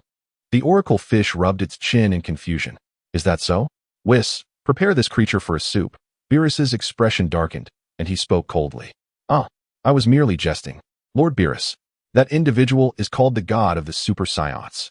Upon hearing the threat of being made into soup, the Oracle Fish hastily divulged the information and darted away. The God of the Super Saiyans? Indeed, I remember now. It matches the name from my dream. His name contains the word God, so he must indeed be a deity. Whis, hasten to investigate this individual. Beerus instructed, deep in thought. Whis examined his staff. There is no such being, Lord Beerus. In our region of the universe, no one is known as the God of the Super Saiyans. Moreover, in the 7th universe, only you and the Supreme Kai hold divine titles, Whis responded calmly. Impossible. My premonition cannot be mistaken. Since we cannot locate the God of the Super Saiyans, I suspect that the Saiyans must be familiar with this name. Beerus mused, his gaze shifting. However, the Saiyans, despite calling themselves a warrior race, possess rather low combat prowess. They are merely a prideful, self-important bunch. Lord Beerus, the Saiyan planet was destroyed by Frieza, and that was by your own command. Whis continued to respond matter-of-factly. Indeed. That seems to be the case. Vegeta, that arrogant individual, has truly overstepped his bounds by reserving the most comfortable pillow in the universe for himself, leaving me with the second best. Such a lack of respect towards a deity warrants destruction, Beerus coldly remarked.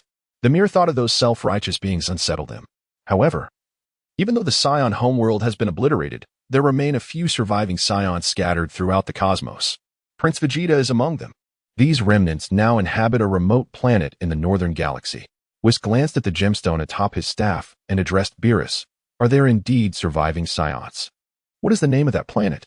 Beerus quickly interjected, eager for information. If there are still surviving Saiyans, they might possess knowledge regarding the Super Saiyan God. Earth. Whis replied. Earth? Very well, we shall journey to Earth, Beerus declared resolutely. He was determined to seek out this formidable rival of his dreams and ascertain whether he truly merits the title of his adversary. All right, I shall prepare. Whis nodded and proceeded to make the necessary arrangements. Meanwhile, on Earth, it was fortuitously Bulma's birthday celebration.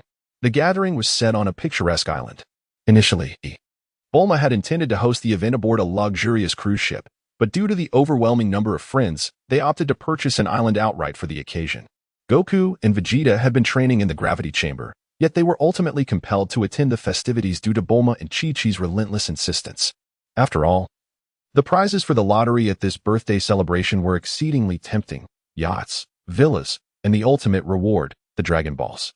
This was also the reason Chi-Chi was adamant about Goku's participation. Lin was also among those invited. However, he was engrossed in training with Oob in the hyperbolic time chamber, leaving him no time to partake in such festivities. Wow, these delicacies are absolutely delectable. After such an extended period of training, I have never tasted anything so exquisite. Sun Wukong gorged himself, voraciously devouring the food before him. Despite being a training enthusiast, he found food to possess a unique allure. TCH, that scoundrel Kakarot. He arrived here with such reluctance, yet now he feasts with more enthusiasm than anyone else. Vegeta cast a cold glance at Sun Wukong, feeling a twinge of annoyance.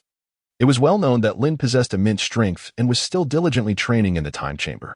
As fellow Saiyans, the disparity in their powers was glaring. They were squandering time, while someone more capable than them was striving hard.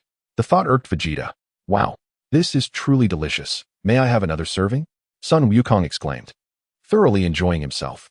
Bulma's birthday celebration was in full swing, and the clock had already struck noon. Sun Wukong had nearly finished eating and lay back in his chair, savoring the moment. Hey, you must be full by now, Kakarot. Vegeta approached him, his tone icy. Ah, this is so delightful. I haven't eaten this well in ages. Sun Wukong replied, patting his round belly with satisfaction. Do you realize that Lin is training in the hyperbolic time chamber, tirelessly honing his formidable skills? Are you planning to never catch up to him? Vegeta continued, his tone still frosty. Training cannot be rushed, Vegeta. The more one desires to surpass Lin, the harder it becomes to do so, Sun Wukong replied with a grin. He truly wished to surpass Lin and enhance his own strength. Yet, he understood that training required balance. Sometimes rest could yield unexpected results. TCH, you scoundrel, are you implying something? Vegeta felt discomfort at Kakarot's words, perceiving them as an insinuation that he could not surpass Lin. Just then, a faint sound of something slicing through the air caught their attention. Sun Wukong furrowed his brow slightly, quickly turning towards the source of the sound. Vegeta followed suit, and soon, two unfamiliar figures appeared within Sun Wukong's line of sight. Huh? Who are those two? Are they your friends, Vegeta? Sun Wukong inquired, glancing at the newcomers. Their attire was peculiar, indicating they were not from Earth. To be precise, one was a person, and the other a sentient cat. TCH, how could I possibly know them? Vegeta snorted, casting a dismissive glance at the duo. However, the cat seemed vaguely familiar to him. Who is that? I feel as though I have seen him before, and upon seeing him, my body trembles. Am I afraid? Vegeta thought, his brow furrowing in contemplation. The moment he laid eyes on the creature, he felt an immense pressure, as if he had encountered it in the past. Yet he could not recall when or where. Hey, Wukong, Vegeta, do not say anything for now. Just listen to me carefully. The North Kai's voice suddenly resonated in their minds. The North Kai had just sensed Beerus' arrival on Earth. He had been pondering whether to inform Wukong and Vegeta about Beerus, aware of their propensity to stir trouble, especially Sun Wukong. If he learned of Beerus' overwhelming strength, he might foolishly suggest a duel. Yet, if he remained silent and they angered Lord Beerus, the consequences would be dire. They could bring calamity not only to Earth, but perhaps to the entire North Galaxy as well. What? Lord Beerus, the god of destruction? Who is that? Sun Wukong asked. Bewildered. He had heard of the Kais, but had never come across the name of a god of destruction. Moreover, while the North Kai claimed he was powerful. Sun Wukong sensed no formidable energy emanating from him. What? Lord Beerus, the god of destruction. Upon hearing this name, the expressions of Sun Wukong and Vegeta diverged entirely. Sun Wukong had never heard of Lord Beerus, but Vegeta was all too familiar with it. As he gazed upon Beerus' face, a memory surged to the forefront of his mind. When he was very young, he had witnessed Beerus, who had once trampled his father, King Vegeta, for the sake of a mere pillow. He distinctly remembered Beerus uttering that he despised those who failed to show proper respect to the divine. Why has he come to Earth? Is he here to annihilate it? A look of fear crossed Vegeta's face, though he often exuded pride and a strong sense of self-worth. Standing before the god of destruction who could obliterate Earth at any moment filled him with an uncontrollable dread. Ah, Prince Vegeta. Long time no see. Beerus greeted him in a nonchalant tone. Lord Beerus, I must inquire about your purpose for visiting Earth. Vegeta managed to muster, stealing his resolve. I am surprised you still remember me. Indeed, I have come to Earth for a particular matter, Beerus replied, maintaining his calm and lofty demeanor. Do you know of the Super Saiyan God? Hey, Vegeta, is that god of destruction Beerus really that powerful? Goku inquired, leaning closer to Vegeta, who wore a face of sheer terror. Although he whispered, his voice was likely not as subdued as he believed, for Beerus raised an eyebrow at their conversation. Indeed, Kakarot. He is immensely powerful. As the North Kai mentioned, he surpasses any foe we have encountered before. He is an existence we could never hope to defeat. Therefore, regardless of your thoughts, it is best to remain silent. As this concerns the fate of Earth, Vegeta replied with utmost seriousness. What? Is he truly that strong? It's hard to believe, especially coming from you. Vegeta, Goku exclaimed in surprise. It was well known that Vegeta seldom acknowledged the strength of others unless they were extraordinarily formidable. Previously, he felt a similar sense of overwhelming strength from Lin, rendering him devoid of the courage to fight. Yet, the fear he felt towards Beerus was even more pronounced. He not only lacked the will to battle, but had begun to genuinely fear him. In the past, during their confrontation with Frieza on Namek, Vegeta exhibited more resentment than fear. However, facing this god of destruction, his trepidation was palpable. What? Vegeta is this frightened? Who exactly are these two? And what is their purpose on Earth? Piccolo, possessing extraordinary hearing, discerned their whispered conversation. His expression turned grave, as he understood Vegeta's prideful nature. Admitting someone was powerful was a considerable challenge for him. Thus, his admission of fear underscored the formidable strength of Beerus and his companion. Hey, have you two finished your little chat? Beerus interjected coldly. My apologies, Lord Beerus. Please, feel free to ask any questions you may have, Vegeta replied respectfully. His fear of Beerus evident. Nevertheless, his concern for his family now outweighed his fear. In the past, even if he feared Beerus, he would not have exhibited such cowardice. But now, the stakes were higher. Earth was his home, and Trunks and Bulma were the family he cherished most. He could not allow them to come to harm. Once, he held his pride above his life, but now, the importance of his family transcended even his deep-seated pride. Unexpected? Isn't it? Beerus commented casually before asking. Do you know about the Super Saiyan God? The Super Saiyan God? Both Goku and Vegeta's faces lit up with astonishment at the mention of the name. They had indeed heard of it, particularly from Lin, who had recently appeared on Earth and claimed he could transform into a Super Saiyan God. Judging by your surprised expressions, it seems you are unaware, Beerus remarked with a smirk. May I inquire why Lord Beerus is asking about the Super Saiyan God? Vegeta pressed. Do I need to report my intentions to you, Vegeta? Beerus replied coldly. Of course not. Vegeta shook his head. He was aware of the Super Saiyan God. But since Beerus had not revealed his intentions, he would remain silent about it, especially since the Super Saiyan was Lin. He feared that speaking too freely could lead to unforeseen consequences. While Beerus was fearsome, Lin's strength was equally extraordinary, far beyond what he and Kakarot could contend with. Why doesn't Vegeta just tell Beerus that Lin is the Super Saiyan God? Goku pondered, though he decided to keep quiet since Vegeta had chosen not to speak. After all, this matter concerned Lin. See, Lord Beerus, I told you it was merely an ordinary dream and not a prophetic vision. How could anyone in this universe compare to your might? Whis interjected calmly. Just an ordinary dream, indeed? Beerus, slightly disgruntled, reflected on the time wasted traveling to Earth only to find nothing of significance. Perhaps we should return, Whis suggested once more. I am a god of destruction. Having come this far, I cannot simply leave without finding the Super Saiyan God. Beerus replied with a smirk. Lord Beerus, what do you intend to do?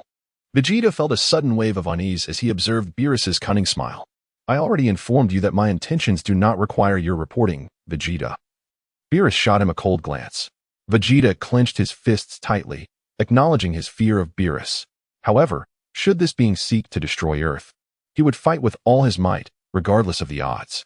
Goku glanced between the two and suddenly stepped forward, grinning as he addressed Beerus. Lord Beerus, I've heard tales of your incredible strength.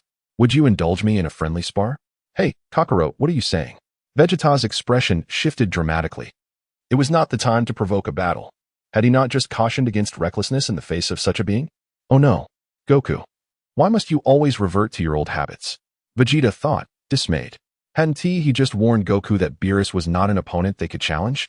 At this moment, the North Kai on the North Galaxy was utterly bewildered by the unexpected challenge posed by Sun Wukong. Indeed, this fellow had not changed at all. Faced with a formidable opponent, he was eager to engage in combat once more. The last time, Lin had chosen not to hold a grudge against him, but this time, Beerus was an entirely different matter. As the god of destruction of the universe, he possessed the power to obliterate the entire cosmos in an instant, should he so desire. This was not merely a matter of combat prowess. It was the inherent ability and authority of a god of destruction. Provoking him would undoubtedly lead to disastrous consequences. At this juncture, it was not just the North Kai and Vegeta who were concerned. Even the deities of the Kaishan realm, Jebbet and the Old Kai, were grim expressions. They silently cursed Sun Wukong for being an idiot and a fool. However, what had happened was irreversible. No amount of cursing would change the situation now. Upon hearing Sun Wukong's words, Beerus was taken aback. What? You wish to spar with me? Are you serious? In billions of years, I have never encountered such audacious ignorance. Beerus remarked incredulously as he regarded Sun Wukong. Although he had learned from Whis that this Saiyan had defeated Frieza and his abilities were commendable, there remained an insurmountable chasm between him and a god of destruction. It was astonishing that he would utter such nonsense, indicating that he clearly did not comprehend the true nature of a god of destruction. Of course, I am serious. If Lord Beerus is as powerful as you claim, I would feel deeply regretful if I did not engage in a friendly contest with you, Sun Wukong replied with a smile. Is that so? It seems you are somewhat different from Vegeta. You still retain the Saiyan arrogance, Beerus coldly retorted. Kakarot, do you realize that your actions could lead to the destruction of the entire Earth?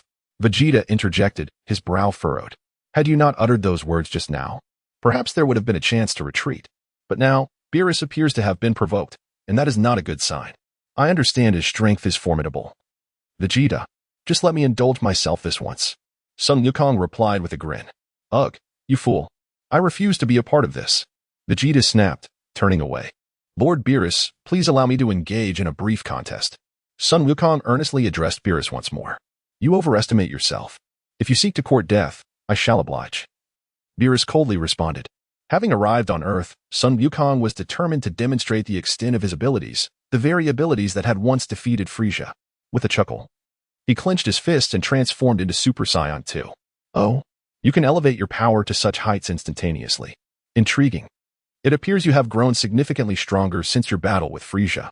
However, I am not Frieza. Your current strength is still insufficient to challenge me, Beerus observed, a hint of surprise flickering across his face. The audacity of this Saiyan to reach such a level was indeed remarkable. I am aware of Lord Beerus's overwhelming strength. Thus, I intend to unleash my full power, Sun Wukong confidently declared, once again tightening his fists. Ha! He then roared, causing the entire island to tremble. His hair lengthened, and his energy surged, blue lightning crackling around him. Within moments, he transformed into Super Saiyan 3. Another increase. Fascinating, Beerus mused to himself, contemplating the potential for greater amusement should this Saiyan continue to grow stronger. Lord Beerus, this is the form of Super Saiyan 3, which represents my complete power. Please, bestow your guidance upon me, Sun Wukong proclaimed after achieving his new form. What's this? Are you unable to ascend any further? Beerus questioned, a note of disappointment in his tone. Ah, this is indeed my full strength, Sun Wukong confirmed with a nod. Very well, let us proceed. Beerus beckoned with a wave of his hand, his expression tinged with disdain. Such a look seemed to belittle Sun Wukong. In an instant, Sun Wukong darted behind Beerus, launching a punch at him. Beerus merely tilted his head slightly, extending his right hand to grasp Sun Wukong's fist effortlessly. With a casual flick, he sent Sun Wukong hurtling away. What? Sun Wukong's expression changed dramatically as he quickly lifted his gaze, only to find Beerus had already appeared before him. With a gentle yet powerful flick, Beerus struck Sun Wukong's forehead. Bang! Sun Wukong was sent sprawling across the ground, tumbling several times before landing on his feet in midair. However, a blood mark appeared on his forehead, and a visage of pain contorted his face. As he looked at Beerus, everything seemed to blur before his eyes. What is this? How can he be so strong? Sun Wukong shook his head vigorously, struggling to accept the reality. Despite having transformed into Super Saiyan 3, he felt as though he were merely a plaything in Beerus's hands. A light tap on his forehead had felt like a devastating blow. How infuriating. Kakarot's energy is clearly diminishing. Is Beerus truly this powerful? Vegeta's brow furrowed tightly. While he had long understood the might of the god of destruction, he had not anticipated it would be to such an extent. No, this cannot be. Sun Wukong, having transformed into Super Saiyan 3, found himself utterly powerless before Beerus. The battle here swiftly captured everyone's attention. Piccolo's face displayed an expression of utter shock. It is crucial to note that Goku is currently the strongest Saiyan on Earth. To witness him in such a predicament after transforming into Super Saiyan 3 was utterly unexpected. Could it be that this so-called god of destruction, Beerus, possesses greater strength than the previous Saiyan, Lin? How could this be? In just a matter of days, two such formidable beings have emerged. Gohan's brow furrowed in concern. Who exactly is that individual? I initially mistook him for Vegeta or a friend of Goku, Bulma remarked with displeasure. If he were indeed a friend of Vegeta or Goku, she would have treated him with respect. However, should these two intruders be here to cause trouble, she would certainly not forgive them. I overheard Vegeta mention that he is some god of destruction named Beerus. Moreover, Vegeta appeared frightened upon encountering him, indicating that he was previously acquainted with this individual, who possesses immense power. Piccolo glanced at the crowd and began to explain. What? Vegeta was actually afraid? This person is a god as well? I couldn't care less. If he disrupts my birthday celebration, I'll make him leave. Bulma said dismissively. Regardless of who it is, no one is permitted to disturb my birthday party. At that moment, Beerus's body flickered and suddenly appeared behind Goku. Goku was caught completely off guard as Beerus's hand swiftly struck his neck. Crack. Whoosh. Boom. With no time to evade, Goku's body plummeted to the ground like a meteor, creating a massive crater upon impact. Instantly reverting to his normal state, he lost consciousness. The terrifying shockwave sent countless snack stalls flying. Bored, Beerus returned to the ground and coldly remarked. Meanwhile, unbeknownst to everyone, Bulma had approached Beerus. Crack. No one had time to react as a sharp slap echoed in the air. Bulma's palm landed squarely on Beerus's face. Hey, are you out of your mind? You've ruined a perfectly good birthday party and even hurt Goku. Please leave this place at once. You are not welcome here. She then sternly admonished Beerus and Whis. Beerus, Vegeta, everyone. In that instant, shock washed over the faces of all present. Especially Vegeta, who first reacted with astonishment, followed by fear, his body trembling uncontrollably. What is that foolish woman doing? Vegeta clenched his fists, his expression darkening. He never anticipated Bulma would act in such a manner. Beerus's expression turned ominously dark. Roar. It seems Lord Beerus is a bit angry, Whis remarked with a faint smile. For millions of years, Lord Beerus has never been slapped. Crack. Just as everyone was still in disbelief, Beerus retaliated with a swift slap to Bulma's face. She was sent flying, losing consciousness instantly. What? How dare you? You actually dared to strike my Bulma. The moment Vegeta saw Bulma faint, he clutched his head, his features contorting in rage. His eyes flared with unimaginable fury, crimson cracks appearing. Then, his pupils vanished. You despicable scoundrel. How dare you strike my Bulma? This is unforgivable. I will tear you to pieces. Huh. Consumed by rage, Vegeta's body trembled violently, his fear transforming into boundless wrath. He roared furiously, and a terrifying golden aura erupted from his being. At that moment, Vegeta's power surged, surpassing even Super Saiyan 3 Goku. Unbelievable, Vegeta's energy has exceeded Goku's.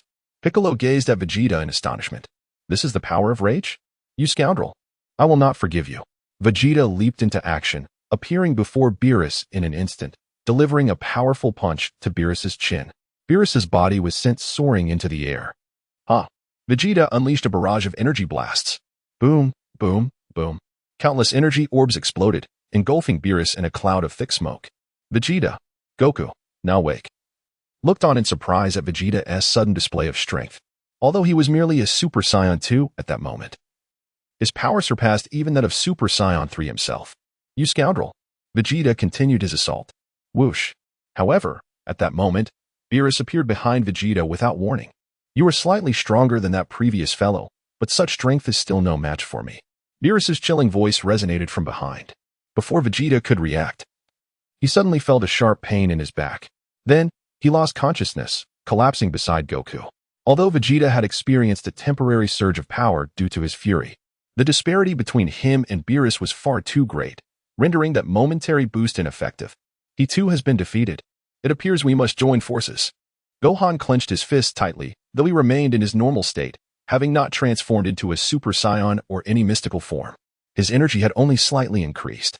"Trunks, that cat is utterly intolerable. Let us hurry and fuse into Gotenks so we can teach him a proper lesson," Trunks said to Goten. Yes. Goten nodded in agreement. The two then began the fusion process. In the meantime, Piccolo, Krillin, Tien, and Yamcha joined the fray, but their strength was simply too weak. They were easily defeated. Regarding the fused Gotenks, he was treated like a mere child. After a few slaps, the two disintegrated instantly. It was truly infuriating.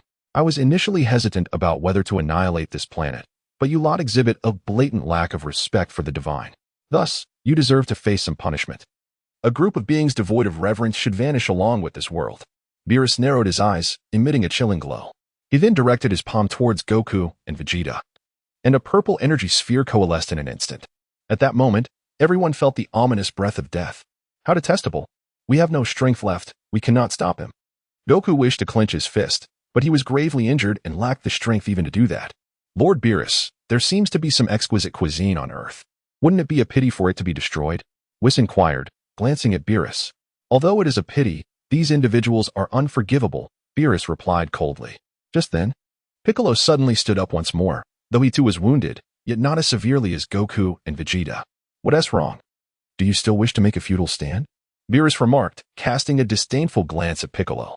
This fellow was significantly weaker than Vegeta and the others. I am fully aware that I am no match for you. However, did you not just express a desire to seek the Super Saiyan God?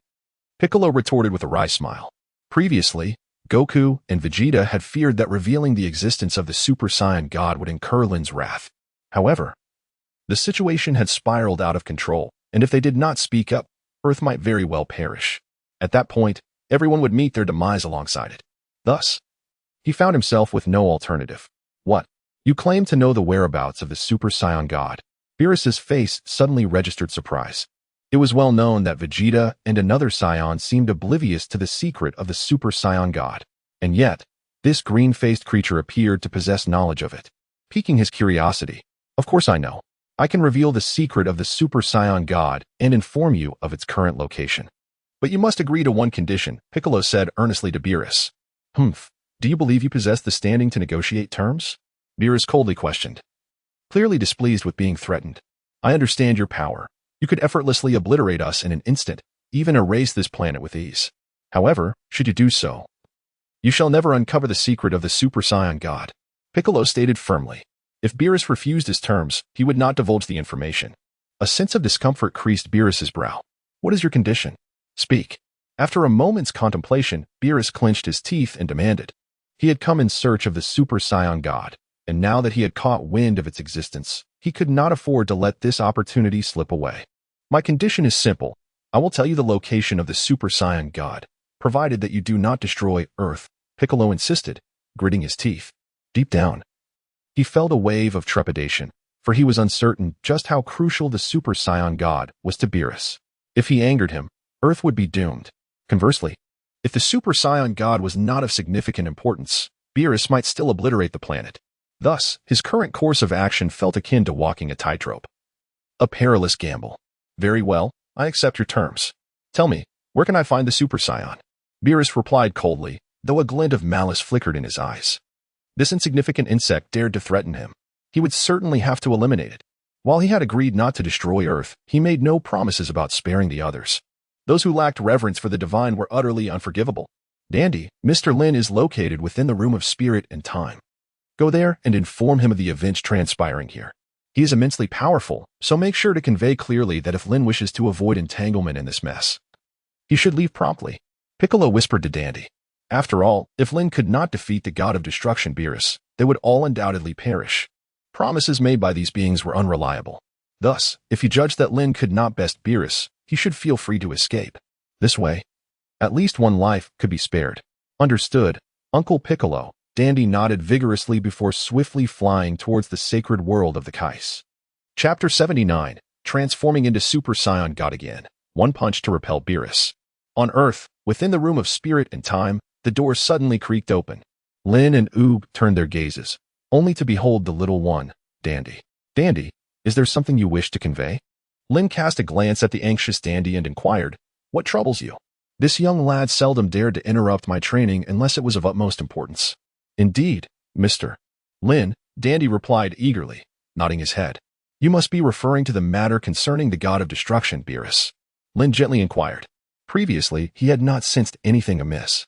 However, the moment Dandy opened the door to the time chamber, he felt an overwhelming aura of divinity. In this universe, the only being capable of possessing such a colossal divine presence is likely the god of destruction, Beerus. Moreover, judging by Dandy's anxious demeanor, it seems unlikely that he is mistaken. This implies that the god of destruction, Beerus, has arrived on Earth. You actually know of Beerus, the god of destruction? Dandy asked, his face filled with astonishment. It is worth noting that even Mr. Goku and his companions are unaware of Beerus's existence. Of course I do. You haven't come here seeking my assistance, have you? Lin spoke up, expressing her sincere apologies for her presence. I truly came here regarding this matter. Mr. Wukong and Mr. Vegeta have both been utterly defeated, and in an exceedingly effortless manner. Presently, Beerus has threatened to annihilate the Earth, prompting Uncle Piccolo to send me to seek your assistance. He mentioned that if you believe you possess the strength to confront Beerus, your help would be invaluable in saving us. Conversely, if you deem him to be overwhelmingly powerful, it would be prudent for you to evacuate the Earth swiftly, thus sparing another life from demise. Dandy urged urgently, fully aware of the perilous situation. Every moment of delay could potentially lead to the Earth's destruction. Did Piccolo truly convey such sentiments? Lin smiled faintly and inquired. Was this fellow attempting to provoke him into action?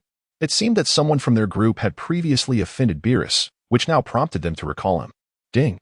A system task has been issued. The host must make a choice. Option 1. Take action to save Earth and confront Beerus. Reward. Resurrection ability, death within 6 months. Healing technique. Option 2. The 36 stratagems suggest retreating as the best strategy. Escape from Earth. Reward. The Adrelathian force separation technique. At that moment, the electronic synthesized voice of the system echoed once more in his mind. Resurrection ability and force separation technique, indeed? Lin slightly narrowed his eyes. The ability of resurrection is indeed an extraordinarily remarkable power, although it can only revive those who have died within the last 6 months. It proves to be immensely useful in critical situations. Additionally, it is accompanied by a healing spell, making it a highly attractive option. As for the second choice, the forced separation technique of the Yardratians, this ability has been depicted in the Dragon Ball Super manga. Vegeta has mastered the forced separation technique, which is also exceedingly practical, especially against opponents capable of fusion or absorbing others' energy. Both options are undeniably enticing. However, at this moment, Rog is keen to engage in battle with Beerus. It is well known that Beerus is hailed as the mightiest god of destruction. Failing to combat him would indeed be a significant loss, leaving a sense of regret. The reason he intervenes is not merely to rescue Goku and Vegeta, but rather a genuine desire to contend with Beerus. His primary objective in the 7th universe, apart from the allure of Earth's delicacies, is to gauge Beerus's true strength. Indeed, Mr. Lin, Uncle Piccolo has articulated this notion. I must reiterate that the power of that god of destruction, Beerus, is exceedingly formidable. Even Mr. Goku, in his Super Saiyan 3 form, was effortlessly defeated by him in just 2 moves, Dandy earnestly conveyed to Lin. Perhaps he did not fully comprehend Piccolo's implication. After all, this young lad possesses a rather innocent disposition. Humph, you are somewhat adorably naive. Very well, I shall accompany you. Since that fellow Beerus wishes to witness the Super Saiyan God, I shall grant him that opportunity and simultaneously evaluate the results of my training over the past 2 years in the hyperbolic time chamber. Lin gently patted Dandy's little head and said, Is it truly so? That is splendid news. Thank you, Mr. Lin. Hearing Lin's affirmative response, Dandy was naturally overjoyed. After all, if Lin had not intervened, there was a 90% probability that the Earth would have been annihilated by the destructive god, Beerus. Indeed, it is true. Let us proceed. Lin uttered a phrase, and in an instant, he transported himself along with Obu and Dandy. The next moment, they found themselves on the island where Bulma was hosting her birthday celebration. Mr. Lin, Mr. Lin. Upon seeing Lin, everyone exclaimed with joy, their faces alight with the radiance of newfound hope. Lin disregarded the crowd and approached Beerus directly. Scion, Beerus uttered with a hint of indifference. It is an honor to meet you, the renowned god of destruction, Beerus. Lin spoke softly. It seems you are aware of my existence. I have heard that you possess the ability to transform into a Super Saiyan God. Is that true? Beerus maintained a rather indifferent tone, seemingly laced with a hint of skepticism. There was also an undercurrent of annoyance. How dare this individual address him so familiarly? Indeed, I can transform into a Super Saiyan God. Would you like to witness it? Lin chuckled and remarked, Humph, your confidence is rather off-putting. Beerus smirked, glancing at Lin, and replied, and what of it if you dislike it? Lin shrugged and addressed Beerus. Undeniably, Beerus possessed formidable strength, perhaps surpassing that of Cabba. Nevertheless, Lin harbored a sense of confidence. He had mastered the perfected Ultra Instinct, the form of Super Saiyan God, and Super Saiyan 4. Furthermore, he had diligently trained within the hyperbolic time chamber for an extended period. Thus, he felt a modicum of assurance in confronting Beerus. Is that so? Then hasten to transform into a Super Saiyan God, and let me witness your prowess. Let us see if you possess the audacity to back such arrogance, Beerus remarked coldly. The others, too, wore expressions of eager anticipation, particularly Son Goku and the recently awakened Vegeta. At this moment, Dandy had successfully healed everyone's injuries. I'm so excited. I wonder how formidable Lin will be as a Super Saiyan God. Son Goku exclaimed, clenching his fists in exhilaration. I cannot say, Vegeta replied, shaking his head. However, the fact that the god of destruction, Beerus, has come seeking him undoubtedly indicates that he is a formidable individual. Very well, as you wish. Lin clenched his fist tightly. A fiery aura erupted from his body in an instant, illuminating the entire island in a blaze of color. In that moment, his hair transformed into a vibrant crimson, and his pupils shifted to a deep red. Indeed, he had ascended to the status of a Super Saiyan God, exactly as I had envisioned in my dreams. Beerus's pupils narrowed sharply, his eyes wide with astonishment as he murmured, he has truly become a god, and his divine energy seems formidable. Whis nodded in agreement, remarking, it appears you two will require some time to engage in battle. I shall indulge in the culinary delights of Earth in the meantime. With that, Whis sauntered towards a food stall, completely oblivious to Lin's aura. Vegeta's pupils contracted in disbelief. He could hardly fathom that Lin had genuinely become a deity. It seemed that apart from the change in hair color, there was not much alteration, and his physique appeared leaner than before. Goku quietly muttered, incredible. I can sense Mr. Lin's aura. It is immensely powerful. While Vegeta and Goku struggled to perceive Lin's energy, Dandy, however, could sense it clearly. By the way, that child feels oddly familiar. He must be the reincarnation of Majin Buu. At that moment, Goku cast his gaze upon Ub, contemplating inwardly. Within Ub's being, he discerned something profoundly familiar. He recalled having once asked King Yama to grant Buu a second chance at life after his demise. It seemed that this little one had been discovered by Lin. At present, he possessed an extraordinarily potent energy. How could it be that in such a short span of time, Lin had trained this child to become so formidable? Come, let me assess whether you possess the qualifications to be my worthy adversary, Lin declared after transforming into a Super Saiyan God. Beerus observed him with a sense of calm, acknowledging, indeed, this fellow has attained the form of a Super Saiyan God, remarkably similar to my dreams. However, his divine energy is not particularly strong. Such a modicum of power could never rival my own. Yet, having not engaged in a serious battle for thousands of years, even a slightly weaker opponent will serve as a fine outlet for my frustrations. Lin did not hold back. The moment Beerus's voice fell, he propelled himself directly towards Beerus, arriving before him in an instant. With a swift motion, he unleashed a powerful punch. The speed was impressive. Beerus offered a casual remark, then extended his right palm to block the strike. You underestimate me. Observing Beerus's smug demeanor, Lin instantly amplified his strength. His fist struck heavily against Beerus's right palm. With a resounding impact, Beerus was sent soaring. Simultaneously, a terrifying shockwave erupted, stirring a tempest across the entire island. What? This rascal has concealed his true power. Beerus felt a searing pain in his palm. He had been rather complacent. Lin, in a surprising display of power, suddenly elevated his strength, catching himself off guard. Remarkable. Meanwhile, Vegeta and Goku watched in astonishment, for they realized that despite unleashing their utmost abilities, they appeared as feeble as mere lab rats before Beerus. It was evident that they were not even on the same level as their adversary. To their astonishment, Lin's decisive strike had sent Beerus retreating. With a swift motion, after repelling Beerus with a single punch, Lin did not pursue, but instead flashed to stand before Whis. Whis, I implore you to create a protective barrier. Until our battle concludes, I wish for the Earth to remain unscathed. Lin addressed Whis. While others may remain oblivious to Whis' true identity, Lin was acutely aware. This individual was an angel, and simultaneously the master of the god of destruction, Beerus. His power was extraordinarily formidable, almost beyond comprehension. In Chapter 66 of the Dragon Ball Super manga, Moro, who had absorbed the strength of the apprentice angel Merus, merged with Earth itself. Even Goku, who had mastered the pinnacle technique of Ultra Instinct, struggled to contend with Moro, finding it exceedingly difficult to evade his attacks. However, Whis effortlessly blocked Moro's punch with a mere fingertip, without even casting a glance. This exemplifies the terrifying prowess of the angelic lineage.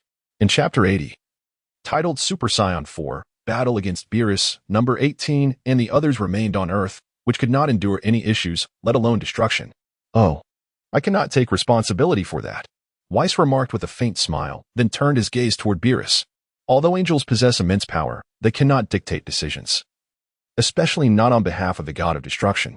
Hey, Whis, just do as he says, Beerus coldly commanded. If this individual continued to worry about Earth, he would surely be unable to fight at full capacity, thus diminishing the thrill of battle. Understood, Lord Beerus, Whis acknowledged with a nod. He then gently waved his staff, conjuring a massive energy barrier that materialized in midair. Observing the colossal energy sphere, Lin's body flickered, and he instantly appeared within the barrier. Then, after Beerus spoke a phrase, he took the initiative and launched a punch toward Lin. Lin's body flickered as he evaded Beerus's punch, immediately following up with a powerful knee strike aimed at Beerus's chest. However, Beerus effortlessly sidestepped Lin's assault. Intriguing. It appears your strength exceeds my initial expectations, and your adaptability is commendable. After leaping back to a distance of 10 zhang, Beerus remarked to Lin with keen interest. I originally anticipated an effortless conclusion to this battle, yet it seems this individual can indeed provide me with some delightful entertainment. This is merely the beginning. You wish to experience the thrill of combat, did you not? Today, I shall surely fulfill that desire. Lin smiled and addressed Beerus. Remarking on his arrogance, you truly take yourself seriously after a few compliments. Beerus merely curled his lip in response. Subsequently, he charged at Lin once more. This time, Lin chose not to evade but instead met Beerus's attack with a punch of his own. The two fists collided with a thunderous crash, sending both combatants staggering back several dozen paces. Fortunately, Whis' energy barrier safeguarded the Earth, ensuring that the impact did not disturb the planet in the slightest. How intriguing. Although I exerted merely 1% of my strength earlier, your ability to withstand it is quite impressive. Beerus stated, his words devoid of exaggeration. Indeed, he had unleashed less than 1% of his power. Perhaps he had not even begun to tap into his true might. Enough of this chatter, let us continue. Lin could hardly be bothered to continue conversing with Beerus. In a flash, he surged forward once more, charging at Beerus. The air erupted with the sounds of their fierce battle. The energy barrier flickered incessantly with explosive shockwaves, leaving their movements shrouded in obscurity. Incredible, exclaimed Sun Wukong, astonished. Even with his own formidable strength, he could not discern the actions of Beerus and Lin, a testament to the immense power both wielded. Moreover, they felt no trace of their energy. Humph, can that little brat truly perceive their movements? At that moment, Vegeta directed his gaze towards Up, who was intently focused on the energy barrier, his eyes darting about. This indicated that he seemed capable of keeping pace with Beerus and Lin's actions. How is this possible? He appears no older than 6 or 7. Even if he is a prodigy, it is utterly implausible for him to comprehend their movements. Piccolo voiced his astonishment. Recalling that Gohan, recognized as a martial arts genius, was unable to transform into a Super Saiyan at that age. The notion that this dark-skinned child possessed power surpassing that of Super Saiyan 3 was simply unfathomable. unless he possesses some exceptional ability beyond that of ordinary individuals, akin to my heightened hearing. Do not be so astonished, you too. Perhaps his strength has entirely surpassed ours. He might genuinely be able to perceive the movements of Lin and Beerus, Sun Wukong said, eyeing the incredulous Vegeta and astonished Piccolo. What? Are you suggesting that this little brat's power exceeds both of ours, Kakarot? That is impossible, even if he is the genius of geniuses.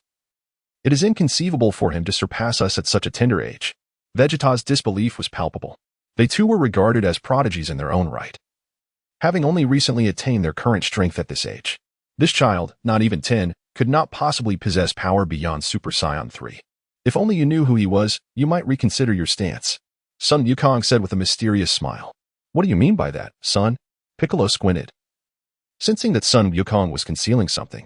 He is the reincarnation of Majin Buu. Surprised, are you? Sun Wukong chuckled as he addressed the two. What? Are you saying this dark little boy is the reincarnation of Majin Buu?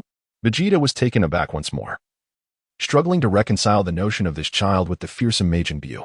Indeed, he is the reincarnation of Majin Buu. Moreover, he has trained in the hyperbolic time chamber with Lin for several years. It is no wonder that his strength surpasses ours, Sun Wukong remarked nonchalantly. In this universe, there are countless powerful beings. Just as Lin had appeared suddenly, they were all Saiyans.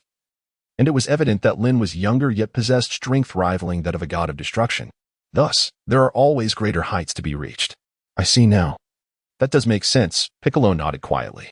Meanwhile, within the energy barrier, Beerus and Lin had clashed thousands of times. TCH. Truly a formidable opponent.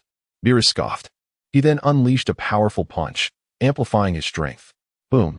At the moment their fists collided once more, Lin was sent hurtling backwards. Buzz. He crashed against the energy barrier. Fighting you is indeed somewhat entertaining, but for a god of destruction, you are still too weak. After sending Lin flying, Beerus boasted. Is that so? Not long ago, a god of destruction named Cabba made a similar remark. However, that fellow was left rather battered. Lin chuckled and continued speaking to Beerus. By the way, I must say, you two bear a striking resemblance. Surely, he cannot be your twin brother, can he?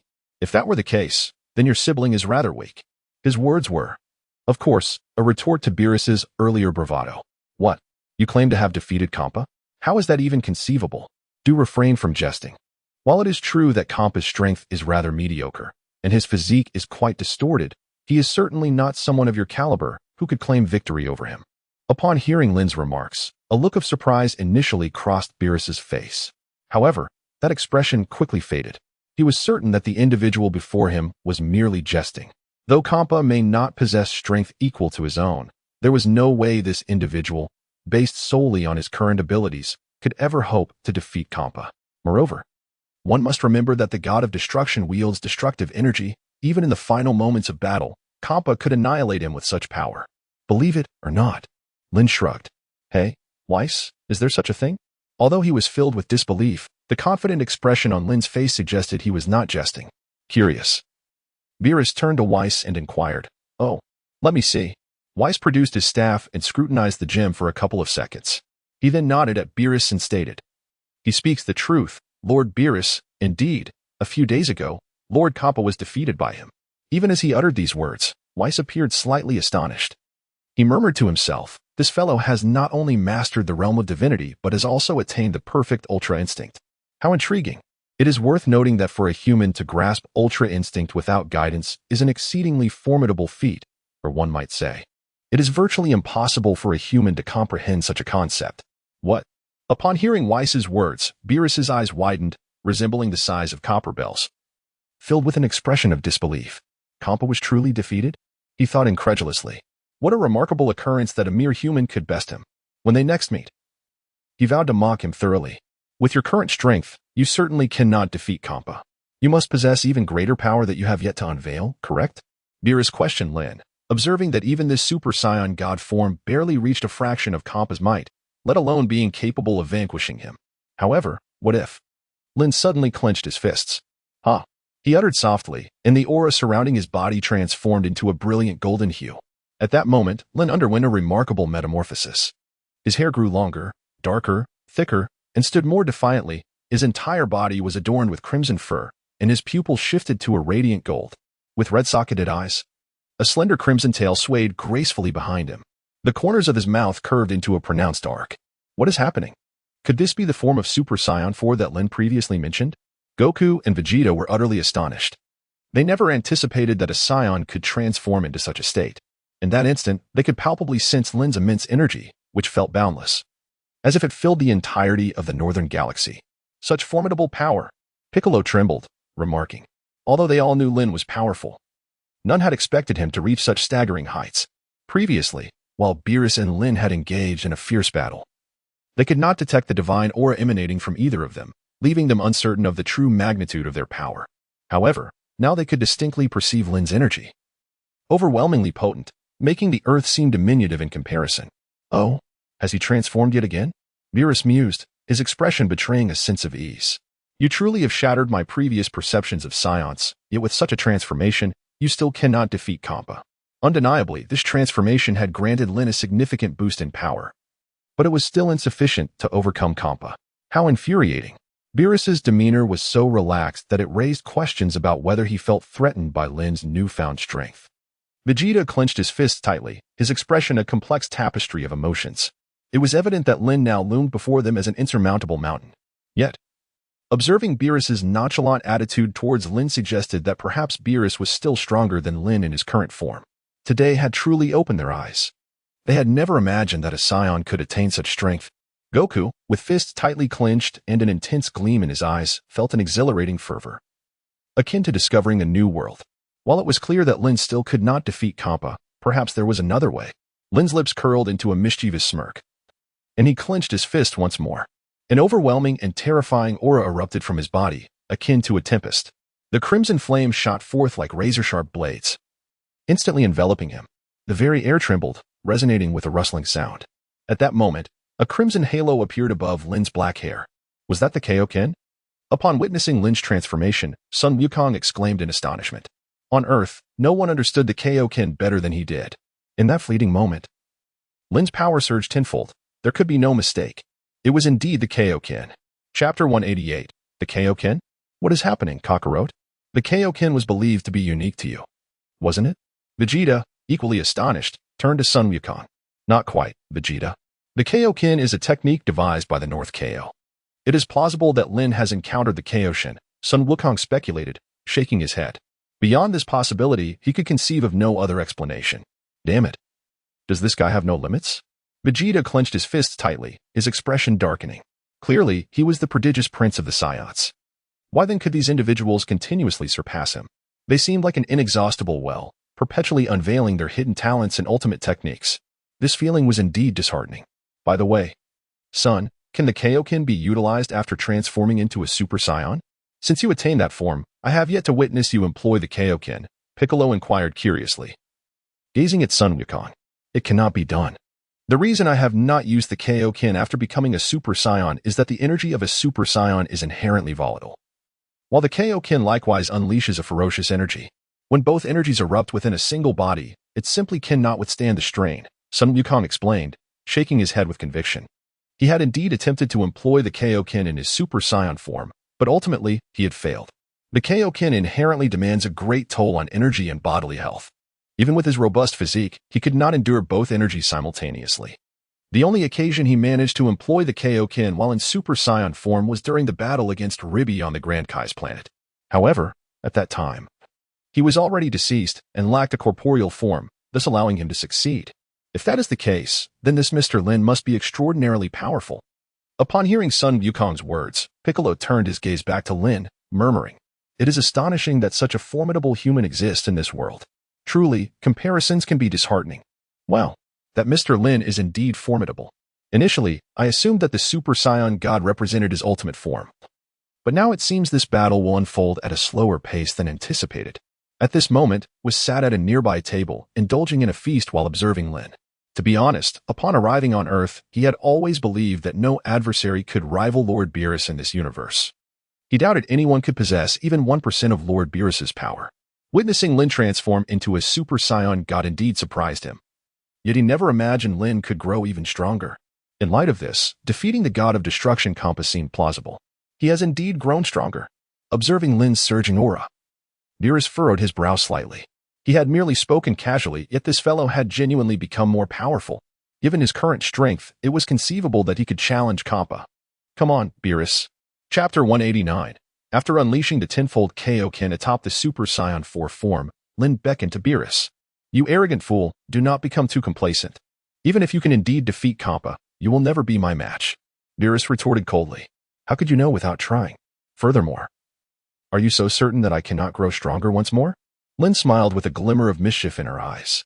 For an ordinary individual, augmenting the Super Saiyan 4 form with a tenfold Kaioken would render their body barely capable of withstanding the strain, likely limiting their combat duration to mere minutes. However, she was far from ordinary. Possessing boundless energy inherently, coupled with her Kaioken that bore no adverse effects, she could maintain this form for an extended period without significant depletion. Boastful words. If you can indeed grow stronger, then demonstrate it to me. Beerus narrowed his eyes, and the moment the words left his lips, he surged toward Lin with remarkable speed. Clearly, he sensed her enhanced strength and was now taking the encounter seriously. In the blink of an eye, he stood before her. Ha! Lin let out a furious roar, followed by a powerful punch aimed at Beerus. In that fleeting moment when their fists collided, it felt as though the entire world fell into a profound silence. The energy barrier emitted a piercing hum, prompting everyone to instinctively cover their ears, particularly the ordinary individuals. Lacking any significant power, displayed expressions of anguish. Quite intriguing. You have managed to elicit half of my strength, Beerus remarked with a smirk, revealing his teeth in an expression that seemed to radiate excitement. It had been an eternity since he had experienced such a vigorous battle. One must acknowledge that it is rare for an ordinary human to stand as a rival against a god of destruction. Furthermore, gods of destruction are forbidden from fighting one another, for such a clash would result in the annihilation of two entire universes. The strength of Whis and his companions is far too formidable. Engaging them in battle is akin to inviting suffering, devoid of any enjoyment. Yet, Lin was different. This individual possessed considerable strength and offered the prospect of an exhilarating combat experience. Was this merely half of his power? Lin wore a smile at the corners of his mouth, firmly believing in the veracity of Beerus's words. This fellow undoubtedly possessed an immense power. However, having unleashed a tenfold Kaioken atop his Super Saiyan 4 form, it was somewhat disheartening that he had only compelled Beerus to reveal half of his strength. The two then let out a fierce roar once more, their fists colliding with tremendous force, followed by a relentless exchange of leg strikes. Bang, bang, bang, knee against knee, leg against leg. Each impact unleashed a terrifying shockwave, causing the energy barrier to hum ominously. It seemed they were engaged in a fierce contest of strength, with serpentine veins pulsating visibly on their bodies. Particularly, Lin En's forehead was lined with bulging veins, clearly exerting all his might. At that moment, a purple aura enveloped Beerus's form. The entire energy barrier trembled violently under the clash of their formidable auras, causing the earth itself to shake in tandem with the oscillating barrier. Is this truly your limit? Beerus remarked, a hint of surprise lacing his voice. You have managed to draw out 60% of my power. As a human, I must admit, I am somewhat impressed. Your strength surpasses that of most destroyers. Beerus smirked, not intending to flatter Lin, but rather acknowledging the undeniable potency of his abilities, capable of besting over half of the destroyers. Enough with the incessant chatter. Lin furrowed her brow and forcefully collided her head against Beerus. This insufferable creature, why engage in combat only to indulge in such needless chatter? Bang. Lin's forehead collided forcefully with Beerus's brow, sending the latter flying. Instantly, a noticeable bump appeared on Beerus's forehead, and a pained expression crossed his face. Despite his formidable strength, the sudden impact from Lin had inflicted considerable discomfort. You scoundrel, resorting to underhanded tactics, Beerus exclaimed, visibly irked, as he hastily rubbed his forehead, causing the swelling to vanish in an instant. Whoosh! Beerus's body darted forward once more, and he swiftly aimed a kick at Lin. Lin was caught off guard and was immediately kicked out. Swish! Lin staggered back several paces before swiftly regaining his composure. So, this must be the limit of your strength. Is it? I have also played my part, and your shameless tactics just now have greatly displeased me. Therefore, this battle shall conclude swiftly. Beerus coldly addressed Lin. Although this fellow is indeed formidable, he has yet to reach a level where he can contend with me on equal footing. Conclude? Surely, you are underestimating the situation. Lin let out a cold laugh. Just now, I was merely warming up. Since you wish to conclude this so swiftly, very well. No more pretense. I shall lay my cards on the table. I am indeed proficient in the art of perfect freedom and ultimate mastery. Lin continued to smile and said, The perfect tranquility and ultimate intent? How could you possibly know about the perfect tranquility and ultimate intent? Upon hearing these words, a look of astonishment suddenly appeared on Beerus's face. One must understand that the perfect tranquility and ultimate intent is a state that even they, the gods of destruction, cannot truly attain. Furthermore, it is impossible for an ordinary human to possess knowledge of the ultimate intent. The fact that this individual is aware of it has left Beerus somewhat taken aback. However, after a brief moment of surprise, Beerus let out a cold laugh and remarked, "Although I am unsure where you learned of the ultimate intent, do you truly believe that you have mastered it? Are you attempting to make me laugh to the point of relinquishing my position as a god of destruction? Do not entertain such fanciful thoughts. Even we gods of destruction cannot achieve the realm of true perfect tranquility and ultimate intent, let alone you." Just as Beerus was about to say more, his mouth suddenly fell open, rendering him speechless. For at that moment, Lin before him underwent a transformation. His hair turned silver, and his pupils became a deep black. An overwhelming sense of calm enveloped him. "What did you just say? Does this count as the ultimate intent?" he inquired, gazing at Beerus, whose mouth was agape as if it could accommodate a goose egg. Lin softly inquired, Chapter 82, Instantaneous Technique, the god of destruction. Beerus rendered helpless. What a jest. This is absolutely impossible. Beerus's eyes widened to the size of copper bells, his face awash with disbelief. Before him stood the Saiyan, who, despite having attained the form of a Super Saiyan God and acquired divine power, still appeared to him merely as a human. The fact that a human who has lived for several decades could even comprehend the Ultra Instinct technique was already astonishing beyond measure. Little did he expect that this individual had truly mastered Ultra Instinct, and moreover, had achieved its perfected form. It is noteworthy that among the 12 gods of destruction, only he had grasped Ultra Instinct, albeit at a rudimentary level, never having attained the perfected state. How could it be that this human had mastered such a realm before a god of destruction? The gods of destruction are taught by angels, and for them, Ultra Instinct is merely a commonplace state. Angels are undoubtedly the finest mentors. The fact that a mere human has comprehended a level that even the gods of destruction have not is, without a doubt, a profound affront to them. Lin transformed once more. What is this? Is this yet another transformation of the Super Saiyan? Vegeta's visage darkened further. Just how many hidden cards does Lin possess? How formidable is he, truly? As fellow Saiyans, how much further ahead is he compared to me and Kakarot? Uncertain. We have never encountered such a form before. Even the Super Saiyan God and Super Saiyan 4 transformations were only recognized after meeting Lin. Goku shook his head, unsure if Lin was indeed undergoing a Super Saiyan transformation. However, at this moment, they could sense Lin's aura, remarkably tranquil, akin to the gentle flow of a stream behind Mount Baozi, bringing a sense of comfort. I just heard Lin mention that this seems to be called perfected Ultra Instinct. Just as these two were astonished and puzzled, Piccolo suddenly spoke up. Although Goku and Vegeta could not hear the dialogue between Lin and Beerus, Piccolo could discern it clearly. What? Ultra Instinct? I've never heard of it. Goku and Vegeta exchanged surprised glances, shaking their heads in disbelief. They had never come across such a technique as Ultra Instinct. However, it was certain that this was not a method of Super Saiyan transformation. Meanwhile, Whis appeared entirely unfazed. He had already discerned Lin's mastery of perfected Ultra Instinct while observing his battle against the god of destruction, Cabba. How could Beerus? You seem quite astonished by my display of Ultra Instinct, Lin remarked, observing the mixture of surprise and incredulity on Beerus's face. During the 2 years spent in the hyperbolic time chamber, he had not only guided Little O in her training but had also diligently pursued his own. His command of Ultra Instinct had reached an extraordinary level. I am indeed very surprised. A human has mastered perfected Ultra Instinct. You have once again overturned my perception of Saiyans. Quite remarkable, Beerus remarked, a faint smile emerging on his lips. Now, let me see just how much power Ultra Instinct can unleash in your hands. With that, Beerus launched himself directly at Lin. In the blink of an eye, he had appeared behind Lin, delivering a powerful punch aimed at his back. Lin's gaze subtly shifted backward, and his body deftly evaded the impending strike. Beerus's fist grazed past Lin's waist. Almost simultaneously, Lin delivered a powerful blow to Beerus's ribcage. Thud. Beerus was propelled backward, his face instantly contorted in pain.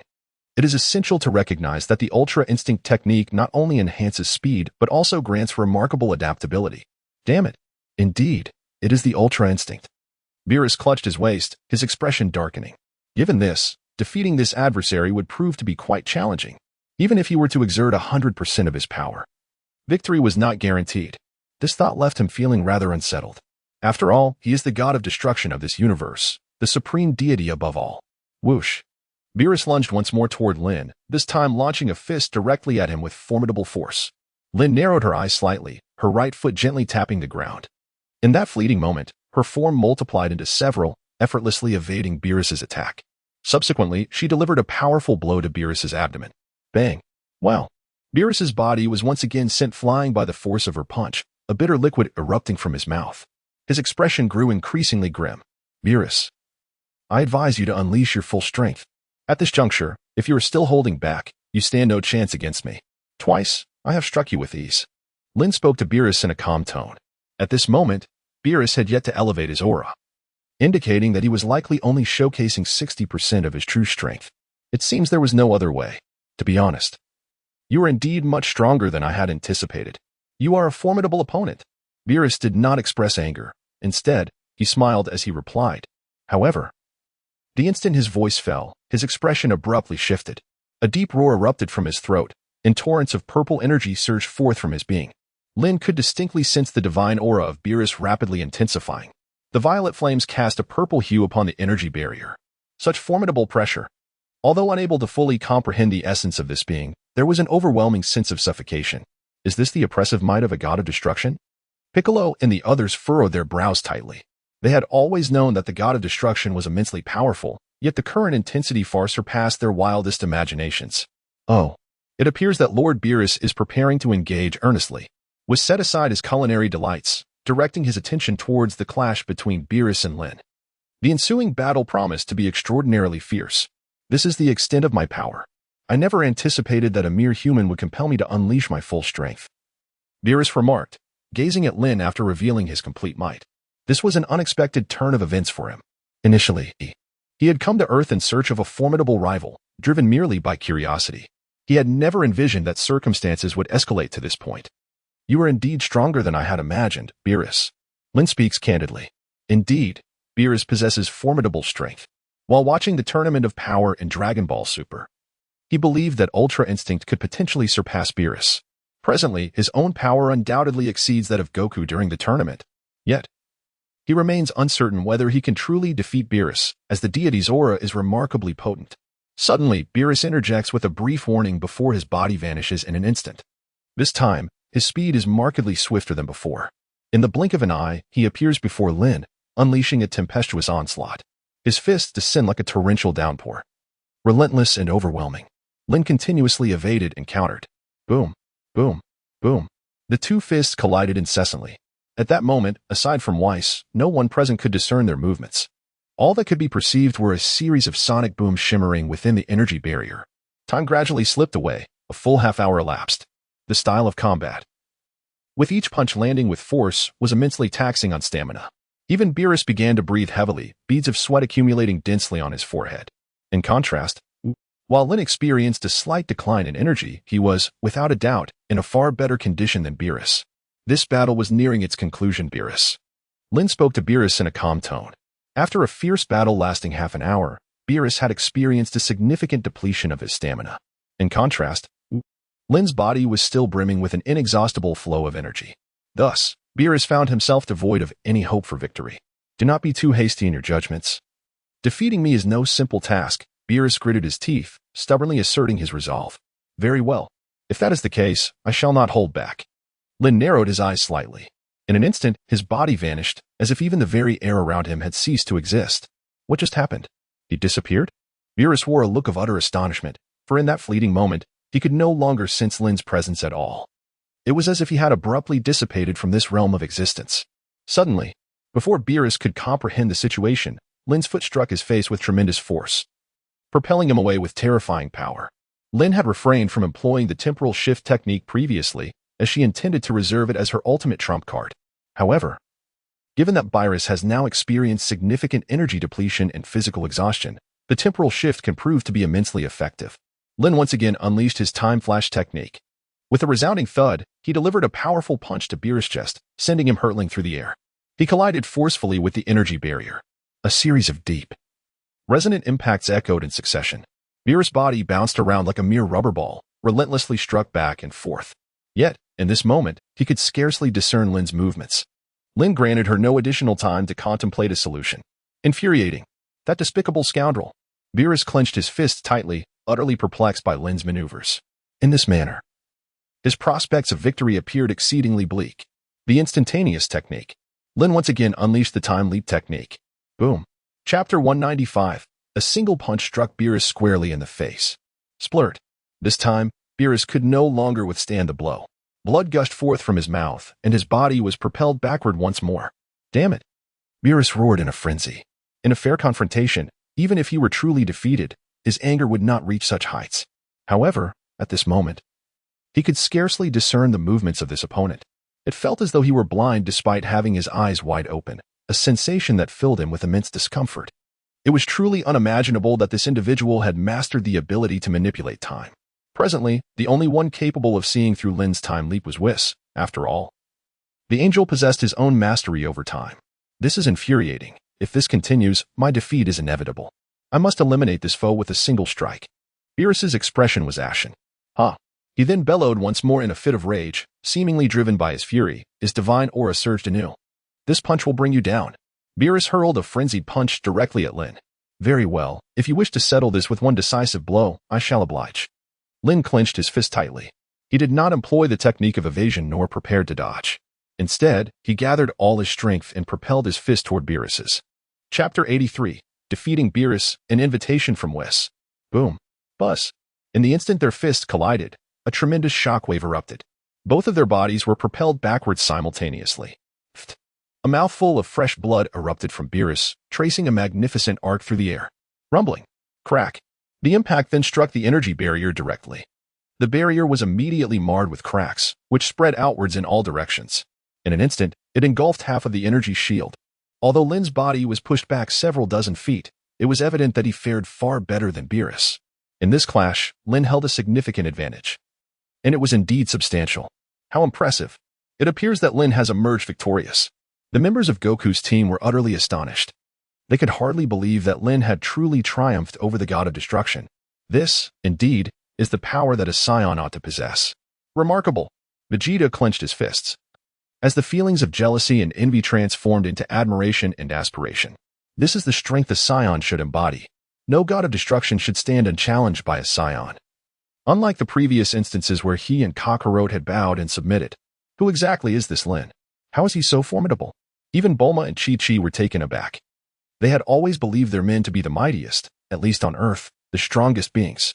Yet today, they witnessed Beerus, the god of destruction, easily defeated. Now, that very god has succumbed to Lin's prowess. Moreover, all three of them are Saiyans, yet such a vast disparity exists. Astonishing. To think that Lord Beerus has been vanquished is truly hard to fathom. Whis, too, did not anticipate such an outcome. For billions of years, no human of such extraordinary strength had ever appeared.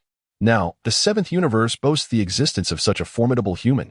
This represents a crucial factor in enhancing the overall strength of the seventh universe. If a universe can produce such a powerful human, then its collective power will undoubtedly rise. It is over, Beerus. You are indeed stronger than I had imagined. The title of the strongest god of destruction is rightfully yours. Lin spoke to Beerus with utmost seriousness. It appeared that he had gained the upper hand in their recent clash. Yet, only he knew the toll it had taken on him. His insides felt as though they had been displaced. His entire arm now lay immobile. In truth, he had nearly spewed forth blood moments ago. But he had managed to swallow it back. At this moment, he was not in much better shape than Beerus. How could this be? I am the god of destruction of the seventh universe. I absolutely cannot be defeated by a mere human. I must not be bested by anyone. Beerus wiped the blood from the corner of his mouth, a frenzied gleam flickering in his eyes. It was evident that he was not ready to concede just yet. Although he had found himself at a disadvantage in their earlier confrontation, surrender was out of the question. Such an act would tarnish his reputation and invite ridicule from the meddlesome gods of destruction. But you have already lost. This was merely a contest. Do you wish for it to escalate into a life-and-death struggle? Lin gazed coldly at Beerus and spoke, if this fellow is eager for a fight, then it shall escalate into a battle of life and death. He harbored a slight fondness for Beerus, even more than for Cabba. But if Beerus insisted on continuing the fight, it would only lead to his humiliation. This confrontation must persist until one of them could no longer rise. Beerus clenched his fist once more, a frenzied glint igniting in his eyes as purple energy swirled around him. Very well, you wish to fall? I shall certainly grant that request. Witnessing Beerus's unwavering determination, Lin felt a surge of battle fervor igniting within him. Both combatants clenched their left fists, for their right hands had completely lost their strength. With a swift motion, they unleashed their remaining power and charged at one another. Ha! Ha! They bellowed in unison. Oh dear, this is quite concerning, Whis remarked, slightly furrowing his brow. It appears that Lord Beerus is now fighting with all his might. Meanwhile, Lin has also summoned his full strength. Clearly, the toll on Lord Beerus is exceedingly great. His power pales in comparison to Lin's. If their fists collide, the ultimate outcome will be catastrophic. Lord Beerus will be slain, while Lin will be severely injured. In the blink of an eye, Whis vanished, reappearing within the energy barrier. He extended a finger from each hand with effortless grace. Smack! With ease, he blocked the fists of both Lin and Beerus. Whis, what are you doing? How dare you interrupt our battle? Beerus exclaimed, his anger palpable as he realized that his final strike had been thwarted. Beerus, you ought to express gratitude to your mentor. Whis, otherwise, you would have already met your demise. Lin swiftly retracted his fist from the other side. Lin had indeed anticipated that Whis might intervene. For if their fists were to collide, there existed an 80% probability that Beerus would meet his demise at his own hands. As an angel, Whis would undoubtedly ensure that the god of destruction, Beerus, did not perish. TCH, don't get ahead of yourself, you scoundrel. How could a god of destruction like me possibly be killed by you? Beerus furrowed his brow tightly, his face adorned with a haughty expression. Although he might have subconsciously acknowledged the potential outcome, his pride as a god of destruction prevented him from admitting such a reality. My Lord Beerus, Mr. Lin is correct. If your fists were to truly clash, the ultimate result would be your own demise, while he would merely sustain grave injuries, was said earnestly, gazing at Beerus. It is important to note that angels are not solely tasked with assisting and instructing the gods of destruction. Their paramount duty is also to safeguard their well-being. Should a god of destruction be slain, all functions of the angels would cease, leading to reproach from the Omni King and the Grand Priest. TCH, how tiresome. Even Whis has said as much. Beerus could only snort dismissively, turning his head away to silence himself. Very well, my Lord Beerus. Your purpose for visiting Earth was to seek out the Super Saiyan God and engage in a worthy contest. Now that your wish has been fulfilled, I suggest we return. Whis proposed to Beerus. Beerus remained silent, though it was evident that he felt somewhat frustrated. He had initially sought to confront the Super Saiyan God, hoping to unleash the pent-up desire for battle that had built over the years. However, he never anticipated that the situation would unfold in such a manner.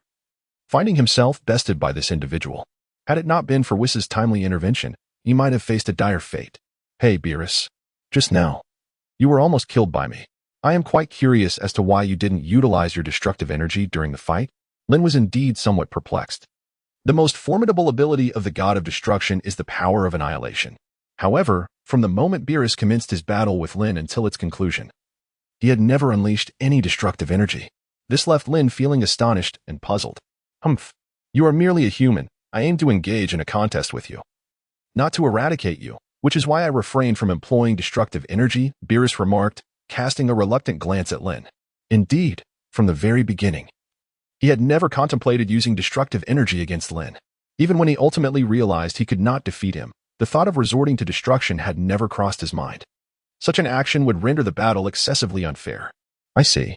It appears you are significantly stronger than your twin brother. Lin spoke softly in this regard. Beerus indeed surpasses Cabba by a considerable margin. Humph. Do not dare to compare that gluttonous pig with me? Beerus retorted, his tone laced with pride. However, esteemed Lords Beerus and Cabba, it appears that both of you have been bested by Mr. Lin, was remarked with a knowing smile. With that said, there is no further need for mutual mockery between you two. Speak less, Whis. No one considers you mute, Beerus snapped, his teeth clenched tightly. Ho ho ho, Lord Beerus. The culinary delights of Earth are indeed quite remarkable. I have prepared some for you, sushi, pudding, and sukiyaki. You shall surely enjoy them. Whis waved his staff lightly, conjuring a takeout box into his hands. Humph. I never anticipated that you possess a semblance of humanity, remembering me at this juncture. Let us proceed. Once we return, I shall train diligently, and then I will engage in a serious battle with this fellow. Beerus remarked, casting a sideways glance at Whis before addressing Lin. Today's battle, although I ultimately faced defeat and felt quite frustrated, was exhilarating beyond measure. In billions of years, I have never experienced such a vigorous fight. Mr. Lin. Lord Beerus possesses remarkable talent for cultivation. However, he favors slumber over training, which hinders his progress. If he were to devote himself to serious training, He could achieve significant advancements in a short span of time, was said cheerfully to Lin. Is that so? I eagerly anticipate our next encounter. Lin chuckled and remarked. It is essential to understand that these beings slumber for centuries. In comparison, this recent 39 years merely constitutes a brief nap. Thus, they have never engaged in rigorous training as I have. Furthermore, if they were to receive guidance from an angel, coupled with diligent practice, their ascension would undoubtedly be formidable. There is no doubt about that. You should commence your training promptly and strive to grow stronger. Otherwise, when we meet again, I shall not hesitate to deliver a thorough thrashing. At this moment, Beerus raised the corner of his mouth in a smirk, clenched his fist, and added, Do not be overly confident. It remains uncertain who will be on the receiving end of the blows. Lin smiled faintly. Let us depart, Whis. Perhaps the earth may linger a while longer. The next time I vanquish this foe, I shall then obliterate the planet, Beerus remarked with a hint of pride. Farewell, Mr. Lin, Whis said, waving his hand towards Lin. Goodbye. Lin nodded thoughtfully. By the way, Mr. Lin, should Lord Beerus pass away one day, would you be interested in becoming the next god of destruction? Whis suddenly turned his head and inquired. Hey, Whis, what nonsense are you spouting? Beerus frowned. At present, I have no interest in the position of god of destruction. However, should I ever take an interest in it, I would discreetly eliminate Beerus. Lin chuckled softly. Chapter 84. Guide your cultivation? Apologies, I am disinterested. Oomph, those two rascals. Beerus clenched his fists, feeling quite uncomfortable. Yet, at present, he found himself powerless. He certainly could not contend with Whis, and neither could he overpower Lin. Thus, their conversation left him in a state of discomfort, unable to retaliate. This sensation was truly vexing. Let us depart quickly, Whis, Beerus exclaimed loudly. Very well, Lord Beerus, Whis replied with a smile and a nod. In an instant, the two transformed into a streak of light and vanished from Earth. Phew. Once Beerus and Whis had departed, Lin let out a long sigh of relief, returning to his usual state. To be honest, despite possessing infinite energy, the two encounters with Beerus had drained him significantly. After all, the body has its limits. The fact that he could maintain the Ultra Instinct was merely a testament to his sheer willpower. Mr. Lin has triumphed. How splendid! Dandy exclaimed, his face alight with excitement. He never anticipated that Mr. Lin would indeed defeat the god of destruction, Beerus. Incredible. That fellow is truly formidable. Goku couldn't help but marvel. The chasm between them felt like an insurmountable gulf, exceedingly difficult to bridge. Whoosh. Lin's figure flickered and reappeared beside Obu. Brother Lin, you are truly remarkable, Obu exclaimed, his face brimming with admiration. Although Lin had previously demonstrated formidable strength within the Spirit Time House, Obu had just gained a renewed appreciation for Lin's prowess. With diligent training, one day, you too shall attain such heights. Lin gently patted the small head of Oob and spoke, Ding. Congratulations, host, for completing the system task of protecting Earth and battling Beerus. Reward, resurrection ability, within 6 months of death, and healing art. At that very moment, the system's electronic voice resonated within his mind. In an instant, the pertinent information regarding the resurrection ability and healing art unfolded in his consciousness. Resurrection ability, the power to revive beings who have perished within 6 months. Healing art, as long as the injured individual still draws breath, they can be saved. Moreover, when injured, one can also perform self-healing. Indeed, the healing art proves to be far more beneficial than I had envisioned. Lin silently mused to himself, initially believing that the healing arts were solely for the benefit of others, only to discover that he could also mend his own wounds. Mr. Lin, might I implore you to guide me in my cultivation?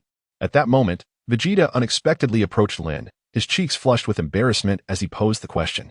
It was evident that the typically proud and self-assured Vegeta was quite unaccustomed to adopting such a humble demeanor.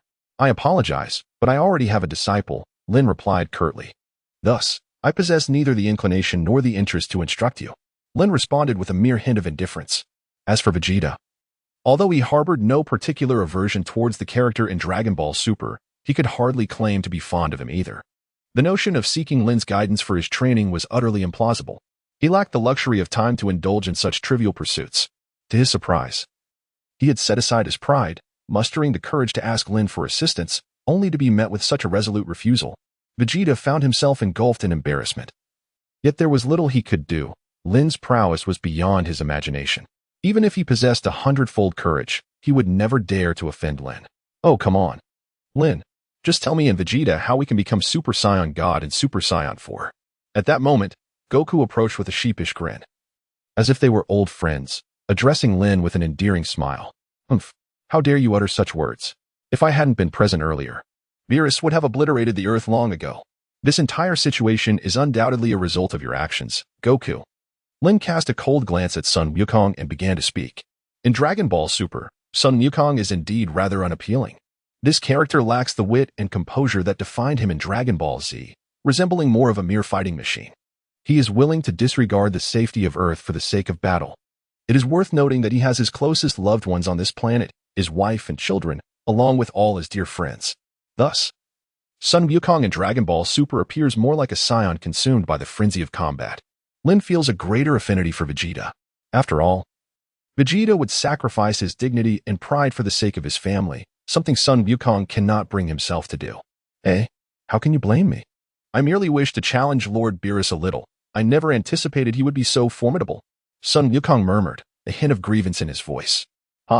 There are many things you haven't anticipated. If you continue to act thoughtlessly, even if you are killed, no one will come to your aid, Lin retorted coldly, observing Sun Wukong's lingering sense of grievance. Originally, he intended to advise Vegeta and Sun Wukong to train with Whis, but it seemed unnecessary now. There was no need for him to assist in their strength enhancement. Their growth would depend on their own luck. Let us go, OOB.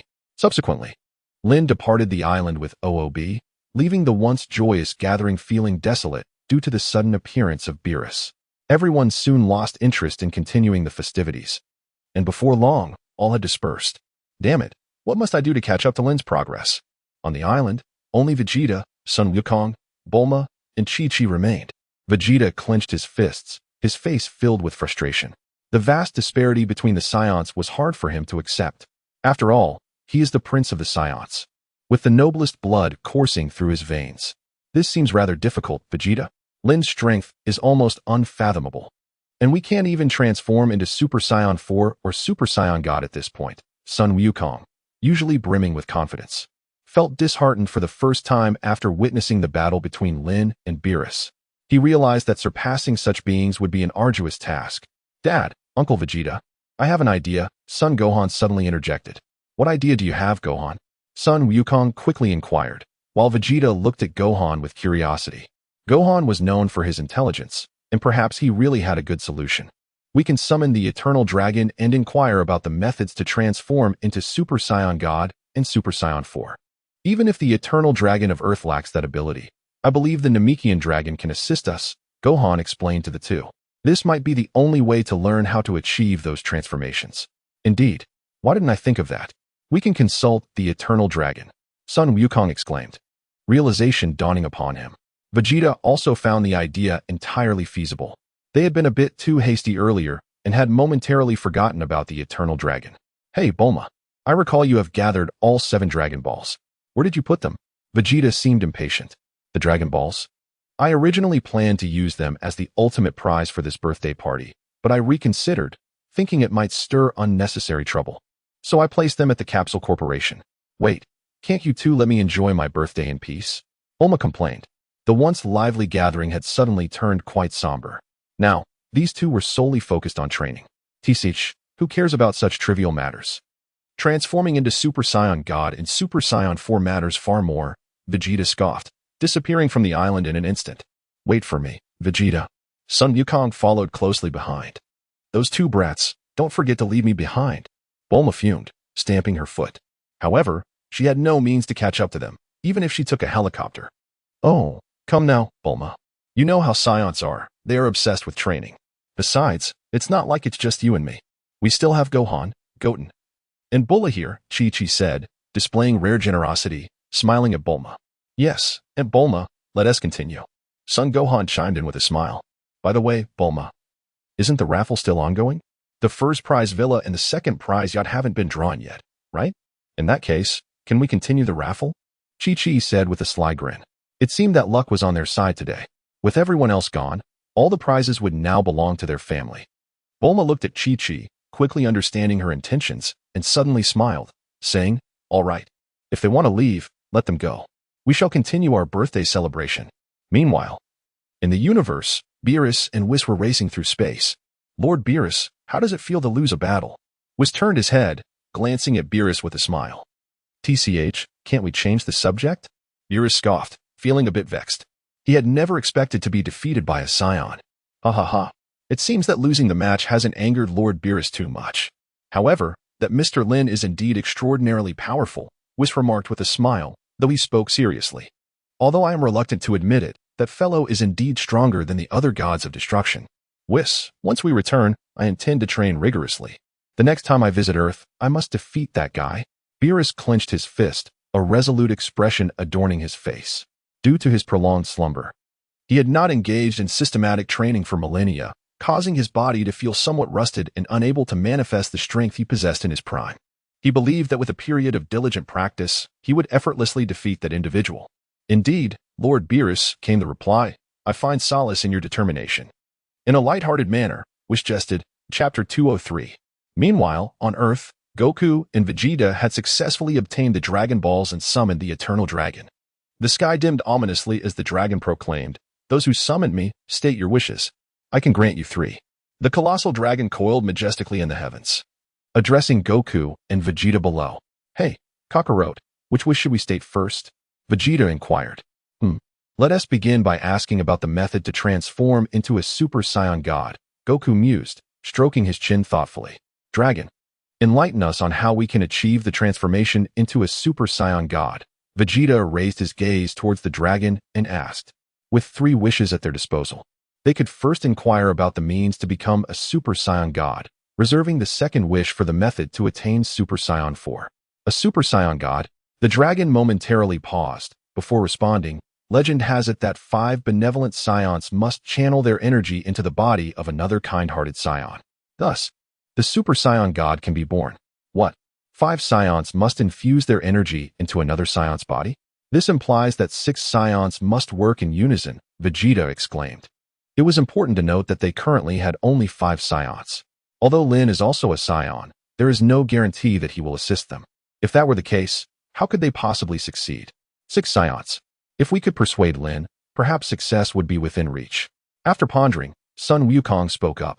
Stop daydreaming, Kakarot. If Lin were inclined to assist us, he would have already agreed to guide us.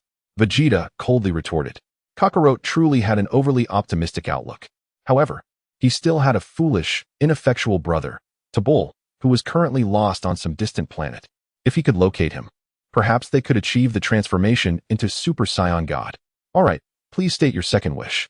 At that moment, the dragon's voice resonated once more. For our second wish, please tell us how we can transform into Super Saiyan 4? Vegeta inquired again.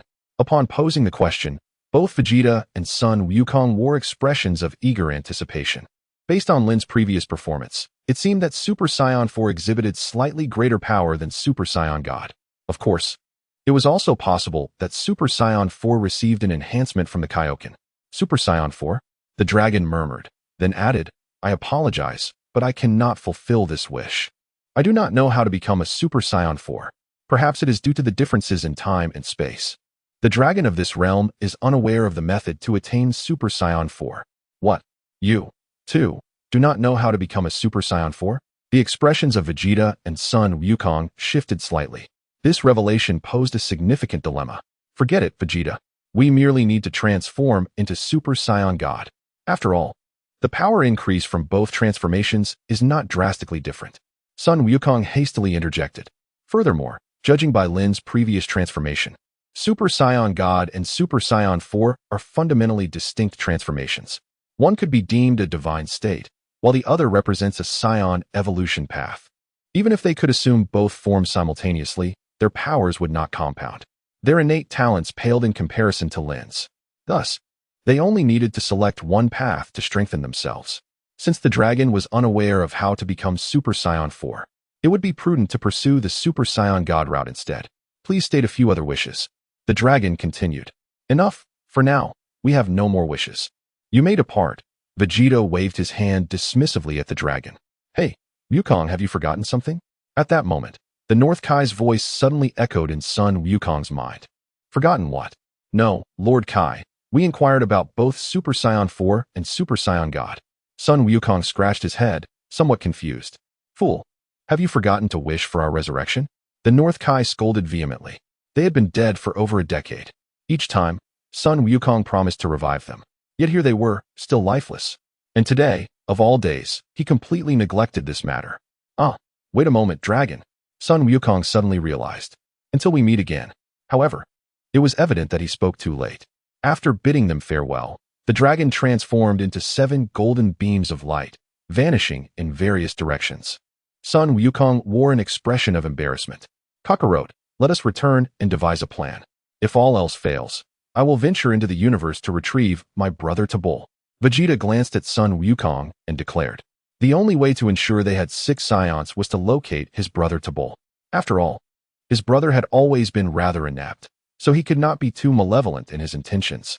Indeed, Sun Wukong nodded, then promptly returned to the small island. It appeared that Sun Wukong and the others had summoned the dragon, likely seeking guidance on how to transform into either Super Saiyan God or Super Saiyan 4. Lin gazed at the now clear sky and pondered aloud. I wonder which path the two of them have chosen. Will they transform into Super Saiyan God following the storyline of Dragon Ball Super? Or will they opt for the evolutionary route of bloodline to become Super Saiyan 4? Soon after, Goku and Vegeta returned to the small island. How did it go, Dad? Uncle Vegeta, I saw you summon the Eternal Dragon just now. Gohan eagerly inquired. Yes, we have discovered the method to become Super Saiyan God, Goku replied. However, it requires 6 Saiyans, and each must possess a kind heart. Even with Vegeta, we currently only have 5 Saiyans. Goku nodded, a hint of regret in his voice. Moreover, whether Vegeta can be deemed kind-hearted is still open to question, especially considering his past actions. Hey, Kakarot, what do you mean by that? What do you mean even with me? Vegeta shot back, visibly irritated.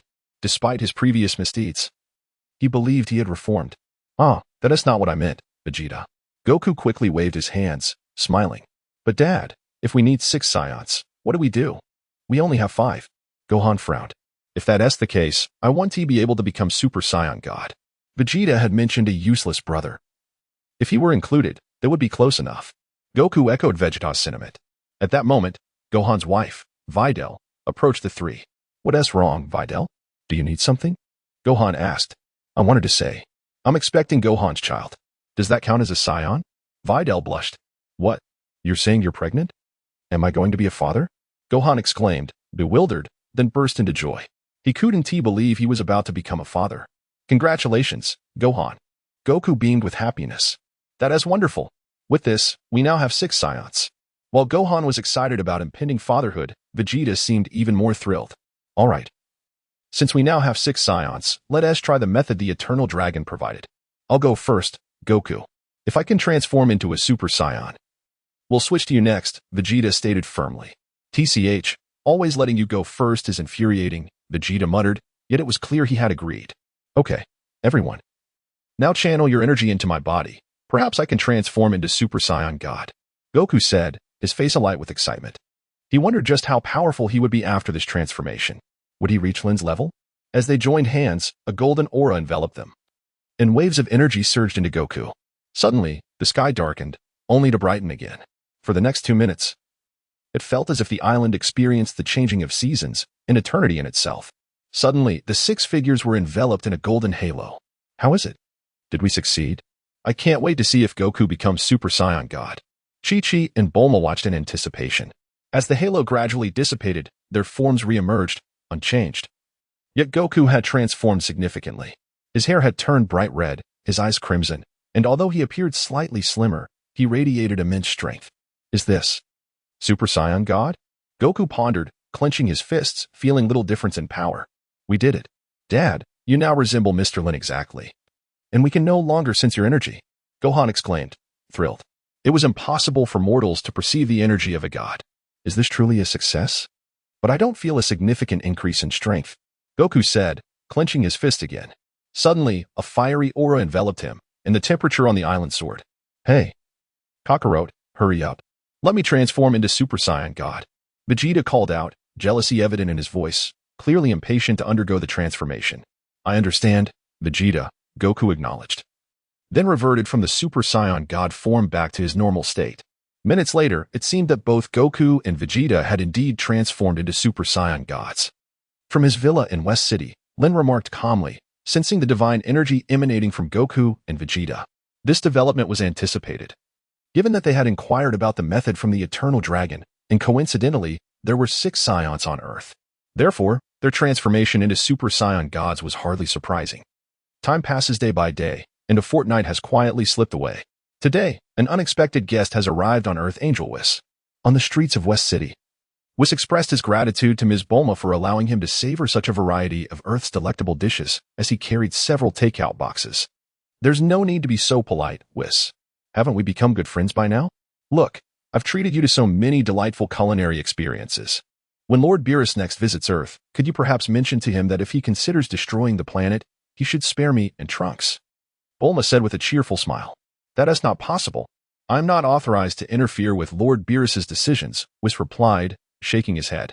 Although he is Beerus's master, angels cannot meddle in the decisions of the god of destruction, especially concerning destruction itself. Bulma frowned slightly, realizing that her generous hospitality did not seem to warrant even this small favor. However, you needn't worry. From what I understand, Lord Beerus is unlikely to destroy Earth, especially with Lin in the picture. I doubt he could even bring himself to do so, Whis stated calmly. Lord Beerus is currently training diligently in the realm of the gods of destruction, eager to engage in a proper match with Lin. Since he refrained from destroying Earth last time, he likely won't do so in the future. After all, Earth is the culinary kingdom of Universe 7. And both Lord Beerus and I are quite the food enthusiasts. Is that so? That's splendid, Bulma exclaimed with delight. Unbeknownst to her, she and Whis had returned to Capsule Corporation. Where have you been, Bulma? Vegeta inquired, having noticed her absence. Upon seeing Whis, his eyes narrowed in surprise. Hello, Vegeta. Whis greeted with a smile. What are you doing on Earth? Has Beerus come? Vegeta quickly scanned the surroundings, noting the absence of Beerus's presence and sensing no divine aura that indicated Beerus's arrival. As someone who could now transform into a Super Saiyan God, he was fully capable of detecting Beerus's divine energy. Lord Beerus is not here, Whis clarified, shaking his head. Thank you once again for your hospitality, Ms. Bulma. I must take my leave now. He smiled warmly at Bulma as he prepared to depart. Wait, Vegeta interjected, swiftly grabbing Whis's arm. Whis turned abruptly, his expression turning cold. Release your grip, Vegeta. Startled by the icy demeanor, Vegeta instinctively let go of Whis's arm. What is happening? Why does he exude such an unfathomable aura? It feels as if I am staring into an endless abyss. He is far too formidable, Vegeta thought, beads of sweat forming on his brow. Whis's presence instilled a sense of deep unease within him, compelling him to relinquish his hold. His instincts warned him that failure to comply could lead to dire consequences. No way. Isn't he just Beerus's attendant? Why do I feel this way? Vegeta pondered, furrowing his brow, sweat beading on his forehead as he clenched his teeth in inquiry.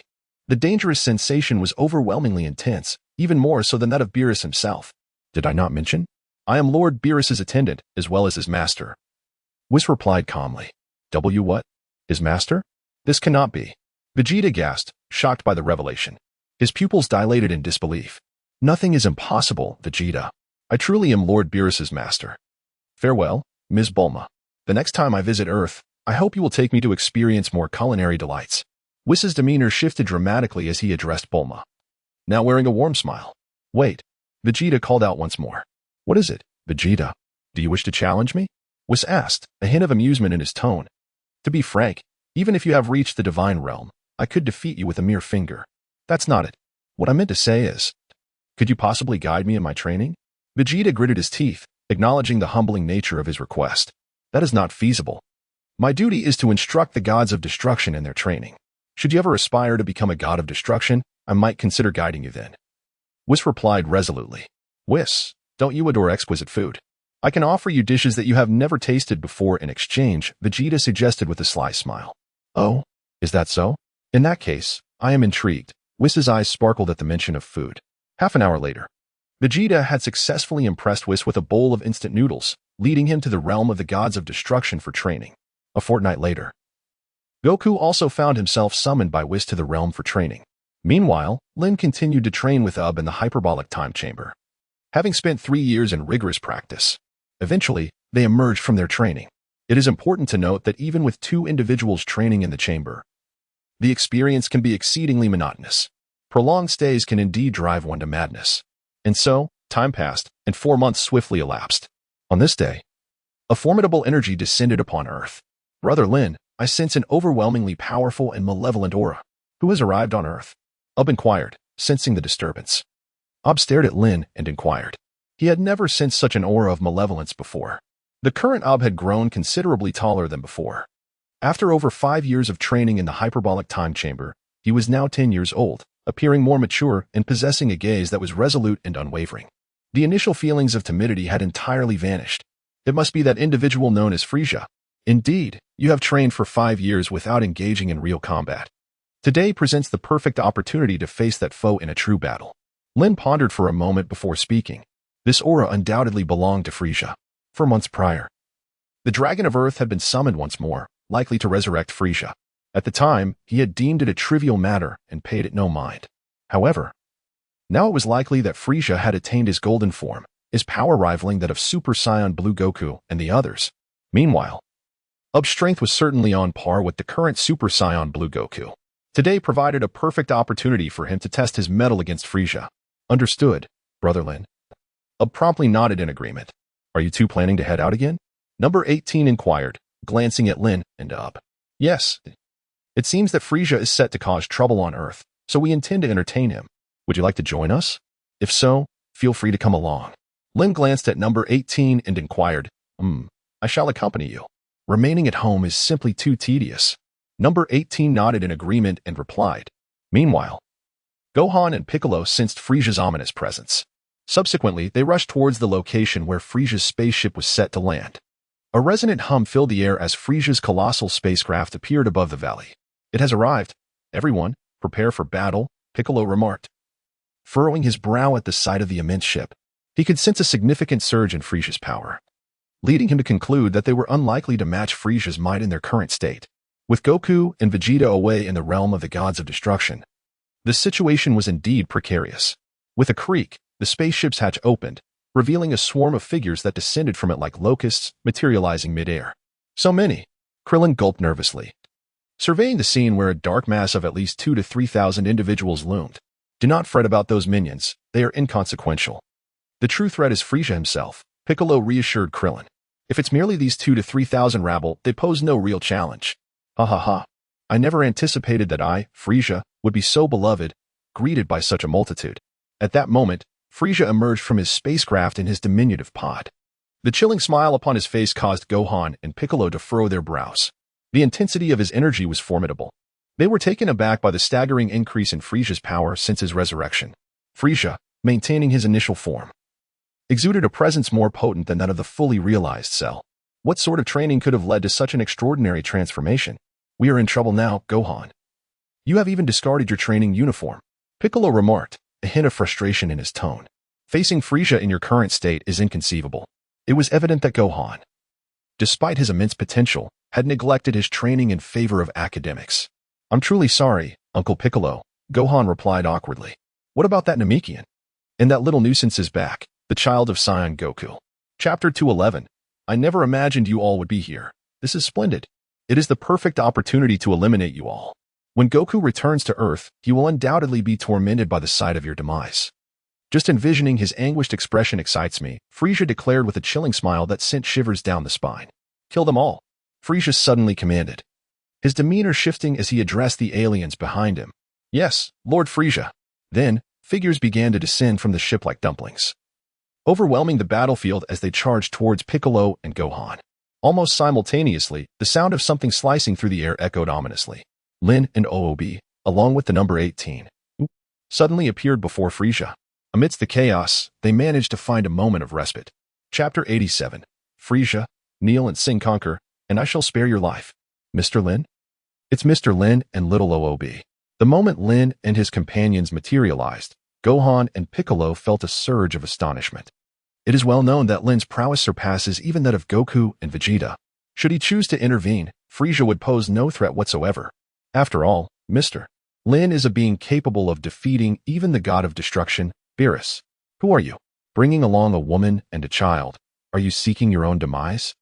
Frieza sneered coldly at Lin, his voice dripping with malice. What is this? Have you forgotten the traits of a Saiyan after languishing in hell for over a decade? Lin's tail swayed gracefully at his waist as he smiled and spoke. What? You are a Saiyan? The astonishment on Frieza's face was instantaneous as he gazed at the tail behind Lin. It seemed he was even more taken aback than Vegeta. After all, the Saiyans had all been annihilated, leaving only Vegeta, Goku, and a few half-breed Saiyan children. How could another Saiyan possibly emerge? Nevertheless, all Saiyans deserved to perish. This audacious creature dared to appear before him instead of hiding away. Clearly, he was oblivious to Frieza's deep-seated hatred for Saiyans. Damn wild monkey. How dare you show yourself in my presence? You possess quite the audacity. Frieza's expression twisted with malice as he addressed Lin. Each sighting of a Saiyan ignited the fury within him, despite his usual demeanor of gentlemanly composure. Your words are quite foul, Frieza. I sense you are in dire need of a beating.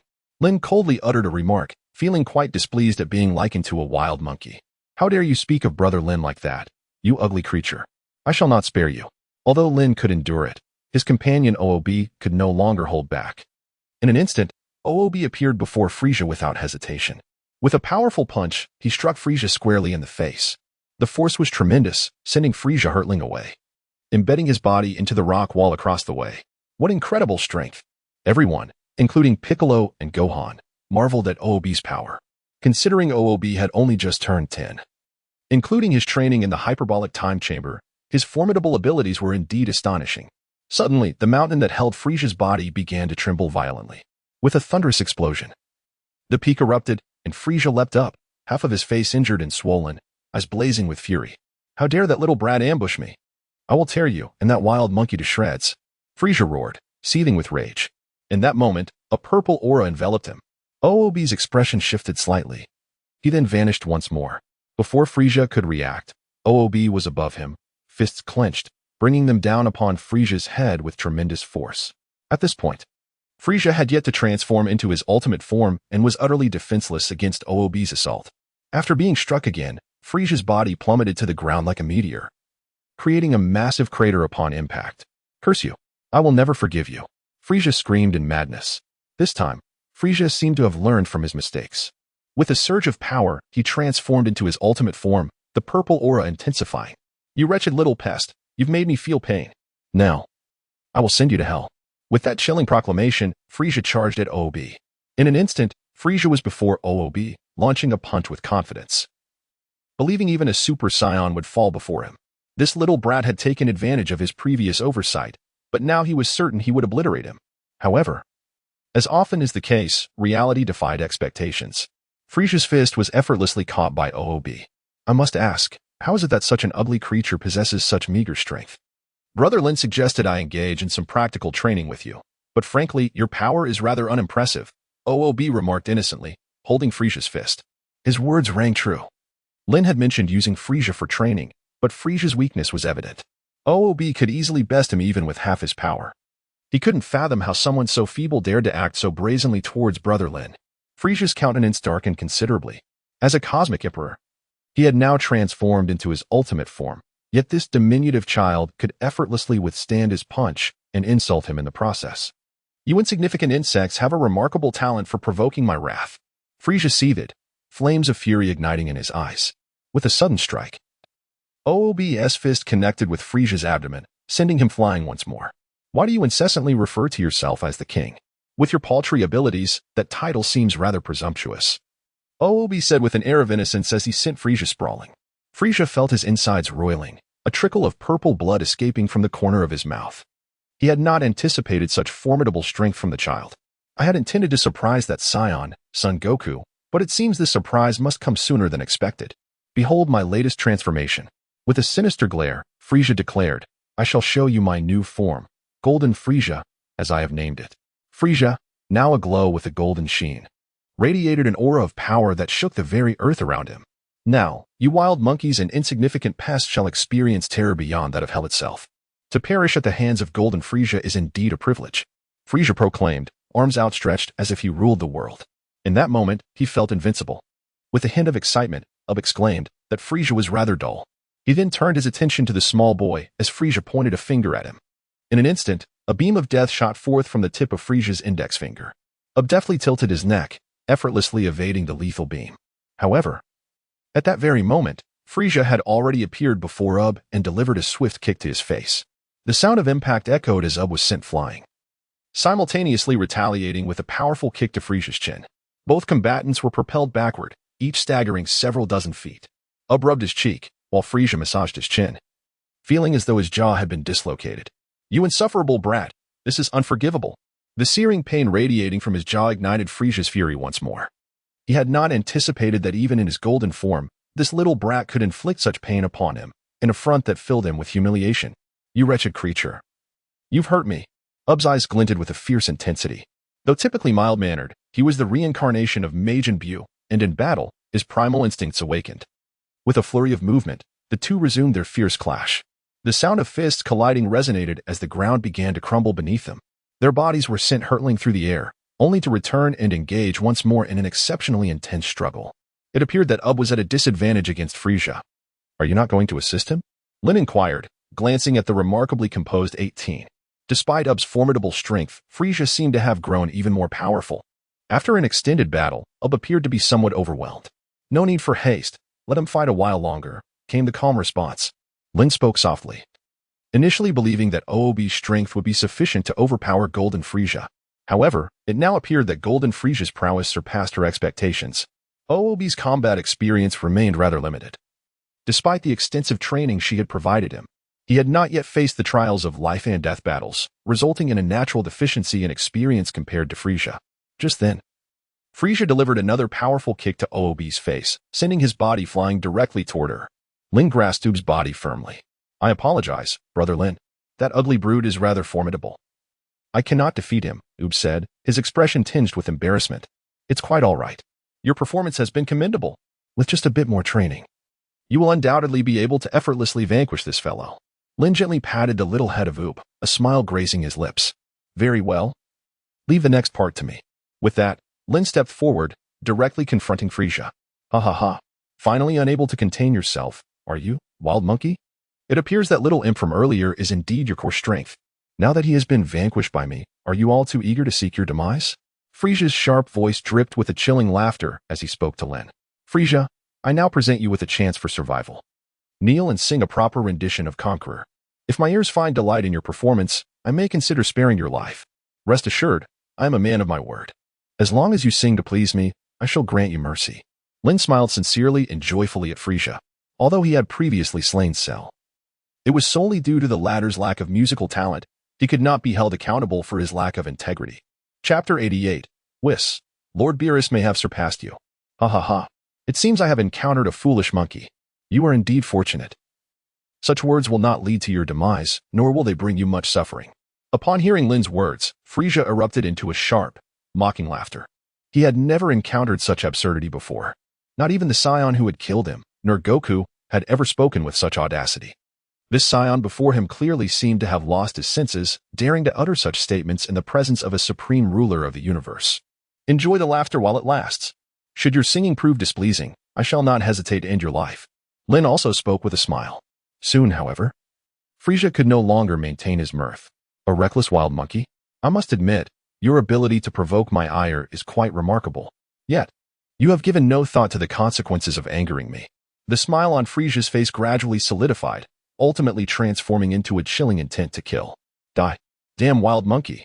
Suddenly, Frieza let out a sharp cry. In an instant, he vanished from sight, reappearing before Lin, delivering a powerful punch. In that fleeting moment, Lin's arms trembled as an overwhelming aura erupted from within him. He instantly transformed into Super Saiyan 4. The sheer force of his energy sent Frieza flying backwards. What? Why is this creature's power so formidable? Frieza's disbelief was palpable. It was inconceivable for a mere Saiyan to reach such heights. Moreover, his appearance had undergone a dramatic transformation. After being repelled by the energy, Frieza's face was filled with incredulity. Just moments ago, Lin's power had surpassed his own by a considerable margin. Though he was loath to admit it, it was an undeniable truth. He could hardly accept that a Saiyan wild monkey possessed such terrifying energy. All along, he had regarded Saiyans as despicable beings. The so-called warrior race was merely a band of arrogant wild monkeys in his eyes. What's wrong, Emperor of the Universe, Frieza? You seem a bit frightened, don't you? Just a moment ago, you were so full of yourself, and now you've wilted so quickly. Observing Frieza's astonished expression, Lin teased him with a nonchalant tone. It was only natural for Frieza to be taken aback by Lin's energy.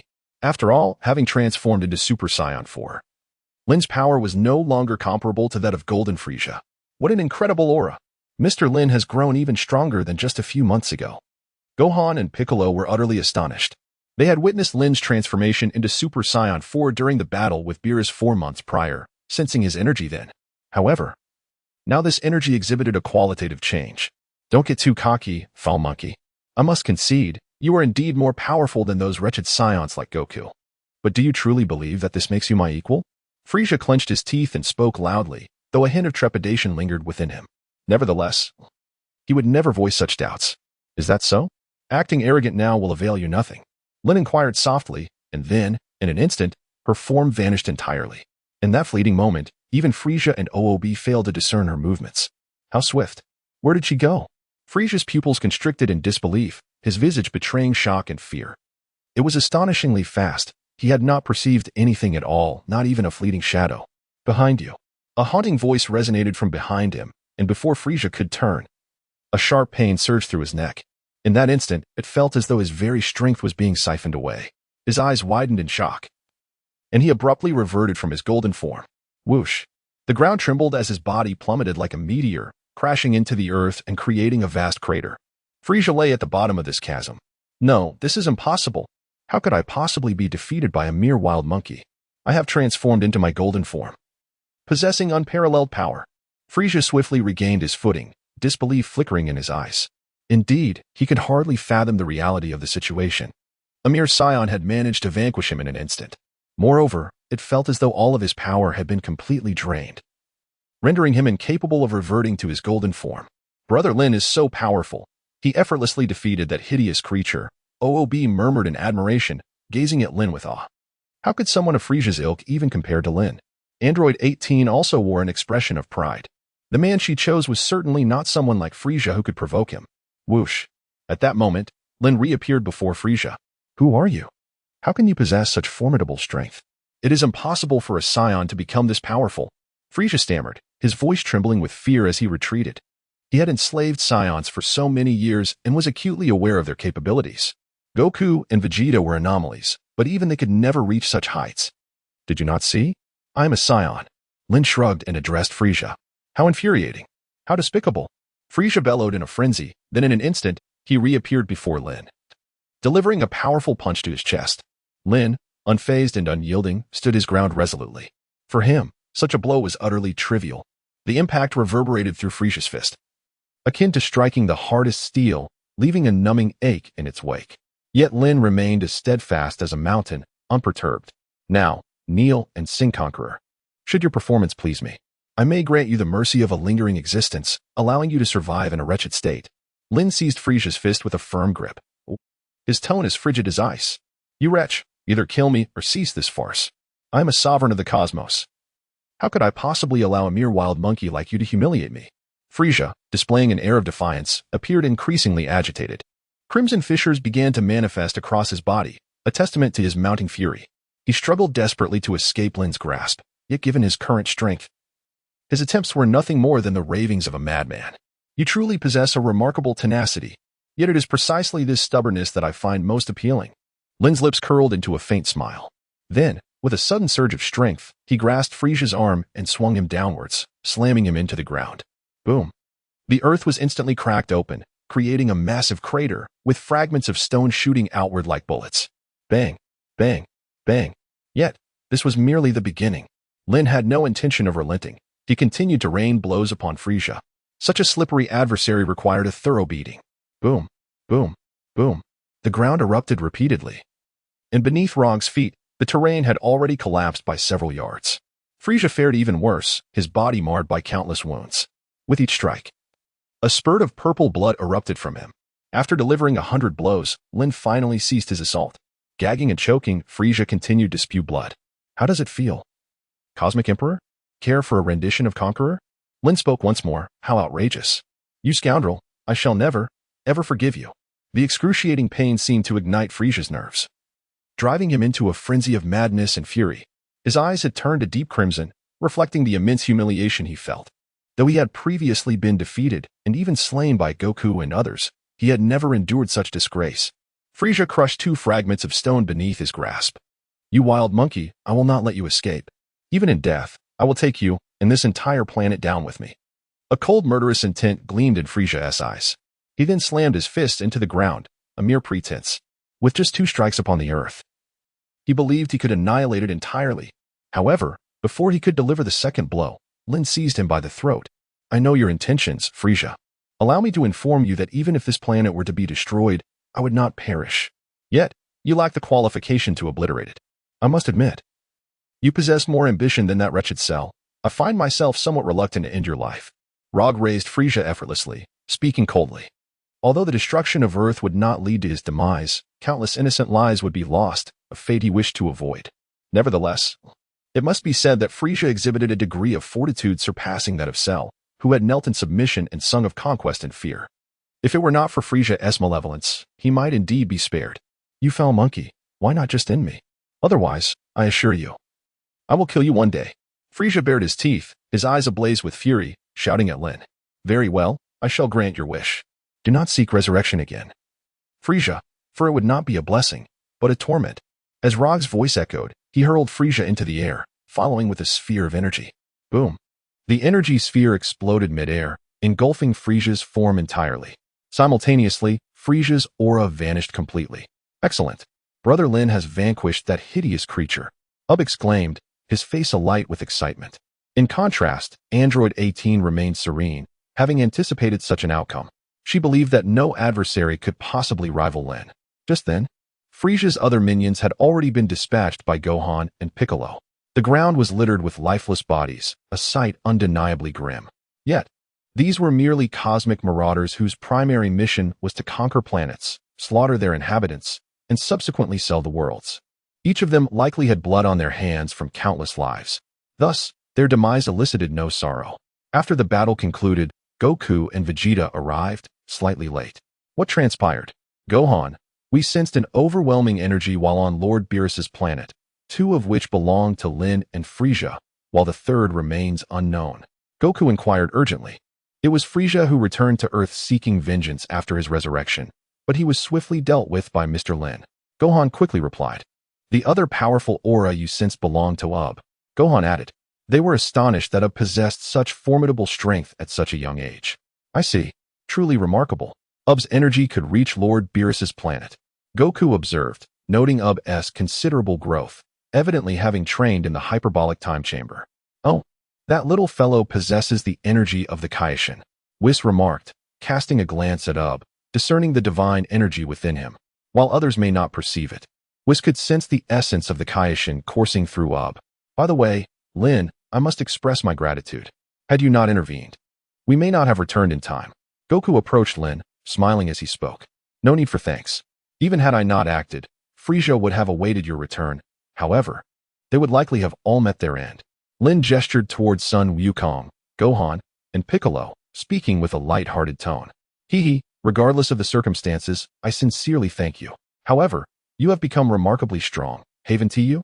Sun Wukong replied, his excitement palpable. In his gaze, Lin discerned a fervent desire for battle. It was evident that this fellow yearned to challenge him. It seemed that Whis' guidance had indeed proven invaluable, as both of their strengths had seen considerable enhancement. Subsequently, Lin cast a glance at Sun Wukong and Vegeta, remarking casually, the auras of these two have undergone a tremendous transformation since half a month ago. It appears that the power of Super Saiyan Blue exceeds my initial expectations, not merely the equal footing depicted in Dragon Ball Super. Our strengths have indeed escalated significantly. Vegeta and I can now transform into Super Saiyans that transcend even the Super Saiyan God, Sun Wukong said with a broad smile, clearly pleased with the fruits of his 4 months of training. But where is Beerus? That fellow hasn't he been frightened into avoiding Earth, has he? Lin cast a glance at Whis and inquired nonchalantly. It is noteworthy that Beerus, being a connoisseur of fine cuisine, has managed to restrain himself from indulging in Earth's delicacies. This, indeed, is quite a curious matter. Lord Beerus is engaged in training, was remarked with a subtle smile. Perhaps upon his return, Lord Beerus's prowess will surpass yours, Mr. Lin. Is that so? Lin responded. It seems I must dedicate myself to rigorous training. It would be rather embarrassing if I were to be defeated by Beerus next time. Lin jestingly remarked. However, since even Whis has stated such, it is certain that the next time he encounters Beerus, that fellow will undoubtedly exhibit significant growth. To ascend to the rank of a god of destruction, one's innate talent for cultivation must be exceptional. Furthermore, he possesses a masterful angel tutor of immeasurable strength. It can be said that even a mere swine, under the guidance of an angel, could attain remarkable prowess. The results of the 4-month training of Sun Wukong and Vegeta serve as testament to Whis' unparalleled instructional capability. P.S. A grand chapter exceeding 5,000 words. Chapter 89. The Super Dragon Balls are mine. Please subscribe automatically. By the way, Mr. En, Lord Beerus has requested that I ask you for a favor. Whis pondered for a moment before speaking up. Beerus has asked me to assist? Now that is quite novel. Do share the details. Lin chuckled and inquired, taken aback that Beerus would seek his assistance. After all, this individual was a god of destruction and should not be the type to solicit help from others, should he? It so happens that just a few days ago, the god of destruction from Universe 6, Lord Cabba, a figure with whom Mr. Lin is likely quite familiar, arrived in Universe 7 to arrange a friendship competition with Lord Beerus. Thus, Lord Beerus hopes that Mr. Lin will be able to participate, Vados said with a beaming smile. A competition with Universe 6? Lin was slightly taken aback. She had not anticipated that such a competition would be advanced. Moreover, it was truly perplexing for Saiyan God to propose such a contest, fully aware that they were currently in the 7th universe. Was this individual intentionally seeking to lose the Super Dragon Balls? How uninteresting. I shall not partake. The inhabitants of the 7th universe are exceedingly weak. I trust that under your guidance, Goku and Vegeta should be more than capable of triumphing over the 6th universe. Lin waved his hand dismissively, indicating a lack of interest. In the 6th universe, the most formidable opponent was none other than the Assassin Head. He had previously engaged in combat with him, suffering a crushing defeat. However, having since strengthened his own abilities, it was now even less of a match for him. Such a competition held little appeal. Whis. Didn't Lord Beerus insist that Lin must participate at all costs? It was an absolute command. Upon hearing Lin's refusal, Sun Wukong quickly turned to Whis and spoke. Whis responded, Lin, hello, Kakarot. Are you truly foolish, or merely feigning ignorance? Section 221. Vegeta shot a fierce glare at Son Goku. How could this fellow be so oblivious to the distinction between what should and shouldn't be said? Lin's prowess is such that it is entirely plausible he could still surpass Beerus even now. Every formidable individual possesses their own quirks. Kakarot truly lacks discernment in his utterances. Would Lin even consider participating? If the situation were reversed, I would undoubtedly abstain as well, especially upon the utterance of the word command, which is rather discomforting. After all, Lin possesses the strength to refuse Beerus's orders. Yet, this is not the gravest concern. The most pressing issue is that Beerus has the audacity to wager Earth itself. Should he lose, our planet would become part of the 6th universe. How could that be acceptable, Vegeta? Have I misspoken? Goku scratched his head, perplexed as to why Vegeta would deem himself foolish again. TCH, you imbecile. You truly are exceptionally dim-witted. Vegeta sighed in exasperation. Engaging in conversation with Kakarot can indeed be an arduous task. Command? If Beerus wishes to command me, he ought to defeat me first. If he cannot best me, he should approach me directly. Perhaps I would acquiesce to his request to partake in the contest between the 2 universes. Lin curled the corner of his mouth, uttering a cold laugh. To be frank, although Beerus is the god of destruction of the 7th universe, he is indeed entitled to command him, considering that he is merely a Saiyan. However, such an order left him feeling quite displeased, prompting him to decline participation. Meanwhile, Whis appeared somewhat bewildered. Wasn't Goku a bit too direct at times? Well, in that case, I shall convey Mr. Lin's words to Lord Beerus. Whis could only nod in agreement. Being an angel, he could not simply drag Lin to partake in the competition. Even if he were to do so, there remained the possibility of losing the match. Very well. Frieza has been dealt with. I shall take my leave now. Lin greeted Whis before departing with OOB and Android 18. Meanwhile, within the villa, the competition between the 2 universes appeared to be quite intriguing. Are you truly not considering participating? Inquired Android 18. I have yet to make a decision. If Beerus approaches me with a proposition, I may reconsider. However, should I choose to partake, it is imperative that I receive appropriate compensation. Lin spoke softly, contemplating the upcoming competition between the 6th and 7th universes. It would be in his best interest to participate. Although the strongest warrior of the 6th universe, Hit, was not his match, the stakes involved were significant, namely, the Super Dragon Balls. It was not that he had an insatiable desire for the Dragon Balls, but rather, The prospect of Cabba or Beerus acquiring them posed a potential threat to him. For instance, should they summon the Eternal Dragon, it could lead to his demise. While Beerus's temperament might prevent him from resorting to such measures, the Sixth Universe's god of destruction, Cabba, could very well entertain that possibility. After all, Cabba harbored a deeper animosity towards him than Beerus and appeared to be far more petty.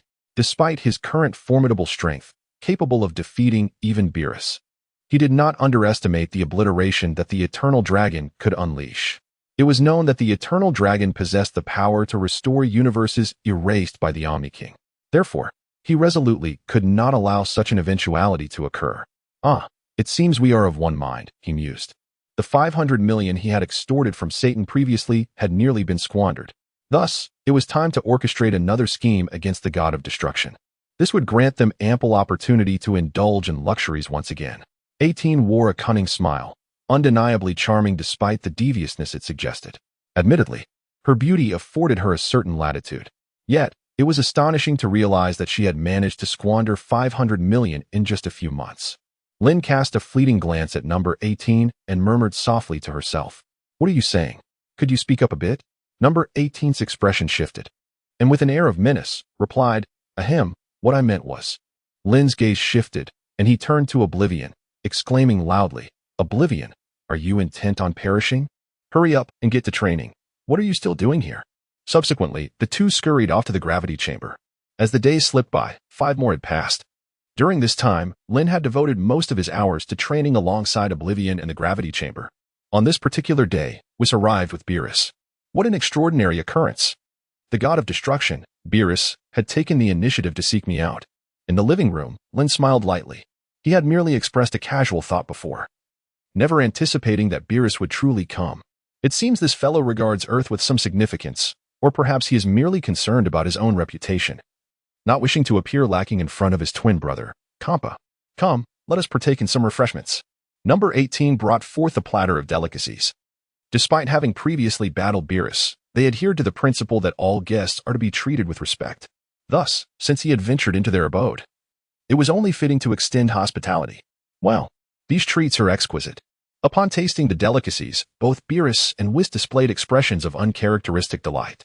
"Indeed, my lord Beerus, they are truly remarkable," Whis promptly nodded in agreement. "It is rather pitiable. After living for billions of years, what has he truly consumed?" Observing Beerus and Whis, who were unusually animated over a mere confection, was quite the spectacle. Lin shook her head, inwardly sighing. In just a minute, a plate of pastries had been entirely devoured. "Speak, Beerus, what is it that you seek from me?" Lin took the initiative to inquire, "Is it not permissible for me to come and engage in conversation with you?" Beerus, displaying a haughty demeanor, responded, "Of course, if it is merely a chat, then today we shall confine ourselves to conversation and refrain from discussing any other matters." Lin chuckled and remarked, "You, my friend, remain as insufferable as ever. Surely you must be aware of the purpose of my visit?" Beerus gritted his teeth and responded to Lin, "I am indeed aware, yet I would much prefer to hear it from your own lips." Lin's lips were adorned with a faint smile as she addressed Beerus. "TCH, you bastard," Beerus muttered under his breath. If it weren't for the fact that this was not the time for a brawl, he would genuinely relish the opportunity to engage in a proper fight with her. In 3 days, the 6th universe and the 7th universe will partake in a friendly competition. "I sincerely hope you will consider participating," Beerus said, forcing a smile through gritted teeth. "What isn't it for me? If there are no benefits, I certainly want to participate." Lin inquired, "What are the benefits?" "You must understand," Beerus replied, "if we lose to the 6th universe this time, this Earth will belong to them." Beerus continued, "Does it make any difference? For me, whether Earth resides in the 6th or 7th universe is utterly inconsequential. What I truly care about is that Earth remains unscathed." Lin picked up an orange from the table, peeling it leisurely as he spoke in a nonchalant manner. Indeed, these words reflected his genuine thoughts. Whether Earth resided in the 6th or 7th universe held little significance for the average person. The only beings it might truly affect would likely be the gods of destruction. After all, these entities possess a particular fondness for exquisite cuisine, and Earth undoubtedly stands as a gastronomic paradise. More importantly, Earth is home to numerous formidable warriors, capable of enhancing the overall combat prowess of any universe they inhabit. Observing Lin's casual demeanor, Beerus's lips twitched in irritation. Yet, he found himself at a loss for how to persuade Lin. "Very well, I shall not press you further. Allow me to participate in this upcoming tournament. Should I emerge victorious, the Super Dragon Ball shall belong to me, and I shall require 10 billion. Lin inserted a segment of orange into his mouth and spoke softly. In truth, he had contemplated this matter long ago. His primary objective was the Super Dragon Balls. As for the 10 billion, that was merely a reminder from Android 18 moments prior. What? The Super Dragon Balls and 10 billion? You truly are audacious. Do you realize that the Super Dragon Balls are the stakes in this wager? If you emerge victorious, what do I gain from this arrangement? Beerus squinted, clearly feeling somewhat displeased. Prestige. If you win this match, you shall gain prestige. I believe that, in your case, the latter holds far greater significance than the Super Dragon Balls. If you were to lose the match, enduring the ridicule of your inept brother day after day would surely be quite intolerable. Lin spoke with an air of calmness, fully aware that Beerus had consented to host such a competition merely for the sake of his pride. This scoundrel. Beerus clenched his fists tightly, taken aback by how profoundly Lin seemed to understand him, as if he held the very essence of his being in his grasp. Indeed, when juxtaposed with matters of pride, the Earth and the Super Dragon Balls pale in significance. The prospect of losing this match to the Sixth Universe was of paramount importance. Very well, I shall acquiesce. Once the Super Dragon Balls are secured, I will also procure the billion you mentioned without delay. After a tense 3 minutes of grinding his teeth, Beerus finally nodded begrudgingly, conceding. While Goku and Vegeta possessed formidable strength, these two could not guarantee an absolute victory in this upcoming contest. To ensure an unequivocal triumph, Lin's participation was imperative. Truly, Lord Beerus exemplified the virtue of flexibility. Thus, I expect to see the billion by tomorrow. As for the Super Dragon Balls, we shall discuss them once victory is attained. Lin smiled, beaming with joy. Chapter 90. The Super Dragon Balls and the Candidate for Destruction? Are you jesting with me? How utterly vexing. Once the match with the Sixth Universe concludes, I shall certainly teach you a lesson. Beerus, fuming with indignation, glared at Lin and spoke. Very well. However, should you wish to chastise me, you must first prepare yourself to endure a beating. Lin remained composed as he addressed Beerus. Let us go, Whis, Beerus grumbled, his frustration evident as he strode out of the villa. Although slightly irked by the individual, he was relieved to have already committed to the forthcoming contest. As long as Lin participated, the Sixth Universe had no chance of victory. I must say, you truly are quite audacious, 18 remarked with a smile, her words teasingly accusing Lin of being unscrupulous, yet her expression betrayed her satisfaction with his performance. After all, who could blame her when a reckless spender resided in her household? Lin shrugged helplessly and remarked, to spend 500 million within 4 months without any tangible returns is quite astonishing. I doubt even 1 billion would last much longer. Meanwhile, in the cosmos, two figures raced swiftly. Lord Cabba, I have detected the presence of Whis and Lord Beerus. It seems we ought to exercise some caution, said Beerus to Cabba, who stood behind him. Indeed, these two figures were none other than the god of destruction Cabba of Universe 6 and the angel Vados. Vados, possessing slightly greater power than Whis, was able to sense the traces of Whis and Beerus. What business do those two have here instead of remaining in the realm of destruction? Cabba coldly inquired. Ha ha ha. Perhaps you should pose that question to yourself first. After all, this is Lord Beerus's Universe 7, not Universe 6, Vados retorted with a significant eye roll, teasingly. Humph, tongue-in-cheek. By the way, Vados, are you absolutely certain that Lin is not from Universe 7? Cabba asked earnestly. Indeed, Lord Cabba, I am certain that Lin has never belonged to Universe 7. However, given your previous disagreements with him, whether you can persuade him is entirely up to you. Vados nodded in affirmation. Rely on me? That seems rather unlikely, Cabba frowned. Whoosh. In an instant, the two figures vanished from the cosmos. Meanwhile, on Earth, Lin suddenly sensed a familiar aura of divinity. Is it Zampa? What is this fellow doing in the 7th universe? Lin paused his cultivation, expressing his astonishment. It is noteworthy that Cabba is the god of destruction of the 6th universe. What could compel him to venture into the 7th universe at this moment? Moreover, his presence is alarmingly close to Earth and continues to draw nearer. Could it be that his aim is none other than myself? What is it, Brother Lin? Inquired Obi from the side. It's nothing. Let us step outside for now. Lin raised an eyebrow and mused, wondering what this individual was doing on Earth. Was it possible that he sought vengeance against her? Just then, a silver beam of light descended from the heavens, illuminating the space before Lin and Oob. Subsequently, two familiar figures emerged within Lin's field of vision, none other than Sampa and Vados. Ah, it has been quite some time, Vados. You have become even more exquisite. Lin cast a glance at Vados, smiled, and spoke. Of course, it was merely a jest, for angels have existed for millions of years, seemingly unchanged in their appearance. Ha ha ha. I did not expect Mr. Lin to be so skilled in flattery. Vados, however, remained unaffected by Lin's praise, with a gentle smile adorning her lips. She responded softly, stating it was merely the truth. Lin shrugged his shoulders and spoke. Humph. Hearing the conversation between the two, the deity Xiangpa curled his lips in disdain. After all, he was the true protagonist. How could these two individuals disregard his presence? Hey, you there. Are you blind to my existence? Xiangpa directed his words at Lin. What brings you here, you fat pig? Haven't you had enough of a beating last time? Shall I thrash you once more? Lin finally turned his gaze towards Xiangpa, a cold smirk gracing his lips as he inquired. Xiangpa's expression shifted momentarily, but he swiftly regained his composure. His visit this time was not intended for quarrels or confrontations. Rather, he had matters of far greater significance to address. Thus, it was imperative that no conflict arose between him and Lin. Are there more guests arriving? Do come in swiftly, remarked number 18, who had been standing at the door, casting a glance at Xiangpa and Bardos. Lin found the situation with Bardos and Cabba on the 18th quite pleasing, regardless of who they might be. Once they arrived at his doorstep, they were guests and would be treated with courtesy, unless they were troublemakers. However, it appeared that Bardos and Cabba were not there to cause any discord, which was rather disconcerting. Bardos chuckled and then walked straight in, followed closely by Cabba. The 18th served them a selection of fruits and snacks, while the Birdman displayed a rudeness surpassing even that of Beerus and Whis, devouring everything in moments. Lin, who are these two? Why do they resemble Beerus and Whis so closely? They seem quite pitiful, as if they haven't eaten in ages, Oob murmured. Upon arriving here, although he was hungry, he had conducted himself with far more decorum than they did. They are the god of destruction and angel of the sixth universe. One is the twin brother of Beerus, and the other is the sister of Whis, which explains their striking resemblance.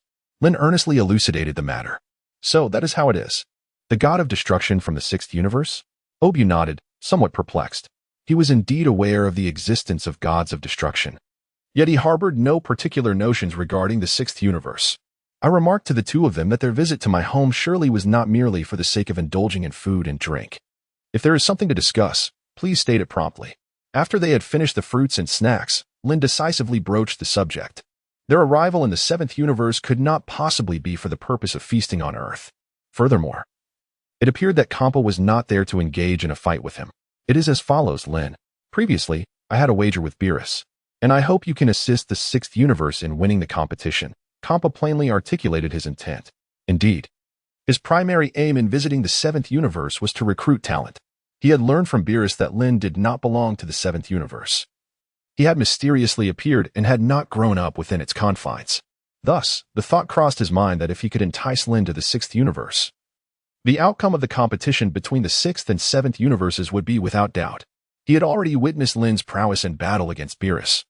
He was stronger than when fighting against him. You expect me to help you triumph over the seventh universe? Surely, you must be dreaming. Lin spoke coldly. Although he did not belong to this time and space, he could still be considered a denizen of the seventh universe. It was absurd that he was being asked to help the sixth universe triumph over the seventh universe. Do not be hasty in your refusal. I can offer you a reward that will surely satisfy you. Cabba, unfazed, seemed to have anticipated this outcome. Oh, a satisfying reward? Now you have piqued my interest. Pray, tell me more. Upon hearing the term reward, Lin smiled faintly, curious about what this individual could possibly offer to entice him. If you assist the sixth universe in defeating the seventh universe, I can grant you the Super Dragon Balls, and furthermore, I can elevate you to the position of candidate destroyer for the sixth universe, Cabba proclaimed, presenting what he believed to be a highly enticing offer. It is worth noting that the Super Dragon Balls can fulfill any wish, and the prospect of becoming a candidate destroyer for the sixth universe is indeed alluring, as not everyone is afforded such an opportunity. Is that all? Surely you jest, Cabba. Lin could no longer contain herself and burst into laughter. This fellow's so-called reward for his satisfaction amounts to the Super Dragon Balls and the position of candidate destroyer? How could he possibly feel dissatisfied with such a reward?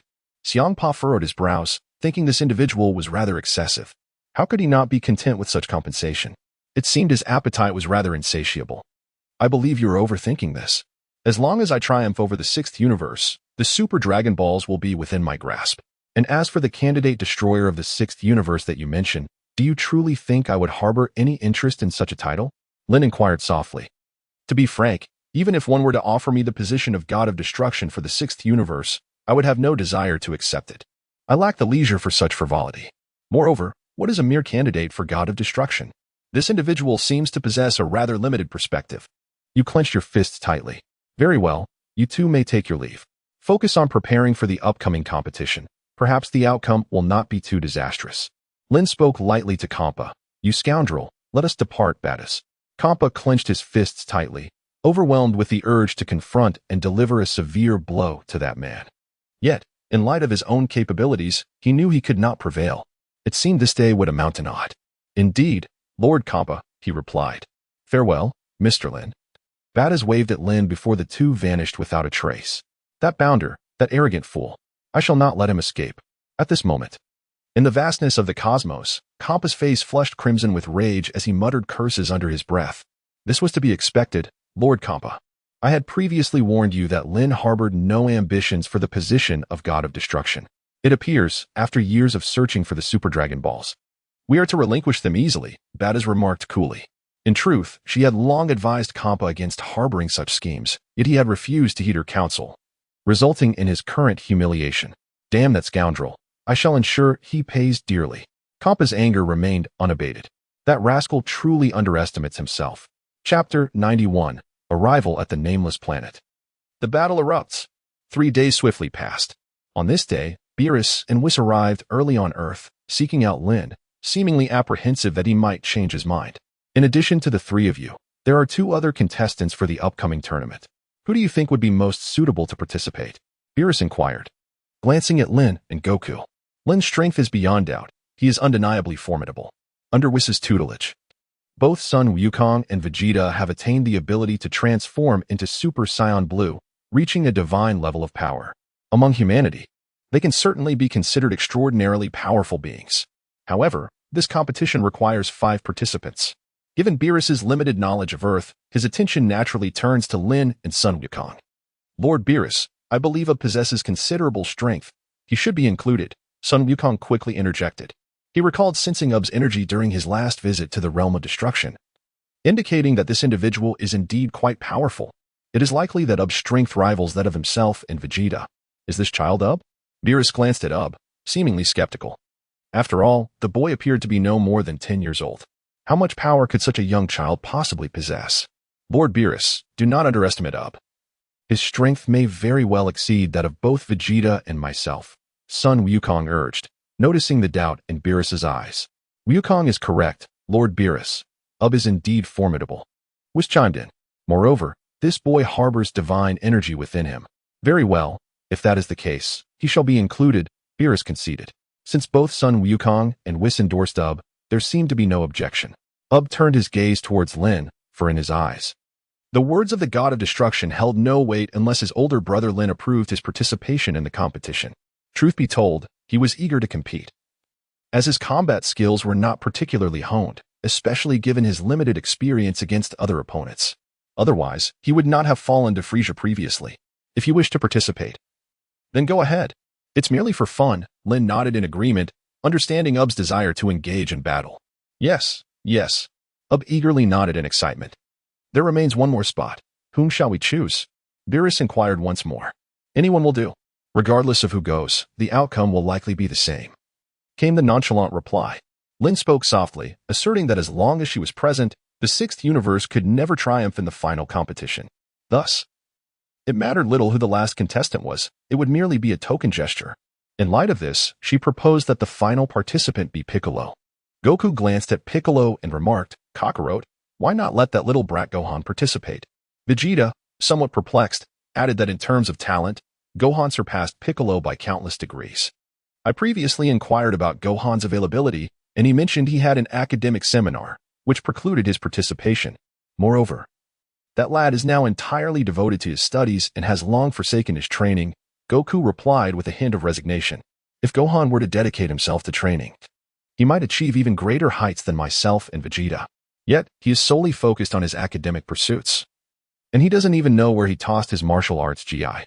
That little brat is truly squandering such extraordinary talent. Vegeta frowned and remarked. In the end, The 5 contestants were finalized. Lin, Sun Wukong, Vegeta, OOB, and Piccolo can be regarded as a formidable quintet. Although Piccolo may merely serve as a filler, they're undeniably powerful. Subsequently, the group embarked on Whis' cosmic cube towards the nameless planet. Alongside Lin and the contestants, numerous spectators accompanied them. Android 18 expressed her keen desire to witness the competition, prompting Lin to bring her along with Bulma, Chi-Chi, Goten, and Trunks. Naturally, the God of Destruction Jebbet and the old Kai from Universe 7, as well as Galactic Patrolman Gabe and the Galactic King, were also present. After a brief journey of several minutes, they arrived at the nameless planet, a desolate celestial body nestled between the 6th and 7th universes. Initially a barren, reddish terrain devoid of any energetic fluctuations, it was, however, adorned with a well-constructed arena surrounded by food stalls. Portraits of Beerus and Cabba hung on either side. "Ladies and gentlemen, we have arrived," Whis announced, prompting everyone's gaze to shift. Surrounding the nameless planet were 6 colossal, orange-hued Super Dragon Balls, each the size of a planet. Is this truly the Super Dragon Balls? How magnificent! It is almost beyond comprehension. They seem larger than Earth, exclaimed Trunks, marveling at the sight. "This is my first encounter with such immense Dragon Balls," echoed the collective astonishment of the spectators. Even Lin's face bore a look of surprise. To be honest, he had only seen the Super Dragon Balls and Dragon Ball Super before. But witnessing 6 orbs of planetary proportions before his very eyes was indeed a breathtaking experience. "All right, everyone, let us proceed to the arena," Whis stated, and in an instant, they found themselves at the arena. "Are we to sit there to watch the competition? It appears rather stiff and uncomfortable," remarked Android 18 and Bulma, casting disdainful glances at the rigid seating. "Whis, could you perhaps make some adjustments to the seating? It's rather uninviting," Beerus commented, taking note of their complaints. He paid little heed to Bulma's grievances, but felt compelled to heed Android 18's, for she was Lin's partner. If Lin were to become agitated, it could lead to complications. "Understood," Lord Beerus was acknowledged, and with a gentle wave of his staff, the once hard seating transformed into plush sofas and cushions. "Now this feels much more appropriate." The group then moved to their seats. Just then, the representatives from Universe 6 arrived, led by the God of Destruction Cabba and Angel Vados, followed closely by the competitors of the tournament, individuals whom Lin recognized well: Hit, Frost, Caulifla, Kale, and Gabe. "Is that fellow from Universe 7? Hit's demeanor shifted from calm to serious upon spotting Lin, his gaze fixated upon him. After all, this was the individual who had defeated him in an instant 6 months prior and had mastered his ultimate technique, the time skip. He never anticipated encountering him again today. "Mr. Lin, allow me to greet him. I shall return shortly," Gabe exclaimed excitedly upon seeing Lin, aware that their transformation into Super Saiyans was due in no small part to Lin's guidance. "Let us join them, Caulifla," she suggested to Kale. And they soon made their way to the Universe 7 spectator area. "Mr. Lin, it has been a while. I trust you have been well," Gabe respectfully addressed Lin. "Indeed. It appears you have all grown significantly stronger," Lin replied, acknowledging their progress. Lin cast a glance at Gabe and Caulifla, offering a subtle nod before speaking. His eyes narrowed slightly as he surveyed the distant figure of Cabba. He sensed a divine aura emanating from the trio, indicating that they might have transformed into Super Saiyan gods. The reason for such an occurrence was evidently due to Cabba's assistance in their ascension. In the past, the Dragon of Planet Beta had erased their memories of the Super Saiyan God transformation. However, both Cabba and Vados undoubtedly possessed the capability to restore those memories. This was indeed a lapse on his part. Nevertheless, the prospect of them becoming Super Saiyan gods suggested that today's match could prove to be quite exhilarating. "It's been a while, Lin. The last time you defeated me in an instant, I truly hope to engage in battle with you again today. I shall return that punch," Caulifla declared, clenching her fist with unwavering confidence. "Is that so? Then you should pray that you do not encounter me, lest your confidence be shattered once more," came the retort. Lin smiled faintly and addressed Caulifla. "To be honest, I had no particular fondness for this woman while watching Dragon Ball Super in the past. However, after our last encounter, I discovered she possesses some admirable traits, albeit her personality can be rather brash at times, reminiscent of Goku." "Hey, not necessarily," Caulifla replied confidently. "Are you all from Universe 6, Science?" Goku approached in surprise, gazing at the trio of Caulifla, Cabba, and another. These 3 slender individuals hardly resembled Science. Yet, there was an undeniable sensation about them. The youth clad in the outdated Frieza battle attire undoubtedly belonged to Universe 6. Vegeta observed the three and remarked, albeit perplexed as to why the Saiyans from Universe 6 appeared so feeble.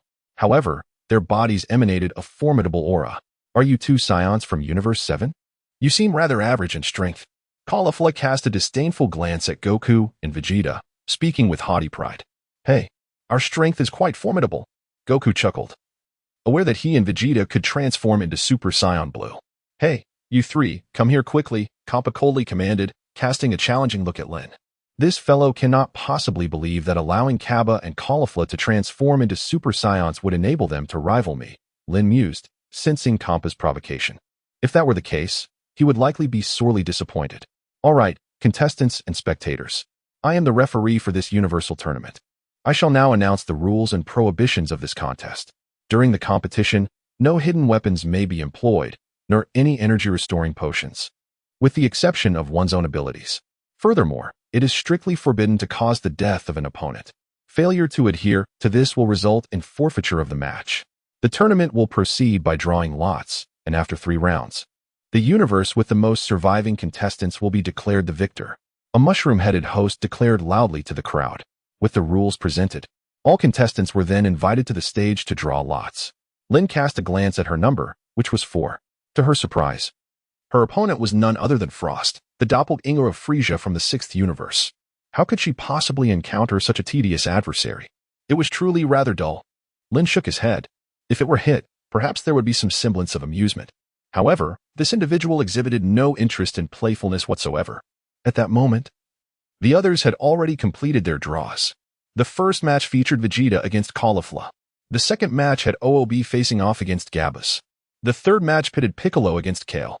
The fourth match displayed Lin against Frost. The fifth match would see Goku battling Hit. Hee, the draws turned out quite well this time. I can sense an immense power dwelling within Hit's physique, Goku remarked with a grin. Humph. I've encountered a coward, Vegeta scoffed, casting a disappointed glance at Caulifla. Since her appearance, she had appeared rather timid, leading Vegeta to instinctively assess her strength as negligible. Well, everyone, the draw is complete. The first match will see the 7th universe's contestant, Vegeta, pitted against the 6th universe's Caulifla. Other contestants, please return to the waiting area. Following Mushroom Head's announcement, Lin and Hit retreated, leaving only Caulifla and Vegeta on the stage. Thus, the first match officially commenced.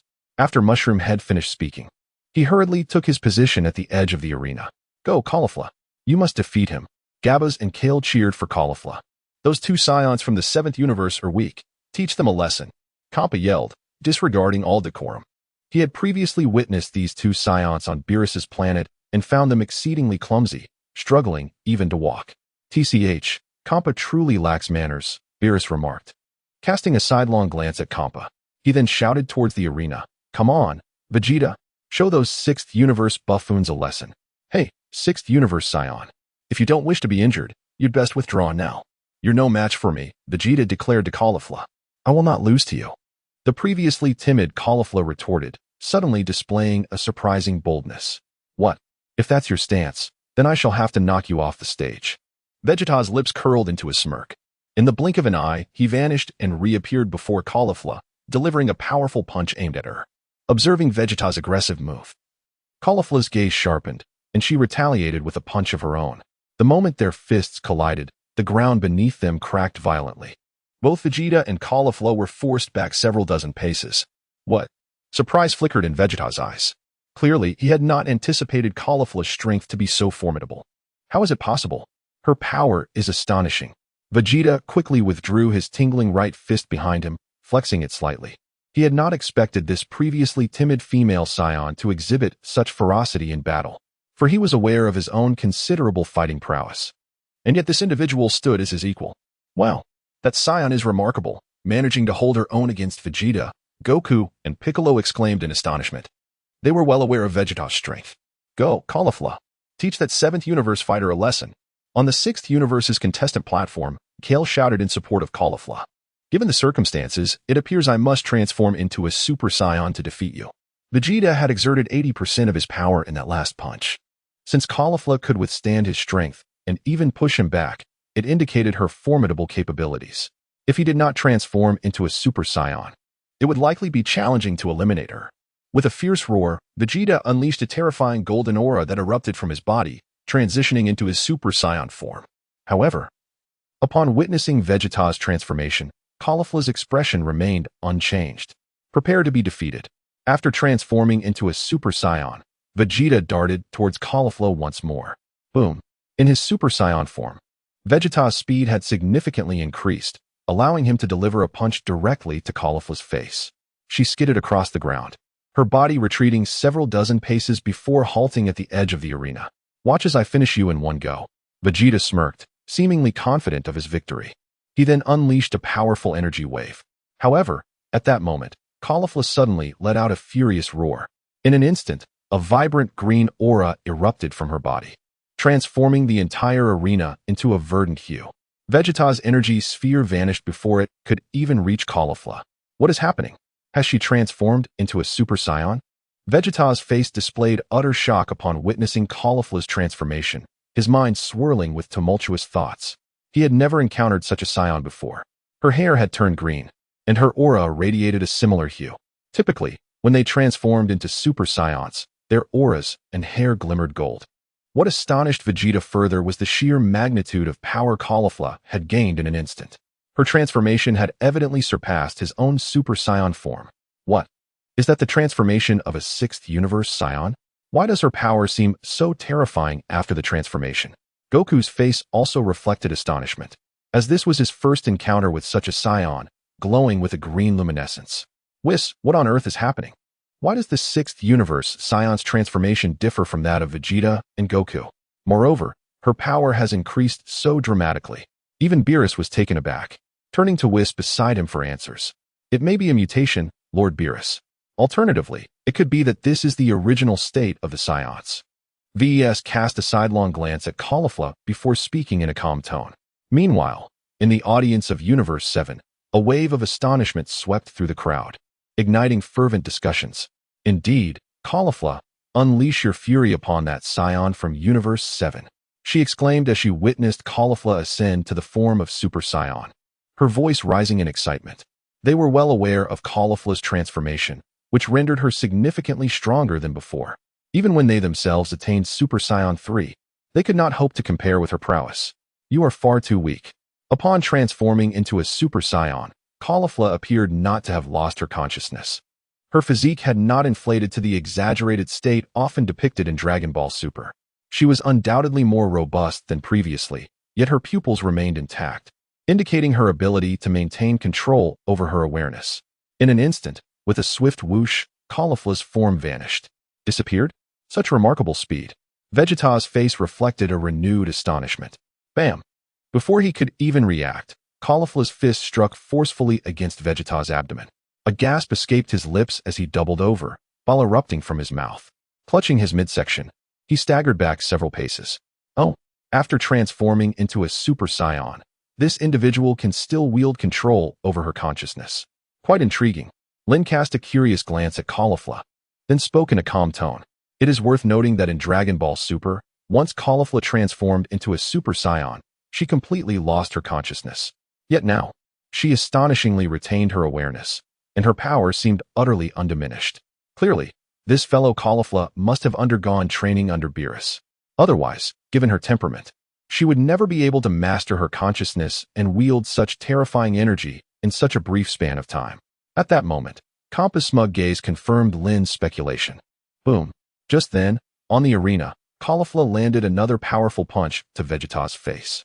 Vegeta's body rolled several times across the stage, landing at its edge. Father, Vegeta. The spectators from Universe 7 held their breath for Vegeta. How infuriating. You despicable scoundrel. I shall not let this go unpunished. Vegeta rose once more, tightly clenching his fists, his eyes ablaze with fury. Huh. He roared again, and a fiery aura erupted from his body. In that instant, Vegeta transformed into a Super Saiyan God. At the moment Vegeta achieved this transformation, Caulifla appeared momentarily taken aback. What is happening? Didn't Lord Campa say that the two Saiyans from Universe 7 were weak? How can they also turn into Super Saiyan gods? On the competitors' bench from Universe 6, Caulifla and Kale both gasped in astonishment. How would I know? It must be that bastard Beerus's scheme.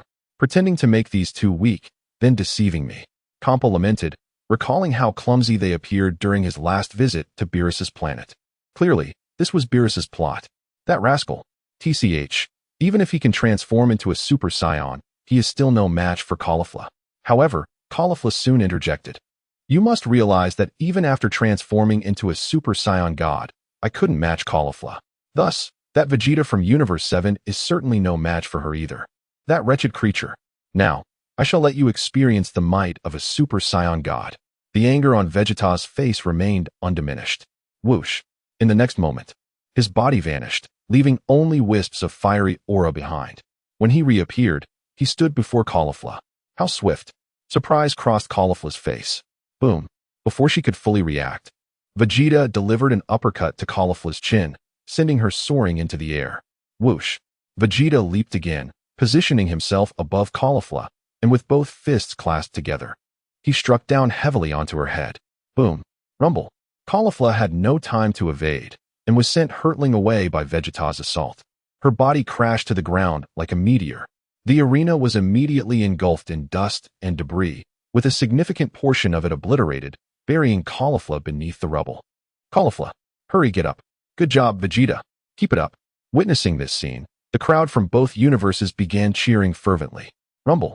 Just then, the ground began to tremble violently. Whoosh. In an instant, a surge of grass-green energy pierced through the rubble, shooting skyward. Whoosh. Caulifla's body sprang forth. Roar. However, at this moment, Caulifla had undergone a tremendous transformation. Her pupils vanished, leaving only hollowness in her eyes. Her body swelled several times, muscles rippling across her frame. Crackle. The grass-green aura flickered chaotically, her expression twisted into a bloodthirsty grin. Vegeta, you have angered me. I shall slay you. Caulifla suddenly grinned, her expression eerily reminiscent of Broly from the Dragon Ball GT timeline. Roar. With a feral roar, a multitude of grass-green energy spheres cascaded down around her, falling like raindrops. What kind of monster is this? Is she even a Saiyan? Vegeta frowned, exclaiming, this is nothing short of a ferocious beast awakened. Oh no. It seems she has lost control. Meanwhile, in the audience of Universe 6, Beerus sighed, saying, let her lose control. As long as she can defeat all those from Universe 7, what does it matter? Cabba clearly did not care about the means. As long as he could triumph over Universe 7, the method and the process were of no importance. Rumble. Energy spheres continued to rain down, instantly demolishing the arena. Yet Caulifla's power surged even higher. That rascal has not transformed into a Super Saiyan God. Why is her energy so terrifying? Vegeta murmured again. Engaging with such a being is far from a good idea, because at this moment, she resembles nothing less than a machine solely bent on killing and fighting. Chapter 93. vs. Cabba. Roar. Rumble. Accompanied by Caulifla's growls, the ground cracked incessantly. Whoosh. Just then, Caulifla lunged toward Vegeta. Reacting quickly, Vegeta propelled himself into the air. Boom. Caulifla's punch shattered the massive stones beneath her. Missing her target, Caulifla charged at Vegeta again. Whoosh, whoosh, whoosh. Vegeta adeptly dodged using his speed. Though Caulifla's power was formidable, she could not land a hit on Vegeta. Each of her attacks was straightforward and brutish, lacking any finesse. I understand now. Although her size has increased her power tremendously, her attacks are far too simplistic, with little variation. After evading several times, Vegeta swiftly discerned Caulifla's weakness. While her strength was immense, if she could not strike her opponent, it was utterly futile. Furthermore, this match had no time limit. If he continued to evade, he would never win. Moreover, Vegeta sensed Caulifla's energy was beginning to wane. Clearly, she could not withstand such immense energy. Vegeta seemed to have discerned the weakness of Caulifla. Goku observed the arena and remarked, though Caulifla's power has increased post-transformation, her speed has not seen a significant enhancement. Moreover, her attacks are overly simplistic, making it nearly impossible for her to land a hit on Vegeta. Beside him, Piccolo also noted Caulifla's vulnerabilities. This won't do. She simply cannot reach Vegeta. The previously smug god of destruction, Cabba, now wore a grave expression. As a god of destruction, he could sense that Caulifla's energy was waning. Come on, Caulifla. Kill was visibly anxious. Vegeta proved to be far stronger than they had anticipated, and he had quickly identified Caulifla's weaknesses. Time passed relentlessly. Caulifla had been pursuing Vegeta for 4 or 5 minutes.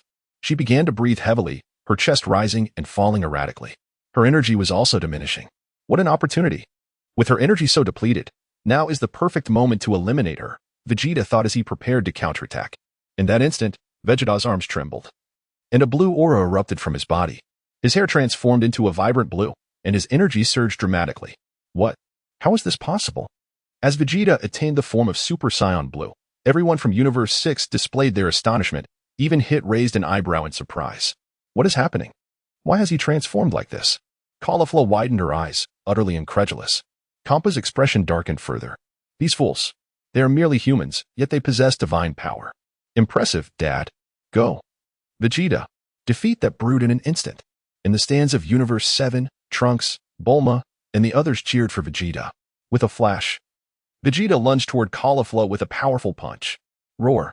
Caulifla responded with her own fist, but just as their punches were about to collide, Vegeta's body shifted like a serpent, evading her attack.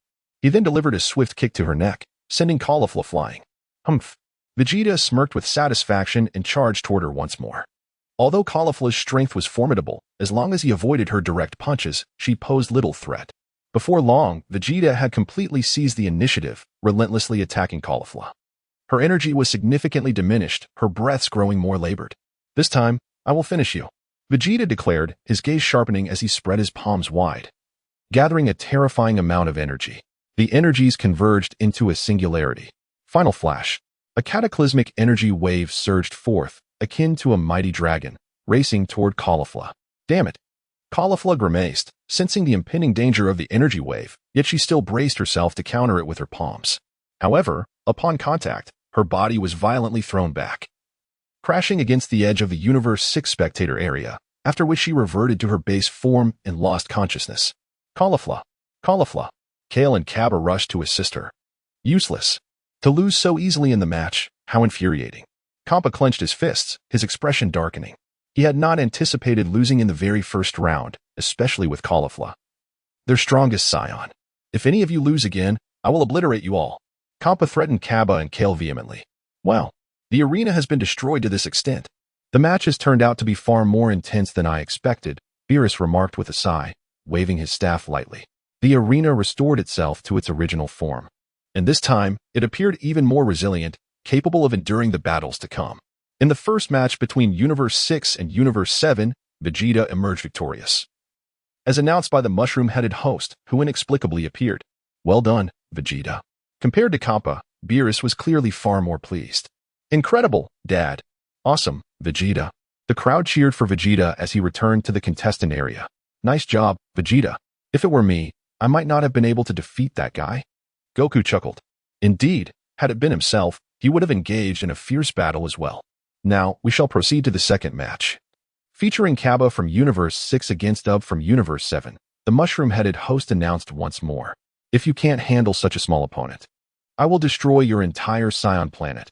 Campa coldly threatened Cabba, realizing that Beerus had allowed such a minor contestant to participate in the match, which he deemed an affront. Cabba remained silent, casting a glance at Campa before swiftly taking to the arena. Brother Lin, I'm off, Ub said to Lin, before also leaping onto the stage. Please, let us have a fair match. Both exchanged polite gestures. Huh. Cabba clenched his fists and instantly transformed into a Super Saiyan. This time I must win, he declared, raising his energy once more. Huh. A fiery aura erupted from his body as he ascended to Super Saiyan God. What? Can the Saiyans of Universe 6 also transform into Super Saiyan Gods? Goku and Vegeta gasped in astonishment at Cabba's display. However, their shock quickly shifted to acceptance. If they could become Super Saiyan Gods, it was hardly surprising that the Saiyans of Universe 6 could achieve the same. Hey, that opponent seems quite formidable. Does that little guy truly stand a chance? Beerus appeared somewhat apprehensive regarding Ub and inquired. Rest assured, although Goku has transformed into a Super Saiyan God, his foundation remains too frail. He cannot compare to the strength of Goku and Vegeta. Thus Ub's endeavor to defeat him should not prove difficult. Lin spoke with unwavering confidence. After all, these individuals had only discovered the secret of the Super Saiyan a mere 6 months prior. Now, Campa was forcefully transforming them into Super Saiyan Gods, akin to hastily nurturing seedlings. While this temporary surge in power was significant, any future breakthroughs would prove considerably challenging. Moreover, their foundational combat abilities were rather feeble. Thus, even transformed into Super Saiyan Gods, they could not rival the might of Vegeta and Goku. Your strength is commendable, but you cannot surpass mine, OOB asserted confidently to Gabe. Not so fast. Gabe clenched his fist, equally self-assured. Over the past 6 months, his strength had multiplied exponentially, rendering him incomparable to his former self. If that's the case, I shall launch my attack. Upon concluding his statement, OOB's body surged toward Gabe with astonishing speed. Unlike Goku and Vegeta, OOB did not require any preliminary testing. He unleashed his full power immediately. Come on. Gabe tightened his fists, his eyes ablaze with combat fervor. Although the Saiyans of Universe 6 were generally inclined toward peace, the warrior blood coursing through their veins would inevitably ignite when confronted with formidable opponents. OOB was undoubtedly a challenger worthy of such fervor. Boom. The two engaged in a fierce clash, their fists colliding with great force, sending Gabe hurtling backward. What? How is that little brat so powerful? Both Cabba and Caulifla exhibited expressions of disbelief as they witnessed Gabe being struck away. This diminutive fighter appeared to be no more than a mere child, yet wielded such tremendous strength. It was noteworthy that Gabe had already attained the status of a Super Saiyan God. Caulifla exclaimed, "When we were 10, our battle power was probably less than a fraction of what this kid possesses." Wow, this little guy is impressively strong, Beerus remarked, clearly taken aback by OOB's incredible prowess. It was significant that the Saiyan from Universe 6 embodied divine power, having reached the divine realm, yet was still overpowered by OOB in a single blow. I told you OOB was formidable, Goku exclaimed, brimming with excitement. It seemed he would need to spar with OOB soon. How astonishing! How can this fellow possess such immense power? It was utterly remarkable that such a small frame could unleash such formidable strength. The most astonished of all was Gabe himself, as he merely felt a tingling sensation coursing through his entire fist. Swish! OOB's form flickered once more, appearing before Gabe in an instant, and then he launched a kick. Realizing the imminent danger, Gabe quickly crossed his arms to shield his chest. Bang! Although his defense was commendable, the disparity in strength was evident, as he was sent flying several dozen meters by OOB's kick. What is happening, Gabe? You can't even handle that little brat? At that moment, Caulifla in the audience expressed her concern with urgency. Gabe's brow furrowed deeper. OOB's strength exceeded his expectations by a significant margin. What should I do? This guy's power and speed surpass mine. If this continues, I am doomed, Gabe thought anxiously. He had never anticipated feeling so helpless after transforming into a Super Saiyan God. I truly regret having to eliminate you, but this is a competition. And in a competition, there must be a victor, OOB stated to Gabe, his eyes radiating fierce determination. Whoosh! Almost instantly, he dashed forward with incredible speed. Damn it! I will not be eliminated by you. Gabe gritted his teeth, opting to confront OOB head-on. If he could not win through strength, defeat was inevitable. Boom! Their fists collided once more, causing the entire arena to tremble violently. However, thanks to Bardos's reinforcement, it remained intact. After the clash, Gabe staggered backward once again, reaching the edge of the arena, with one foot suspended in midair.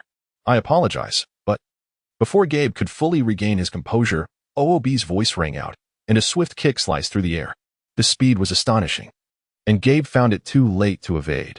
He could only brace himself for another block. Bang! However, the gap in their powers was substantial, and the moment their forces collided, Gabe was sent flying from the arena. Out of bounds. The winner of this match is OOB from Universe 7, announced the mushroom-headed host. Damn it! Gabe clenched his fists, clearly aggrieved. Yet, there was little he could do, as OOB's strength undeniably surpassed his own by a considerable margin. Fools! You useless bunch! Losing 2 matches in a row. I will not let you off easily. Cabba was on the verge of losing his composure, having not anticipated that Universe 6 would lose both of the initial matches. The sight of Beerus's smug expression only fueled his ire. I apologize, Gabe murmured, lowering his head. He had not envisioned such an outcome before stepping onto the stage, but OOB's power was simply overwhelming. Even if given another chance, he knew he would still be no match for him. I say, you rotund fool, is it too soon for you to be throwing a tantrum after just 2 losses? There are still 3 matches to go. Can't you wait until the end to express your fury? At least that would be more dignified. Beerus taunted from the sidelines. Relishing the moment, Xiangpa clenched his fists tightly, yet he found himself unable to refute the situation. The sixth universe had already suffered 2 consecutive defeats. If you lose this match, I will undoubtedly annihilate every one of you Saiyans, Xiangpa declared coldly, gritting his teeth as he addressed Kale. Humph. If you wish to destroy us, then do it swiftly. Do you think we are afraid? Kale retorted icily, then in a flash, she leapt onto the arena. She despised such individuals who continually threaten them. This scoundrel dares to speak to me in such a manner. Xiangpa's anger intensified. Once this competition concluded, he vowed to obliterate them all, teaching them the folly of being disrespectful before a god of destruction. Go for it, Piccolo, Goku encouraged. However, that individual seems quite formidable. I doubt I can defeat her, Piccolo nodded, casting a glance at Kale on the stage. If this Saiyan possesses the same power as the previous one, I stand no chance against her. Swish. Then, Piccolo too flashed onto the arena. You might as well concede. You are no match for me, and I must win this match, Kale proclaimed directly to Piccolo. She sensed that the Namekian's strength was quite average, especially since there were Namekians in the sixth universe, all of whom were relatively weak. Thus, she was confident he was not her opponent. Concede? You underestimate me, Piccolo scoffed. Even if he were to be defeated in the end, he would never surrender. Very well, let me defeat you in an instant. Kale responded with a cold laugh, clenching her fist as golden energy erupted from her body. The golden aura crackled with blue lightning, signaling that Kale had transformed into a Super Saiyan 2. Such overwhelming power. Upon transforming into Super Saiyan 2, she rivals Goku and Vegeta. It appears I am destined to lose this match. Once Kale transitioned into Super Saiyan 2, Piccolo felt hopeless. Realizing his limitations, even after merging with Old Kai, he had merely reached the mid-tier of Super Saiyan 1. With his hard work, he had only attained the full power of Super Saiyan. Prepare to be sent flying. At that moment, Kale charged directly toward Piccolo. In an instant, she was before him, delivering a powerful punch to his abdomen. Bam! Piccolo was sent flying. However, simultaneously, he grasped Kale's shoulders, propelling himself off the stage. His arms stretched like rubber bands. Swish. In the next moment, Piccolo's arms abruptly contracted, launching him toward Kale like a bullet from a slingshot. What? I didn't expect this guy to have such a move, Kale thought, but before she could react, Piccolo's head collided forcefully with her forehead. They were instantly separated, Kale dazed and seeing stars. While Piccolo also felt disoriented from the impact, a purple bruise forming on his forehead. Yet, he gritted his teeth. Special beam cannon. Seizing the moment while Kale was still recovering, Piccolo began to gather energy for his most powerful attack. You scoundrel, how dare you inflict such pain upon me? I will make you pay. Upon regaining her composure, Kale's eyes ignited with fury as she darted toward Piccolo. Just then, Piccolo's special beam cannon was ready. Aimed directly at Kale. Swish. Kale, agile as an eel, deftly evaded the attack and landed a heavy punch to Piccolo's face. Bam! Unsurprisingly, Piccolo was sent flying out of the arena. The seventh universe's contestant Piccolo is out of bounds. The third match is won by Kale of the sixth universe. At that moment, the voice of the mushroom-headed host resonated once more. Swish. Piccolo leaped back to the audience, feeling somewhat ashamed. I'm truly sorry, I lost, he admitted. Don't worry, Piccolo. We already won 2 matches, so there's no need to be overly concerned. That female Saiyan's strength is indeed formidable, Goku reassured him, patting Piccolo on the shoulder. You're right. There's no need to feel guilty. As long as Lin and Goku win the next 2 matches, the seventh universe will emerge victorious, Beerus added nonchalantly. After all, from the beginning, Piccolo was merely a pawn. They never expected him to significantly contribute to the matches. At last, we secured a victory. Now it's your turn, especially you, Hit. You must defeat that Goku. Upon winning the first match, Xiangpa's expression finally softened. He then addressed Frost and Hit. Ho ho ho. Is it finally my turn to take the stage? Frost chuckled ominously. Then in a flash, he appeared on the arena. This guy is up against Lin? Forget it. I won't hold any hopes. Xiangpa realized Frost's opponent was Lin, with Frost's average strength. Pitting him against Lin was nothing short of a jest. It also cast a sympathetic glance at Frost, fully aware of the vast difference in their abilities. To defeat Lin, Frost would need at least a century of training to hope for victory. Lin's figure also appeared on the arena. Greetings, I am Frost from Universe 6. It is a pleasure to meet you. Frost approached Lin with measured steps, a congenial smile gracing his face as he addressed her. At first glance, he seemed quite the gentleman. However, Lin was acutely aware of the true nature of this individual. Do not feign innocence with me.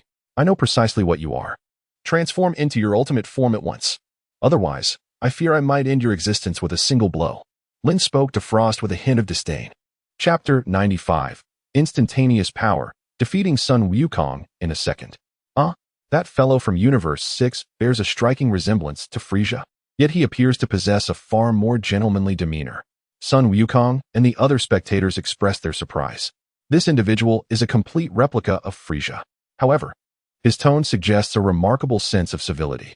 Yet, Lin seems rather indifferent towards him. I hardly believe this fellow harbors any noble intentions. With such a resemblance to Frieza, what good could possibly come from him? Enough of your naivety, Kakarot, Vegeta remarked disdainfully.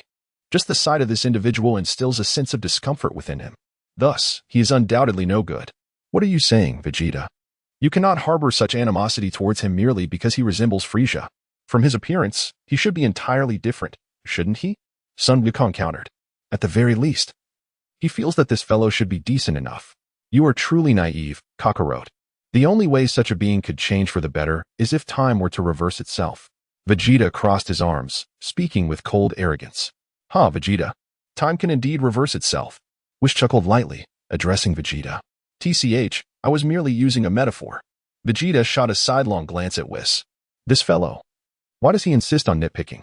Meanwhile, in the arena, Mr. Lin, I do not comprehend your words. Frost shrugged, wearing an innocent smile. Do not pretend to be pure with me. If I am not mistaken, the cosmic thieves of Universe 6 are all your subordinates, are they not? You are well aware of the misdeeds you have committed, perhaps even better than anyone else. Lin spoke softly. What? What cosmic thief? I do not comprehend what you are saying. Frost's lips twitched slightly, and his tone shifted. Simultaneously, he felt a twinge of astonishment. How could this individual, clearly from the 7th universe, possess such extensive knowledge? Meanwhile, in the audience of the 6th universe, a murmur arose. What was this individual articulating? How could a cosmic thief possibly be associated with Captain Frost? After all, Captain Frost was a recipient of the Cosmic Peace Award on 3 occasions. Moreover, he had funded countless schools and adopted numerous children, ensuring they were not left destitute and homeless. Gaby felt a flicker of irritation at Lin's words. Although he had trained himself to become a Super Saiyan, he found it difficult to tolerate such slander against Captain Frost. Even though I am not fond of those from the 7th universe, I have long warned you, Gaby, that Frost is not as simple as he appears. This sentiment resonated strongly with Lin's earlier statement. At that moment, Caulifla held a differing opinion. Each encounter with Frost left her with an inexplicable discomfort. A woman's intuition told her that this individual was undoubtedly nefarious, yet she had been unable to uncover any incriminating evidence against him. Beside them, Hit observed the arena, fully aware of the true nature of Frost. Do you not understand? Since I have ample time, allow me to enlighten you. The so-called paragon of virtue in the 6th universe, Frost, is, in fact, a clandestine orchestrator of cosmic thieves who invade other planets, slaughter their inhabitants, and subsequently plunder these worlds under the guise of suppression for profit. Of course, he occasionally spares a survivor or two to serve as propaganda. Thus, he secures his position as a benevolent figure, a savior of the 6th universe, and a recipient of the Cosmic Peace Award. I trust this explanation clarifies matters. Or would you prefer a more explicit elucidation? Lin smiled faintly and addressed Frost. How did you come to know of these matters? A look of astonishment instantly appeared on Frost's face. By posing such a question, he had tacitly acknowledged Lin's words. He believed that his actions had been executed with utmost discretion, rendering it impossible for anyone to uncover the truth. Even the god of destruction from the 6th universe, Cabba, remained blissfully unaware, much like a fool. I am not among the Navi beings of your universe. How could I possibly remain oblivious? Lin continued to speak with a hint of mockery. No, it's impossible. How could Captain Frost be such a person? Upon hearing Frost's admission, Gabe's expression turned decidedly grim. For so many years, he had idolized Captain Frost, never imagining he would engage in such behavior. I've always known he was this kind of person, Carly remarked coolly, albeit without evidence to support her claims. Furthermore, Frost indeed held significant prestige in the 6th universe. Any dissenting voices would quickly be drowned out. What on earth, Beerus? Why would you bring such a person to compete? Are you deliberately trying to embarrass me? Beerus's countenance was equally grim, as his dignity was at stake. Lord Beerus merely instructed me to find the strongest individual in the universe. He never specified whether they should be virtuous or malevolent. Bados replied nonchalantly. One could hardly believe that someone who appeared so refined could commit such acts. Indeed, it's true, one must never judge a book by its cover. It seems that those who resemble Frieza are not much better, came the chorus of discontent. It's utterly disgusting to see such behavior. The contestants from the 6th universe, despite being inherently wicked, still pretend to be virtuous. Exactly, Trunks. It's not the cunning villains that are truly frightening, but rather the hypocritical pretenders. At that moment, a swarm of online trolls and keyboard warriors from the 7th universe erupted in condemnation and insults directed at Frost. Well, that's rather unexpected. This guy is engaging in the same antics as Frieza. Son Goku expressed his disappointment, reflecting on how close he had come to being deceived. Humph, I told you. Naive individuals like you are bound to be fooled. Vegeta remarked coldly. Hey, Beerus, is this the caliber of contestants from your universe? Their lack of decency is astounding. Beerus mocked Beerus. This is infuriating. I must personally obliterate this scoundrel for making me look so foolish in front of Beerus. Beerus clenched his fists tightly. This embarrassment felt far worse than losing the match itself, as he had expected to maintain his facade far longer. Unexpectedly, Frost shrugged, seemingly unconcerned with the judgment of others. However, you've made me feel quite irritated. So, I shall deal with you shortly. He then furrowed his brow tightly and addressed Lin. I don't think you possess the qualifications. After Lin's disdainful voice fell, his body instantly appeared before Frost, leaving him no chance whatsoever. With a flick of his finger. Boom. Frost's body was propelled like a cannonball, crashing heavily into the audience section of the 6th universe. Blood streamed from his brow, and he had completely lost consciousness. The 6th universe's contestant Frost was eliminated. The victor of the 4th match was Lin from the 7th universe. The host paused for a moment, then quickly announced the result. No one displayed surprise at this outcome. After all participants from the 7th and 6th universes were well aware of Lin's formidable strength, though Frost possessed some power. In the presence of Lin, he was but a flickering light compared to a radiant moon, utterly overestimating himself. Next up was the final match of the first round, featuring Hit from the 6th universe against Sun Wukong from the 7th universe. The voice of the mushroom-headed host echoed once more. Hee, it's finally my turn. That Hit looks quite strong. I can finally have a proper fight. Sun Wukong exclaimed, his fists clenched with excitement. To be honest, in the past 6 months, he had either been facing Vegeta or training with Whis, devoid of any real combat enjoyment. Now, facing a powerful opponent like Hit, he was determined to showcase his abilities. Hey, you might be excited, but don't let your guard down and lose the match. Otherwise, I want to let you off easily, Beerus warned loudly. Fully aware of Sun Wukong's tendencies, despite his own immense strength, Wukong often became too complacent during battles, a fatal flaw in encounters with true masters. Don't worry, Lord Beerus. Although Hit is indeed strong, I will definitely not lose to him. Sun Wukong confidently replied, then leaped onto the arena. TCH, there's an unsettling feeling. Beerus muttered as he observed Sun Wukong. Please go easy on me, Hit, Sun Wukong said politely, though his eyes betrayed a fervent desire for combat. Submit, Sun Wukong. You are not my opponent, and the one I wish to challenge is not you, Hit replied, his hands buried in his coat pockets, his tone cold. His primary aim was to challenge Lin, who had effortlessly defeated him over half a year ago, humiliating him. He had dedicated the past 6 months to rigorous training, yearning to reclaim his dignity by defeating Lin. Now you want me to surrender? You underestimate me. Sun Wukong chuckled, refusing to back down. Encountering such a formidable adversary only intensified his resolve to fight. In that case, transform into your 880 form. As a Saiyan, you should be capable of transforming. Hit continued in his dispassionate tone, devoid of any emotional fluctuation. Indeed, your strength is impressive, and Lord Beerus has advised me not to be careless. So, I shall transform into a Super Saiyan. Sun Wukong nodded, clenching his fists. Golden flames erupted from his body, accompanied by blue lightning. Clearly, Sun Wukong had transformed into Super Saiyan too. Aren't you going to transform into that red-haired form? Hit commented, having observed Sun Wukong's transformation, finding it lacking in strength. He felt no desire to engage in battle until he had gauged Wukong's true power, hence he saw no need to reveal his full strength just yet. Now, let me see your true strength, Hit. Sun Wukong stated, maintaining a smile, though a serious expression crossed his face. Overestimating yourself. Since you refuse to showcase your full power, I shall defeat you in an instant, Hit coldly declared. His primary focus remained on challenging Lin, so he could not afford to expend any energy in his battle with Sun Wukong. Given Wukong's arrogance, he resolved to finish the fight swiftly. Come on, Hit. Sun Wukong assumed a fighting stance, claws bared. Instant transmission. Hit's deep voice resonated as his body vanished in an instant, leaving no trace of his energy. What? He disappeared. Sun Wukong's expression changed dramatically as he realized he could no longer sense Hit's presence. Crack. Before he could react, he felt a sharp pain at his temple and instantly lost consciousness, his body hurtling like an arrow towards the contestant platform of the 7th universe. Vegeta quickly caught Sun Wukong. The spectators finally reacted. Kakakarat. Vegeta and Piccolo wore expressions of utter astonishment. They never anticipated that after transforming into Super Saiyan 2, Wukong would be defeated in the blink of an eye, completely unaware of how Hit had struck him. Even they had failed to perceive Hit's movements, as if he had vanished into thin air. Dad, Wukong. At that moment, the audience finally realized what had transpired.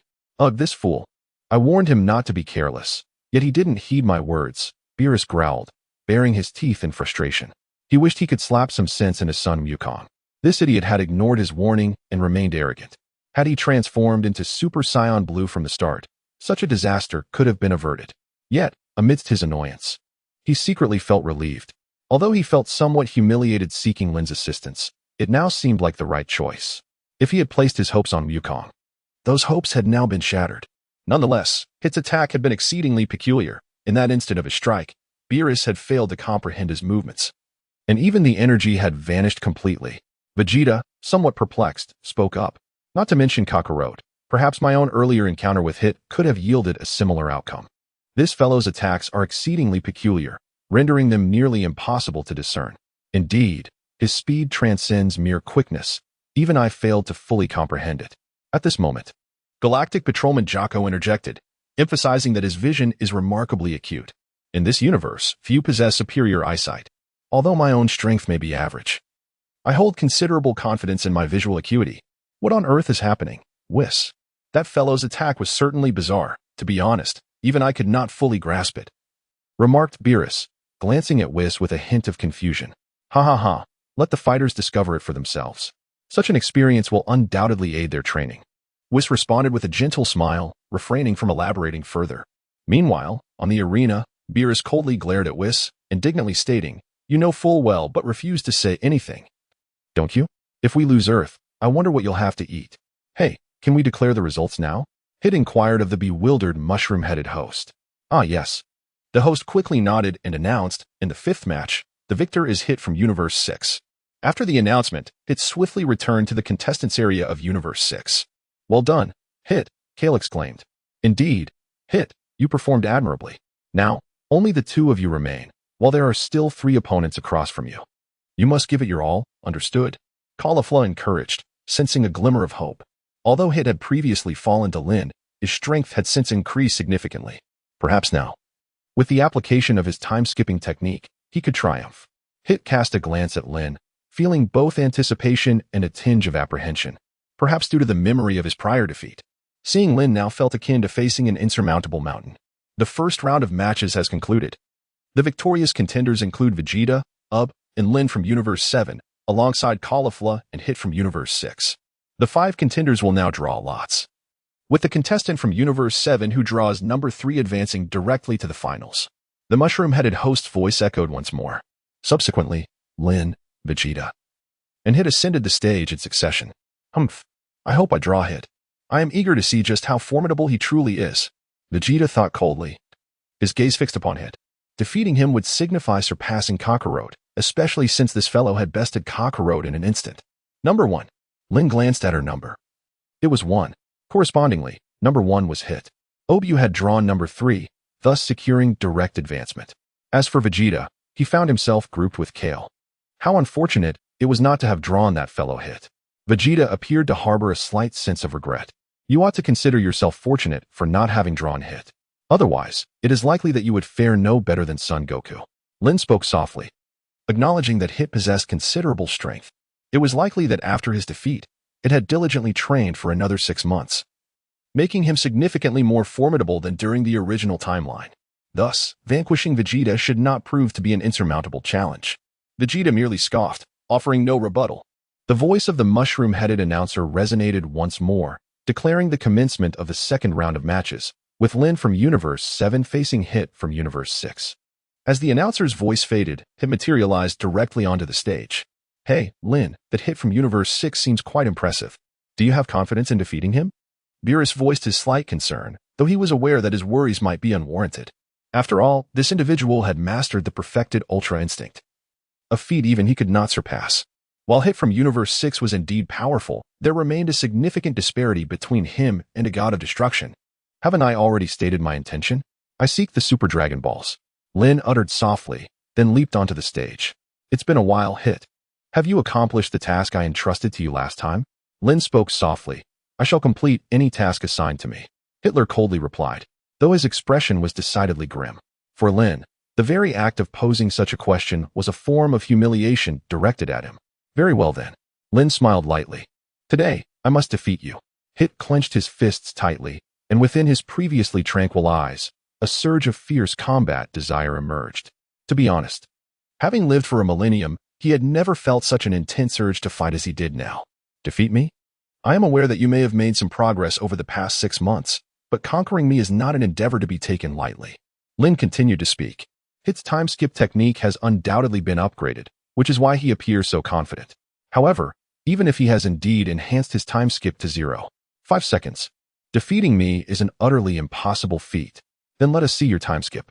In that fleeting moment, Hit unleashed his time skip without reservation. Boom. Hardly anyone could discern what had transpired. A dull thud echoed as Lin was propelled backward several meters. "What? How can this guy be so fast? I can barely perceive his movements." Even Beerus found himself bewildered. It seemed Hit's speed had surpassed anything witnessed before. No. It was as if he had vanished entirely in an instant. It was truly bizarre. While instantaneous movement is indeed swift, it cannot conceal one's presence. At this moment, Son Goku had regained consciousness, his expression still one of disbelief and profound astonishment. He remained perplexed as to how he had lost the match. "Interesting, Hit. Your strength has increased more than I anticipated, and your time skip must have indeed reached 0.5 seconds, hasn't it?" Lin cast a glance at Hit and inquired.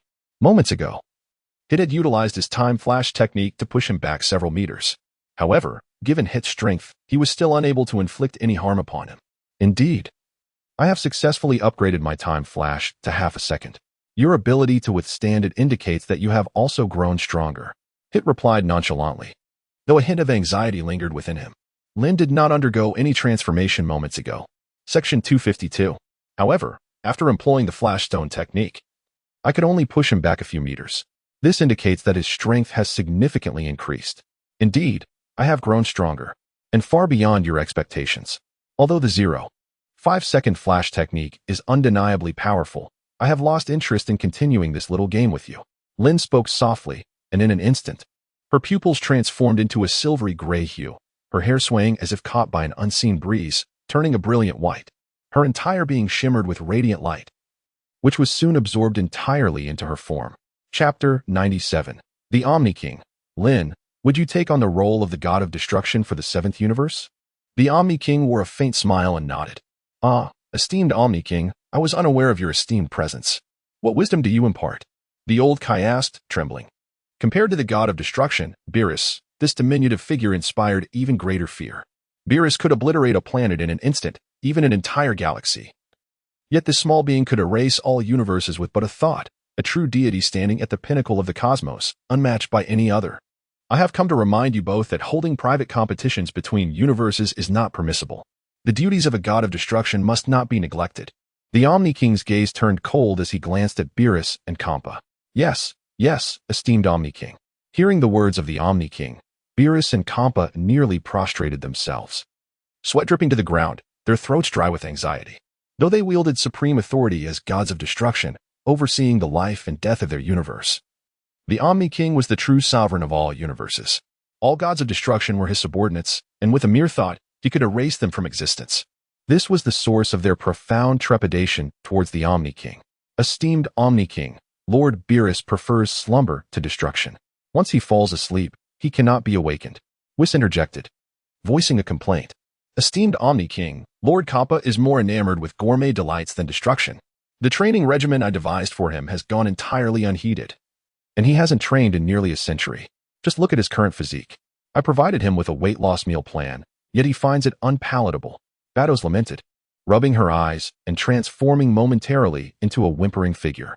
Well then, let us appoint a different god of destruction. That fellow over there seems quite promising. His strength should suffice for such a role, the Omni King mused, pointing at Lin in the audience of the 7th universe. Esteemed Omni King, we were in error. Upon hearing the suggestion of a new god of destruction, Beerus and Cabba collapsed to the ground beneath them soaked with sweat. To change a god of destruction did not merely mean to replace them. It implied that the existing one would be eradicated. I was merely jesting. The Omni King continued, his tone unwavering. However, should you persist in conducting unauthorized competitions between universes, I assure you that next time, I shall not be so lenient. Yes, we understand, esteemed Omni King. We shall remember. The two exhaled deeply, feeling as if they had narrowly escaped the clutches of death. It was truly terrifying. Nevertheless, I observed that your competitions appeared quite entertaining. Let us organize another event across all universes next time, the Omni King declared. Certainly, esteemed Omni King. Your pleasure is our priority. Beerus and Cabba quickly agreed. Meanwhile, in the audience of the 6th universe, Caulifla inquired of Hit, Hey, Hit, who is that little figure? Why does God of Destruction Cabba seem so fearful in his presence? It's as if a grandson is meeting his grandfather. Hit, being a relic of the past who had lived for a millennium, was somewhat knowledgeable. Your analogy is quite vivid. However, I have never encountered that individual. He must be a being of higher divinity. Hit pondered for a moment, shaking his head. Previously, he believed that the gods of destruction were the apex deities of the universe, but witnessing their subservient demeanor, it was clear that this little figure stood as the true figurehead of the cosmos. Mr. Lin, do you know who that little figure is? Lord Beerus appears to be in sheer terror of him. To instill such fear in a god of destruction, he must be exceptionally formidable. Vegeta queried, his voice low, aware of the potential danger of attracting unwanted attention. Indeed, I too am curious. That little figure seems unimposing. Why would Lord Beerus and the others be so intimidated? Goku chimed in, his expression filled with curiosity, having never witnessed Beerus so visibly shaken. He was, after all, the supreme deity of this realm, the Omni King, capable of vanishing all universes in an instant. Lin furrowed her brows and spoke in a somber tone. In truth, she had no desire to participate in this competition, primarily to avoid encountering that insufferable Wong. Unlike Sun Wukong and the others, she was a traveler from another realm, harboring a hidden system within her being. Should those individuals discover this secret, it would undoubtedly spell trouble. What? A deity standing at the pinnacle of the world has never heard of him? Moreover, he certainly does not appear to fit that description. Section 254. Everyone gasped in astonishment, their mouths agape. Clearly, it was difficult for them to believe. The presence of such a seemingly insignificant individual possessing such an extraordinary identity was truly astonishing. Thus, one must never provoke him, for one may not even know how they met their demise. Lin lowered her voice and addressed the crowd, particularly the boisterous Sun Wukong. In the original narrative, this character was astonishingly brainless. Had it not been for the protagonist's halo, he would have likely met his demise countless times. So what shall we do now? Vegeta inquired once more. What else is there to do? We simply need to remain here quietly and refrain from asking unnecessary questions. Lin spoke softly, all right. You all may rise and speak. The Omni King addressed Beerus and the others, who promptly stood up. By the way, could you summon that individual? His prowess seems quite formidable, and I wish to exchange a few words with him. At that moment, the Omni King gestured towards Lin and continued, of course, that can be arranged. Beerus nodded quickly, though his brow furrowed deeper. He was troubled by the fact that these individuals were utterly unaware of the Omni King's existence. Moreover, these Saiyans were notoriously proud, possessing considerable power. If they were to act arrogantly before the Omni King, ignorant of his true identity, it could jeopardize the entire universe. Mr. Lin, esteemed Omni King, could you please come over here? At that moment, Whis addressed Lin. Damn, it's truly a case of fearing what doesn't exist. Why does this fellow seek me out? Lin raised an eyebrow, somewhat taken aback that this individual had summoned him. He found himself unable to resist, for even if he attempted to teleport, it was likely that this person possessed the capability to render him invisible. With a swift motion, Lin leaped and appeared before the king of all. Lin, this esteemed figure, is the Lord of all, the mightiest being at the pinnacle of this world. As Lin landed, Beerus swiftly cautioned him. His intention was unmistakable. He wanted Lin to refrain from speaking indiscreetly. Lin of the 7th universe had encountered Lord Zeno. Lin respectfully clasped his fists before the Omni King. Although his strength could be considered formidable, it certainly had not reached the level where he could afford to be disrespectful in the presence of the Omni King. Until one possesses absolute power, it is essential to maintain a humble demeanor. Indeed, I just witnessed your match, and you were truly impressive. Perhaps your strength even surpasses that of the gods of destruction, the Omni King remarked, nodding at Lin. Your Excellency, you flatter me. How could I possibly rival such formidable beings? Lin chuckled modestly, acknowledging that a touch of humility is always prudent in the presence of such individuals. After all, it is said that the bird that stands out gets shot. They are hardly formidable. I believe you are far more impressive. By the way, Wish just informed me that Beerus is only ever inclined to slumber, so I am contemplating replacing him and appointing you as the god of destruction for Universe 7. What do you think? The Grand Minister wore a subtle smile, seemingly eager for Lin's response. Upon hearing the Grand Minister's words, Beerus's countenance shifted dramatically. Drenched in cold sweat, his face could only be described as ashen. Subsequently, Beerus cast a pleading gaze towards Lin. Lin cast a glance at Beerus and smiled, a gesture that only heightened Beerus's unease. Given that Lord Zeno had already expressed his thoughts, all it would take from Lin was a mere nod for him to be utterly eliminated. Even Cabba, standing nearby, appeared visibly shaken. If Lord Zeno wished to replace Beerus, it was highly probable that he would be next. Whis and Beerus exchanged glances filled with anticipation, seemingly eager to witness Lin's response. Although Lin had previously conveyed his indifference towards the role of a destroyer, this was a query directly from Lord Zeno, an invitation that few would dare to decline. Esteemed Lord Zeno, I believe Beerus manages the 7th universe quite commendably. Even if I were to become the new destroyer, I may not perform better than he does. And I prefer a more unrestrained existence.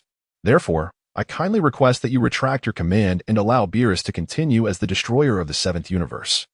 Amidst the expectant gazes of all present, Lin smiled and responded with a composed demeanor. Upon hearing Lin's reply, Beerus let out a long sigh of relief, feeling as though he had narrowly escaped the clutches of the underworld. Lin, I am sincerely grateful to your 18 ancestors, Beerus expressed in his heart, a genuine sentiment indeed. Ah, how surprising it is that Mr. Lin has declined the gracious offer from Lord Zeno. Whis and Beerus appeared somewhat astonished. It is important to note that the god of destruction occupies a position at the pinnacle of the universe, a status of great significance. Moreover, such an inquiry was made personally by Lord Zeno, which adds an entirely different dimension to the matter. It was indeed unexpected that Lin chose to refuse. Oh, I had anticipated that you would accept. However, if you prefer not to take on the role of god of destruction, I shall not insist. Nevertheless, you must participate in the next competition among all the universes, Lord Zeno remarked with a hint of regret. That is only natural. If Lord Zeno desires my participation, I shall certainly comply. Lin continued to smile and said, well, you are indeed the first to decline the role of the destroyer. How amusing. If you have the time, do come to the hall of the All-King to visit me. The All-King gazed at Lin with an expression of innocent delight. Certainly, if time permits. I shall make a point to visit. Lin could only nod in agreement, yet his thoughts betrayed a different sentiment. This little creature was exceedingly perilous. At present, his intellect was akin to that of a mere 3-year-old child, with an unpredictable temperament. One moment he might be jovial and engaging, and the next, he could abruptly turn hostile. Moreover, this imp was not an ordinary child. The consequences of his wrath could be quite significant. Well, if that is the case, I shall take my leave. The Grand Priest will provide you with all the details and information regarding the next assembly. Do remember to come and play with me. The Omni King smiled at Lin before vanishing from the arena alongside his 2 attendants. At that very instant of the Omni King's disappearance, Beerus and Cabba plopped down onto the ground. Gasping for breath, clearly still shaken by the encounter, they had just traversed the precipice of oblivion. It would have been all too effortless for the Omni King to annihilate them. Lin, I truly appreciate your assistance just now, Beerus exclaimed, rising to his feet and addressing Lin with heartfelt sincerity. He was acutely aware that had Lin acquiesced moments earlier, he would no longer exist. There is no need for gratitude. I have no desire for the role of a destroyer, Lin replied. Lin waved his hand and spoke, observing Beerus express his gratitude. Cabba, this time, did not mock him, as he was acutely aware that Lin had just saved Beerus's life, regardless of how one might argue. Thank you, Beerus reiterated his thanks. Initially, after winning the match, his spirits were quite high. However, the appearance of the Omni King caused everyone to tense up. dampening the excitement that followed their victory. Beerus, it seems your universe has had a stroke of luck this time. However, this can only be deemed a rehearsal. The next tournament organized by the Omni King will be the true contest. At that time, our sixth universe shall undoubtedly achieve ultimate victory. Cabba proclaimed loudly to Beerus. Humph. Do you really think your universe stands a chance of winning this match? Stop dreaming, Cabba, Beerus coldly retorted. As long as Lin participates in this competition, the sixth universe is destined to lose. In fact, victory shall certainly belong to the seventh universe. How infuriating, you insufferable bag of bones. Cabba gritted his teeth and subsequently returned to the audience section of the sixth universe. Hey, you lot, hurry back and train diligently. We must secure final victory in the next tournament hosted by the Omni King. Cabba growled at Hit and the others. Phew, it feels as though I have regained a life. Gabe sighed with relief. Chapter 98. The 11th Universe summons the Super Dragon. Following this, Vados and Cabba led the members of the 6th Universe away from the Nameless Star. Lin, I previously promised that the Super Dragon Balls would belong to you once you won the match. However, there are only 6 Super Dragon Balls. Beerus pointed to the 6 Super Dragon Balls surrounding the Nameless Star and addressed Lin. Alright, you all should return to the Universe Cube for now. I will soon locate the final one. Lin smiled gently and addressed the crowd. Subsequently, Beerus and Whis escorted everyone directly to the Cosmic Cube. At that moment, Lin suddenly struck the ground of the nameless planet with tremendous force. Boom. Crack. Under the sheer might of his punch, a fissure radiated outward from the point of impact, swiftly spreading in all directions. Following this, beams of golden light burst forth from the crevice. What was the source of these golden rays? Beerus, Goku, and the others inquired with expressions of intrigue. This was unmistakably a desolate planet. How could it possibly conceal a treasure trove of gold? The brilliance emanating from Lin's punch was astonishing. Oh, this indeed piqued their curiosity. At this moment, a look of astonishment crossed Whis' face as he turned his gaze toward Lin. How did this individual come to know that the nameless planet was the last Dragon Ball? Lin has likely never visited this place before, has he? What is it, Whis? Are you curious about something? Beerus hastily inquired. My lord Beerus, have you not realized? The nameless planet before us is, in fact, the final Super Dragon Ball, also known as the Super 4-Star Ball. Whis turned his head and explained with a hint of nonchalance. What? You mean to say that this planet is the last Super Dragon Ball? But how does Lin know this? Beerus appeared somewhat bewildered. It is rather perplexing that, as deities of destruction, they were unaware that this nameless planet was the final Super Dragon Ball. It is likely that even Cabba is oblivious, otherwise, he would have claimed it long ago. Thus, I find myself curious as well, Lord Beerus. I too cannot fathom how Mr. Lin came to possess this knowledge. Whis shook his head, equally puzzled.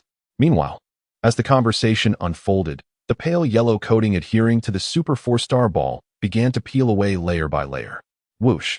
Lin's figure flickered and materialized within the cosmic cube. At that moment, 7 formidable Dragon Balls emerged before the gathered crowd. Mr. Lin, may I inquire how you discerned that the Nameless Star was indeed the final Dragon Ball? A hint of perplexity laced my tone. It is worth noting that even we angels were oblivious to this information. Vados gazed at Lin with an expression of keen curiosity. I once studied architecture. Do you believe that? Lin responded with a faintly dismissive tone. Naturally, Beerus and Whis did not believe his words, as they bore no relation to construction. Mr. Lin, do you require a wish to be granted? If you wish to make a desire using the Super Dragon Balls, it is essential to utilize the language of the gods. If you wish to proceed, I may be able to assist you, Whis inquired once more. As for Lin's knowledge that the last Super Dragon Ball resided on the nameless planet, he held little interest in the matter. Not for the moment. I have yet to contemplate what wish I should make. Lin shook his head and spoke. Even if he truly needed to make a wish, he would not do so in the presence of these individuals, for the wish he might articulate could evoke astonishment, perhaps even horror, among them. Subsequently, with a gentle flick of his right hand, 7 colossal Super Dragon Balls vanished from sight, returned to the confines of his system's backpack. Beerus and Whis exchanged yet another astonished glance at Lin, as they sensed that this individual was far more enigmatic than they had initially perceived. Beyond his formidable strength, the sheer magnitude of the 7 Dragon Balls disappearing at a mere gesture was not merely a testament to power. Perhaps this fellow possessed some extraordinary abilities as well. Half an hour later, the group returned to Earth. Well, everyone, we shall take our leave. The tournament mentioned by Lord Zeno may commence at any moment, but each of you must dedicate yourselves to rigorous training. for the rewards promised by Lord Zeno are likely to be exceedingly enticing. Beerus addressed Lin and the others. By the way, Lin, I am genuinely grateful that you declined the role of Destroyer of Universe 7. He expressed his thanks once more to Lin, acknowledging that today, Lin had indeed saved his life. Previously, he had contemplated exacting a proper lesson on him after enhancing his own strength. However, it now seemed entirely unnecessary. For his heart was filled solely with gratitude towards Lin. Enough of this, you are still a Destroyer God. After all, no need for such excessive sentimentality. Lin cast a disdainful glance at Beerus and remarked, however, Mr. Lin, have you truly considered becoming the god of destruction of the 7th universe? If you were to reconsider now, it might still be within your reach. Whis chimed in with a cheerful smile. Hey, Whis, if you remain silent, no one will mistake you for a mute. Beerus coldly retorted to Whis. Subsequently, Beerus and Whis departed Earth, accompanied by Son Goku and Vegeta. The planet fell into a profound silence. At that moment, Piccolo approached, his face earnest as he earnestly implored, Mr. Lin, may I also join you in your training? You wish to train with us? Lin cast a glance at Piccolo, who was known for his solitary nature. He usually practiced alone, although he occasionally trained alongside Gohan. It seemed that this competition between the two universes had somewhat bruised his pride. After all, among the 10 participants, he was the least conspicuous and possessed the weakest strength. One might say he was merely there to make up the numbers. Lin pondered for a moment and replied, very well. You may join us in our training. In truth, training with another can occasionally be rather monotonous. During moments of rest, it would also be beneficial for both Piccolo and OOB to engage in their own practice. Piccolo, despite his demeanor, is not entirely unlikable. Thus, I shall reluctantly allow him to train alongside us. Thank you, Mr. Lin, Piccolo expressed, seemingly taken aback by Lin's unexpected agreement. After a brief pause, he conveyed his heartfelt gratitude. It is worth noting that Lin had previously outright refused the request of Goku and Vegeta. To his astonishment, he found himself granted permission. Very well. You and OOB should dedicate yourselves to training diligently. Strive to showcase improved abilities during the Tournament of Power. Lin addressed Bick and Oob, saying, Yes, Mr. Lin. Both of them nodded respectfully. Oob and Bick then proceeded to the hyperbolic time chamber to engage in their training. Lin merely offered a brief guidance before excusing himself, for he had more pressing matters to attend to. His foremost objective was to summon the mighty Super Dragon and make a wish. The capabilities of the Super Dragon Balls are undeniably formidable. At present, his own strength remains insufficient. Although he may have reached the pinnacle of the Destroyer level, there exists a significant chasm between him and the angels, not to mention the likes of the Omni King and the Grand Priest. It is likely that a mere thought from the Omni King could obliterate him. Thus, such an eventuality is something he cannot permit to occur. In the short term, he is far from achieving that level of power. However, he can now rely on the assistance of the Super Dragon Balls. Upon returning home, he said, Android 18, I intend to visit other universes. Will you accompany me? Lin indeed intends to venture into other universes. This decision arises from the fact that both Beerus and Whis are now aware that the Super Dragon Balls are in her possession. Should she make a wish in the 7th universe, there is a significant possibility of being monitored by these individuals. The wish she plans to make must remain undisclosed to them for the time being. Traveling to other universes? Perhaps I should reconsider. The cuisine from those realms is notoriously unpalatable. I think I shall remain here in the 7th universe. By the way, how long do you intend to be gone? Android 18 initially shook her head and then inquired. It won't be long. At most 3 days, and at the very latest, half a month. Lin replied, half a month. Is it? Please take care of yourself. Although your strength is formidable, do not push yourself too hard when faced with those you cannot overcome. The 18th expressed her concern for Lin. While she had always perceived him as exceptionally powerful, perhaps even the mightiest man in existence, today's glimpse of his demeanor towards that young rascal indicated that there were indeed beings of even greater strength within this universe. Rest assured, I shall exercise caution. I must take my leave now. Lin smiled at number 18 and then promptly executed a teleportation, finding herself amidst the vastness of the cosmos. First, she intended to seek the wisdom of the Supreme Kai to learn the divine language, for summoning the eternal dragon required the utterance of sacred words. Lin pondered for a moment before instantaneously teleporting to the realm of the Supreme Kai. Half an hour later, he returned to the universe once more. Which universe should he venture into? His knowledge of the 1st, 5th, 8th, and 12th universes was rather limited. he was uncertain about the formidable beings that resided within these realms. Thus, perhaps it would be wise to refrain from exploring these universes for the time being. On the contrary, the 2nd, 4th, 9th, and 10th universes seemed relatively safer options. As Lin hovered in the cosmos, he mused to himself. The destructive deities of the 2nd, 9th, and 10th universes possessed average strength. Even if they were to discover him, they would not pose a significant threat. The overall combat prowess of the 4th universe was rather weak. However, the destroyer Quatella boasted considerable power. This individual was known to have battled fiercely against Beerus until the very end, and it was rumored that he even triumphed in an arm wrestling match against him. Nonetheless, regarding these universes, Lin currently harbors little interest. Never mind, I shall first venture to Universe 11. I am more acquainted with its inhabitants, and it provides a perfect opportunity to observe Jiren's prowess. After a moment of contemplation, Lin ultimately opted for Universe 11. The prospects of finding a worthy opponent in the other universes seemed rather bleak. In Universe 11, the god of destruction, Vermouth, already possessed formidable strength. Furthermore, the mightiest human, Jiren, resided there as well. A chance encounter with him would afford Lin an opportunity to engage in a thrilling contest, allowing him to ascertain whether Jiren truly embodied such incredible prowess. Thus, with determination firmly in place, Lin's form flickered and he vanished from Universe 7. Upon reappearing, he found himself in a bustling metropolis. This city appeared overwhelmingly populated, and he could sense several powerful presences. Clearly, summoning the dragon here would be somewhat inappropriate. Lin gazed downward, shaking her head. Then, in a swift motion, her form vanished from the sky. When she reappeared, she found herself on a rather desolate planet. Although there were signs of life pulsating on this world, it was undeniably far more barren than the previous one. Very well, let us commence here. Lin's figure flickered and materialized in the upper reaches of the planet's atmosphere.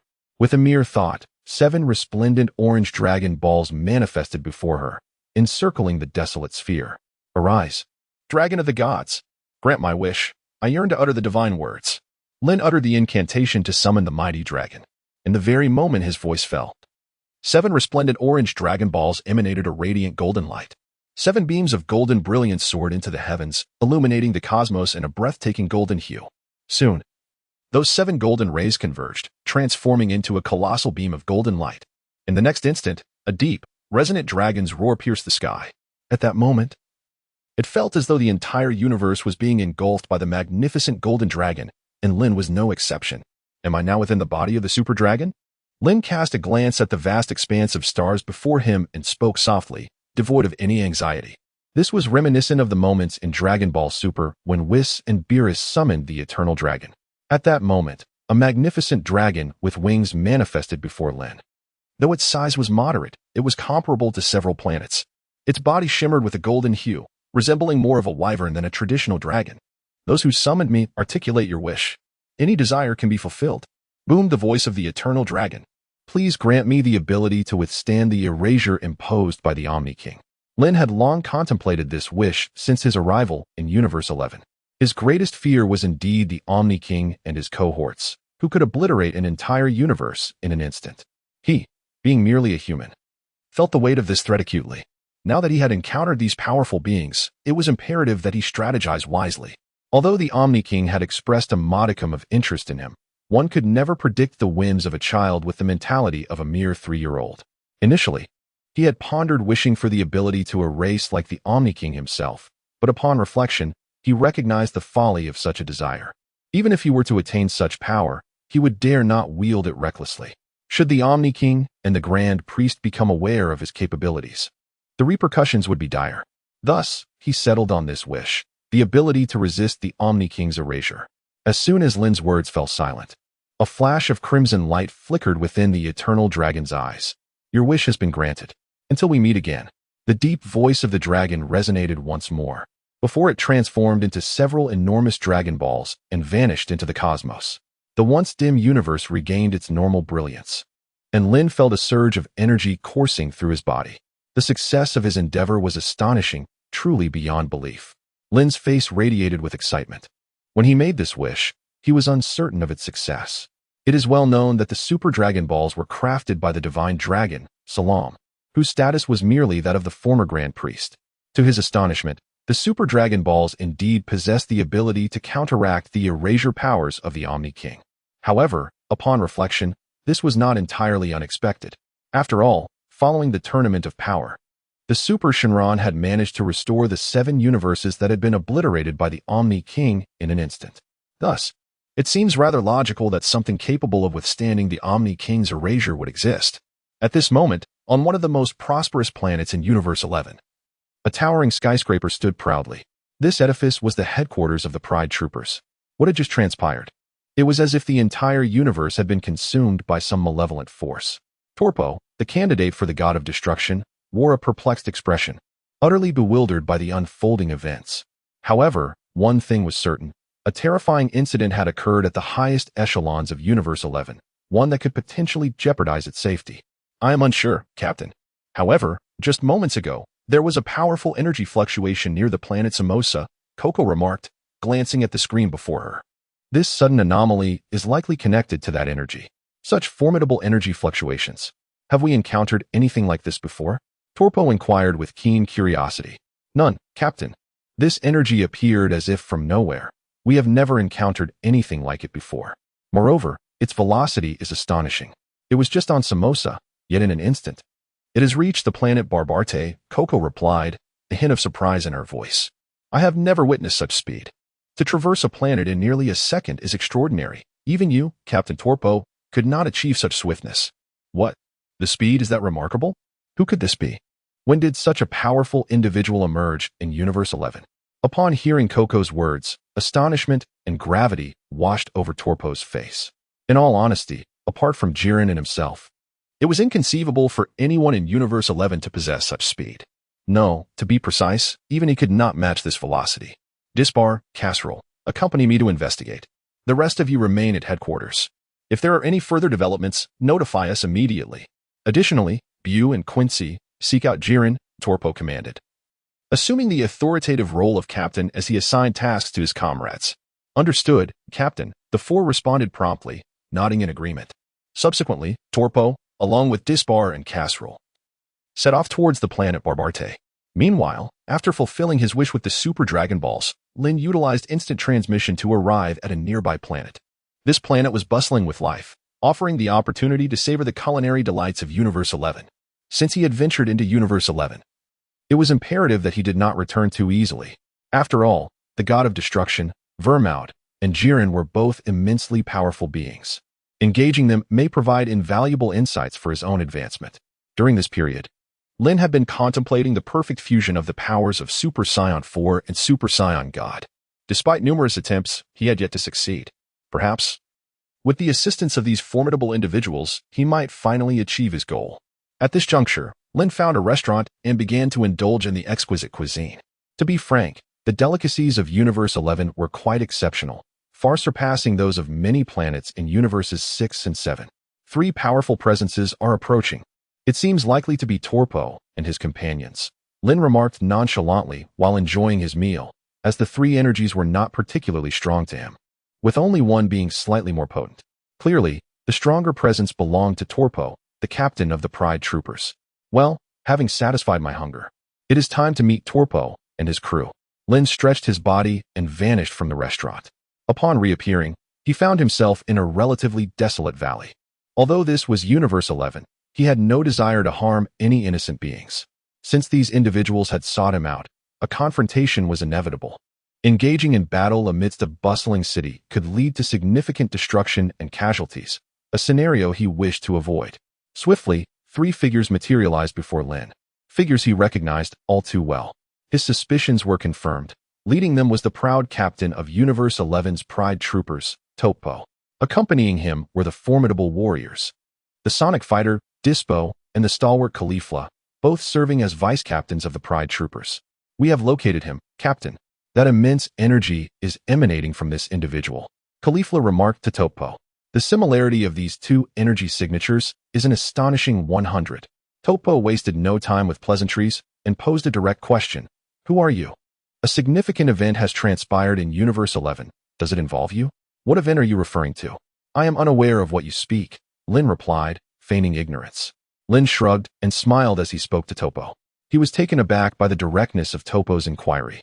Hey, if it were you, you'd better confess quickly. Delaying your admission will only bring you disadvantage. At that moment, a smug voice emerged from behind Toppo, belonging to Dizpo, who spoke with an authoritative tone. It is well known that the Proud Warriors are a formidable force in Universe 11, and few dare to oppose them. To Lin's surprise, the individual before him was utterly lacking in decorum. I suggest you speak politely when addressing me, little rabbit, Lin remarked coolly, observing Dizpo's self-satisfied demeanor. Although Dizpo's abilities were mediocre, he boasted of being the universe's fastest warrior, and his arrogance surpassed even that of Toppo. Such individuals did not sit well with Lin. What? You dare to call me little rabbit, you insolent brat. Do you understand the consequences of your words? Despite his resemblance to a rabbit, Dizpo loathed being addressed in such a manner, especially since it had been ages since anyone dared to call him that. The individual before him was clearly courting disaster. Stand down, Dizpo, Toppo commanded, taking a few steps forward before continuing. Who exactly are you? If I am not mistaken, you do not belong to Universe 11, do you? What were you doing just now? If you are contemplating any actions detrimental to Universe 11, I strongly advise you to abandon that thought. No one is permitted to wreak havoc in Universe 11. Having never sensed this individual's energy before, Toppo was certain he was not from Universe 11. While the average person might lack an understanding of the cosmos, Toppo, as a candidate for the God of Destruction of Universe 11, was acutely aware of its dynamics. Other universes also harbored exceptionally powerful beings. All right, I admit that what transpired earlier was indeed my doing. However, I assure you that it posed no threat to Universe 11. So you need not worry. By the way, doesn't your Proud Warriors team have a member named Jiren? I have heard tales of his formidable strength. I wonder where he is now? Lin was too weary to engage in trivial banter with these individuals. Although Toppo exhibited commendable strength, he failed to pique her interest significantly. Unless he were to transform into a true God of Destruction, perhaps she might find a modicum of enthusiasm in battling him. The fact that he possessed such knowledge about the Proud team and Jiren indicated that he had come well prepared. This revelation heightened Toppo's vigilance. I care not for your intentions. However, I implore you to vacate Universe 11 at once. Should you refuse, we shall not be merciful. Toppo commanded, his gaze icy as he directed his words at Lin. I do apologize, but I am not intimidated by your threats. Lin shrugged and addressed Toppo. His purpose for this visit, aside from summoning the dragon, was to engage in battle with Jiren. With Jiren yet to reveal his true power, how could he possibly depart so easily? Very well, if that is the case. We shall have to escort you out, Toppo. Casserole, Tispro, let us proceed. Toppo commanded Casserole and Tispro. Whoosh, whoosh, whoosh. The three of them instantly launched themselves towards Lin in an attack. Meanwhile, in the realm of the God of Destruction of Universe 11, the God of Destruction, Vermaud, and the angel, Margarita, had already taken note of Lin's presence. How audacious of a mere human from Universe 7 to cause a stir in Universe 11. This fellow truly seems to be courting danger. Vermaud clenched his fist, his tone icy. It is known that he and the God of Destruction of Universe 7 have never been on good terms. Even Beerus would think twice before causing trouble in Universe 11. Who would have thought that a simple human from Universe 7 would possess such audacity? Dear, I suspect that Toppo and the others might not be a match for him. I sense a tremendous energy within him, one that could rival Jiren. Margarita remarked to Vermaud. If that is the case, then let us go and observe, Margarita. It has been far too long since I last left the God of Destruction realm. It would be a good opportunity for a stroll. Vermaud replied in a frigid tone. Very well, dear. Margarita nodded. She then gently tapped her staff, and in an instant, the two transformed into streaks of light, vanishing from the realm of the God of Destruction. Chapter 100, Super Saiyan God vs. Jiren. Lin has ascended to Super Saiyan 4. After all, this Toppo fellow possesses considerable strength, having reached a divine state. Moreover, dealing with this troublesome rabbit, Toppo, proves to be quite challenging. Without transforming into Super Saiyan 4, it would indeed be difficult to overcome them in a timely manner. How could it be? The might of this individual is astonishingly formidable. Even when the three of us join forces, he remains unfazed. As the battle endures, a grave expression has begun to manifest on Toppo's face. It is known that in Universe 11, those who can rival him are truly the pinnacle of power. Yet now, this individual stands against the combined might of the three of us, showing no sign of yielding. Chapter 266. The strength of this individual is undeniably unfathomable. Humph. It seems you are not as impressive as you thought. No matter how powerful you may be, you cannot inflict harm upon me. for I possess the universe's swiftest speed. Toppo incessantly circles around Lin, occasionally launching surprise attacks. Are you certain of that? Do not overestimate your own prowess, little rabbit. Lin's lips curled into a subtle smile. Undeniably, this individual possessed remarkable speed, particularly when confronting opponents of the caliber of Sun Wukong and Vegeta. It was indeed challenging to contend with. However, for Lin himself, the threat was significantly diminished. Boast all you want, but first, keep up with my speed. Toppo's body swayed, and in an instant, countless afterimages emerged. His velocity was astonishingly impressive. Caecilier, let us join forces, 2-4 remarked to Caecilier. Subsequently, both launched their energy wave attacks simultaneously. Justice Flash, Justice Machine Gun. Countless energy orbs hurtled toward Lin. Boom, boom, boom. The energy orbs detonated almost immediately. Just then, a deep voice emanated from Lin. In that fleeting moment, Lin's form vanished from sight. Be careful, that guy has disappeared. 2-4 was the first to react. However, her warning came too late, for Lin had already materialized behind Toppo. Little rabbit, it seems you were completely caught off guard. With no hesitation, Lin delivered a powerful punch to Toppo's back. Wham! Blood gushed from Toppo's mouth.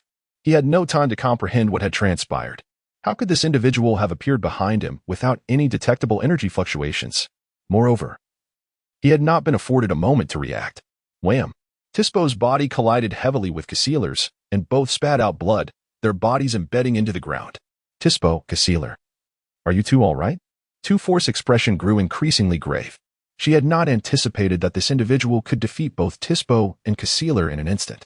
It was worth noting that both were esteemed fighters within Universe 11.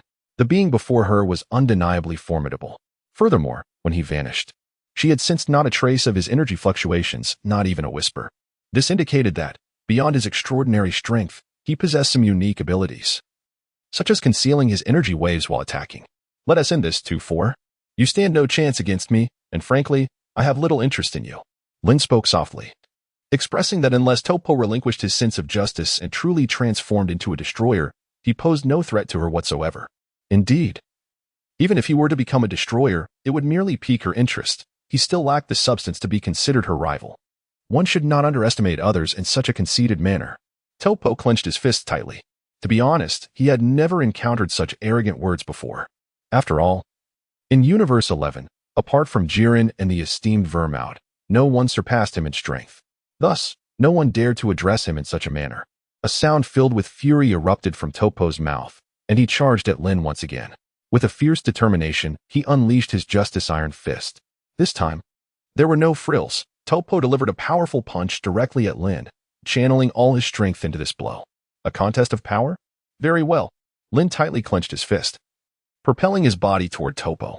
The moment their fists collided, Toppo was sent hurtling away by the sheer force of the blow. A terrifying shockwave radiated outward, akin to a nuclear explosion. Mountains surrounding them crumbled under the pressure, while Toppo and Caecilier were also thrown off balance. Toppo coughed up blood, his complexion paling dramatically, and his body trembled slightly. It was evident that he had not gained any advantage in this confrontation, and he seemed to have sustained considerable injury. How formidable! This rascal had not even exerted his full strength against us. Toppo now knelt on one knee, his expression grim. After all, he had not felt so disheveled in decades. He had not anticipated that a human from an alien universe could possess such terrifying power. 3 distinct presences were rapidly converging towards them, one of which was exceptionally powerful. Was it Jiren? Just then, Lin abruptly gazed towards the horizon, sensing a formidable energy approaching the planet. It was not divine energy. Thus he could ascertain that it was indeed Jiren's. Jiren. Almost simultaneously, Toppo seemed to sense Jiren's presence as well, quickly lifting his head to murmur softly. It was unexpected that Bu and Quince had found Jiren so swiftly. Their arrival was most timely. As long as Jiren came, he would undoubtedly defeat this arrogant fellow swiftly. In less than half a minute, a sound of something piercing the air echoed, and a robust figure appeared before Toppo and the others. Excellent. I did not expect you to arrive so quickly, Jiren, Toppo exclaimed, his spirits lifted. You all appear quite disheveled, to be so thoroughly beaten by a mere human. Jiren coldly glanced at Toppo and Toppo, speaking in a detached tone.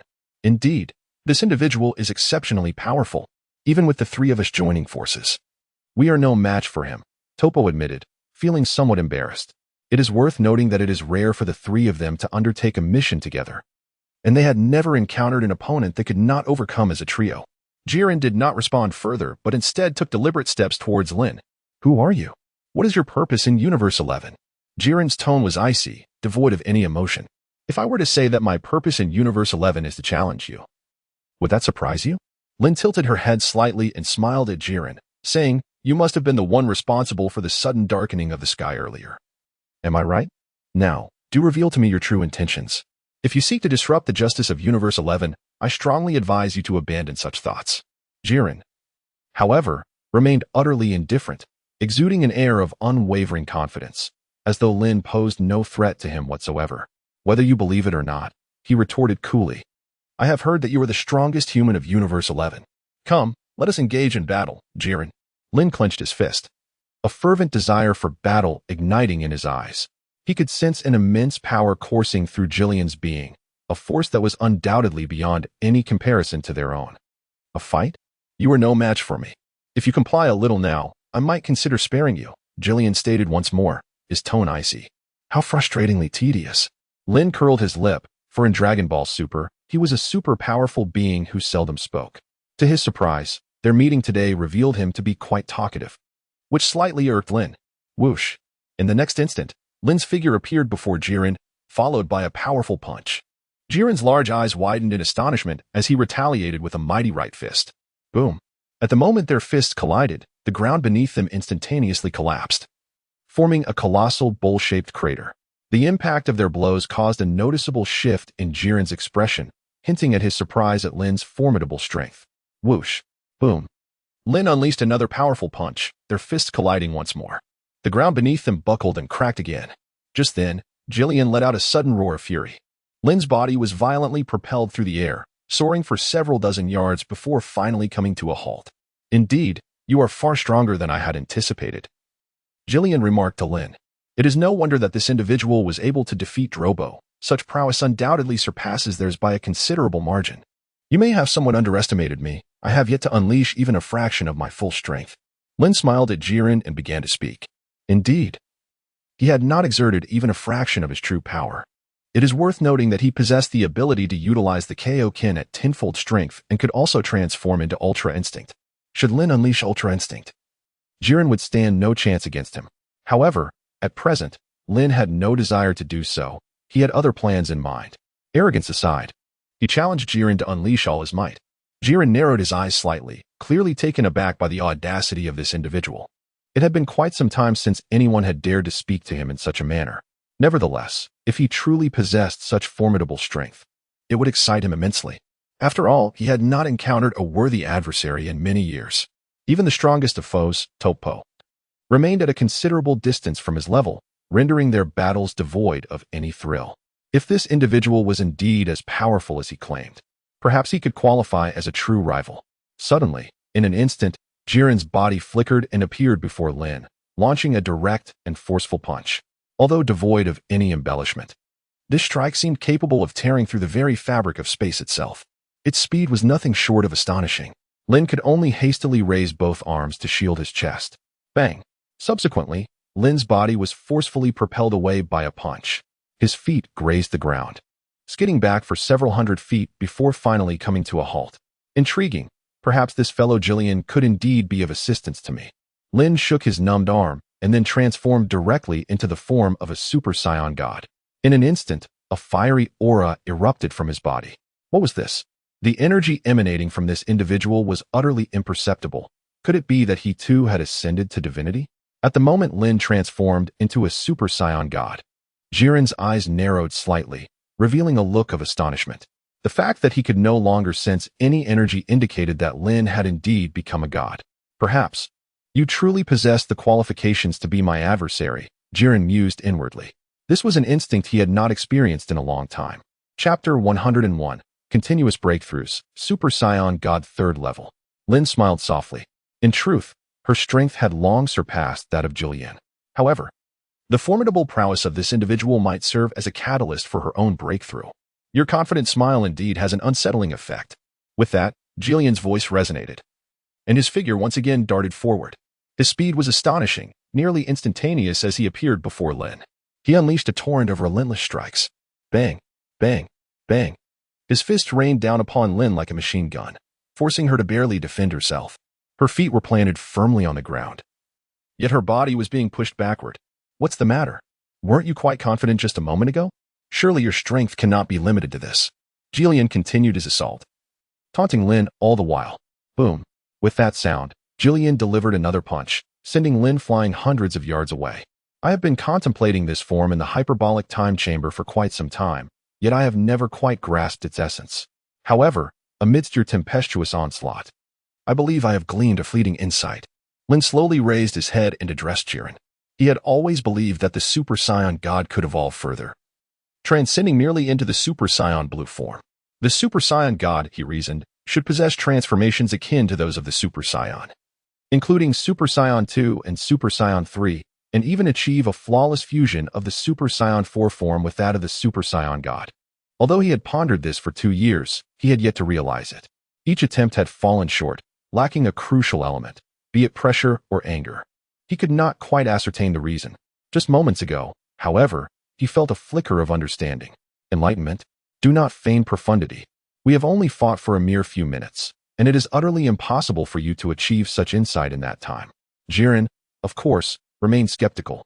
He considered himself a prodigy in training, yet he firmly believed that enlightenment in such a brief span was unattainable. Undeniably, this individual possessed formidable strength and commendable training potential. But to attain insight in such a fleeting moment was simply inconceivable. Do you doubt it? Then observe closely. Lin softly uttered a phrase, then clenched his fists tightly. Huh! A deep growl erupted from his throat in an instant. Thunderous roars. At that moment, the entire planet of Babarut began to tremble violently. Cracks appeared on the ground, and fragments of rock levitated into the air. Crackle! Golden lightning descended from the heavens, relentlessly striking the ground. In that fleeting moment, Lin's divine energy surged rapidly. Whoosh! Waves of golden flames began to swirl around Lin's form. What is happening? Although I could not sense this individual's aura, an unsettling feeling washed over me. Is it possible for him to achieve enlightenment in such a brief span of time? Jiren's expression grew more solemn. While he still found it hard to believe that Lin could break through in such a short time, a genuine unease took root in his heart. Huh! At that moment, Lin let out another furious roar. The fiery spiritual energy surged explosively, like a drawn sword piercing the clouds. Meanwhile, the golden lightning surrounding him intensified, slithering around Lin like serpents. His red hair was swept high, leaving only a strand of crimson bangs dancing before his brow. Has he finally succeeded? Lin clenched his fists, a smile of exhilaration illuminating his face. After 2 years of diligent research, he finally made a breakthrough today, Super Saiyan God 2. At this moment, Lin's eyes were narrowed, showcasing a stark contrast to his previous gaze. His crimson pupils had reverted to their usual size, no longer appearing exaggerated. This individual had undeniably undergone a monumental transformation in aura. It was truly astonishing to realize that such a remarkably gifted human being existed in this world. Jiren could not help but admire Lin. He was indeed stronger than he had anticipated. Moreover, achieving enlightenment merely after a few minutes of battle was something no opponent he had encountered before could accomplish. Come on, Jiren. Lin beckoned to Jiren with a wave of his hand. Yet, he distinctly sensed the divine energy within him surging with even greater intensity and potency. What if you have attained enlightenment? You still cannot hope to be my rival. Jiren scoffed, though he was indeed astonished that this individual could break through during their confrontation. Nevertheless, even with this breakthrough, he remained no match for Jiren. Ultimately, whether one is a worthy opponent can only be determined through the clash of battle. Lin chuckled softly, exclaiming, whoosh. Almost instantaneously, as the sound faded, both figures darted away in perfect unison.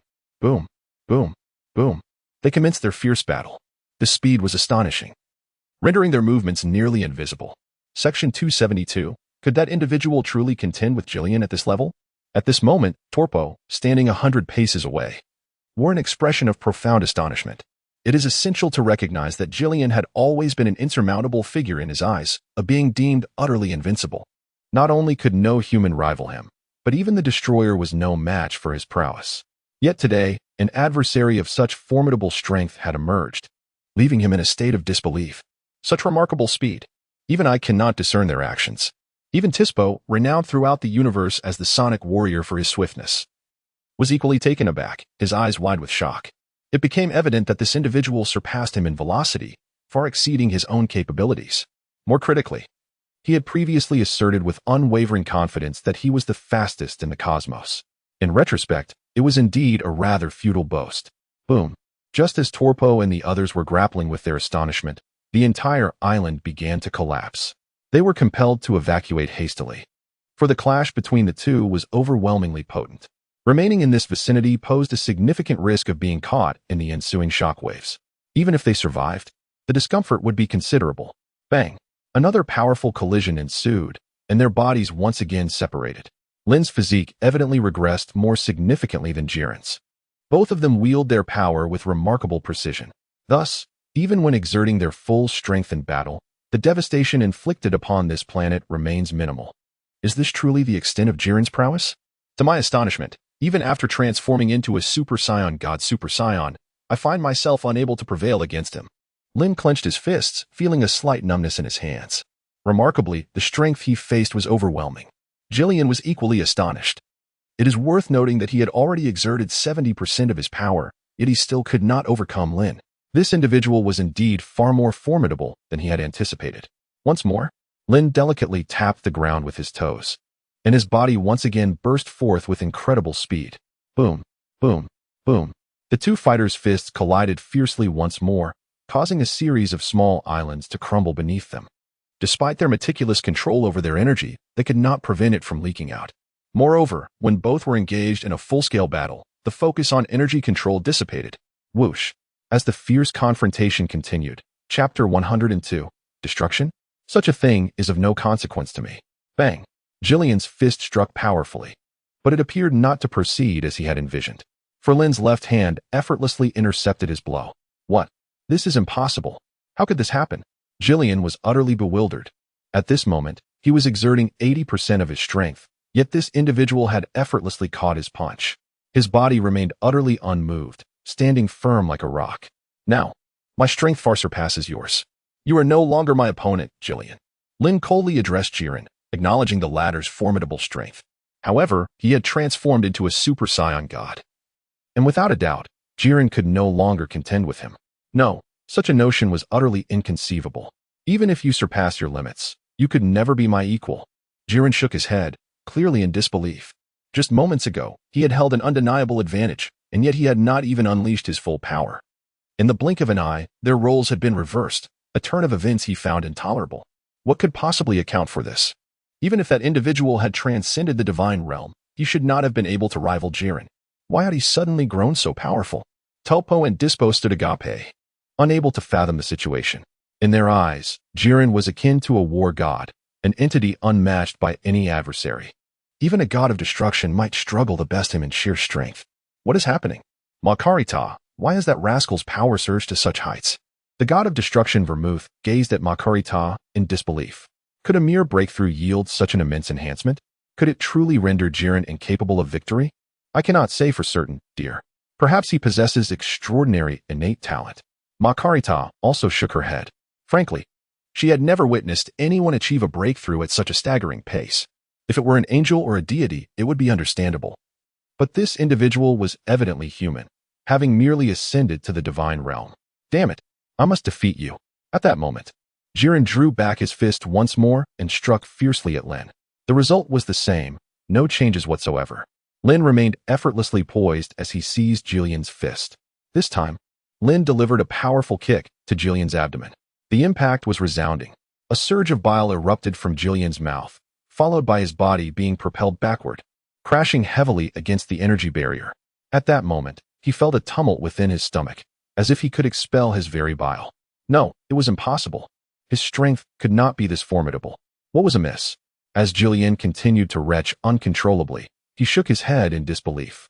To be honest, it had been many years since he had experienced such a sense of defeat. This recollection reminded him of past encounters with monstrous foes, evoking feelings of helplessness and insignificance. You have already lost, Jiren. Your prowess is indeed impressive. However, unfortunate for you, you have encountered me. After sending Jiren flying with a kick, Lin refrained from further assault, standing aside and speaking coolly to Jiren. After transforming into a Super Saiyan God, Lin's power had completely surpassed Jiren's. If Jiren did not unlock his potential and transform into his ultimate form, he would never stand a chance against Lin. No, it cannot be. How could I possibly lose to you? I once vowed never to be defeated again. Jiren's pupils constricted as his enraged roar echoed, with a fierce tremor in his arms. A terrifying crimson energy erupted from within him, significantly elevating his aura once more. Stubborn fool, if you do not know when to concede.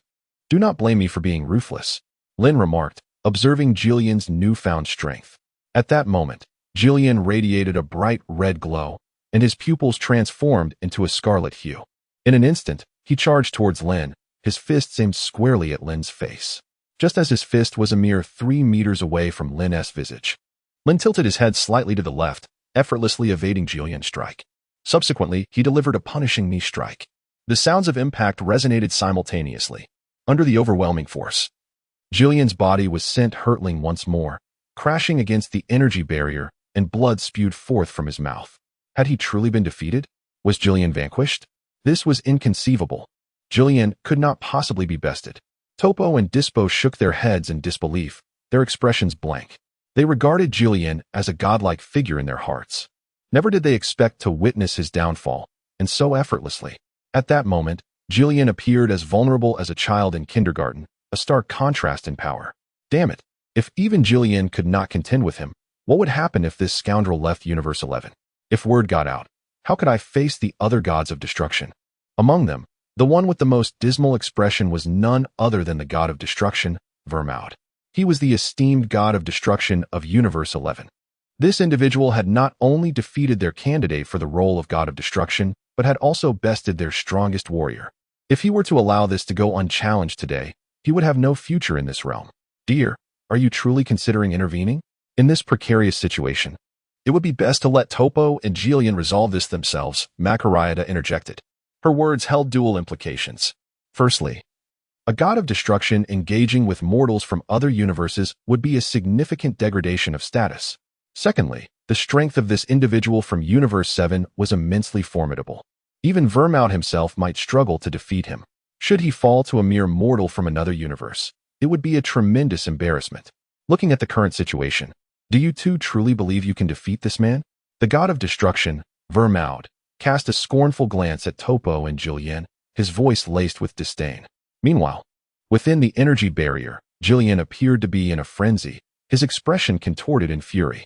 I will not be defeated by you.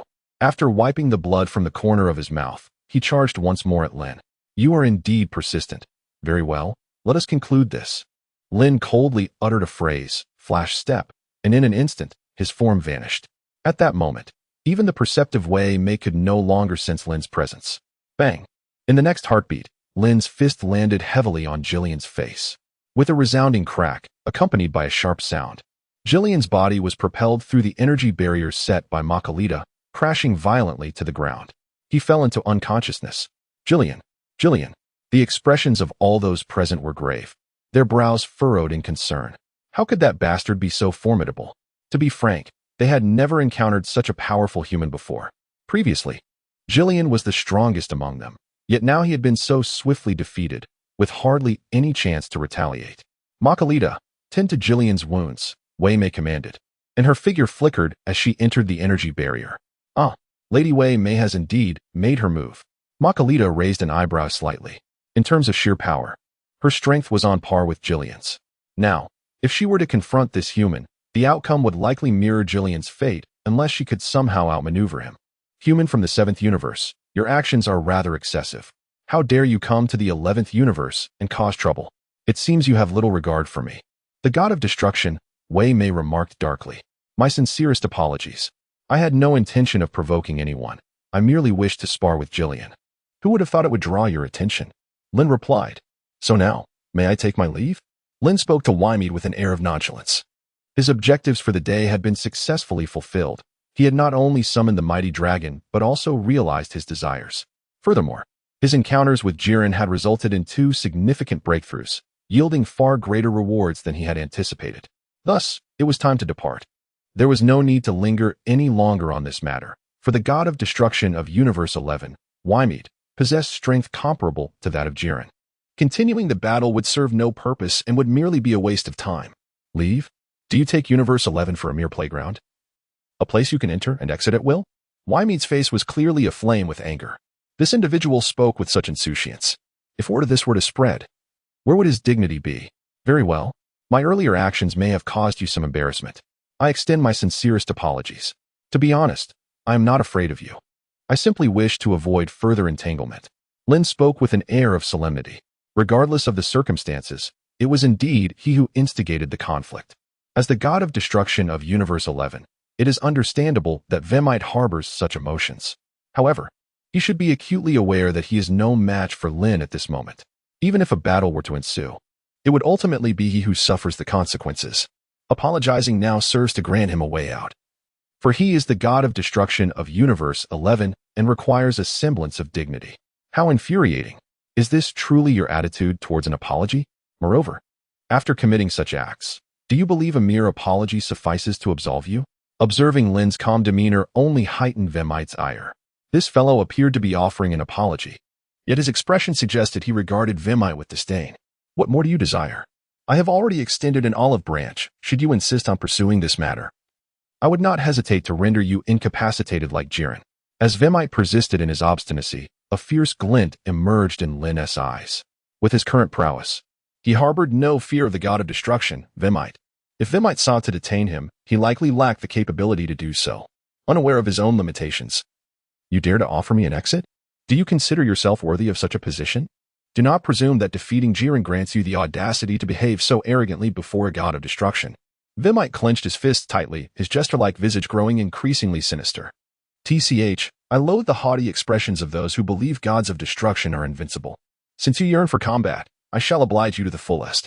However, do not claim I did not provide you with an opportunity. Lin clenched his fist, having lost the desire to engage in battle with Wei. It was a gesture of preserving some dignity for him. However, if this individual insisted on a confrontation, Lin felt compelled to oblige. Battle? You lack the qualification to challenge me in the presence of a destroyer. Regardless of your strength, what does it matter? A chilling smile suddenly graced the icy visage of the destroyer Wei. Destruction, commence. The two cold words escaped his lips as he conjured a violet sphere of destructive energy in his palm. Chapter 277. The Destroyer? To me, merely trash. What? Is Lord Wei truly intent on ending his life? Observing Wei's readiness to unleash destructive energy, Tulo's expression shifted dramatically. It was crucial to note that although this human had defeated them, he was certainly not deserving of death. To his astonishment, Lord Wei was poised to kill him. Do not slay him. I must defeat him fairly. Lin En, having nearly regained his strength, shouted fervently towards Wei. Should this adversary be killed? Finding another opponent of such formidable prowess would be exceedingly difficult. Nevertheless, it was evident that Wei had no intention of heeding their pleas. Whoosh. The violet destructive energy was instantly hurled towards Lin. Destructive energy? I sincerely apologize, but such a thing holds no power over me. Lin's expression remained serene as the destructive energy surged toward him. With a swift motion, he countered, sending the destructive force hurtling away. The moment it made contact with the energy barrier, it vanished without a trace. It was evident that the energy barrier conjured by Makurita was more than capable of withstanding the destructive energy. What was happening? That scoundrel had actually deflected my destructive energy. Witnessing his destructive energy so effortlessly dismissed by Lin, the face of the god of destruction, Wei, was instantly etched with disbelief. It is widely known that destructive energy is among the most potent forces in the universe, capable of obliterating all existence. Yet, how could this individual so casually disregard his destruction? What transpired? He seemed utterly unfazed by the destructive energy. What manner of creature was he? Not only Wei, but even Troop and Jiren displayed similar expressions of astonishment. It is important to note that while Jiren possessed formidable strength, rivaling that of a god of destruction, he could never dismiss destructive energy. Yet, this individual before them clearly held it in disdain. Remarkable. This human from the 7th universe truly stands apart. It appears that destructive energy has no effect on him whatsoever. But why would such a phenomenon occur? Could it be that his very being harbors destructive energy? Even the angel Makurita found this utterly astonishing. It must be noted that destructive energy is the exclusive domain of the gods of destruction. Even a candidate for the role cannot wield such power unless they ascend to the status of a true god of destruction. This left her utterly baffled. Who are you? Why can you disregard my destruction? You are certainly no ordinary human. The god of destruction, Waymede, could not suppress his curiosity. It is well known that no one in the universe can withstand destruction. Did you not already realize this? You are merely an ordinary human of the 7th universe. I had already extended an olive branch to you moments ago, yet you chose to reject it. Lin replied softly. Whoosh. In an instant, Lin's form vanished without a trace. When she reappeared, it was right before the face of the destroyer, Waymede. Without any flourish, she unleashed a powerful punch directly aimed at Waymade's jester-like visage. Section 278. Such swiftness as her fist grew larger in Waymade's line of sight, terror instantly etched itself across his face. However, Lin's speed was simply too formidable. He had no time to react whatsoever. Bang! With a resounding impact, her fist, akin to a sandbag, collided with Waymade's face. Whoosh!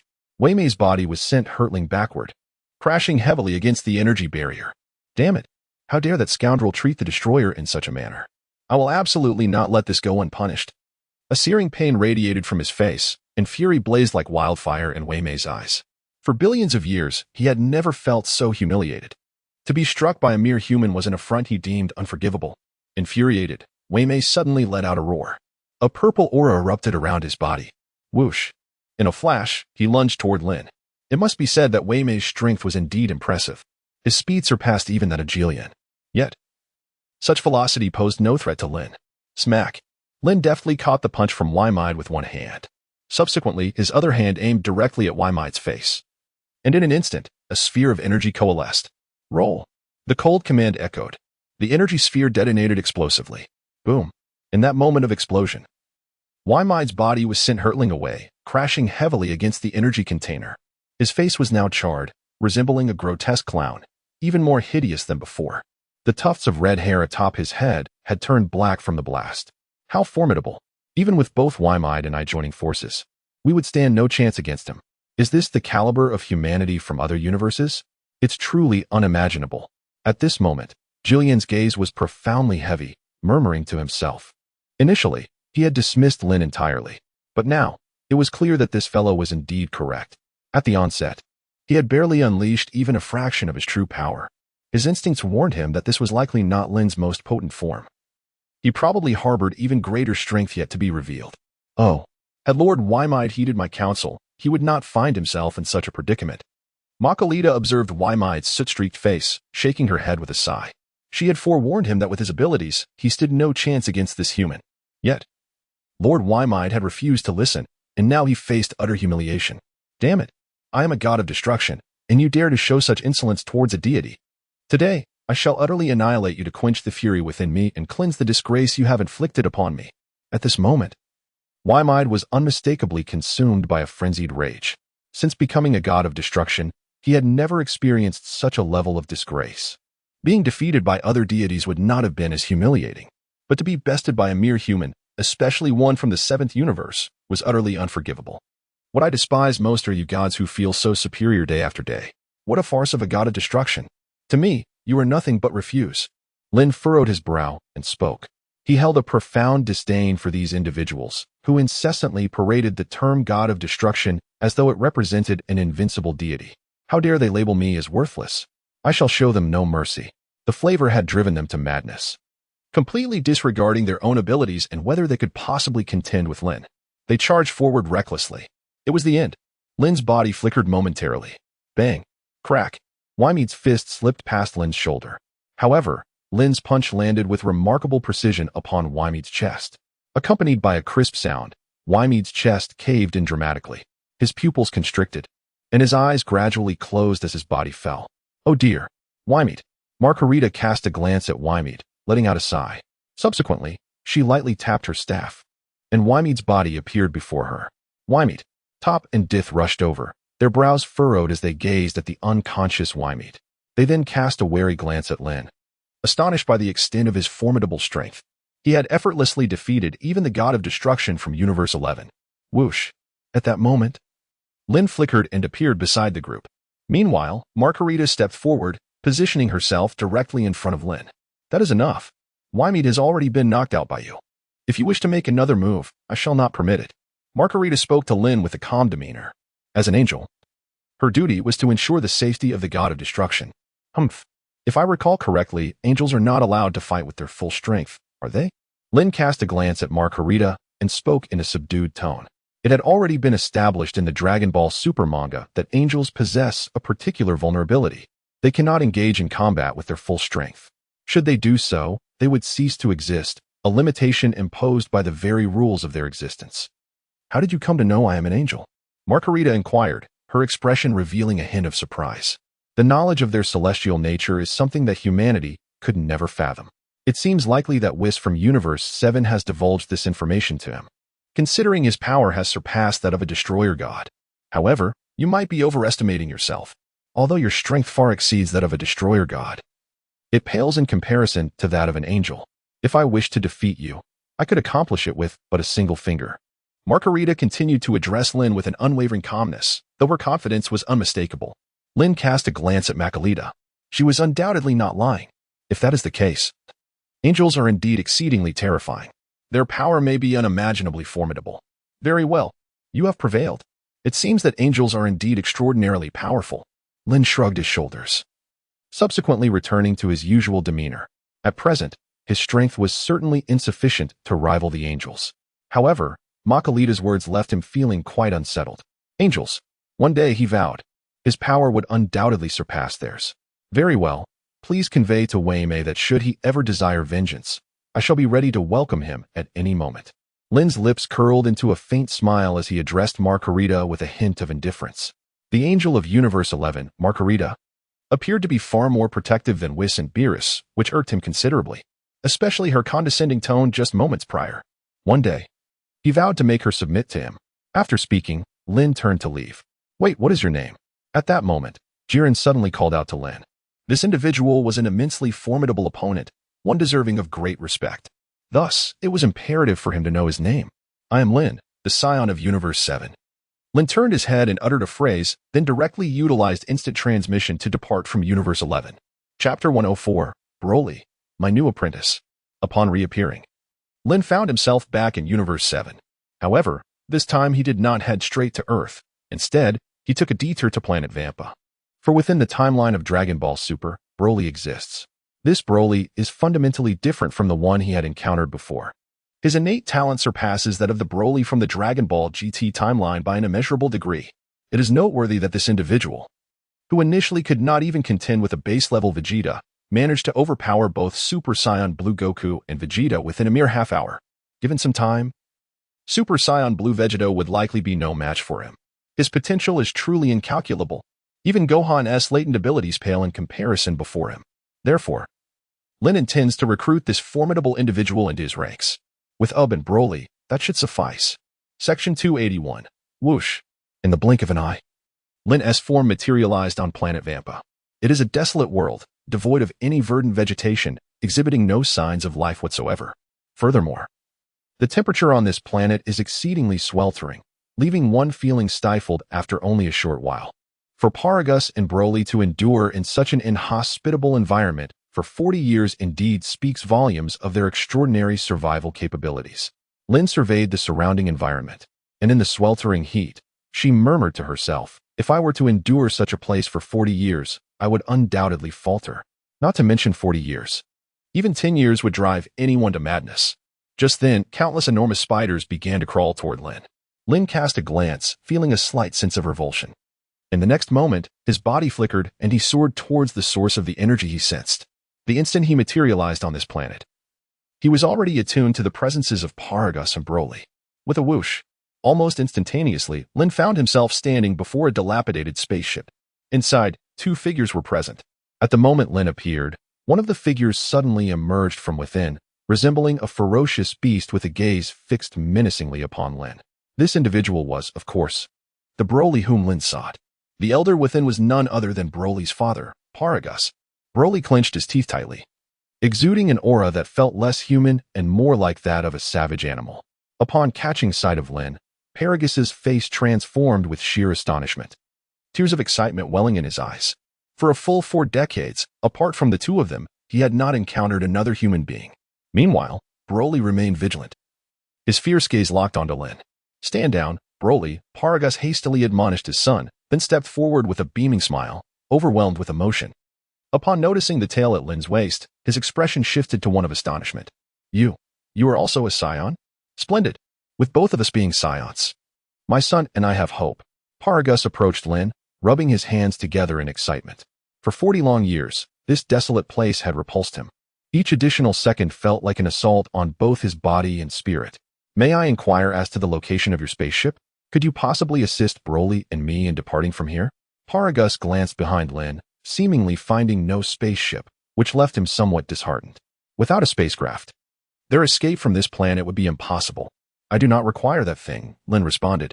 Lin cast a glance at Paragus and spoke. In truth, he harbored no fondness for this individual. Although he was the father of Broly, it appeared that he had merely been exploiting the innocent-hearted Broly for his own vendetta. So, how do we escape this place? Paragus inquired once more.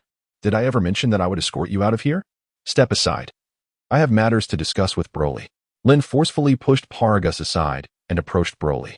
Broly, would you care to leave this place with me?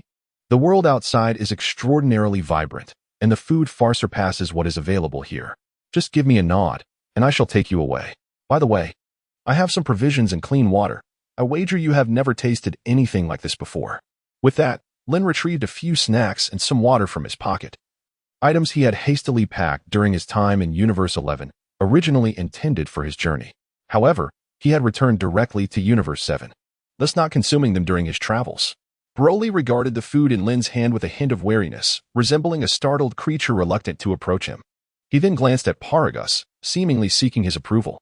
Paragus could only nod in response. Subsequently, Broly snatched the food and began to devour it eagerly. It appeared that in order to take Broly away, one would inevitably have to accommodate that old rascal, Paragus. Lin glanced at Broly, contemplating. In just a few seconds, Broly had devoured the food in his hands.